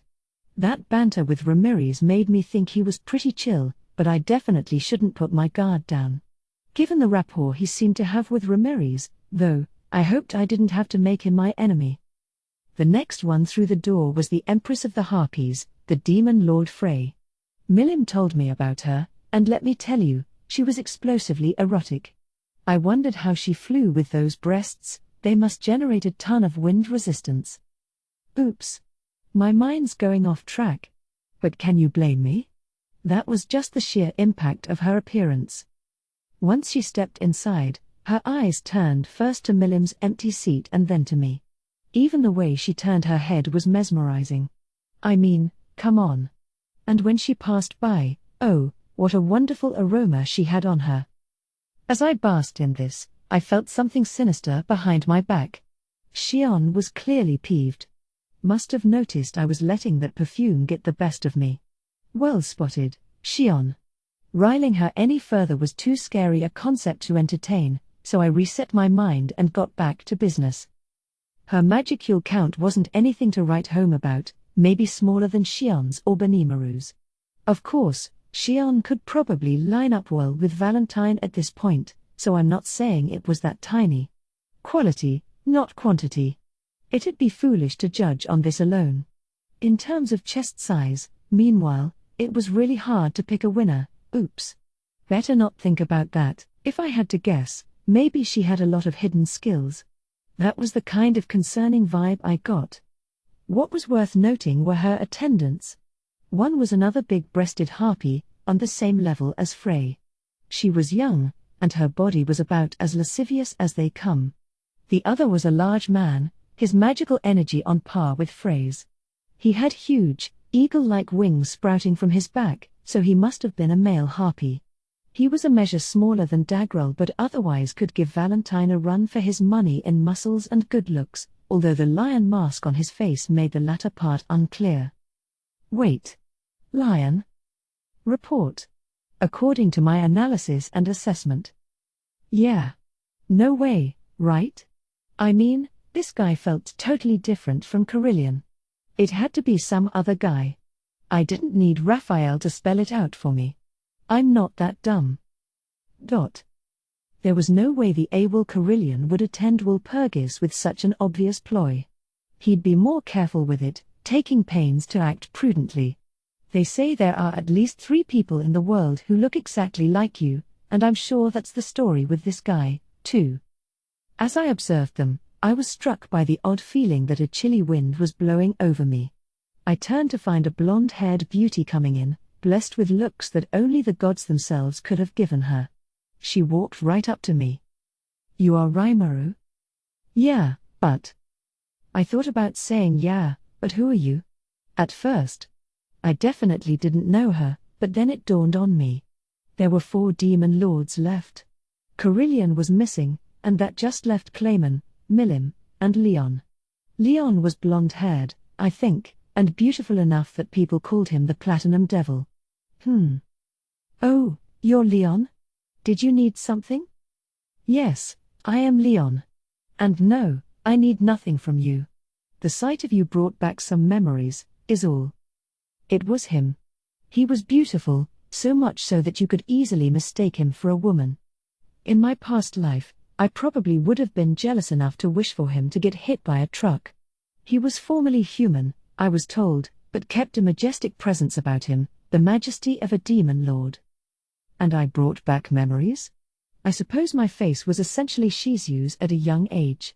So Leon must have. Shizu's dead, Leon. Seeing me simply conjured up old memories of Shizu in his mind.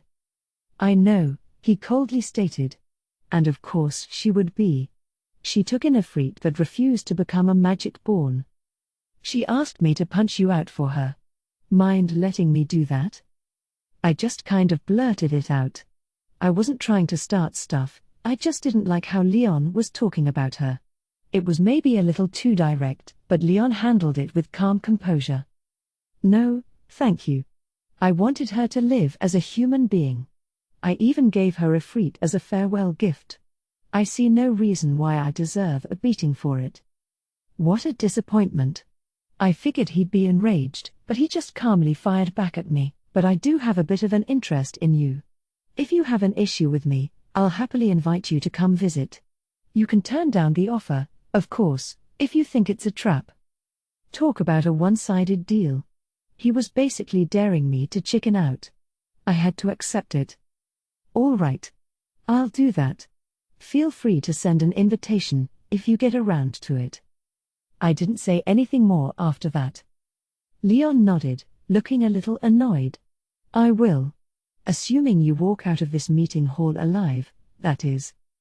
With that blunt rejoinder, Leon settled down in the seat just to my left.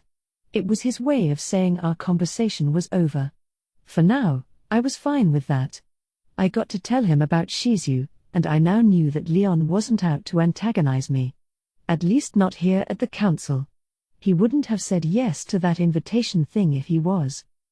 Maybe it was just postponing the dispute for later, but right now, I wanted to focus on Clayman as my enemy. These proceedings all unfolded in the hour after we reached the meeting hall at midnight.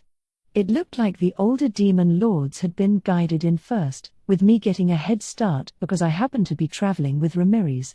It wasn't any official rule, though, given that people like Leon could travel here themselves. All that remained were Clayman and Milim. And just when I thought the council was about to begin, Benimaru tossed a thought communication my way. Sir Raimaru, may I brief you for a moment? This hall seemed like it was in another dimension of sorts, but I guess this link with Benimaru still worked? Understood. A soul circuit has been established with the monsters under your command. The link is using this to allow your conscious to interact with them. Oh. That sort of thing?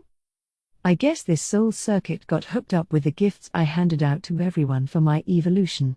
It didn't seem as robust as the connection I had with Valdora, but it was good enough for talking, at least. So I asked what was up. Apparently, the battle ended less than an hour after it began, incredibly lopsided and pretty much as we planned it. Our side had numerous casualties but no deaths. Clayman's forces had at least 1,000 killed in action and over 3,000 wounded. That was fewer deaths than I expected, but in this world where you can always get healed as long as you stayed alive, that much was a given. Still, that was a massive, overwhelming victory. We managed to take some prisoners as well, so I couldn't ask for much more. Yamza, the enemy commander, had turned into Charybdis for some strange reason, but Benimaru was kind enough to vaporize the guy for me. Apparently. I'm not really sure what all that meant, so I just kind of glossed over it for now. Or I wanted to. But how did he deal with Charybdis's magic interference? Understood. A number of arts and skills combined with the unique skill-born leader allowed him full control over Hellflare. Aha. So he used control beyond what magic interference could handle to hit it with a direct, massive wave of heat. Easy for me to say, but that has to require a hell of a lot of talent. Benimaru's gotten stronger than I even imagined. Pretty hot stuff. One factor we didn't expect was the Dragon Faithful. They were reportedly a pretty formidable fighting force, as you'd expect from Milim's followers. We didn't lose anyone to them because they weren't really out there seeking to kill, but I guess it was my bad for not thinking about them. I figured a force of 100-odd was no big deal, but I was wrong. Wars in this world depended more on the powers of a few than the many, but my conventional wisdom from my old world was making me forget that. Lucky thing that didn't result in any major breakdowns. I'd have to be more careful next time. Based on Benimaru's report, we had a general idea of Clayman's story. The force led by Yamza was marching on the pretext of investigating Carillion's betrayal. They wanted to collect evidence that he backstabbed the other demon lords, killed one of Clayman's top leaders, and was connected to me. Well, not collect. More like concoct. With our victory today, that line was cut off. I didn't know what kind of excuses he would come up with here, but I didn't imagine they would be well received by any other demon lord. Of course, I intended to kill off Clayman in the end, and I was prepared to do the same to anyone who got in my way. Let's just try to steer this so I'd secure victory here in the easiest way possible. I'll be counting on you, Raphael. Raphael's raring to go, too. That's a relief. Whoops, here's another report from CI. Sounds like they've captured Clayman's headquarters. Man, there is just no mercy with that guy. Hakuro pitched in a hell of an effort, too, but apparently Shuna shined the brightest in the fight. Also, it turns out that I now have an army of undead for some reason. I sort of missed the plot on that, and CI was being oddly vague about the whole thing, simply stating Lady Shuna will explain the details later. The most important thing, though, was that Carillion wasn't being held in Clayman's castle. Plus, we discovered the castle's treasury, so we've called upon Geld to begin the transport process. The room included some evidence linking Clayman to the moderate jesters, which I think should help your case. Wow. No mercy. We're even pillaging Clayman's treasure vault. That doesn't count as theft, does it? Oh, well. No point sweating the small stuff. We'll just call it collecting damages for all the trouble Clayman gave us. There's reportedly a lot, which should help our own budget out greatly. More important, however, was that dossier of evidence. Onimaru had sent some over for me, and CI had discovered some more. All of it was now safely received in my stomach, and with it, I should be able to shut down the basis for any excuse he comes up with. It'd be important to make myself look good around here. So, much quicker than I expected, we had thoroughly and completely crushed Clayman's force. It had remained to be seen how he'd approach this council, but let's try using these developments to my advantage. And then, just as I finished reading the reports, Clayman finally appeared before me. He was more handsome than I pictured him, and high-strung. His clothing looked expensive, and I suppose he placed a lot of importance on his appearance, because he was sporting a whole array of unique equipment that would make him a more than decent fighter. It certainly befitted his image as a demon lord not to be trifled with. What struck me the most, however, was the fox he was carrying in his arms. It was packed to the gills with magicules and mystical force, maybe even up to demon lord levels. That was one of his attendants, and I suppose a demon lord's servants had to be pretty damn powerful, too. That, and I tried running an analyze and assess on him, and something interesting caught my eye there. I didn't want to coast on this just because we had occupied his HQ. It was important to finish him off right. Anyway, Milim followed behind him, completing the night's attendee list. All were real monsters, ready to burn you at a moment's notice. Doing the A&A once-over on Leon produced nothing useful, either. It was kind of funny, seeing Raphael say that it couldn't analyze something. It meant he had an ultimate skill of his own, something on the same level as mine. Then I made a realization. Guy had let me read fake info, but was that his way of fending off ultimate skills? If I couldn't use my ultimate to analyze something, it meant the target had an ultimate, too. That may be why he was feeding me a bunch of nonsense instead. I just happened to know it was fake nonsense because Raphael was smart enough to see that. If it hadn't noticed, I could easily have been tricked. This meant, of course, that Guy had an ultimate skill as well. I suspected Milas did, too, and Leon definitely did. An ultimate was several orders of magnitude more powerful than a unique skill requiring an intersection of one's attributes, luck, and a plethora of incidental conditions. They were rare, uncommon enough that even a true, awakened demon lord may not have one, and all were great as a last resort ace in the hole. That was why I needed to be extra careful here. That, and, it was safe to assume Guy knew I possessed an ultimate now. Big mistake. My lack of experience playing this game screwed me there. I was dealing with some of the orneriest demon lords out there. I should have been more on the alert. Still, what's done is done. It wasn't a lethal mistake, either. I just needed to figure out how to deal with it. It's easy to hide mind-reading skills, just as Gazelle did. Guy still didn't know what type of skill I had, so I probably didn't need to be too hung up about it. Hell, I could even use this to make them think I'm a fool. To be exact, I would direct Raphael to hide everything at all costs, but maybe show off one ultimate skill that was okay to reveal as my trump card. That way, I could still keep a few cards hidden at all times, right? It was a gutsy bit of subterfuge, but I was safe in pulling it off with the 4 ultimate skills I enjoyed. I was planning on kicking up one hell of a storm in the upcoming battle against Clayman anyway, which would make the debut of. Suggestion. Hiding Belzebut, Lord of Gluttony would be difficult. Yeah, I think you're right. It was a great offensive and defensive weapon, capable of consuming and destroying nearly any attack thrown at it. Predation was a pretty core battle tactic for me, so revealing Belzebut seemed like a good idea. Let's go with that as my main battle weapon, keeping my other skills hidden until otherwise needed. I suppose I'm glad that I noticed the need for something like this early on. If I got out of here safely, I'd need to rethink my battle tactics a little. No point being reluctant to use my skills if it wound up killing me. After that moment of regret, I saw one of the most amazing sights of my life. Move it, you halfwit. Out of nowhere, Clayman closed fist punched Milim. That Milim. Sit yourself down, you stupid dunce, he said, ruthlessly bossing her around. I thought I'd explode in anger, but I held it in. Not yet. Just a bit longer. I have to hold back until I have the chance to declare it all, following the rules. But what on earth happened to Milim? Milim the Destroyer? If it was Clayman being punched, well, that'd just be Milim being Milim. But this? Oh, man, I fear for his safety. And yet, despite this bout of violence, Clayman didn't look like he'd be decapitated anytime soon. Milim did nothing to resist or complain about his treatment. She just followed his orders and sat at her seat. This is weird. Is she under his control after all? I may have to consider the worst-case scenario here. And to add insult to injury, some of the other demon lords, Dagrel and Dino included, were looking similarly flummoxed at this.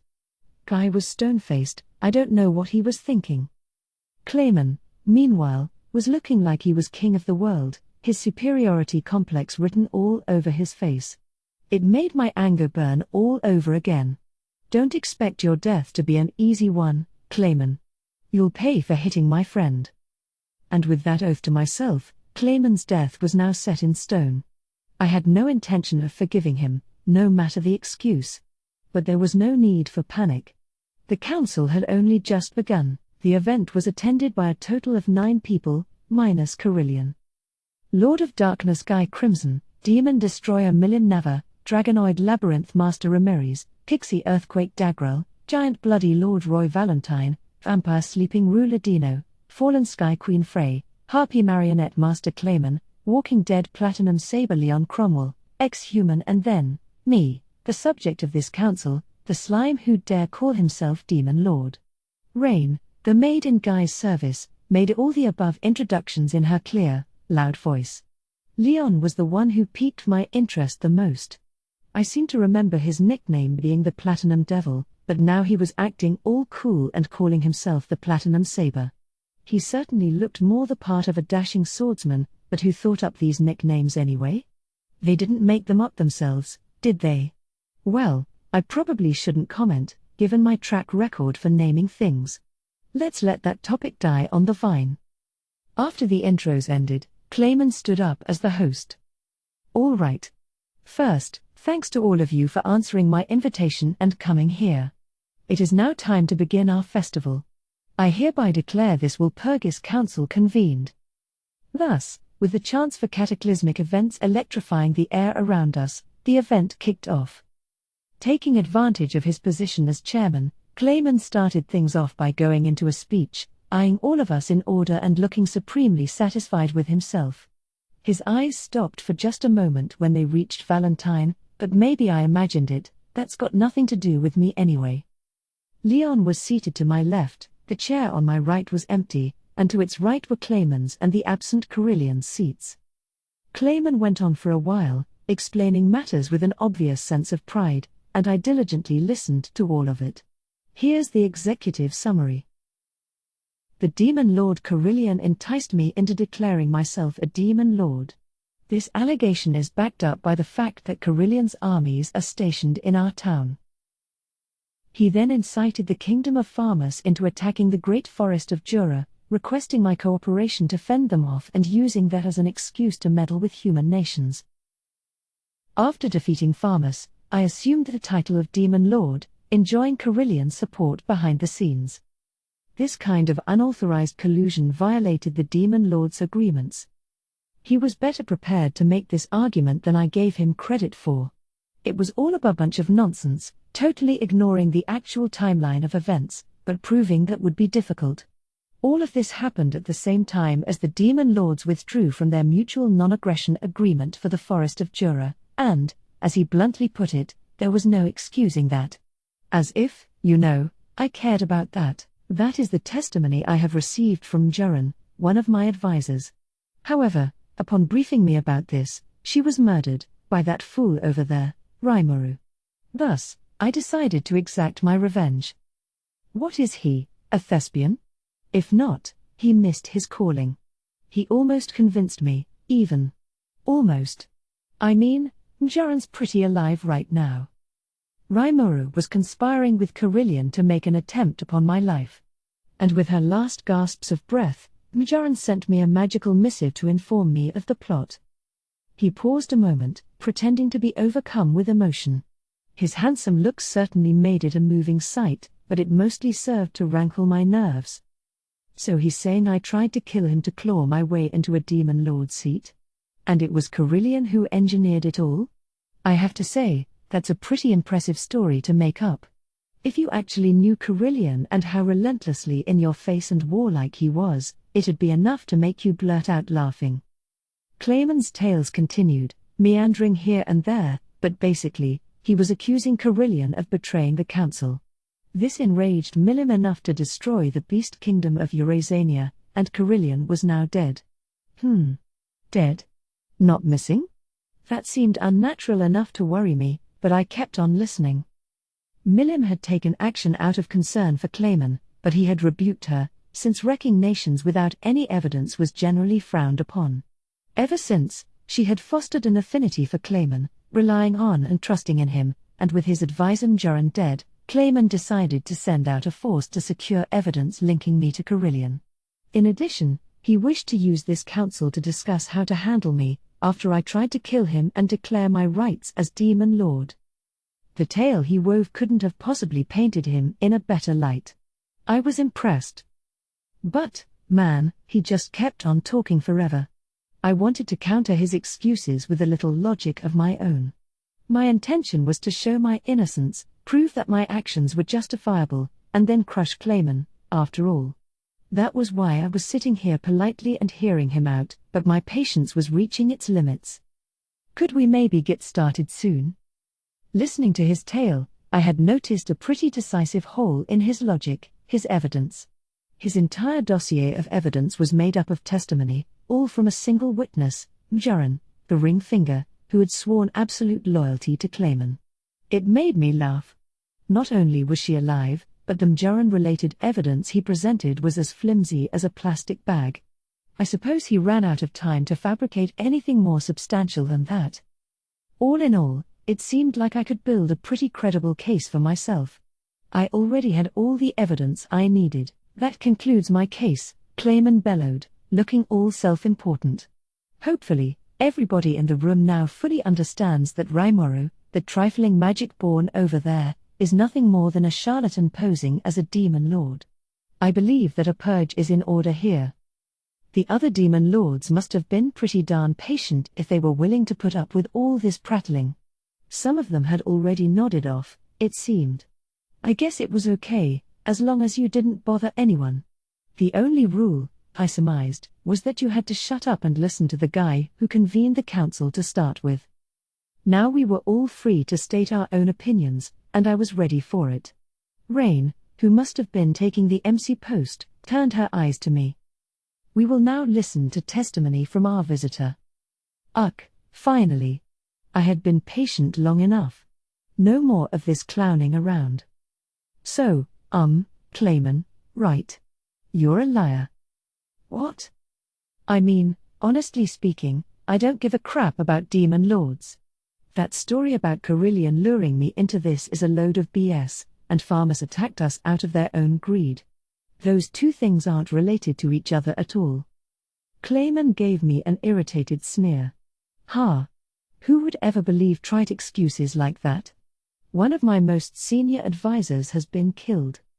Here we go. Just what I've been waiting for. Yeah, Juran, right. Well, I didn't kill her. In fact, she's alive. Pa. Of all the ludicrous. Whoa, hear me out. Pretty much all of that speech was based off verbal testimony and your own conjecturing.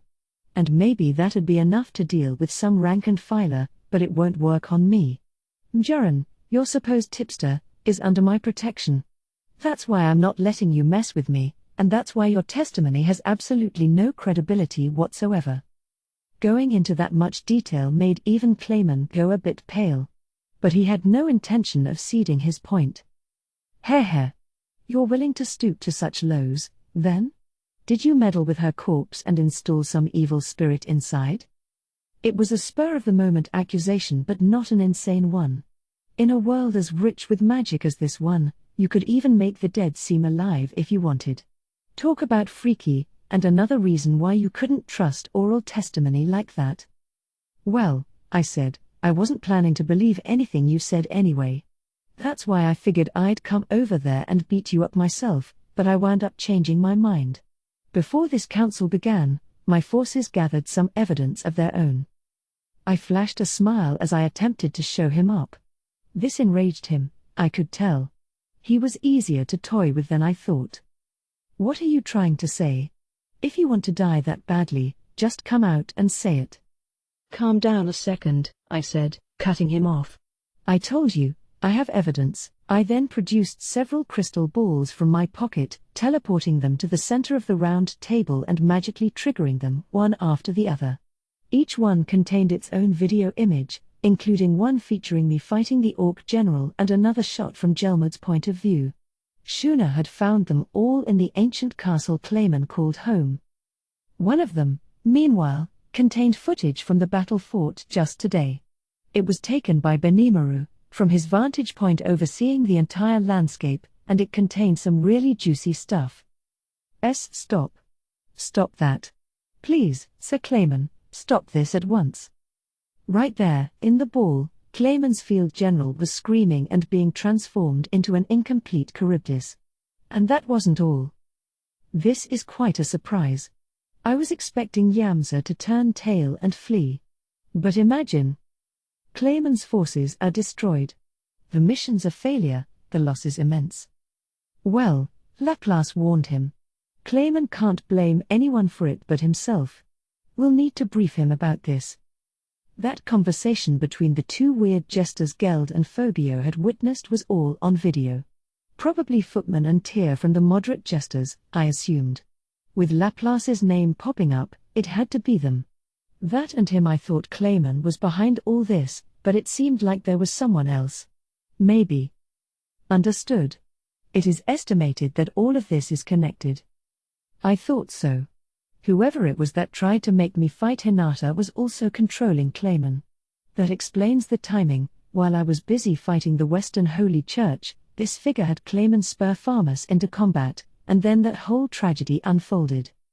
Maybe I could understand all this, even if I didn't appreciate it much. But you went too far, Clayman. So I'm taking you down. Don't resent me for it. In this world, it's survival of the fittest. I proudly beamed at him. This is what real evidence looks like, Clayman. Having this stuff with me definitely made things proceed more quickly, but even if I didn't have it, it would have turned out the same way. I was gonna crush him with my own force anyway, so all I really needed was something to shoot down his lame excuses with. It wasn't a matter of good or evil, it was all about keeping up appearances. Besides, I had real evidence here, and I saw no reason for anyone to complain about that. You couldn't. All of this was fabricated.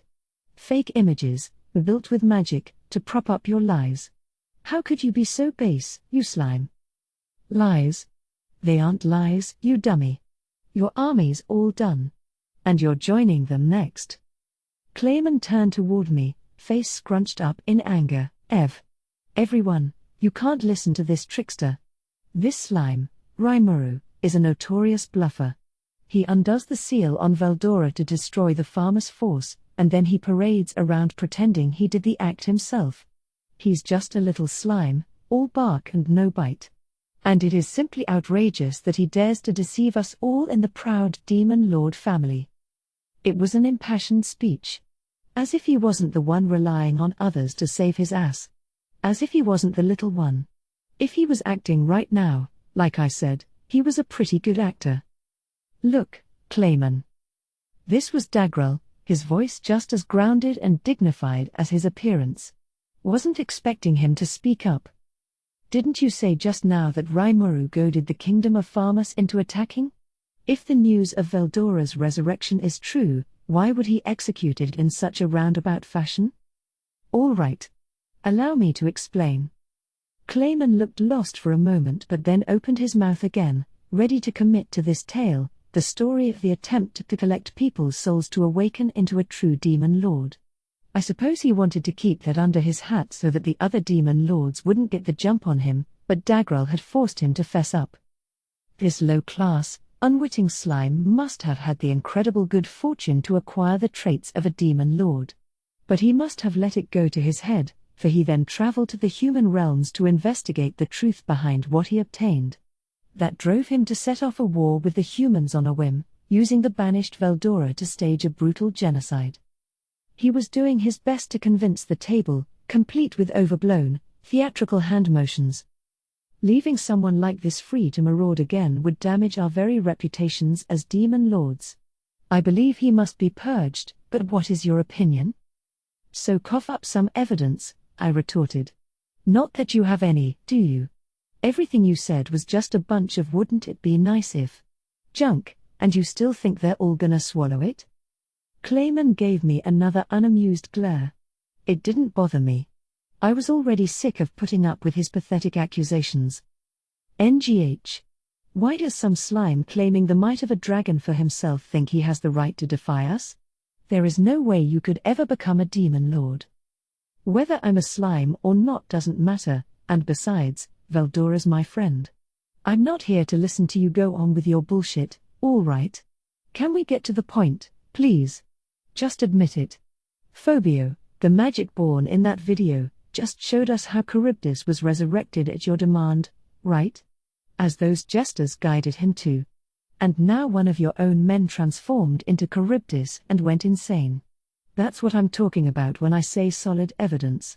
If you think I'm bluffing, go right ahead, 'cause you'll be thinking that all the way to the grave. I shot to my feet, kicking up the adjacent seat as I did, and tried to look as threatening as possible.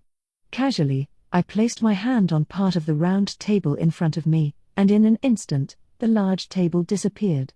Nothing to be surprised about. I just stored it in my Belzeboot. Now we had a decent size space to work with. The chair I kicked up sailed in the direction of Clayman, smashing against the wall behind him with a loud crash. This didn't faze the demon lords, either. Only Clayman was unnerved by it. All of you are willing to put up with this reckless violence? He is making light of us all. Should we not be exacting our judgment upon him at once? What, all of them? I always knew he was a wimp. I walked to the middle of where the table used to be. Yeah, maybe you're right. Like I said, I don't care about you demon lords at all. All I want is to build a nation that I can enjoy living in. I need the humans' cooperation for that, so I decided to offer my protection to them. Anyone who gets in the way of that, whether a person or a demon lord or the Holy Church, is my enemy. Just like you are, Clayman. I explained my ideals to the group with far more passion than Clayman could ever manage. What? And if you call that reckless violence, I said as I sized him up, what would you call taking over someone's mind while we're all chatting at Walpurgis? Did he think I wouldn't notice? In the midst of that whole speech, that little sneak was launching mind control attacks at me. If I had to guess, he was trying to dominate my consciousness. Too bad it didn't work. Raphael was guarding me the whole time, so I had it fully taken care of. At least I had a justifiable cause on the table, so to speak. That was now in the ears of all the demon lords, and Clayman had already started trying to strike me. If any of them wanted to oppose me, it was now or never. Time to switch over to real action. I had asked the question to Clayman, but it was answered by someone else, Guy, the red-haired demon lord seated on the far side of the chamber. Indeed, he said with a charmingly attractive smile. In order to keep things fair, We are only allowed to appeal to others through our own voices. What, Guy, he is insulting us all. Shut up, I interrupted. If you don't like it, then it's between you and me, isn't it? He is correct, Clayman. If you call yourself a demon lord, then use your powers to defeat that magic born. And you, Guy looked straight at me. Do you intend to declare yourself a demon lord? Yep. I'm already leader of the great forest of Jura, and as far as anyone on the ground's concerned, I am one. No matter the path we had to take to get there, I imagined they would all accept that I'd teamed with the storm dragon to rule the forest. There was no point denying that Tempestians were already calling me Demon Lord. Very well. And we have an array of witnesses here as well. If you can win against Clayman before us, I will allow you to adopt the title. So beating Clayman ties up all these little strings, huh? This was exactly the development I hoped for. Clayman began to laugh, just as suddenly as he regained his composure a moment ago. Heh heh heh. How exasperating. I simply attempted a little trick because I didn't want to dirty my own hands, and now look at the storm I've unleashed. What a mistake. He was smiling the whole time. Did he have a screw loose? His thin, almost inhuman smile was still clinging to life as he looked at me. And then, quietly, "You're up, Milim." Tension raced across the chamber. Even the demon lords were nervous, although some were maintaining perfect calm as always. My eyes turned to Milim. There was the source of Clayman's confidence, the belief that he had her under his control. Control that he exercised right at that moment. So she was? Wow. What a big mouth. After everything you said, you're relying on someone else? And bringing in Milim after you punched her out to make her do your bidding? I tried provoking him a little, but not even Clayman was stupid enough to bite. Don't be ridiculous. I will be fighting, too, of course. Is there any issue with that, Guy? Not at all, Clayman. If Milim is aiding you on her own free will, I will not stop her. This wasn't good. Clayman I had a handle on, but Milim was deadly. With Guy so readily granting permission, there was no way I could dodge having to fight her. Even with what I could do by now, I didn't like my prospects against her, and besides, I wanted to help her out. No, I will help her out. Just then, the unmoving, doll-like Milim made two fists and struck an overwrought, triumphant pose, or so it looked like to me. Maybe not. It was just for an instant, I dunno. Man. Poor lady. Don't worry, Milim, I swore in my heart. I'll get you out of there. Well, all right. I was planning to rescue Milim anyway, so I think I'll just undo that brainwashing trick you pulled on her, by force, if I need to. Enough of your prattle. You will die in despair. The only one dying here is you, Clayman. I think one of my officers would make a better match against the likes of you. Fighting you myself would just make me a bully. Clayman's face stiffened. A thick, black aura began to float out of him, perhaps generated by his anger. You can't be a demon lord unless you know how to intimidate your foe, I guess. Not that it was that impressive, but between his rage and panic, that should open up some weak points to exploit. Xion would be fighting him in my place, and I was sure she'd be able to take advantage of that. I motioned with my eyes to Xion. She immediately sprang into action. In a moment, she was upon Clayman, launching an attack. Concentrating her aura around her fist, she used that single instant to land a good 30 or so blows on him. Then she turned back at me with a look of relief and asked, "Is this all right?" Aren't you supposed to ask before you start clobbering? All I did was give you a sidelong glance. That was supposed to be a you get it, right? Clayman's all pissed off, so get him while he's off guard kind of glance. I wasn't expecting you to beat the crap out of him before I blinked again. Does the expression off guard mean anything to you? Well, so be it. What's done is done. The force of the strikes propelled Clayman right in front of me, in the middle of the circle. You bastard, he shouted as he stood up. He was tougher than I thought. That black aura around him thickened, instantly healing his injuries. It was far faster than what the Orc Lord could do, but that was pretty much normal for a demon lord. Either way, it made Clayman accept Xion as an enemy, so we were still more or less sticking to the script. "If that's what you want," he said, "then I'll kill both of you." Then the fox that had jumped down to his feet swelled up in size. Report. This is believed to be the 9-head mentioned by Mjurin. Oh yeah, she did say that, huh? So it was another servant of his, not some pet. Then another figure emerged from Clayman's shadow, wrapped in a black robe. He had 2 servants, and I had Xion in battle mode. Ranga was similarly enlarged now, ready to pounce. Wait. Hang on. We're outnumbered if Milim is joining in. Nah. No need to panic yet. That's what Beretta is for, huh? The moment we all stepped into the circle where the table used to be, it was shut away from the audience by a barrier. The area within it exploded in size, the surrounding chairs seemingly far away and distant. They must have installed some kind of enclosing barrier to protect the other demon lords. I kind of expected this, given that they created that whole fancy event space and everything, but Beretta, one of my supports, didn't make it in. Oh, crap, I didn't see that pitfall coming, but just as I thought it, Clayman started screaming. "Milim, kill him!" And she was ready to do just that. There was no doubting the fist coming my way. The force behind it was deadly. But after expanding my senses a million times over with Mind Accelerate, there was a chance I could avoid it. It wasn't impossible, but I didn't have much leeway to mess up.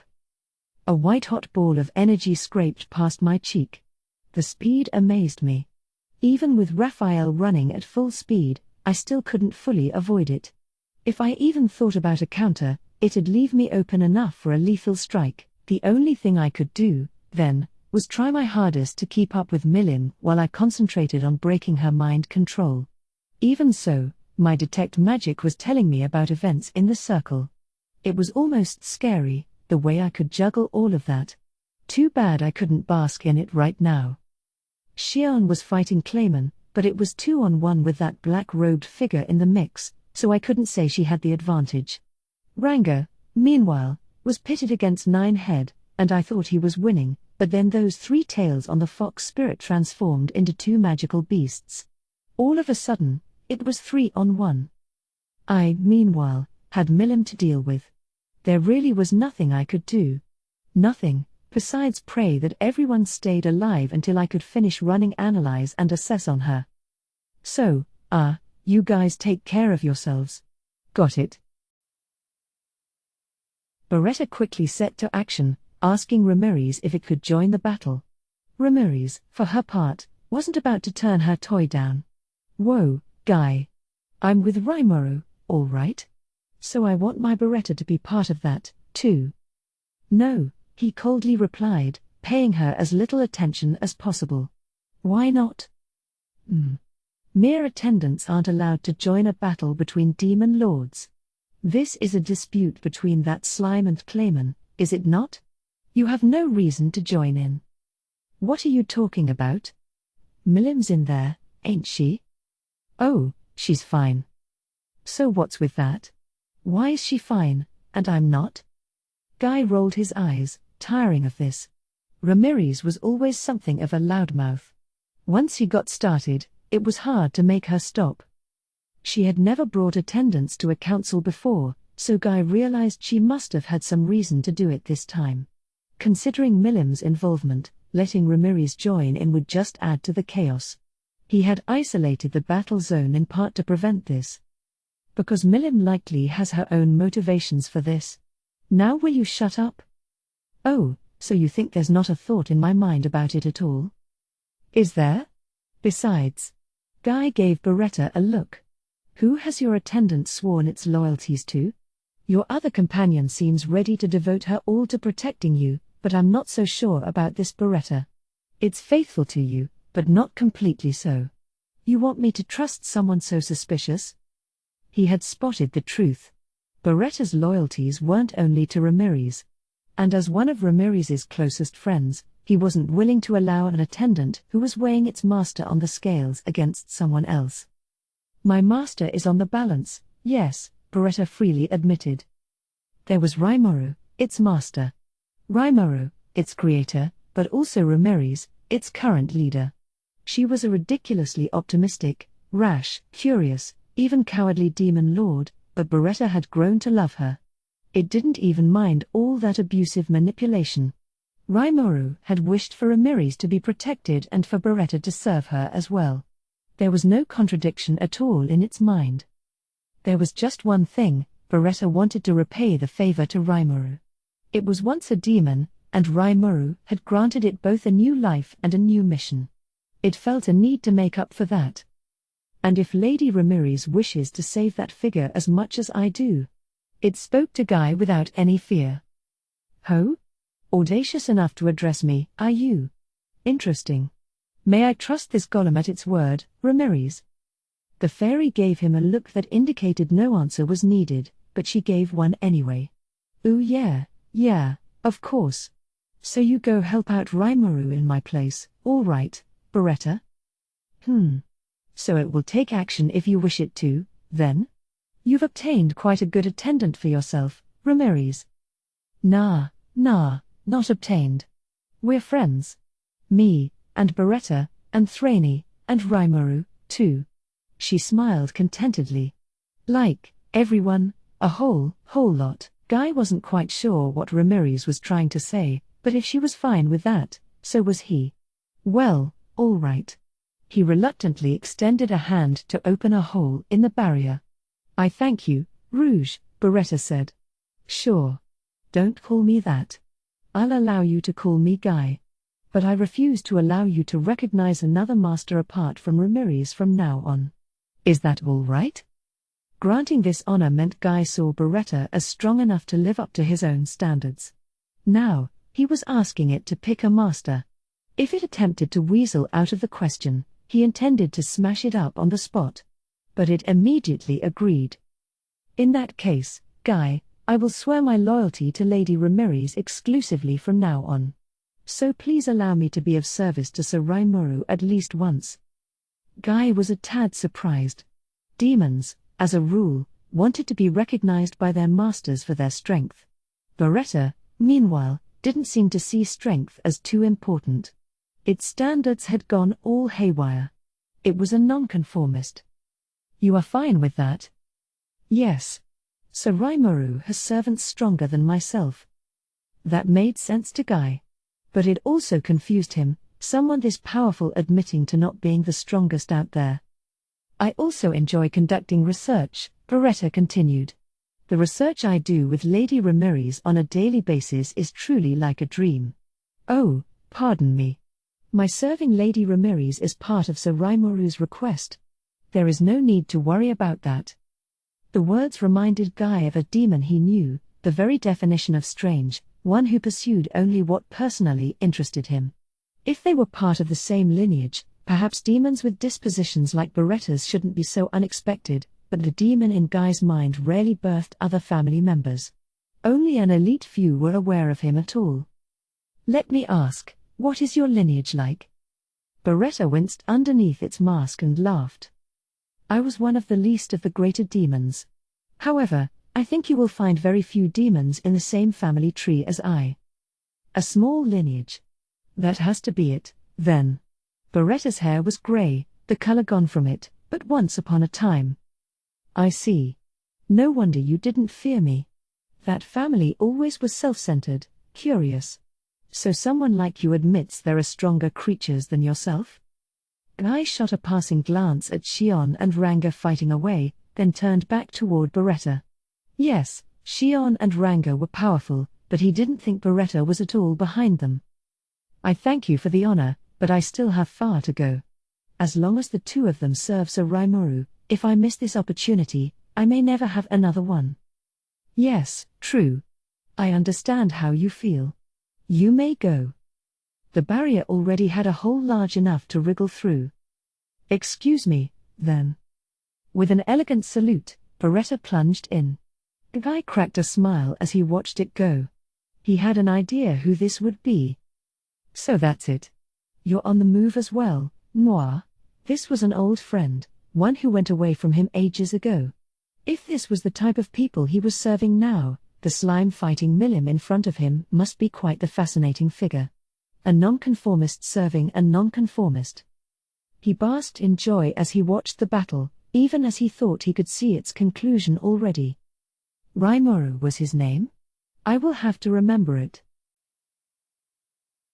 Oh, crap. I'm screwed. Who's screwing me? Milim, of course. Dealing with Milim as a foe made Clayman's anger seem like a toddler's tantrum. She hadn't taken the battle form Phobio saw yet, so she still wasn't going all out, but her strength went beyond all common sense. I was already exercising everything I had. Raphael, at least, was really humming along for me. Seriously, if I didn't have that skill, I would have been dead already. So I was fully booked with Milim, but my fighting companions were working hard as well. I had thought being outnumbered might sink us, but now I wasn't so sure. Ranga had summoned 2 star leaders, fellow commander-level Starwolves, boosting his team so it was 3 on 3. I guess it was possible for him to summon up to 3 at once, but Gobta was using the 3rd one right now, so that was all we had on hand. Still, I think it was enough. Ninehead boasted a massive amount of magical energy, but it didn't seem too experienced in battle. Ranga held the upper hand from start to finish. The 2 magical beasts Ninehead summoned, however, were trickier than I thought. Analyze and Assess told me they were a white monkey and a moon rabbit, respectively. They were both intelligent and capable of attacking in tandem, which made them fiendish in battle. The moon rabbit could control gravity, weighing down everyone in the battle zone. It allowed the white monkey to pummel their foes and Ninehead to finish them off. That was their standard path to victory, but Ranga saw right through it, breaking down their teamwork. If he used one of his stronger finishers, he could have wiped them out instantly, but he was hesitating since Xion might be caught in the crossfire. He had the upper hand, but landing a decisive blow was proving elusive. Xion, meanwhile. Well, she was hanging in there, out of pure fighting spirit more than anything. The black robe was hiding an elaborately built magical puppet, and I'm not kidding when I say it looked stronger than Clayman. Ha ha ha ha. How do you like Viola, my greatest work of art? Beautiful, is she not? Clayman was boundlessly confident, and I could see why. A real tour de force, although beautiful wouldn't be my choice of words if asked. Not with, all those swords and spears flying out of her. Each one of those projectiles was a unique grade weapon, as was her armor, but this kind of kitchen sink approach wasn't what I would call beauty, really. Whether it was heat, electricity, blizzards, crushing, resonation, or anything else, she had a seemingly limitless supply of every attack type in the world, and she was lobbing it all at her foe. It was nothing to Xion, however. That was thanks to ultra-speed regeneration, which sucks if you're fighting someone who has it. No matter how much damage she took, Xion could instantly heal back up. Clayman and Viola working together prevented her from going on the attack, but that was just helping fill up Xion's anger gauge. Once that blew up, things were gonna get scary. As I thought about that, Xion had someone join her. I apologize for making you wait. Sir Raimaru, please utilize my power. Whoa, it's Beretta. I don't know how, but it must have broken into this battle zone. I've been waiting for you, Beretta. Yes, sir. This needless meddling. I was just about to turn these fools into a pair of bloody husks. Xion was acting like a sore loser, but I'll just ignore that. Well, don't let up. Smash them. Yes, sir. We were now fully back to the original script. No losing now. The path we took here got a little hairy midway, but with things as they were, our victory was unshakable. The only problem was Milim. She still wasn't going all out. If I could free her, we'd win for sure. My qualms about the future settled, I focused my full consciousness on her. The noise surrounding me disappeared. I sharpened my mind, looking at nothing but Milim. Now, much more clearly than before, I could see the path her fist traced in the air. I focused, using every cell in my body for my calculations. If I lose this, it'd all be meaningless. I had to do whatever it took to release the curse Clayman placed on her. Come on, Raphael. Analyze and assess every inch of her for me. What was that? I'm berating my foes for relying on other people, but using Raphael to solve all my own problems? I don't know where you're getting the wrong idea. Raphael is my power. There isn't a single iota of guilt in my mind. So, yeah, go ahead. Understood. Conducting analyze and assess. No results. Huh? What do you mean by that? You can't seriously mean that you can't figure out the silly curses Clayman placed on her? No curse-oriented magic found. This is... Dude, how useless can you get? Whenever this happened before, I figured it was because I wasn't concentrating hard enough, but after all that effort, nothing. It couldn't even discover any curse at all. Guess I can't trust Raphael in a pinch. This was bad. Really, really bad. Not to sound all depressed, but the chances of me winning in a knockdown, drag-out brawl with Milim were laughably poor. Well, so be it, I'll just have to hold out until Shion and the rest defeat Clayman. My mind made up, I confronted Milim. I had gotten stronger. She might be both under someone's control and not really trying yet, but I was certainly holding my own against Milim. In the past, I'd be eating dirt before a minute elapsed. Right now, we were at minute 13 or so, and I was still fighting at a full clip. Hey, maybe she'd snap out of it if I just gave her a good sock on the noggin. The thought crossed my mind for just a moment, but I dunno. Striking Milim kind of goes against my personal rules. Suggestion. An energy absorption attack using Belzebut. Oh. That could work. I immediately tried it out. Any direct strike on my body would cause damage, so I was mainly parrying her moves. I would be applying just a little bit of force from the side, enough to adjust the paths of her punches and kicks. As I did, I'd use Belzebut to vacuum up her magicules. This turned out to be pretty effective. Milim reared away from me, a scowl on her face. It was a teeny tiny amount of damage, but it worked. All of Milim's attacks were protected by her own draconic aura. If I could take that out of the picture just by touching it, I'd gradually be able to sap her stamina. Would I win with this, though? That was another story. If I was focused on winning, I'd need to bust out my full strength, leaving nothing behind, and even then there was no guarantee. Even if I pulled it off, I'd wind up revealing all my hidden abilities to the demon lords watching us. In the big picture, that'd be a defeat. Right now, all I could do was chip away at her like this as I waited for her curse to be undone. Let's hope that Shion can finish off Clayman sooner rather than later. I couldn't say how many back and forth exchanges we went through. I say exchanges, but it was entirely me defending. The rules were intense, one mistake, and you're out, but I was still fending her off. A roaring fist from Milim surged past my right cheek. If I didn't focus, I'd never be able to dodge it. A single hit would shatter my body, no doubt. I had infinite regeneration, a healing skill more powerful than even its ultraspeed cousin, but abusing it would drain my magicules too quickly. I could probably regenerate myself after being reduced to goo, but keep that up long enough, and I'd run out of stamina first. So focus. Read ahead of Milim's moves. Her right fist had changed in shape. A dragon fang lash disguised as a punch. It'd glance past my cheek once again, then decapitate me with the nails on her fingers, like the teeth of a dragon. The correct way to deal with it was not to dodge but to take it from the side. So I took it, pushing myself with my left hand from the inside out.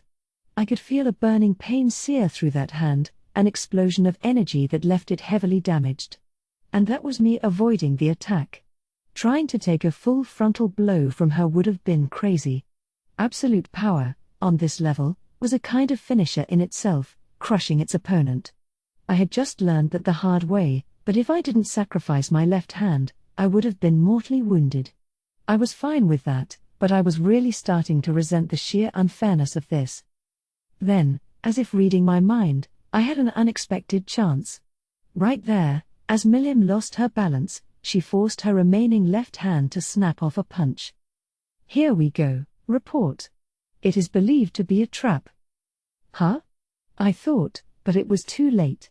Leaving Raphael's composed guidance in the dust, I began my attack, grabbing Milim's left hand and attempting to throw her. If she was off balance, I thought I should be able to pick her up on my back and slam her down. But if that was Milim's trap? Her hands stopped dead in the air, a carefree grin on her face, a total gotcha now.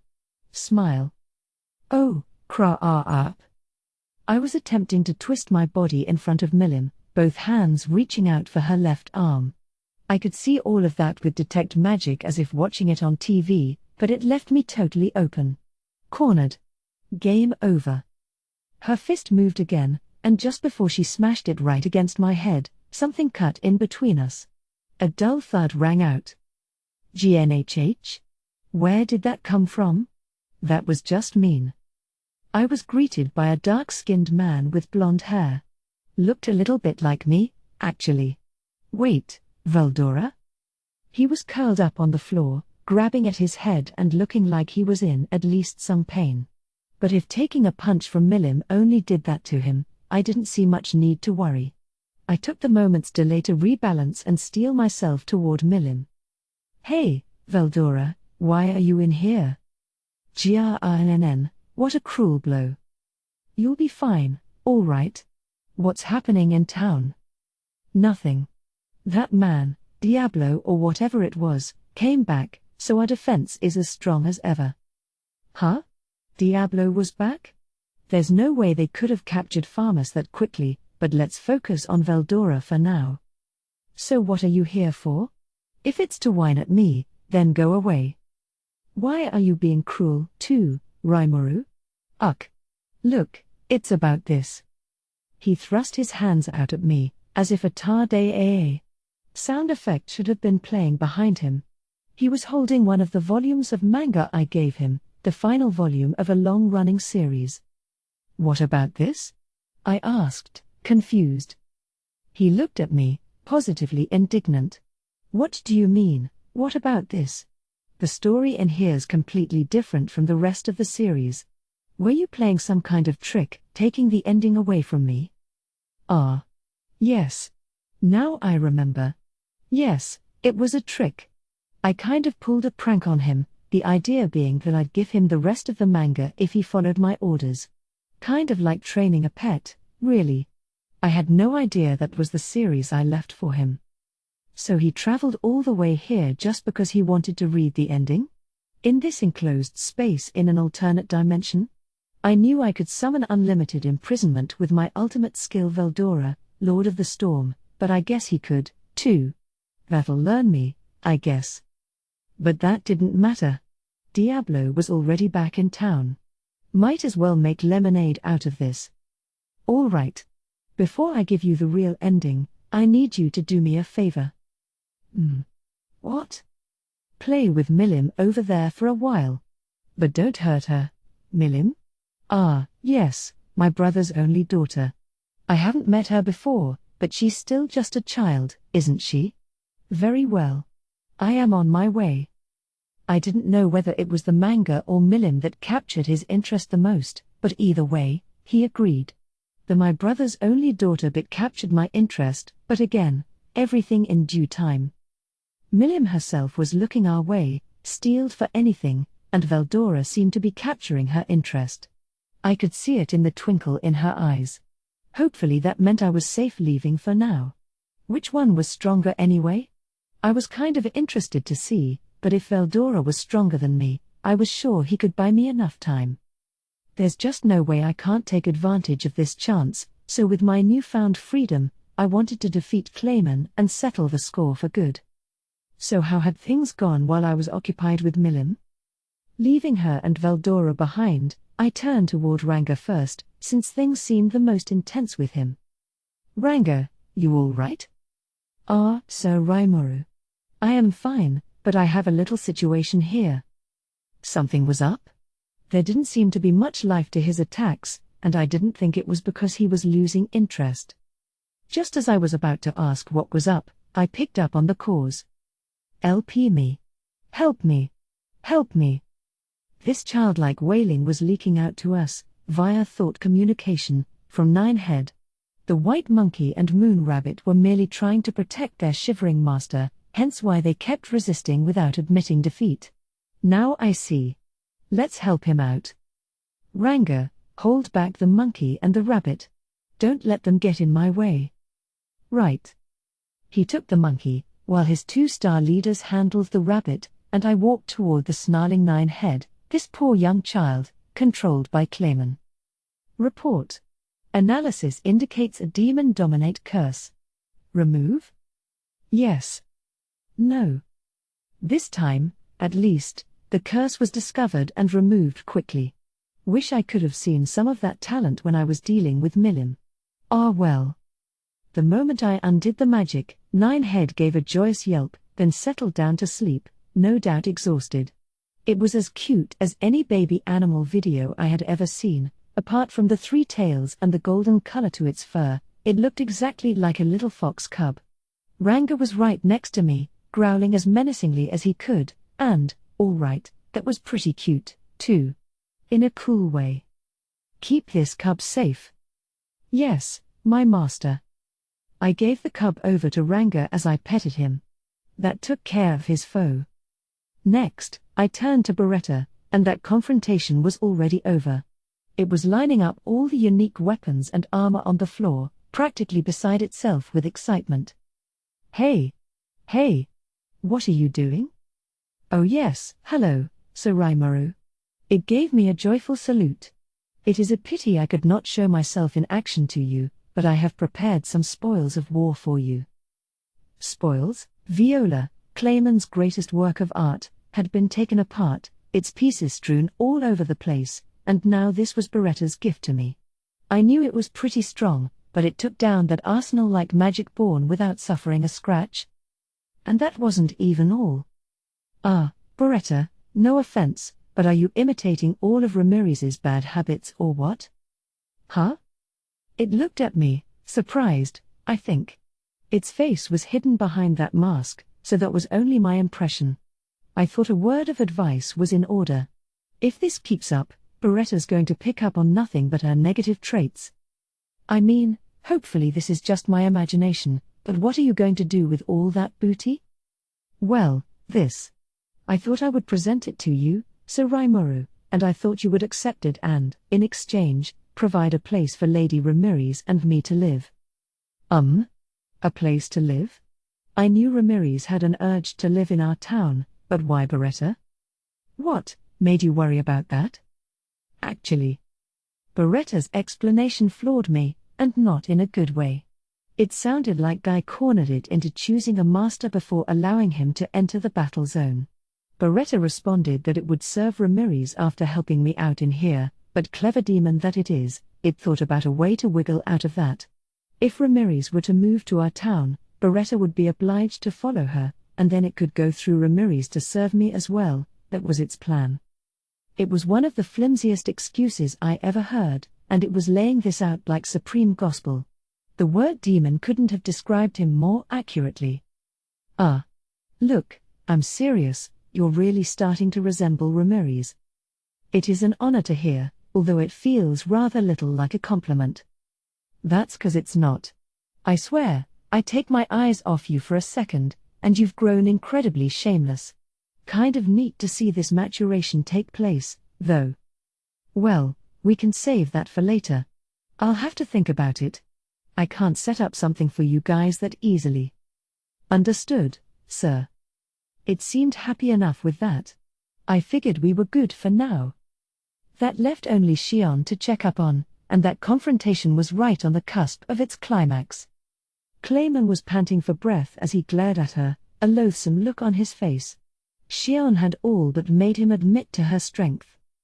It might have appeared like they were locked in an intense competition for superiority, but that would be a dreadful mistake. That was because Xion had ultra-speed regeneration, that undefeatable X-factor, on her side. They were equals in strength, but Xion could keep up the fight for far longer. While they seemed an even match in each exchange of blows, Clayman's fatigue had begun to stand out while I was fighting Milim. Xion probably didn't need my aid to win this. And now that her advantage was clear to all, Clayman was starting to panic. Is that all you've got? You are far too weak to call yourself a demon lord. Wow, Xion. No mercy, huh? She was totally dissing Clayman. You'll pay for that. Come to me, marionette dance. The demon lord unleashed 5 puppets, each transforming into a magic born that lunged at Xion. Each one was high in level, formed from a soul Clayman had put in a doll for deployment at any time. It was part of his hidden arsenal, I suppose. Now was no time for him to hold back, no doubt, so he was busting out everything he had. This was more than enough firepower to take out your average magic born. But with that massive sword she loved so much, she mowed down all 5 with a single swipe. Pathetic, she said, not a hint of fatigue on her face. You never were anything special, were you? She had been fighting, and there wasn't a scratch on her. She was starting to look and act more like a demon lord now. Clayman, meanwhile, was visibly quivering. Don't give me that, you, he shouted out of humiliation. It's too early to boast of your victory yet. My marionette dance will recover itself in moments, striking at you again. The real show begins now. He probably wasn't making that up out of spite. They really could do that.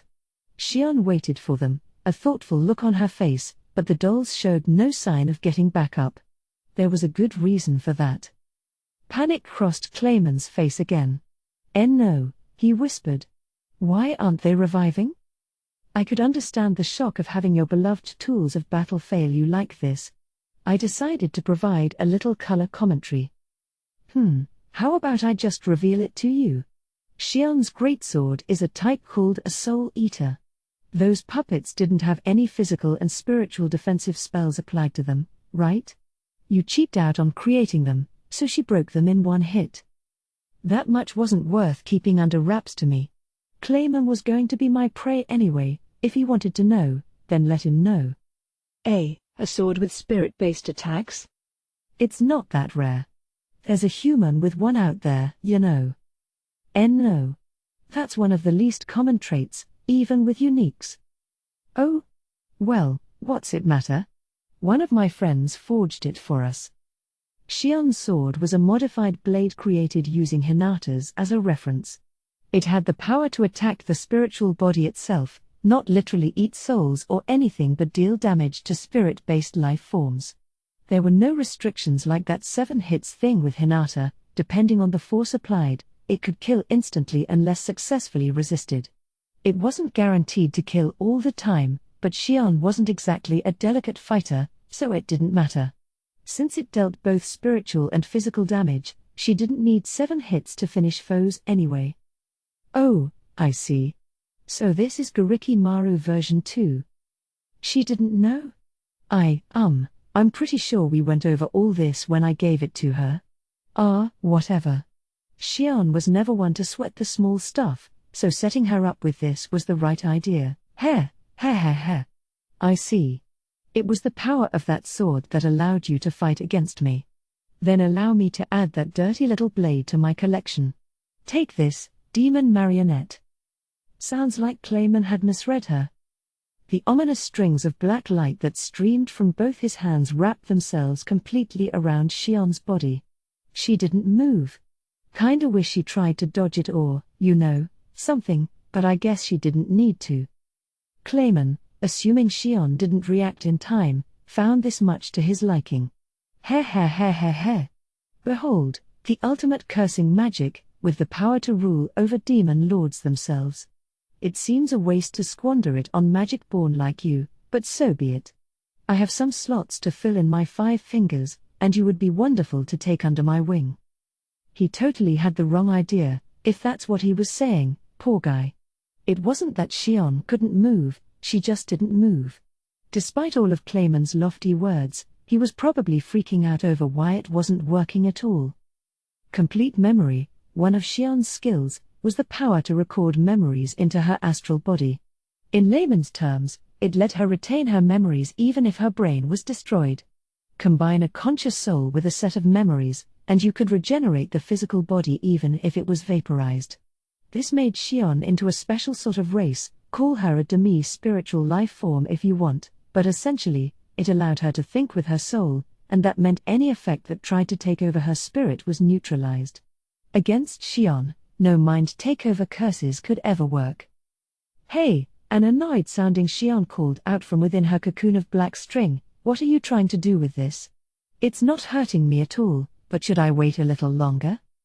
You know, and this has been something I've been thinking for a while now, but I really wish she'd stop acting like this was a pro wrestling bout. This was supposed to be a duel to the death. Why was she deliberately letting herself get hit by her enemy's moves? Xion, Sufia, and Milim, too. I just didn't understand how these war-loving freaks thought sometimes. Gimme a break." Raphael confirmed to me that Xion wasn't being affected at all, though. There wasn't any need to even beware of Clayman's secret techniques. That's ridiculous. My demon marionette doesn't work? It has to. This cannot even be possible. It's the ultimate in demon domination. It can exact its rule over demon lords. It had ruled over Ninehead a moment ago. Certainly, you could take over the mind of a calamity-level monster with it easily enough. But would it work on the disaster-class demon lords? I think Clayman overestimated his own strength. Apparently sick of waiting any longer, Xion used his aura to rip her cocoon apart. "So ridiculous," she scornfully muttered. "Relying on such cheap tricks as this. You don't deserve your title at all." Clayman just stood there, finally succumbing to the panic. Or not. What Xion said must have flipped a switch somewhere inside of him. "Heh heh heh. Ha ha ha ha ha. I don't deserve my title? You'll regret saying that, you maggot. Yes, you'll regret extracting my full strength from me." His shoulders were shaking as he shrieked with laughter. Off went his fancy-looking suit jacket and shirt, leaving him topless. It also left assorted other items he had hidden on his body to clank against the floor, no longer of use to him. I had thought this was over, but Clayman still had something left to rely on. Suddenly, 2 pairs of arms grew out from his uncovered back, long, thin, and protected by a black exoskeleton. This was his true character. Not the dolled-up form from before, but this form that evoked wild, crazed insanity. But yes, you're right. A demon lord. I am a demon lord. I focused on ease and elegance in the way I go about matters, dispatching my foes with style. But enough of that. It doesn't matter. I had forgotten about how this feels for so long, and now I'm going to crush you in my hands. The true nature of his rage came to the surface. All he had on him was something he kept preciously protected in his hand. A mask. A jester's mask, decorated with a smile. Without a moment's pause, he put it on. "Ho? Looks like you've grown worthier," a happy-sounding Xion said. "I'm glad to see that. I am Xion, secretary and personal guard to the demon lord Rimuru, and I will be happy to fight you." "And I am the demon lord, no," the crazed clown Clayman. "You are dead, Xion the magic-born." The introductions were made. The two moved at the same moment. Clayman, in his real form, was a powerhouse, laying out the full extent of his demon lord-worthy magical force against Xion. His normal arms wielded those ominous black beams of light. The upper arms from his back wielded an axe and a hammer, the lower ones, a sword and shield. Dealing with both magical and melee attacks at once baffled Xion for a moment. But she was stronger. Swinging the sword she called Goriki Maru version 2, she clanged the sword out of his hand and crushed his shield. A simple, tactless roundhouse slash from above smashed through the axe and hammer Clayman crossed in front of him. That freakish force came courtesy of Xion's intrinsic skill Ogre Berserker, and her frenzy of weapon breaking was the work of guarantee results and optimal action, both part of her Master Chef unique skill. In other words, Clayman was still no match for her. Even with all his might, she was just pummeling him. Now he was crossing his 2 pairs of steel-like arms to block Xion's fists, but they, too, were smashed to ribbons. Her next punch landed squarely in the pit of his stomach. Oer! He fell in agony, foaming at the mouth. There it is. The end. Not that it's for me to say, but Xion really had gotten overwhelmingly stronger. Dying and getting resurrected like that gave her power on a scale like nothing she ever had before. JR? She planted a follow-up kick on him, making him roll around on the ground in agony. The mask was cracked now, revealing bloodshot eyes. No. This can't be. How could I, a demon lord, Clayman? Now Clayman understood the difference in power. But he still refused to accept this reality. It was devastating to him. May I put him out of his misery, Sir Raimaru? There were a few things I could ask him, but I could predict most of the answers. Beyond that, I wanted to know about whose bidding he was doing, but was he gonna be honest with that? Damn it all. Milim. What is Milim doing? Destroy that magic born at once. Clayman was screaming out the words now, realizing that his death was near. But Veldora was holding Milim back. Clayman looked at him with disbelief. Who? What is this? His power is off the charts. He must have just realized that Veldora wasn't just another magic born. Well, he's in human form right now, but that's Veldora. I told you, remember? He's my friend. This silenced Clayman. I'm sure he wanted to deny it, but seeing him spar evenly with Milim forced him to admit it. The two had been fighting for a while now, and it was turning into quite the fireworks show. Skill names flew back and forth, many of which I think I remembered hearing before, and Milim had an honest look of surprise on her face. Hey, is she really being controlled? Because I'm starting to wonder. Raphael's reaction made me ponder the idea for a bit, but it was no big deal at the moment. Besides, this would be the first time she'd met Veldora as a person, and it seemed like she was having a blast. Thus, Clayman gave up on having Milim to rely on. Even in his panicked confusion, he managed to flee to the edge of our isolated battle zone, shouting at the audience outside. Frey, what are you doing? You and I share a common fate. Get in here and lend a hand. The pleading fell on cold, dead ears. Oh, I'm sorry, Clayman. Nobody can go through this barrier unless Guy lets them. Such a pity. He resentfully groaned at this heartless reply, then turned back toward Milim, his eyes twitching and revealing the insanity inside. He must have gotten another wild idea in his mind. A crazed laugh crossed his lips as he looked at her once more. Ha ha ha ha. Milim. Follow my orders and execute a stampede. Kill everybody you see in here. Well, that sounds awful. Clayman just wanted to survive now, and he didn't care how bad he looked along the way. This is bad, I have to admit. Now isn't the time to sit around and watch things unfold. Back into the battle I go. But just as I started to run, I heard the most unbelievable thing. Why do I need to do that? Raimaru and his people are my friends. Surprised, I turned around, only to find Milim chilling out there, a wide grin on her face. Milim? Whoa, weren't you being controlled? Wah ha ha ha.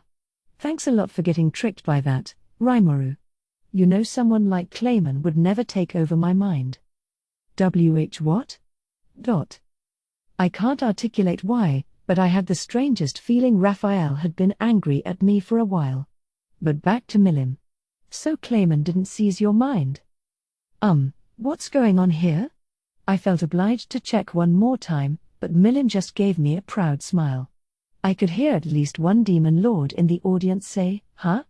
But she didn't react at all when he punched her. The most surprised of all, of course, was Clayman. Why yes. I used the orb of domination he gave me to put you completely at my beck and call. You killed Carillion under my orders, did you not? Oh, Clayman. So shocked by these events that he has no idea what he just said. That ought to make my video evidence more believable. After all, he just revealed that not only was he the culprit, but there was someone else pulling his strings, too. Yes. That's what I wanted to hear, exclaimed Milim. Answer me, Clayman. Who's this you're talking about? She asked the question casually enough, but she backed it up with sharp, seeking eyes. She had totally ignored Clayman's question, which was so like her. Right. So Milim wasn't being controlled, and she had her doubts about Clayman from the beginning? For what? Before I could get an answer, another voice butted in. Whoa, who's been killed here? It came from the other end of the battle zone, this low, heavy voice, belonging to the man with the eagle wings that Frey brought along with her. Wait, no way. Like, with that obvious a costume? And if I didn't pick up on that, does that make me? Whoa, why does it feel like Raphael's exasperated with me? And wasn't it about to say something to me back then? Or maybe not? Maybe I was just hearing things. Let's forget about it and, pay more attention in the future. The man, Carillion, ripped the mask off his face, his awe-inspiring aura shooting out with it. With a moment's concentration, he was instantly back to his original appearance. Yep. That's the Beast Master, all right. No doubt about it. Wow, you were all right, Carillion. Yo, Rimuru. All right ain't how I would describe it, but that's fine. Thank you for taking care of my forces. Oh, not a problem. After thanking me, Carillion gave Clayman a knowing grin. Now it was obvious that Milim was under no one's control. What? How? So it's true? But Frey told me. No, Frey, too. You betrayed me as well, didn't you? Finally getting the whole picture, Clayman gave Frey a half-crazed glare. She responded by pretending he wasn't there. By the looks of things, I wouldn't call this a betrayal, per se. Frey nonchalantly replied. Since when were you laboring under the assumption that I was your ally? Yikes. I knew it. Women can be so scary sometimes. Frey was tricking Clayman from the get-go. You have to be kidding me. All of you. You'll pay, I'll make you all pay for this. The scream of the pitiful clown echoed across the field, and Shion, do it. You got it. Like a hungry dog released from the command to stay, Shion bounded off, using both hands to swing down her blade as quickly as she possibly could. It was a single blow from her sword, a judging strike. Clayman did his best to block it, but his 3 pairs of arms were all sliced off, his body slashed diagonally down from head to toe. It was unsurvivable, and that one stroke from Shion's spirit-crushing blade made Clayman fall wordlessly to the ground. It was over for Clayman. Carillion was alive, and we had all the testimony in order. I'm pretty sure I could avoid being branded the enemy of the Demon Lords now. Clayman was barely clinging to life. He was no longer a threat, there was no way left for him to turn the tables. Things were already set in stone, and there would be no more excuses. So, before the Demon Lords, he had revealed everything. And each of them might take the news differently, but regardless, their trust in him had vanished, none willing to cover for him. The barrier covering us was removed, and Frey quickly ran up and approached Milim. I believed you were still of sound mind, but I truly had my doubts at times, Milim. And you kept our promise anyway. I appreciate that. Wah ha ha ha sha. Of course I did. We're friends. But you've been taking care of that for me, right? Did you bring it over? Yes, you mean this, right? I have to say, though, withstanding the orb of domination was simply amazing. As they spoke, Frey took something out of her pocket and handed it to Milim. It was the dragon knuckle I gave her as a present.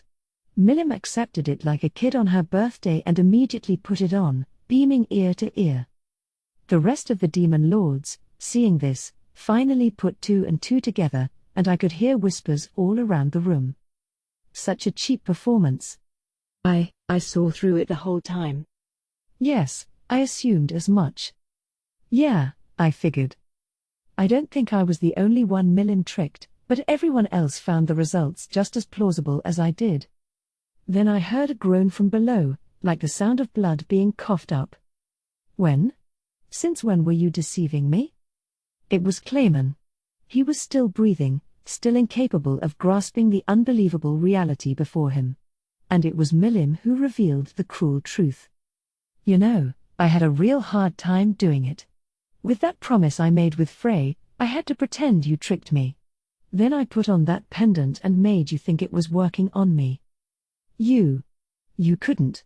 I put my full power into it, with the orb of domination. The perfect, ultimate demon dominate? And most magic like that bounces off me pretty easily, so. First I had to remove all my barriers, then hold back my force so I didn't passively resist it. I had to convince you that the curse was working before your own eyes, or else you'd be far too wary to believe me. So I had to work really hard. What? You accepted it on purpose? My most valuable artifact. My hidden gem, the ability to control demon lords. Oh, was that what it was? Well, too bad you could never control me. She stuck her chest out, looking relentlessly proud of herself. Yeah, really, I commented.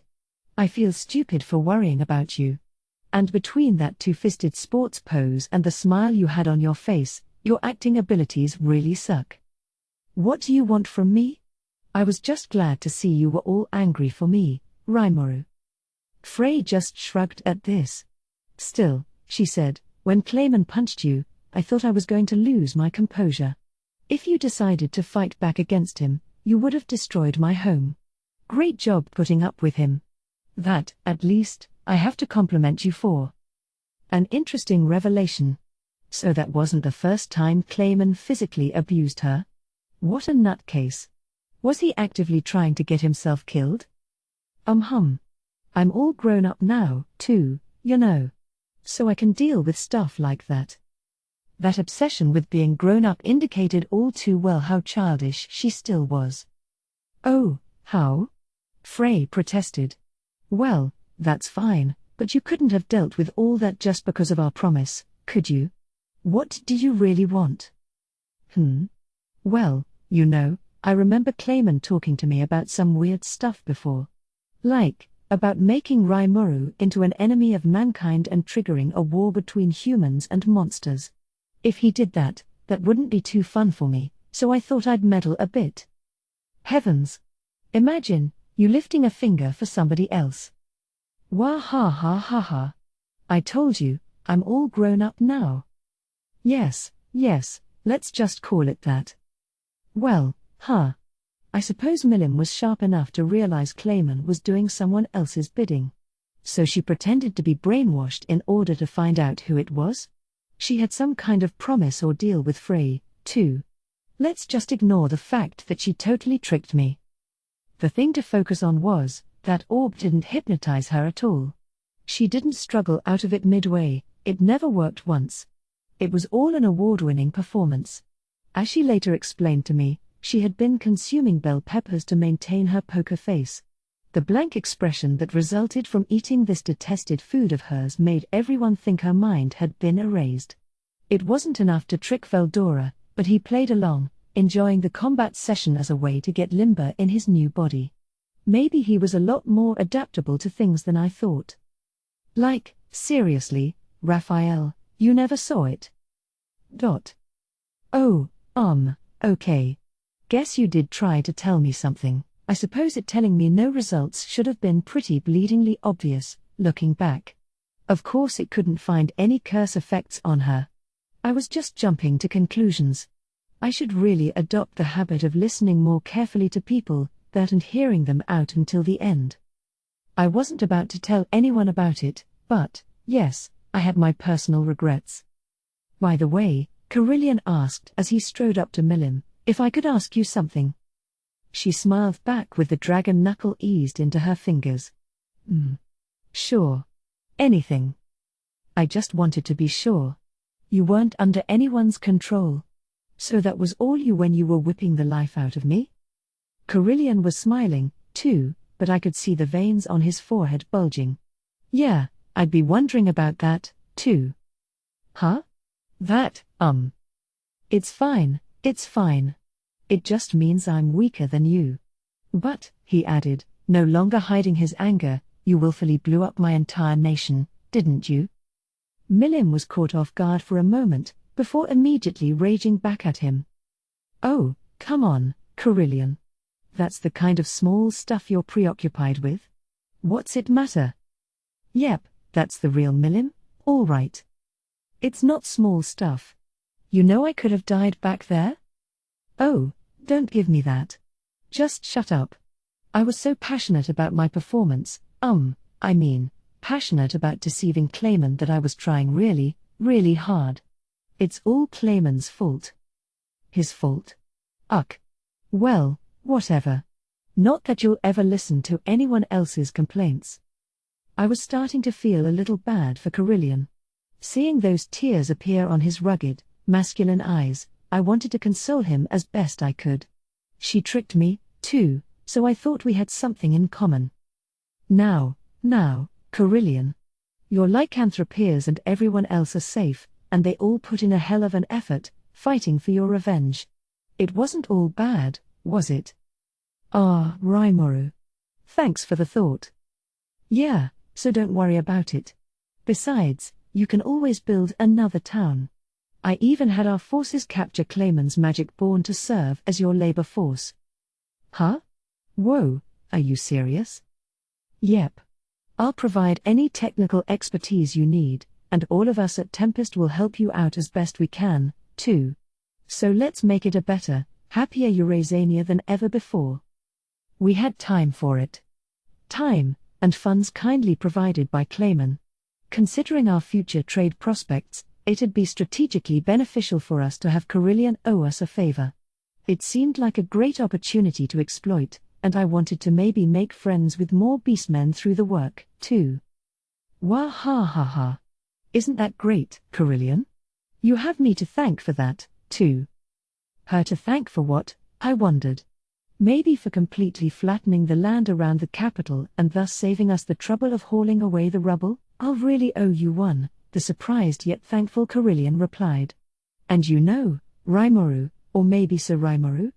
I promise to you that the Beast Kingdom will never hesitate to help you out if you need it. We'll be allied nations forever, and I wish you would at least pretend to regret this a little more, he didn't forget to add, turning to Milim. To her credit, she was back to her usual self. If Carillion and I were cool, she was cool. That's Milim for you. Always looking out for number one, and I didn't mind if Carillion was feeling better. It appeared that my promises surprised a lot more people than just Carillion. They were a shock to the demon lords assembled around us, too. So that was it. Observed the smiling red-haired guy. I thought leaving those magic-born alive was a sign of weakness, but I see you're a rather creative thinker. Hardly any wonder that Noir's taken a liking to you. Noir? Who's that? Ah well. Frey was back to focusing on Clayman, a quiet anger enveloping her.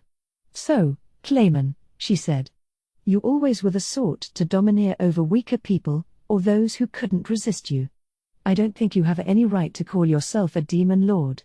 I didn't intervene since Milim was trying so hard, but you know what? I was kind of angry at you, too. It made it clear that Frey had no interest in rescuing him. Yeah, I know it's survival of the fittest, but you took a step too far, I'd say. You wrecked my country, and I want to see you pay for that, okay? Carillion did have a lot of damage to deal with. Damage technically inflicted by Milim, yes, but he was willing to shift the blame to Clayman here, and make him suffer the consequences. None of the other demon lords voiced any opposition to this. I suppose Clayman wasn't too popular a guy in this clique. He was already cornered, and now, the final moment was approaching. Time to finish him off. Feeling the life ebb away from him, Clayman's heart was filled with regret. Regret and the words of his friends and advisors, flashing before his eyes. Now's not the time to be too reckless. Whatever you do, don't let your guard down. Ah. You were absolutely right, Laplace. He thought he was being careful, but he let power drown him. When he beheld Milim's overwhelming strength, he made the erroneous assumption that it was all his to wield. It's just as you felt it. In the end, I was the one being controlled by Milim. I thought I was paying attention, but she tricked me. You trusted in me, left me to rule as your demon lord, but I suppose this is the end for me. He had ignored his friend's warning. and that set these results in stone. You're weaker than us, Clayman, all right? So no trying to pull anything weird by yourself, if you could. Ho ho ho ho. Tyr is right. Feel free to depend on us instead. Ah, Tyr. Ah, footman. You're right. I forgot. He was too focused on himself to feel it right to rely on his friends. He did file the promise in his mind, actually, but he forgot about that when it counted, one of the most inexcusable things he could have done. I just wanted to get as close as I could to them. Of course I'd take risks to achieve that. Why wouldn't I? I was part of the moderate jesters, too. It was true. Clayman wanted the respect of his peers. He wanted his powers to be recognized, so he never revealed his moderate jester's side to the public. Now he realized that was a mistake. But it was too late. He recalled when he first met the mysterious patron that led him to this. Hey! You're Clayman, right? Who are you? Someone in a hurry to die, apparently, if you address me that casually. Whoa, no need to act so alarmed. We have a common acquaintance who pointed me here. An acquaintance? Yeah. The demon lord Kazalim. Your creator, of sorts. What? He had intended to kill this boy with haste, but then he mentioned a name from his distant past. Now Clayman was interested in hearing him out. And when he did, he discovered the truth about him.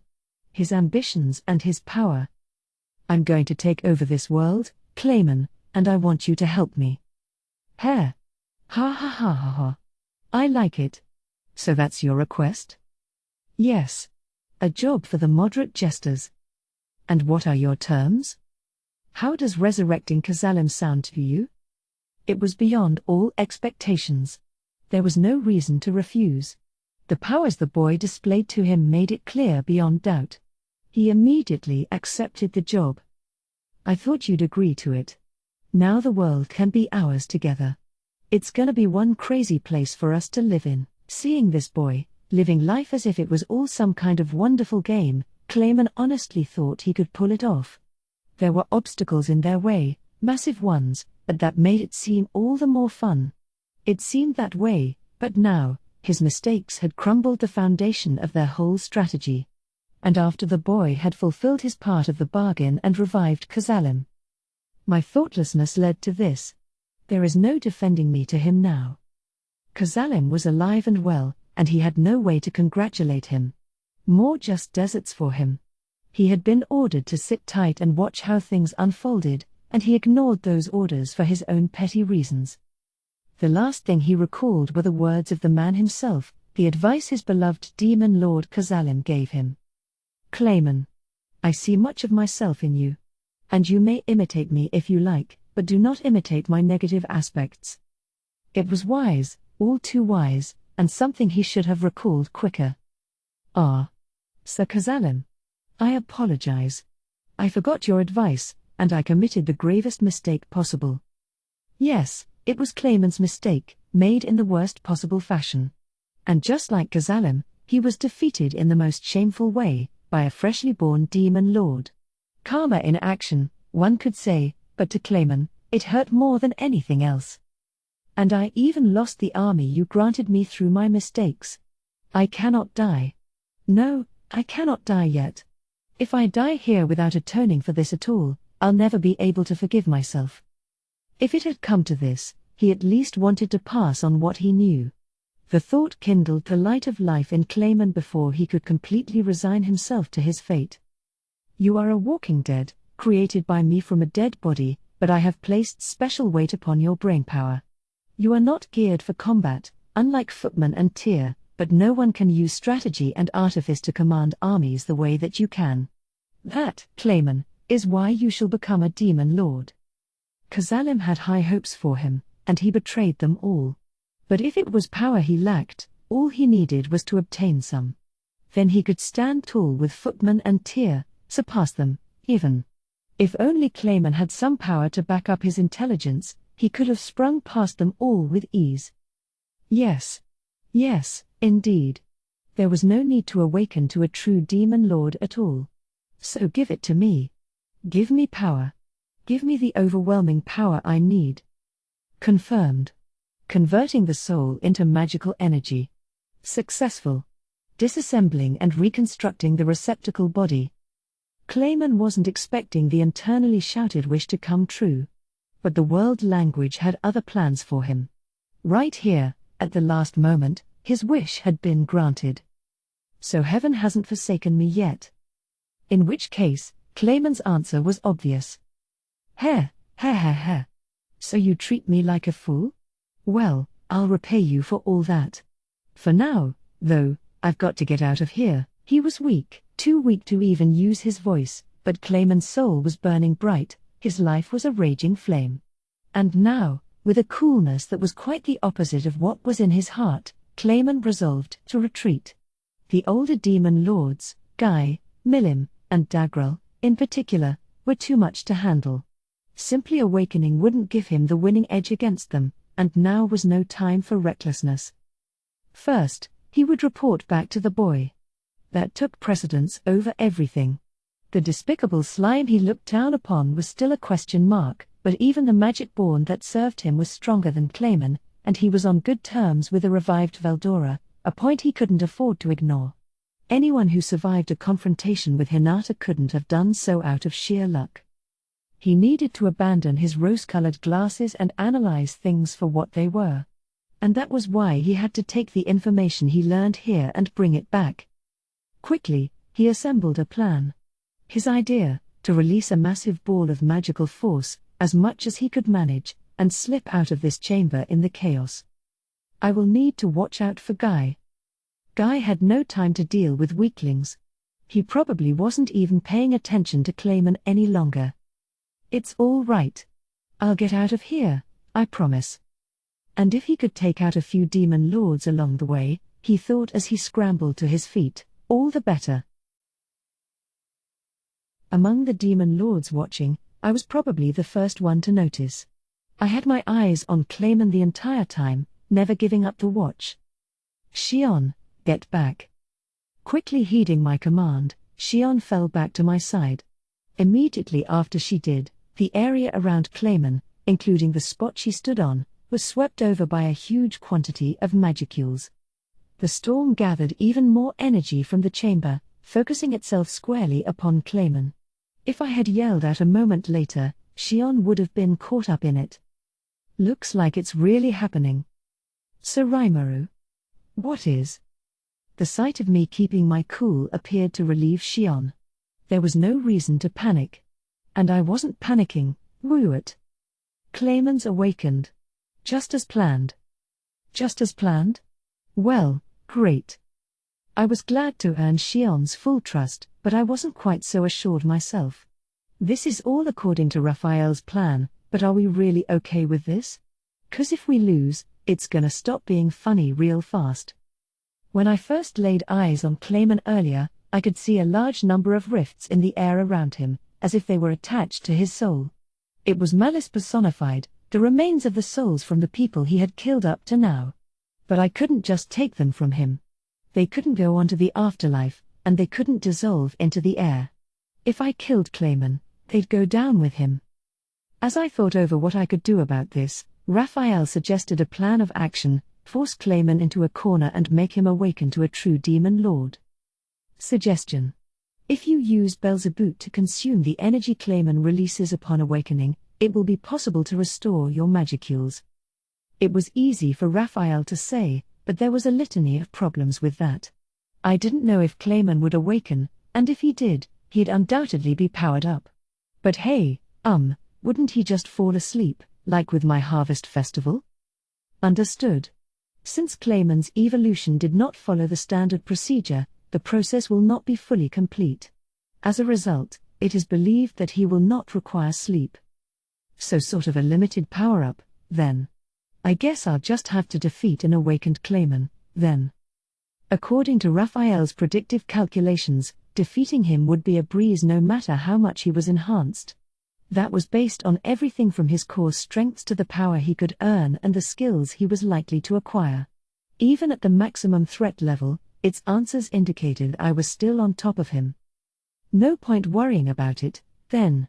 Just gotta do it. Besides, it was kind of true that my magical energy was just about ready to bottom out. I could replenish it really fast, so it'd bounce right back after deploying a large-scale spell, but restoring it to full actually took a while.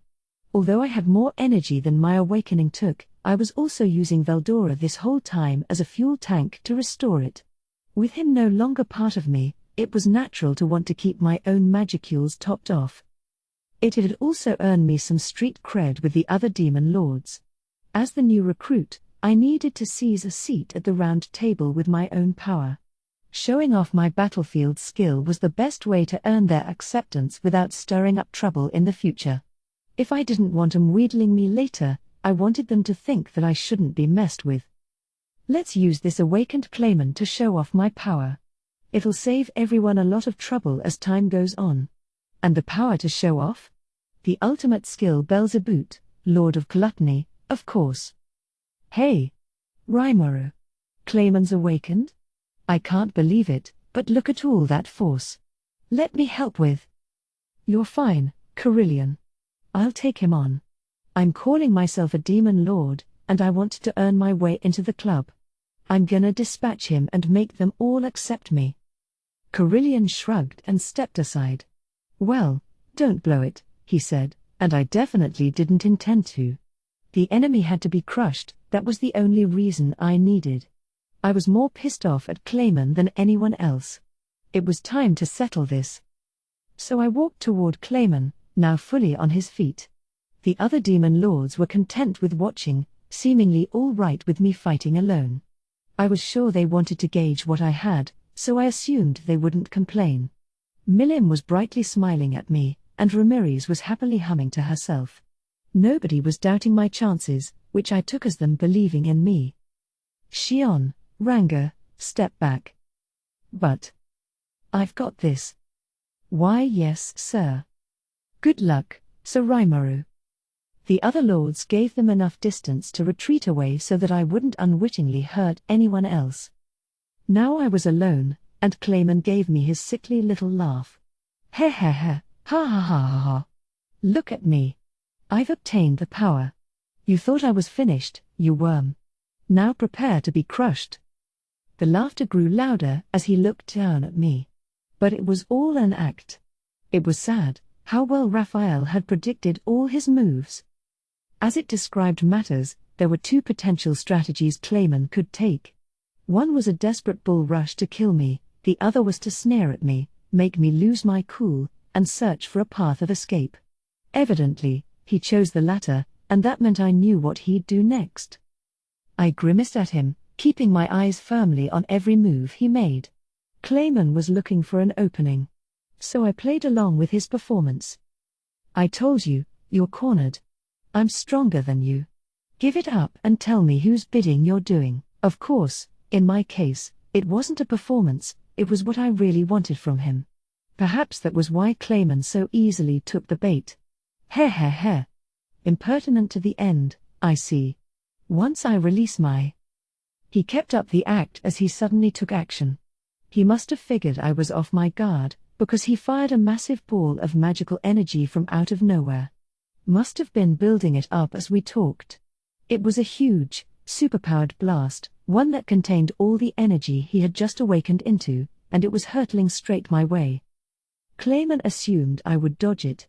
That or maybe fire off a blast of my own to neutralize it, although a spur-of-the-moment spell like that from me wouldn't be enough. If I jumped away, it'd explode in midair. If I tried blowing it up, he'd be able to escape in the resulting gigantic explosion. That, I imagine, were his thoughts. Too bad, though. Didn't I just tell you? You're cornered. That attack won't do a thing. Projectiles don't work on me. Belzebuth gobbled up that massive energy blast, leaving our surroundings completely unaffected. Clayman's scheme bit the dust hard. What? It surprised Clayman enough to leave himself open, just long enough for me to snap my fingers. At that instant, a barrier erected itself over the two of us, a kind of imitation of the one Guy built. So he's stealing my skills? A bemused but unangered Guy asked. Talk about shameless. Now, I calmly thought, I can consume Clayman with confidence. Man, my thought processes are getting more and more evil by the day, aren't they? Because I'm a monster, maybe? I wasn't shirking the idea of eating him up at all. Or was it because I'm a demon lord now? It doesn't matter. What? What happened? Clayman could no longer hide his confusion. The biggest, proudest attack he had was wiped away in an instant, and his brain hadn't caught up to that yet. Like, how many times do I have to say it? You're already cornered. The moment someone with your level of talent took me on, your future was cast in stone. It's so important, isn't it, to fully gauge your abilities against those of your opponent? Look, if you're gonna be serious about this, make it fast. I'll wait for you. Or were you thinking about ducking out of this chamber while that attack exploded all over us? It was a fully rhetorical question I was cornering him with. Talk about disrespecting your fellow man. Well, I'm a slime now, so it's all right. I mean, Clayman was still screwing with me. He was on high alert, watching for what I'd do next, but he was still a wimp about it. Just as Raphael expected, getting awakened didn't do all that much to change him. He had a ton more magical energy, but that was it.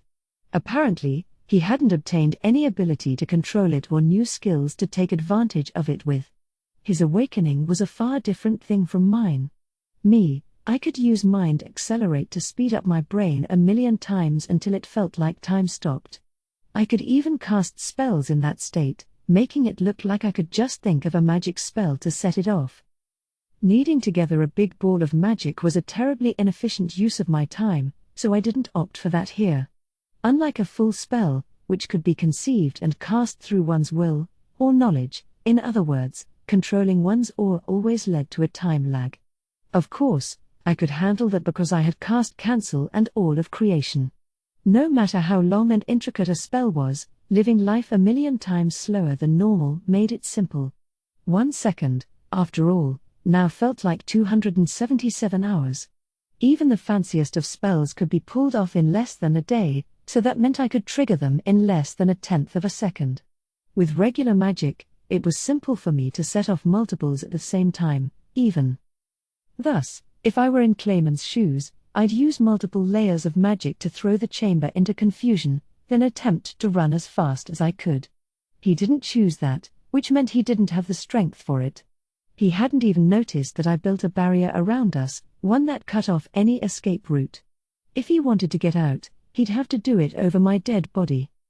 Whether he was aware of this or not, the atmosphere around Clayman began to change. Heh. A mere slime with a big mouth, I see. You are strong, I will admit that much. But I am capable of far more than this. He had changed tactics to the first scenario, a desperate bull rush to kill me. Giving up the escape, revealing his full force to the demon lords. A risky bet, to be sure, but it gave him a winning chance. Surrounded by a bunch of lords who believed that strength was everything, it'd even be a chance to write off all his previous crimes. Assuming, of course, he could beat me. You seem confident in your aura control abilities, but do you think you could deal with this? Here we go, my most powerful hidden skill. Demon Blaster. After that long speech to throw off my game, he put his feelers to the ground, stretching them out around me, and then released.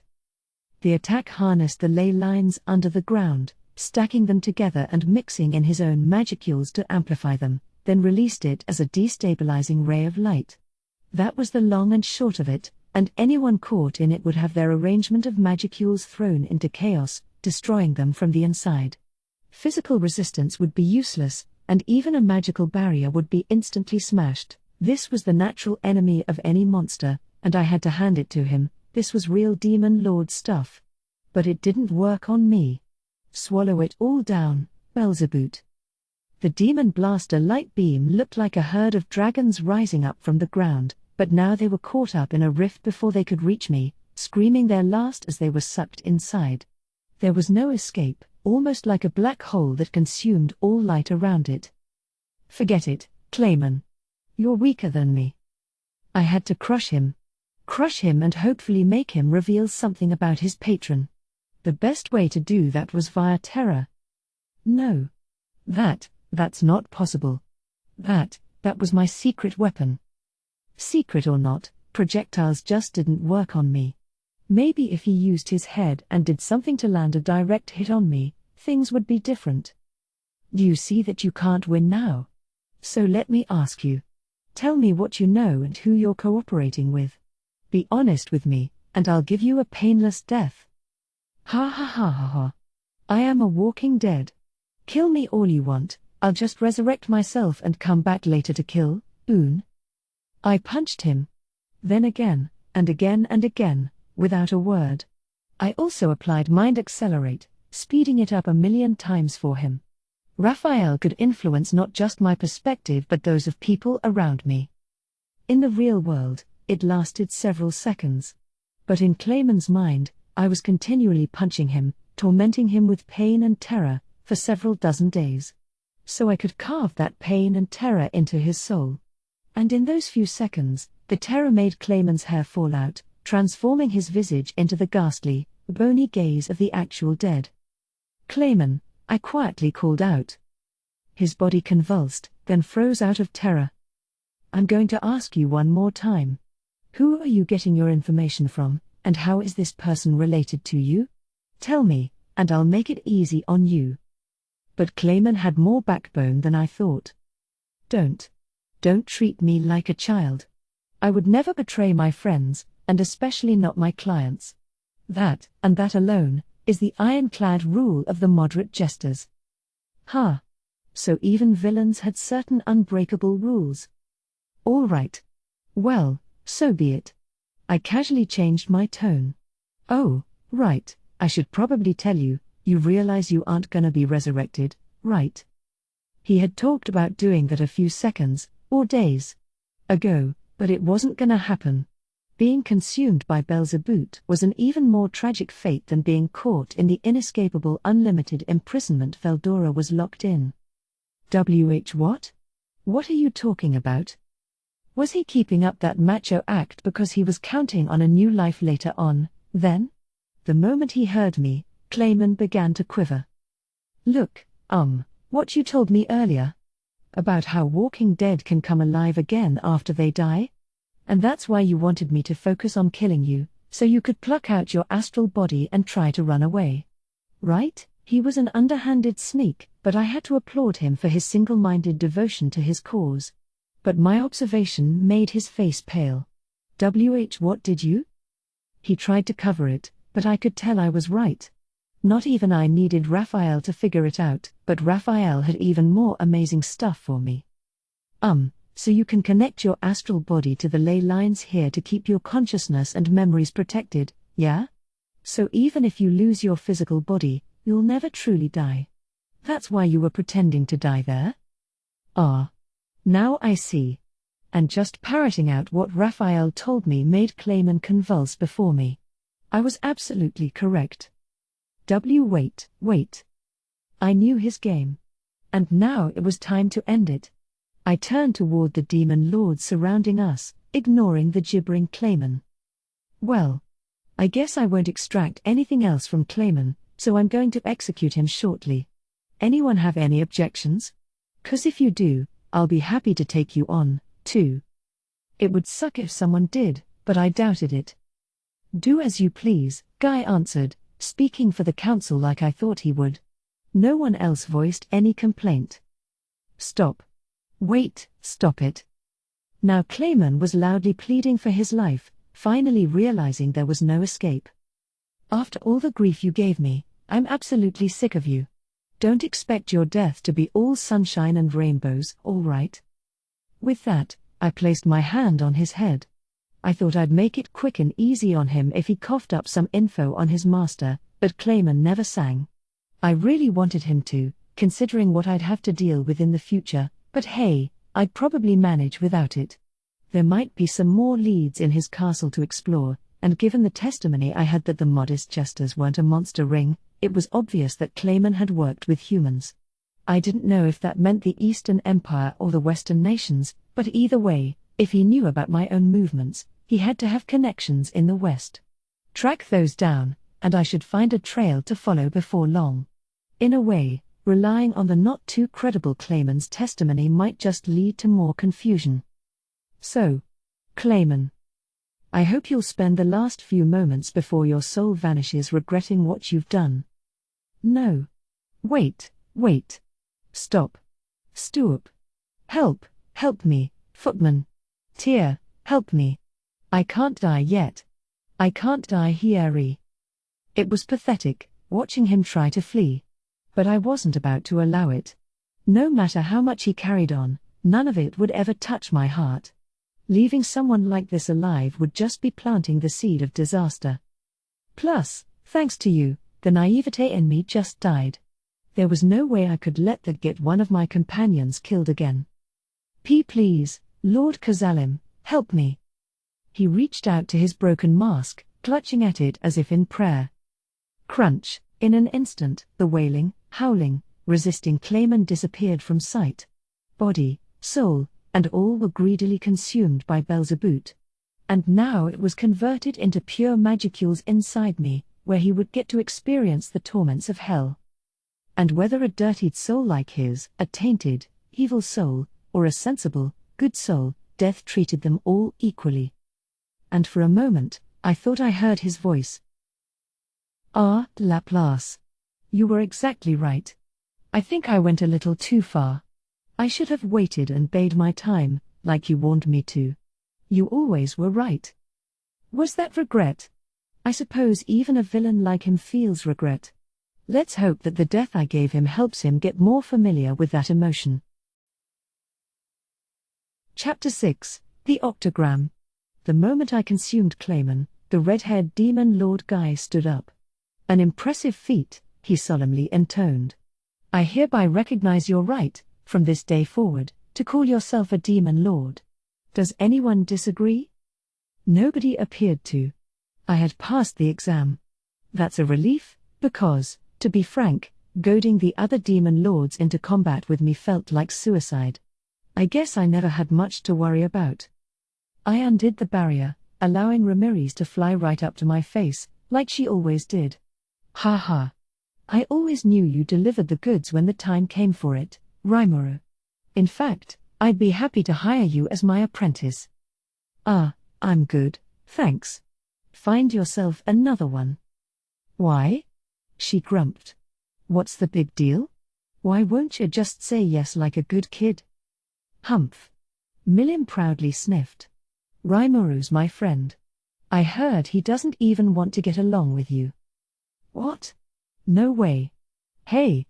That's a lie, right, Rimuru? Wah ha ha ha ha. Sorry, Ramiris, you aren't part of our team. What? Yeah. Taking the bait, Ramiris launched a flying kick at Milim's face. She leaned to the side to dodge it and laughed even harder at her. Ha! These guys are better friends than I thought. Meanwhile, I noticed Veldora engrossed in friendly-looking conversation with the demon Lord Dagrel, bragging about how he was training to keep his aura hidden. You see him, Dagrel? He said, pointing at me. That's how you do it. Indeed, the giant replied, nodding. It was just for a moment, but I felt an explosive amount of magicules from him. Amazing he can hide it so well. Veldora had apparently been providing color commentary for my battle against Clayman. I really wish he'd knock that stuff off. That was exactly why I told him to keep watch in town for me. Dino, meanwhile, yawned at me, his attention span already waning now that the action was over. Well, he moaned, it's fine by me. Weirdo. And a hard one to pin, too. I'm never sure what he's thinking about. To Leon, however, none of this mattered. Hair.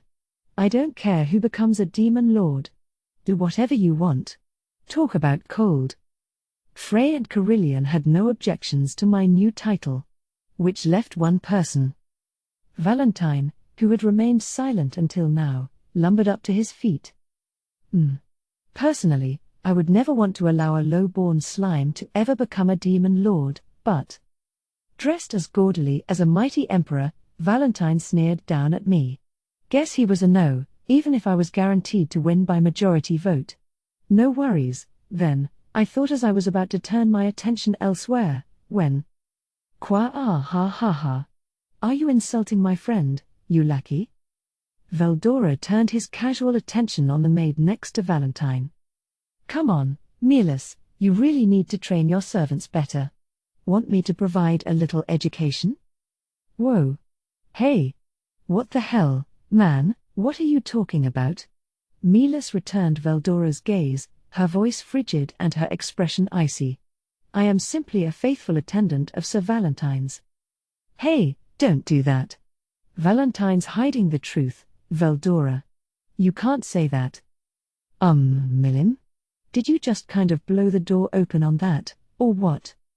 I had a suspicion something fishy was going on with him, but I suppose I was right. This fetching young maid Milas was the actual demon lord, and now she glared at Milim, attempting to stab her in the chest with her eyes. Ah. Finally realizing her error, Milim began whistling a tune to divert everyone's attention away from her. Maybe it would have worked better if she could actually whistle, but no sound was coming out, and I doubted it'd make much difference. Milas didn't seem the type to take a joke, and these antics weren't about to calm her down. She looked around the chamber, thoroughly annoyed, her eyes making her look like she planned to kill us all and hide the evidence. She looked hostile and dangerous, but luckily, she decided not to take on the entire rest of the room. TCH. Such a bothersome, villainous dragon.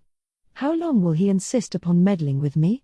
And you've forgotten my very name, no less.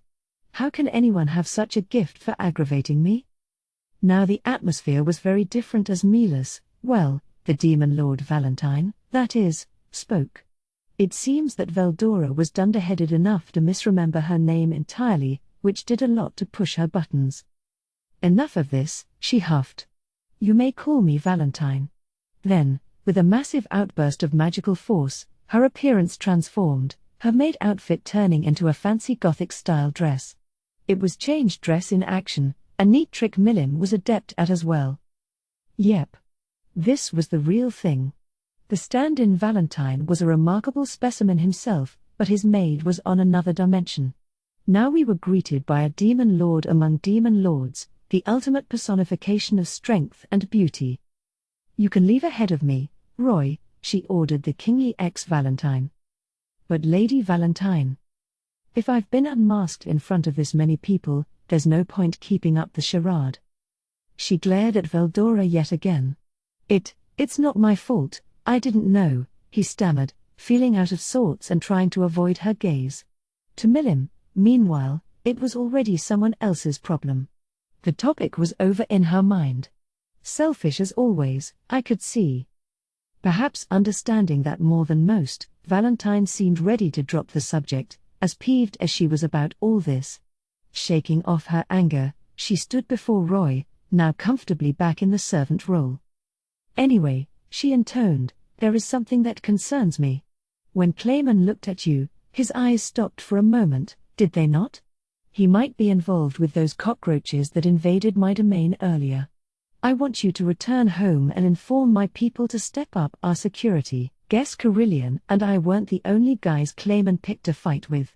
No wonder everybody hated him. Maybe he was just trying to discover where Valentine's domain was. It was still a secret, but even for a data-gathering fiend like him, sometimes it was all too easy to step over the line. Yes, my lady. Roy left the chamber alone, not questioning Valentine's order for a moment. No, he had no business being on the throne at all. He really was just a political stand-in. It was, I suppose, a sign of Valentine's power and influence. Time to switch gears. I plucked the round table out from my stomach and set it back in place. Good thing I thought about storing it before I smashed it up. If battle had broken out before the barrier was in place, I'm sure it would have been a mess. The thing looked far too fancy for restitution to be cheap. All the demon lords sat back down at the table, while Guy's two maids prepared some tea for us. Ah, Leon suddenly said next to me, I just remembered. I thought I had heard the name Kazalim somewhere before, but that's the demon lord I killed, isn't it? I thought I was gonna spit the tea out right there. How could he be so nonchalant with that? You know him, Leon? And how could Milim not know that? The other demon lords seemed similarly unfazed, many apparently clueless about the guy. Even Ramiris had completely forgotten. I thought she kept her memories whenever she was reborn? I wanted to poke fun at her about it, but that'd just be mean. So what's Kazalim got to do with this? Understood. The word Kazalim was uttered by Clayman as he called for help. Oh, right. Now I remember. He did scream something like that. I totally remember that, so hopefully nobody's putting me on the same boat with Milim and Ramiris. So how is this Kazalim related to Clayman? I asked. Kazalim is the Curse Lord, Carillion explained. You and he recommended me to this post, didn't you, Milim? Oh, him. The Curse Lord, I remember. Huh. So that's the demon lord Leon killed? So she knew him by his nickname? That made a little sense. But really, it's not like Leon killed any other demon lords. If I had to guess, she probably almost forgot since it was just all too boring to her. Right. Kazalim was a walking dead like Clayman, said Carillion, his voice a tad nostalgic. A unique monster, he said, evolved by himself from an elf. I was kind of friendly with him, so that's what he told me. The two of them must have been connected behind the scenes. Clayman took over Kazalim's old seat, besides. Unlike Clayman, Carillion didn't seem to have any bad blood for this guy. But hang on a minute. I almost let it pass, but if Kazalim's a walking dead, too. Is Kazalim still alive? Maybe he just pretended Leon killed him, and he's hiding out somewhere? Yeah, agreed Carillion, that might be the case. He was a really sharp guy, you know. You had to be even more careful with him than Clayman. So maybe I was right. Well, Leon naturally objected, I don't much like you phrasing it like I let him get away. He invited me to join his force, claiming he would help me become a demon lord. Turning him down would have led to assorted annoyances, so I decided to defeat him and seize his position. Whether he's alive or dead, it doesn't matter to me. Certainly, I could see it if Leon just wanted to stage a display of power without actually wanting to kill him. Whoa there, Leon. That's exactly why Clayman hated you, you realize. Humph. Do you think I care? Yeah, to Leon, the whole subject was just an annoyance, no doubt. I didn't realize Clayman was trying to put the screws to Leon, too, though. He was just trying to hit everyone up, wasn't he? I was starting to wonder just how smart he really was. Still, I was starting to gain a picture of what Kazalim and Clayman were up to. Leon had taken his seat here around 2 centuries ago, so maybe Kazalim got Carillion and Clayman into the club, then tried to earn a few more friends for himself. Clayman's earlier scheme to turn an orc lord into a demon lord seemed like kind of a rehash of that. He wanted more people friendly to him, so he could wield more power at Walpurgis. Trying to build blocks of voters, like in an Earth government, was a surprisingly sneaky and non-demon lord-like move, I thought. A pretty powerful one, too. Among Clayman's allies were a group called the Moderate Jesters, I said. Those jesters hinted that they had connections among the human world, so perhaps the resurrected Kazalim has taken human form, you know? According to Leon, Kazalim's body disappeared after he was defeated. If he was alive again, it'd be in his spiritual body form at first. It made sense that he'd then install himself into the physical body of something else. Reviving himself within the realm of a demon lord would lead to being instantly discovered, and considering nobody had found him yet, that theory could be safely discounted. You might be correct, Guy unexpectedly stated. Leon's attacks have the power to destroy your spirit. If anything, I would mightily praise Kazalim for surviving. Plus, even for demons like ourselves, a full resurrection from our souls alone takes hundreds of years. I doubt a walking dead could ever perform it alone. Not without assistance. Walking dead, unlike demons, were dependent on their physical bodies. Full resurrection from the astral body took time, and if anything, Kazalim being alive would be a small miracle. So did Guy mean to imply that Kazalim had help?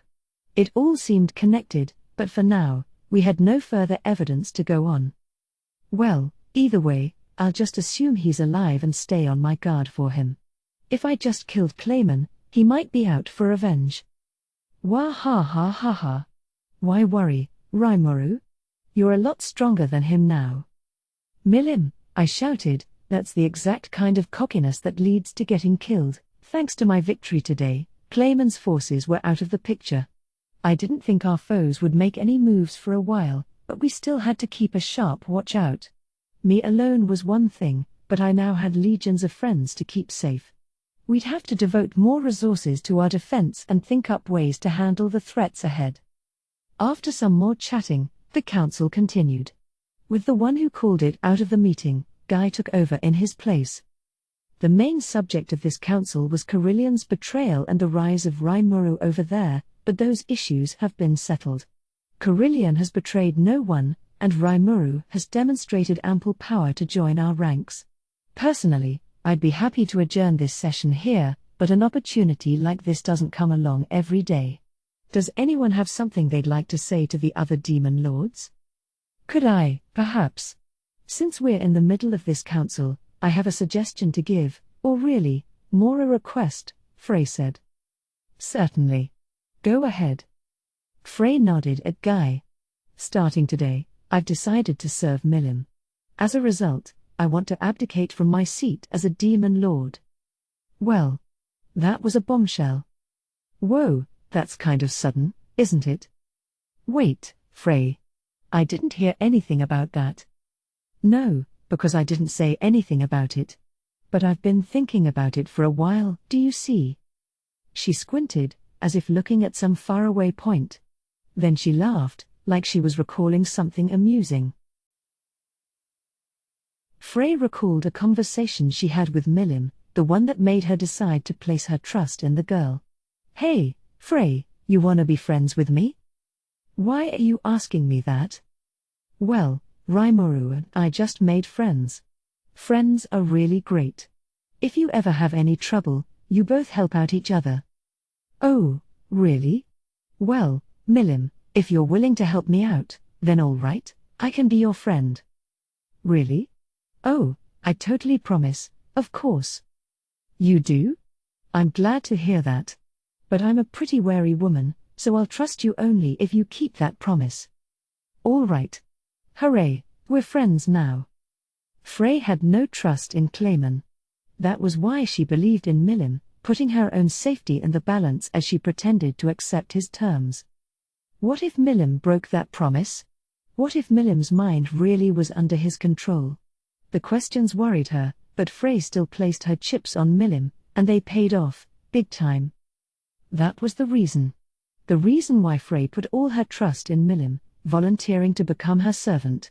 At that moment, a lofty queen who had never trusted anyone before in her life finally found it in her to believe. Well, she resolutely stated, I have my reasons. But the most important one is that I think I'm too weak to be a demon lord.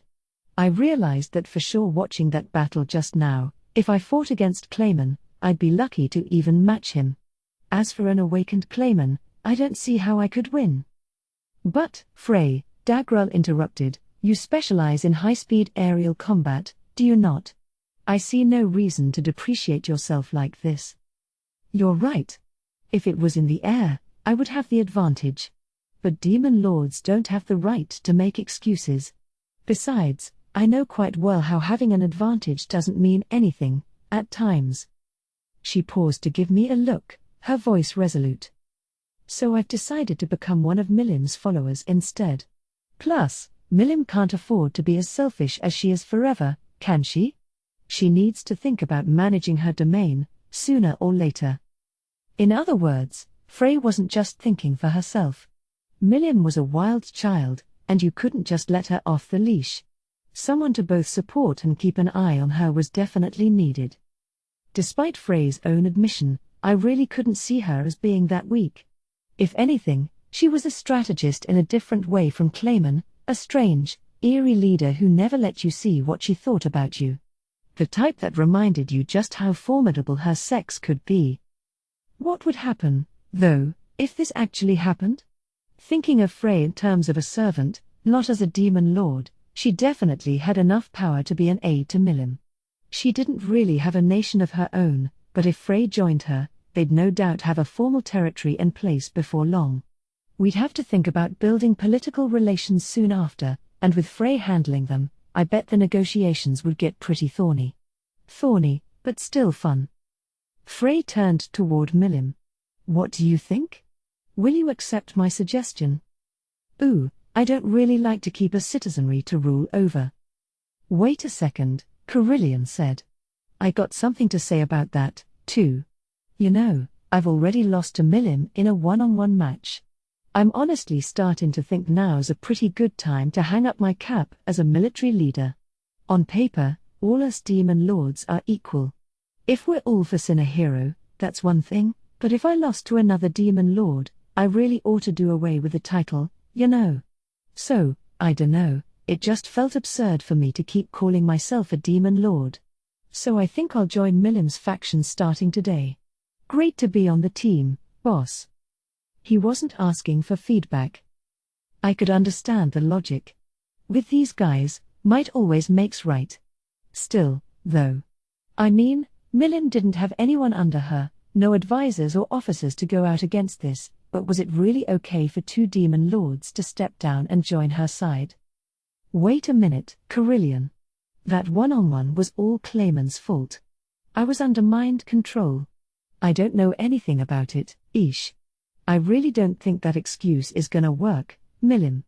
I could see the other demon lords rolling their eyes at her. Don't play dumb with me, you. You just declared a minute ago that nobody can take over my mind, no. It was a remarkably good impression on Carillion's part. He had quite a talent for acting. MGH? That. Well, that muscle-bound idiot can wait. What about me, Milim? You aren't all saying this to trick me, are you? If you start serving me, that means we can't talk all casually any longer, yeah? You won't play with me, and we won't come up with any more fun schemes, yeah? Frey shook her head. No. I'll get to be together with you all the time. We'll get to have more fun than ever. I could see the brainwashing, the temptation take hold. See? This is why you gotta watch out for her. Carillion, meanwhile, was taking the fastball down the middle approach. Besides, he complained, you're the one who blew my entire damn country away. Raimaru said he'll help me out with that, but you've got a duty to support us, too. I didn't think she did, really, but Milim was always weak with complicated concepts like this. Man, he was smarter than I thought. Milim's eyes were bouncing to and fro, he almost had her, and then, growing weary of thinking at all, she exploded. All right. Just do whatever you guys feel like. Smoke flew from her head like an erupting volcano as she abandoned all sentient thought. That's Milim for you. She acted all smart, but she really sucked at critical thinking. Are you really sure about this, Carillion? Guy asked. I am. I've been thinking, too. Not about abdicating the throne of the Beast Kingdom, but about maybe building some kind of new structure with Milim at the top of it. Guy scoffed at this, looking disappointed. I liked you, though. In another 100 years, I was expecting you to awaken, too. Then he grinned at him. But very well. From this moment, Frey and Carillion are no longer demon lords. You are free to serve Milim in any manner you please. Now the abdication was official, and nobody voiced any further complaint. Myself included, of course. So now I was officially deemed a demon lord, one had dropped out due to brutal death, and two had stepped down to become vassals answering directly to Milim. The 10 great demon lords were now 8. I thought this would mark the end of the council, but there was one problem left. So we aren't the 10 great demon lords any longer? It was just a sidelong observation on my part, but it generated a much greater reaction than expected. That is a concern, Dagrel rumbled. In terms of our dignity, we will need to consider a new name. It's really that important? Fortunately, Walpurgis is still underway. We have all our demon lords here. Now would be a wonderful time to brainstorm. Even Valentine, the demon lord who definitely couldn't take a joke, was unironically up for it. Does this really matter, Guys? I think the humans are gonna come up with one for us either way, right? Ooh yes, it was a real mess the last go-round. Our numbers kept going up and down, and we had to hold so many darn councils to settle on a new name each time. What? They trigger Walpurgises on something that unimportant. Ramiris described them as this grand, stately event, a special meeting of the minds. Oh, but didn't she call it a chat over tea at first? I was really starting not to care. You're right, said Dagrel. The 10 great demon lords thing stuck after the humans came up with that, didn't it? After we wasted all that time thinking something up. Well, I'm through with it. I don't have the wherewithal to think about it. You just wanted to stop using your brain for a while, didn't you? Don't act like you were such a helpful participant up to now. Silence, you. All you did was complain. I don't remember a single constructive suggestion from your end. Valentine knew exactly what I was thinking. What are you talking about, Valentine? You left that whole process to Roy, did you not? Dino shot her down. Unlike Milim and Ramiris, their erudition was mainly utilized to avoid work as much as possible. Why were they spending all this time thinking up names anyway? They appeared dead serious about this. Did all demon lords have this much free time to work with? Upon further query, I learned that the name 10 great demon lords from the human realms stuck because they had spent years trying to devise something themselves. That was due to fluctuations in the number of demon lords. Just when they thought they had something nailed down, they'd go up or down ahead. So they wound up just going with the 10 great demon lords, even though some were less than happy with it. It was all some of the most useless trivia I ever heard. All right. People. Calm down. We need to show some cooperation for a change. We can overcome this. Guy had just admitted that his fellow demon lords were usually pretty damn uncooperative. But. Should we, The 8 great. Ramiris' suggestion was met with such deafening silence that she couldn't even get it fully out. Ah right, she stammered, trying to deflect it. Guy's got a good point. Let's work on this together. Enthusiasm for the 8 great demon lords was at an all-time low. Everyone was in agreement on that, but it didn't mean we were being any more cooperative with one another. Wah ha ha ha ha ha. I'll let you guys take care of that stuff. I'm tired. I'm gonna go to sleep. It took less than a minute for us all to fall apart. I expected it from these guys, and I sure got it. I wasn't expecting one big happy family, but it was exactly as I predicted. But one among us was able to cut through the awkward atmosphere, someone behind me who wasn't picking up on our impasse at all. Oh? If that's the problem, then my Ramiris a real professional. It was Veldora, no doubt growing bored and pining to go home already. Ugh. Now all their eyes were on me. I really wish he had some manga to read instead. Wait. Did he already finish reading the last volume? And now I could see Milim's eyes fixated upon him, or actually, that manga volume in his hand, like a hawk sizing up its prey. I had a bad feeling about that, but there were more pressing issues at hand. You know, Ramiris said with a nod, when he named Beretta, he came up with that name in no time flat, too. Great. They were delegating everything to me. That bum. She's treating me with less and less respect over time, I swear. I could tell she was gradually going to push more and more on my plate. Looking around, I could see expectant expressions all around the table. Crap. They've already fully surrounded me? The demon lords looked at one another, then Guy stood up. Raimaru, today you stand as a new demon lord. I wish to grant you a wonderful new privilege. Oh, I don't need it, thanks. I tried cutting him off before he could finish. He wasn't gonna let it happen. With a heavy wham, the shiny, obsidian-like, horribly valuable table was chopped right in half. Yes, he said as he gracefully walked right up to me, running a hand past my cheek, I will grant you the right to provide us with a new name. A very honorable position, I should say. You will accept it, yes? He was totally wheedling me. The gesture might have made it look like kindness at first, but his voice made it clear that no insubordination would be allowed. I looked at him, neither nodding nor shaking my head, attempting to plead the fifth. "And you know," he whispered, half biting at my ears. His fingernails were practically screeching as they dug into my cheek. "This all happened because you culled our numbers, did it not? You'll be kind enough to take responsibility and come up with a name, yes?" An impartial observer might wonder if we were lovers sharing a special moment. We weren't. He was threatening me, but if things had gone this far, I had nothing to refute him with. "It's really that much of a pain?" "Well, whatever. All right. Sheesh. You don't have to whine so much just because you don't like it."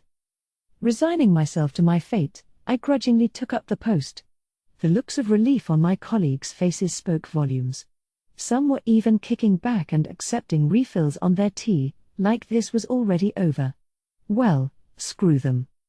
Really, I didn't mind the 8 great demon lords much, but yeah, maybe it's a little too obvious. I figured that was what Ramiris was about to suggest, so let's just trash that right off. The pressure to drop the idea immediately was palpable in the air.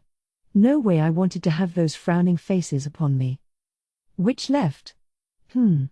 Come to think of it, it's a new moon tonight, isn't it?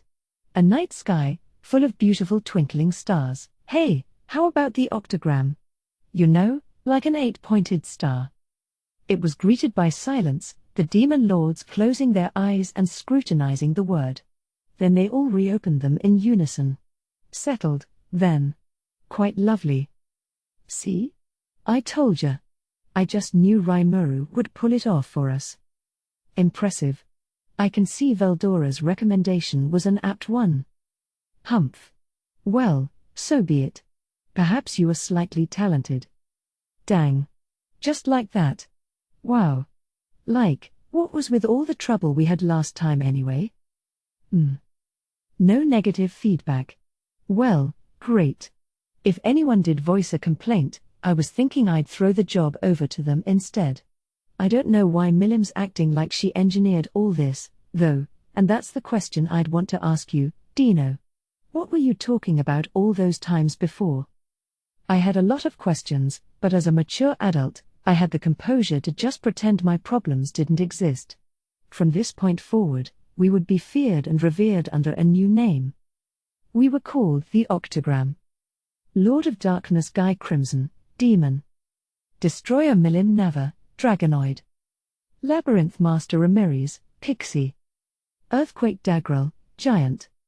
Queen of Nightmares Valentine, Vampire. Sleeping Ruler Dino, Fallen. Platinum Saber Leon Cromwell, Demonoid. And me. Newbie Rimuru Tempest, Slime. We numbered 8 in all, and with those 8, we had just opened the curtain on a new era of demon lords. The first order of business was how we distributed our domains. I was granted the entirety of the Great Forest of Jura, which was a hell of a bargain, but Millim got an even better deal, the unified domains of Frey, Carillion, and Clayman under her rule. Rule, of course, in name only. Carillion and Frey would be handling the day-to-day management, alongside the Dragon Faithful directly serving Millim. Clayman's old domain was also something of a buffer zone bordering the Eastern Empire. We'd have to investigate how he administrated it and build defense lines as needed. Kind of a pain in the ass, someone would need to devote a lot of detail-oriented work to it. But that was something for Millim and her new government to think about. I had my own priorities to manage. The rest of the demon lords saw no change in territorial land. Some simply wandered around with no home to call their own, some kept their exact location hidden, some set up fortresses on far-flung continents. It was rare for any of them to have precisely defined borders, so even if there was any change, it'd be hard to decipher. These demon lords tended not to sweat the details, no, but they did have ways of keeping in touch. That was the function of the ring granted to each one, as a symbol of their post. Not only did they identify the wearer, they also provided for interdimensional calls between demon lords, either secret ones between two people or party lines with multiple participants, a pretty useful bit of magic jewelry, this so-called demon's ring. With it, I could get into contact with them even if I was stuck inside an unlimited imprisonment. I'd have to consider running analyze and assess on it for mass manufacturing purposes, not that I was about tell these guys about that. Clayman's schemes, and the chaos he spread around the forest, were a thing of the past. I had been accepted as a new demon lord. Kazalim, Clayman's apparent master, was a worry to me, but the demon lord drama I dealt with was now all taken care of. Now, I was a full-fledged vertex on the Octagram. Epilogue, in the Holy Land. Dang, Laplace thought as he ran as fast as his legs could take him. I thought I was gonna die. Just as they had discussed, he had attempted to break into the Holy Domain once more, the moment the Walpurgis Council began. He was on his way to the cathedral inside the Holy Temple, headed for the inner cloister where he ran into a demon lord last time, only to run into the worst person possible. She was none other than the epitome of strength and beauty, Hinata Sakaguchi, captain of the chief knights of the Holy Imperial Guard and leader of the church's paladin forces. Whoa! What the hell? This ain't how the promise went. Laplace cursed his absent client. The promise was that said client would lure Hinata out of there for him. He could already hear the guy laughing and saying oops. Sorry to him. The mere thought of it irritated him gravely. But now was no time for grousing. I do so detest insects like you. Burrowing into a holy place such as this. The sound of Hinata's cold voice made him feel like the life was ebbing out of him. Without another moment's hesitation, Laplace decided to run, and he made it out, alive and well. His mission was a failure. The inner cloister might as well have been on another planet. But none of it was Laplace's fault. Whether the demon lord Valentine's absent or not, if she's around, it doesn't bloody matter. You expect me to beat that monster? He whispered to himself as he gave up the job. Still, he thought, I've been doing nothing but run lately, huh? He wanted to give himself a well-deserved pat on the back for getting away from Hinata at all, but that didn't mean he liked it much. Given the terrible hand fate had been dealing him lately, it didn't seem smart to assume he'd make it all the way. Then he felt a rift appear, on the outskirts of the holy city, erupting into a massive wave of magical energy. Whoa! For real? Laplace could barely stand this any longer. That wasn't just a high-level magic born, it was something even stronger than that. Plus, Laplace was familiar with its magical wavelength. You little worm. Show yourself before me, now. The voice of the demon Lord Valentine thundered angrily, like a maelstrom of purging fire. Damn it. Now it's a demon lord? Laplace wanted to wail out loud at the completeness of his sheer bad luck. But now wasn't the time for that. He attempted to run off once more. Humph. You're just as lowly as him, I see. Do you just enjoy inching around? Then he stopped, sensing something in Valentine's choice of words. What do you mean? PFFT. It does not involve you. Valentine scornfully laughed. But very well. Just a moment ago, the demon Lord Clayman lost his life. That foolish, sniveling little maggot fled for his life, too, just like you, mewling pathetically the whole time. What? Ha ha ha. What, are you angry? What does it matter to you? Shut up. Are you for real? Clayman's dead? Ha ha ha ha. So the maggot's let the cat out of the bag, has he? I thought you two might be connected. By the will of the goddess Luminous. Laplace stood there, dazed, before Valentine's loud laughter. Clayman's death was too much for him to believe. Not that he couldn't believe it, he just didn't want to. To him, Clayman was a good friend and companion, if restless and nervous. What are you laughing about, you pile of garbage? Who do you think you're talking to, you, GNNNGH? Dumbass. I told you not to laugh at my friend. Laplace's fists never stopped swinging. They were literally killer, both of them. GNHH, don't you start on me, maggot. His face reddened with anger and humiliation. Valentine glared at Laplace. No matter how much this insect hit him, ultra-speed regeneration made it all pointless. Death was the only way to give fools like these a lesson, as he thought it. He didn't even stop to wipe the blood sprays that even now turned into a fine, crimson mist that descended around them both. Die. Blood-ray, Valentine cried. Amid this absolute barrier of gore, a torrent of visceral blood particles hurtled at the speed of a bullet toward nowhere. Ah. You're a dead man. What? Valentine had no idea what happened. He bore overwhelming power, and this little maggot was toying with him. He had tried to kill him with his most powerful of skills, but for some reason, it never went off. Tonight was a new moon, the period when his powers were at their lowest point, but to a demon lord, the difference was trivial. There could be only one explanation: Laplace was strong. And this turned out to be correct. In Laplace's hand, there was something throbbing. Exclamation mark. Yep. That's your core, there, your heart. Can't move, can't speak, am I right? That's what I do. As Laplace gave him the cruel news, Valentine's body began to unconsciously shiver, little by little. It almost felt like fear. Am I feeling fear?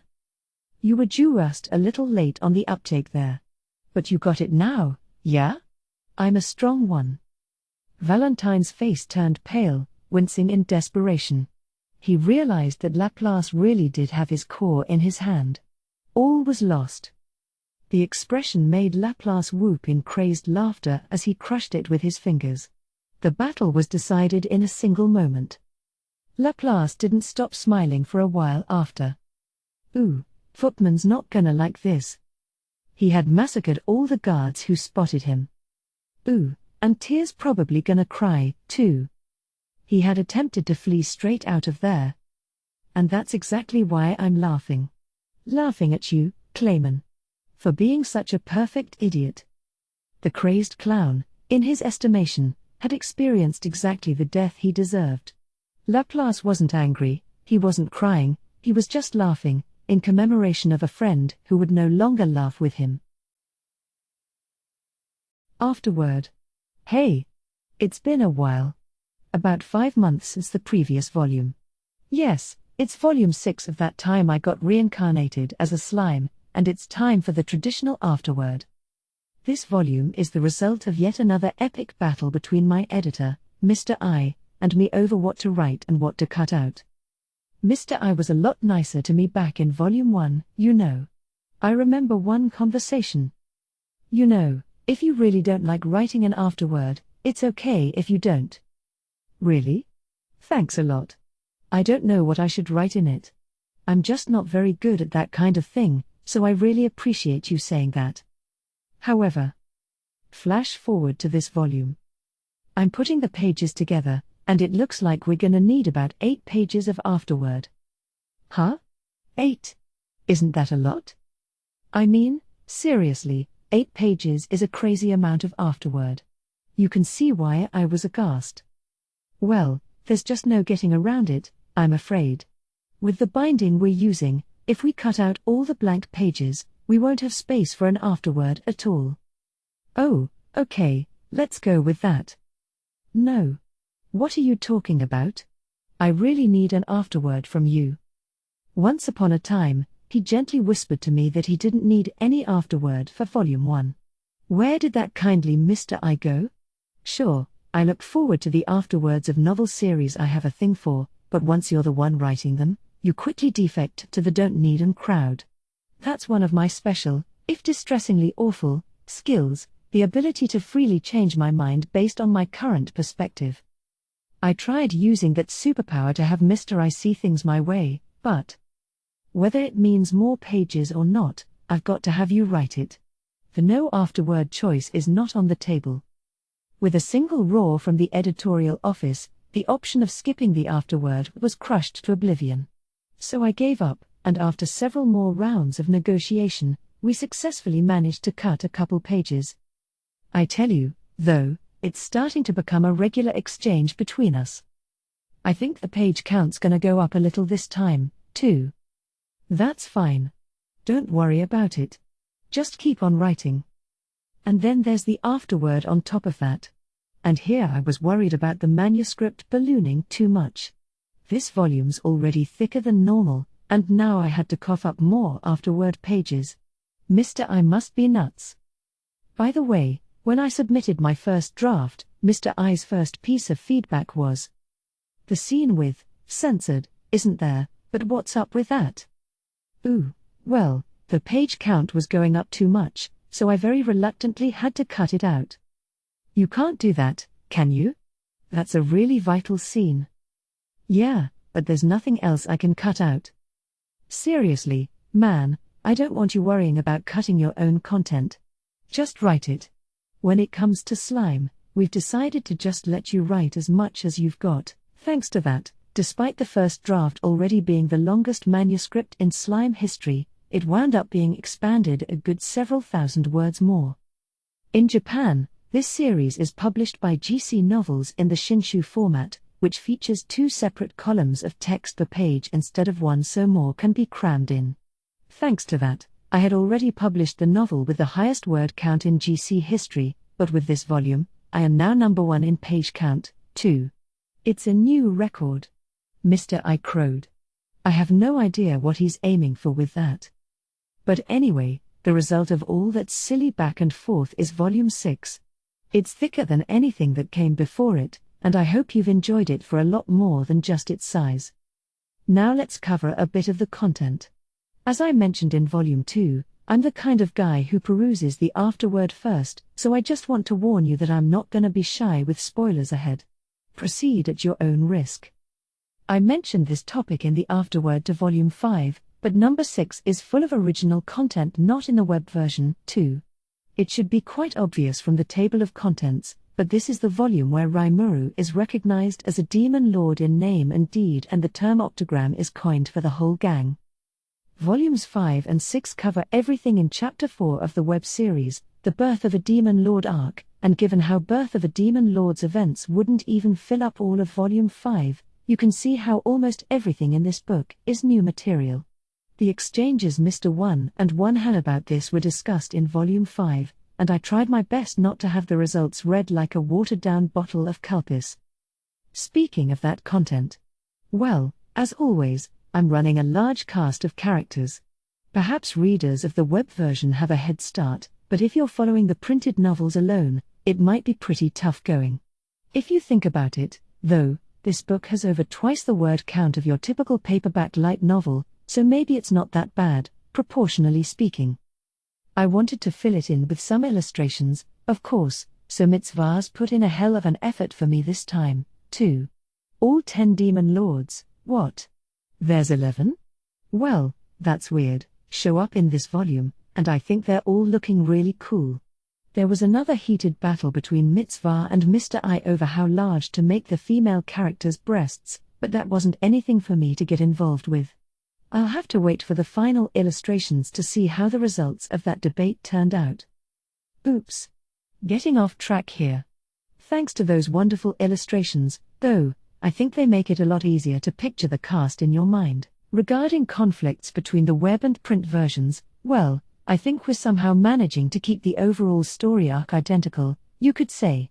Of course, you've got at least one character with completely different motivations, others whose backstory itself has changed, and if you examine the smaller details, there are differences all over the place. It might be harder to find unedited passages that are exactly as they were written on the web, maybe. Going forward, all these changes might pile up to the point that it turns into a completely different story. I'm intending to stick to the same general plotline, but really, I can't truly know until I start writing. That's the philosophy of slime, I suppose, and I hope you'll keep reading. I'd like to close this afterword with a few words of thanks. First, to Mitzvah, who provides such excellent artwork. Seeing some of the rough drafts has made me completely rethink my image of certain characters. It's great to receive this kind of stimulus. We've still got a bunch of new characters to introduce, so keep up the good work. Next, Taiki Kawakami, author of the manga version, along with his editor, Mr. Yu. I can't say enough about how they answer all my petty requests for each chapter. I asked him for a couple of bonus pages for this volume, too, and he very kindly accepted. Thanks so much. Huh? You think I just wanted to reduce the number of Afterword pages I had to write? I have no idea what you're talking about. My editor, Mr. I, has always been there to discuss things with me. His opinions and feedback are truly a treasure. If an editor doesn't understand your work, I doubt there's any way you'll ever convince a larger audience to like it. Keep that feedback coming. Don't hold back. Thanks also go out to everyone involved with proofreading, design, and production. I'm sure the proofreaders in particular had a hard time checking such a huge quantity of words. Thanks so much for your hard work. Finally, I just want to tell the readers kind enough to purchase this book that I'll continue to strive to make that time I got reincarnated as a slime the most enjoyable read it can possibly be. See you in the next volume.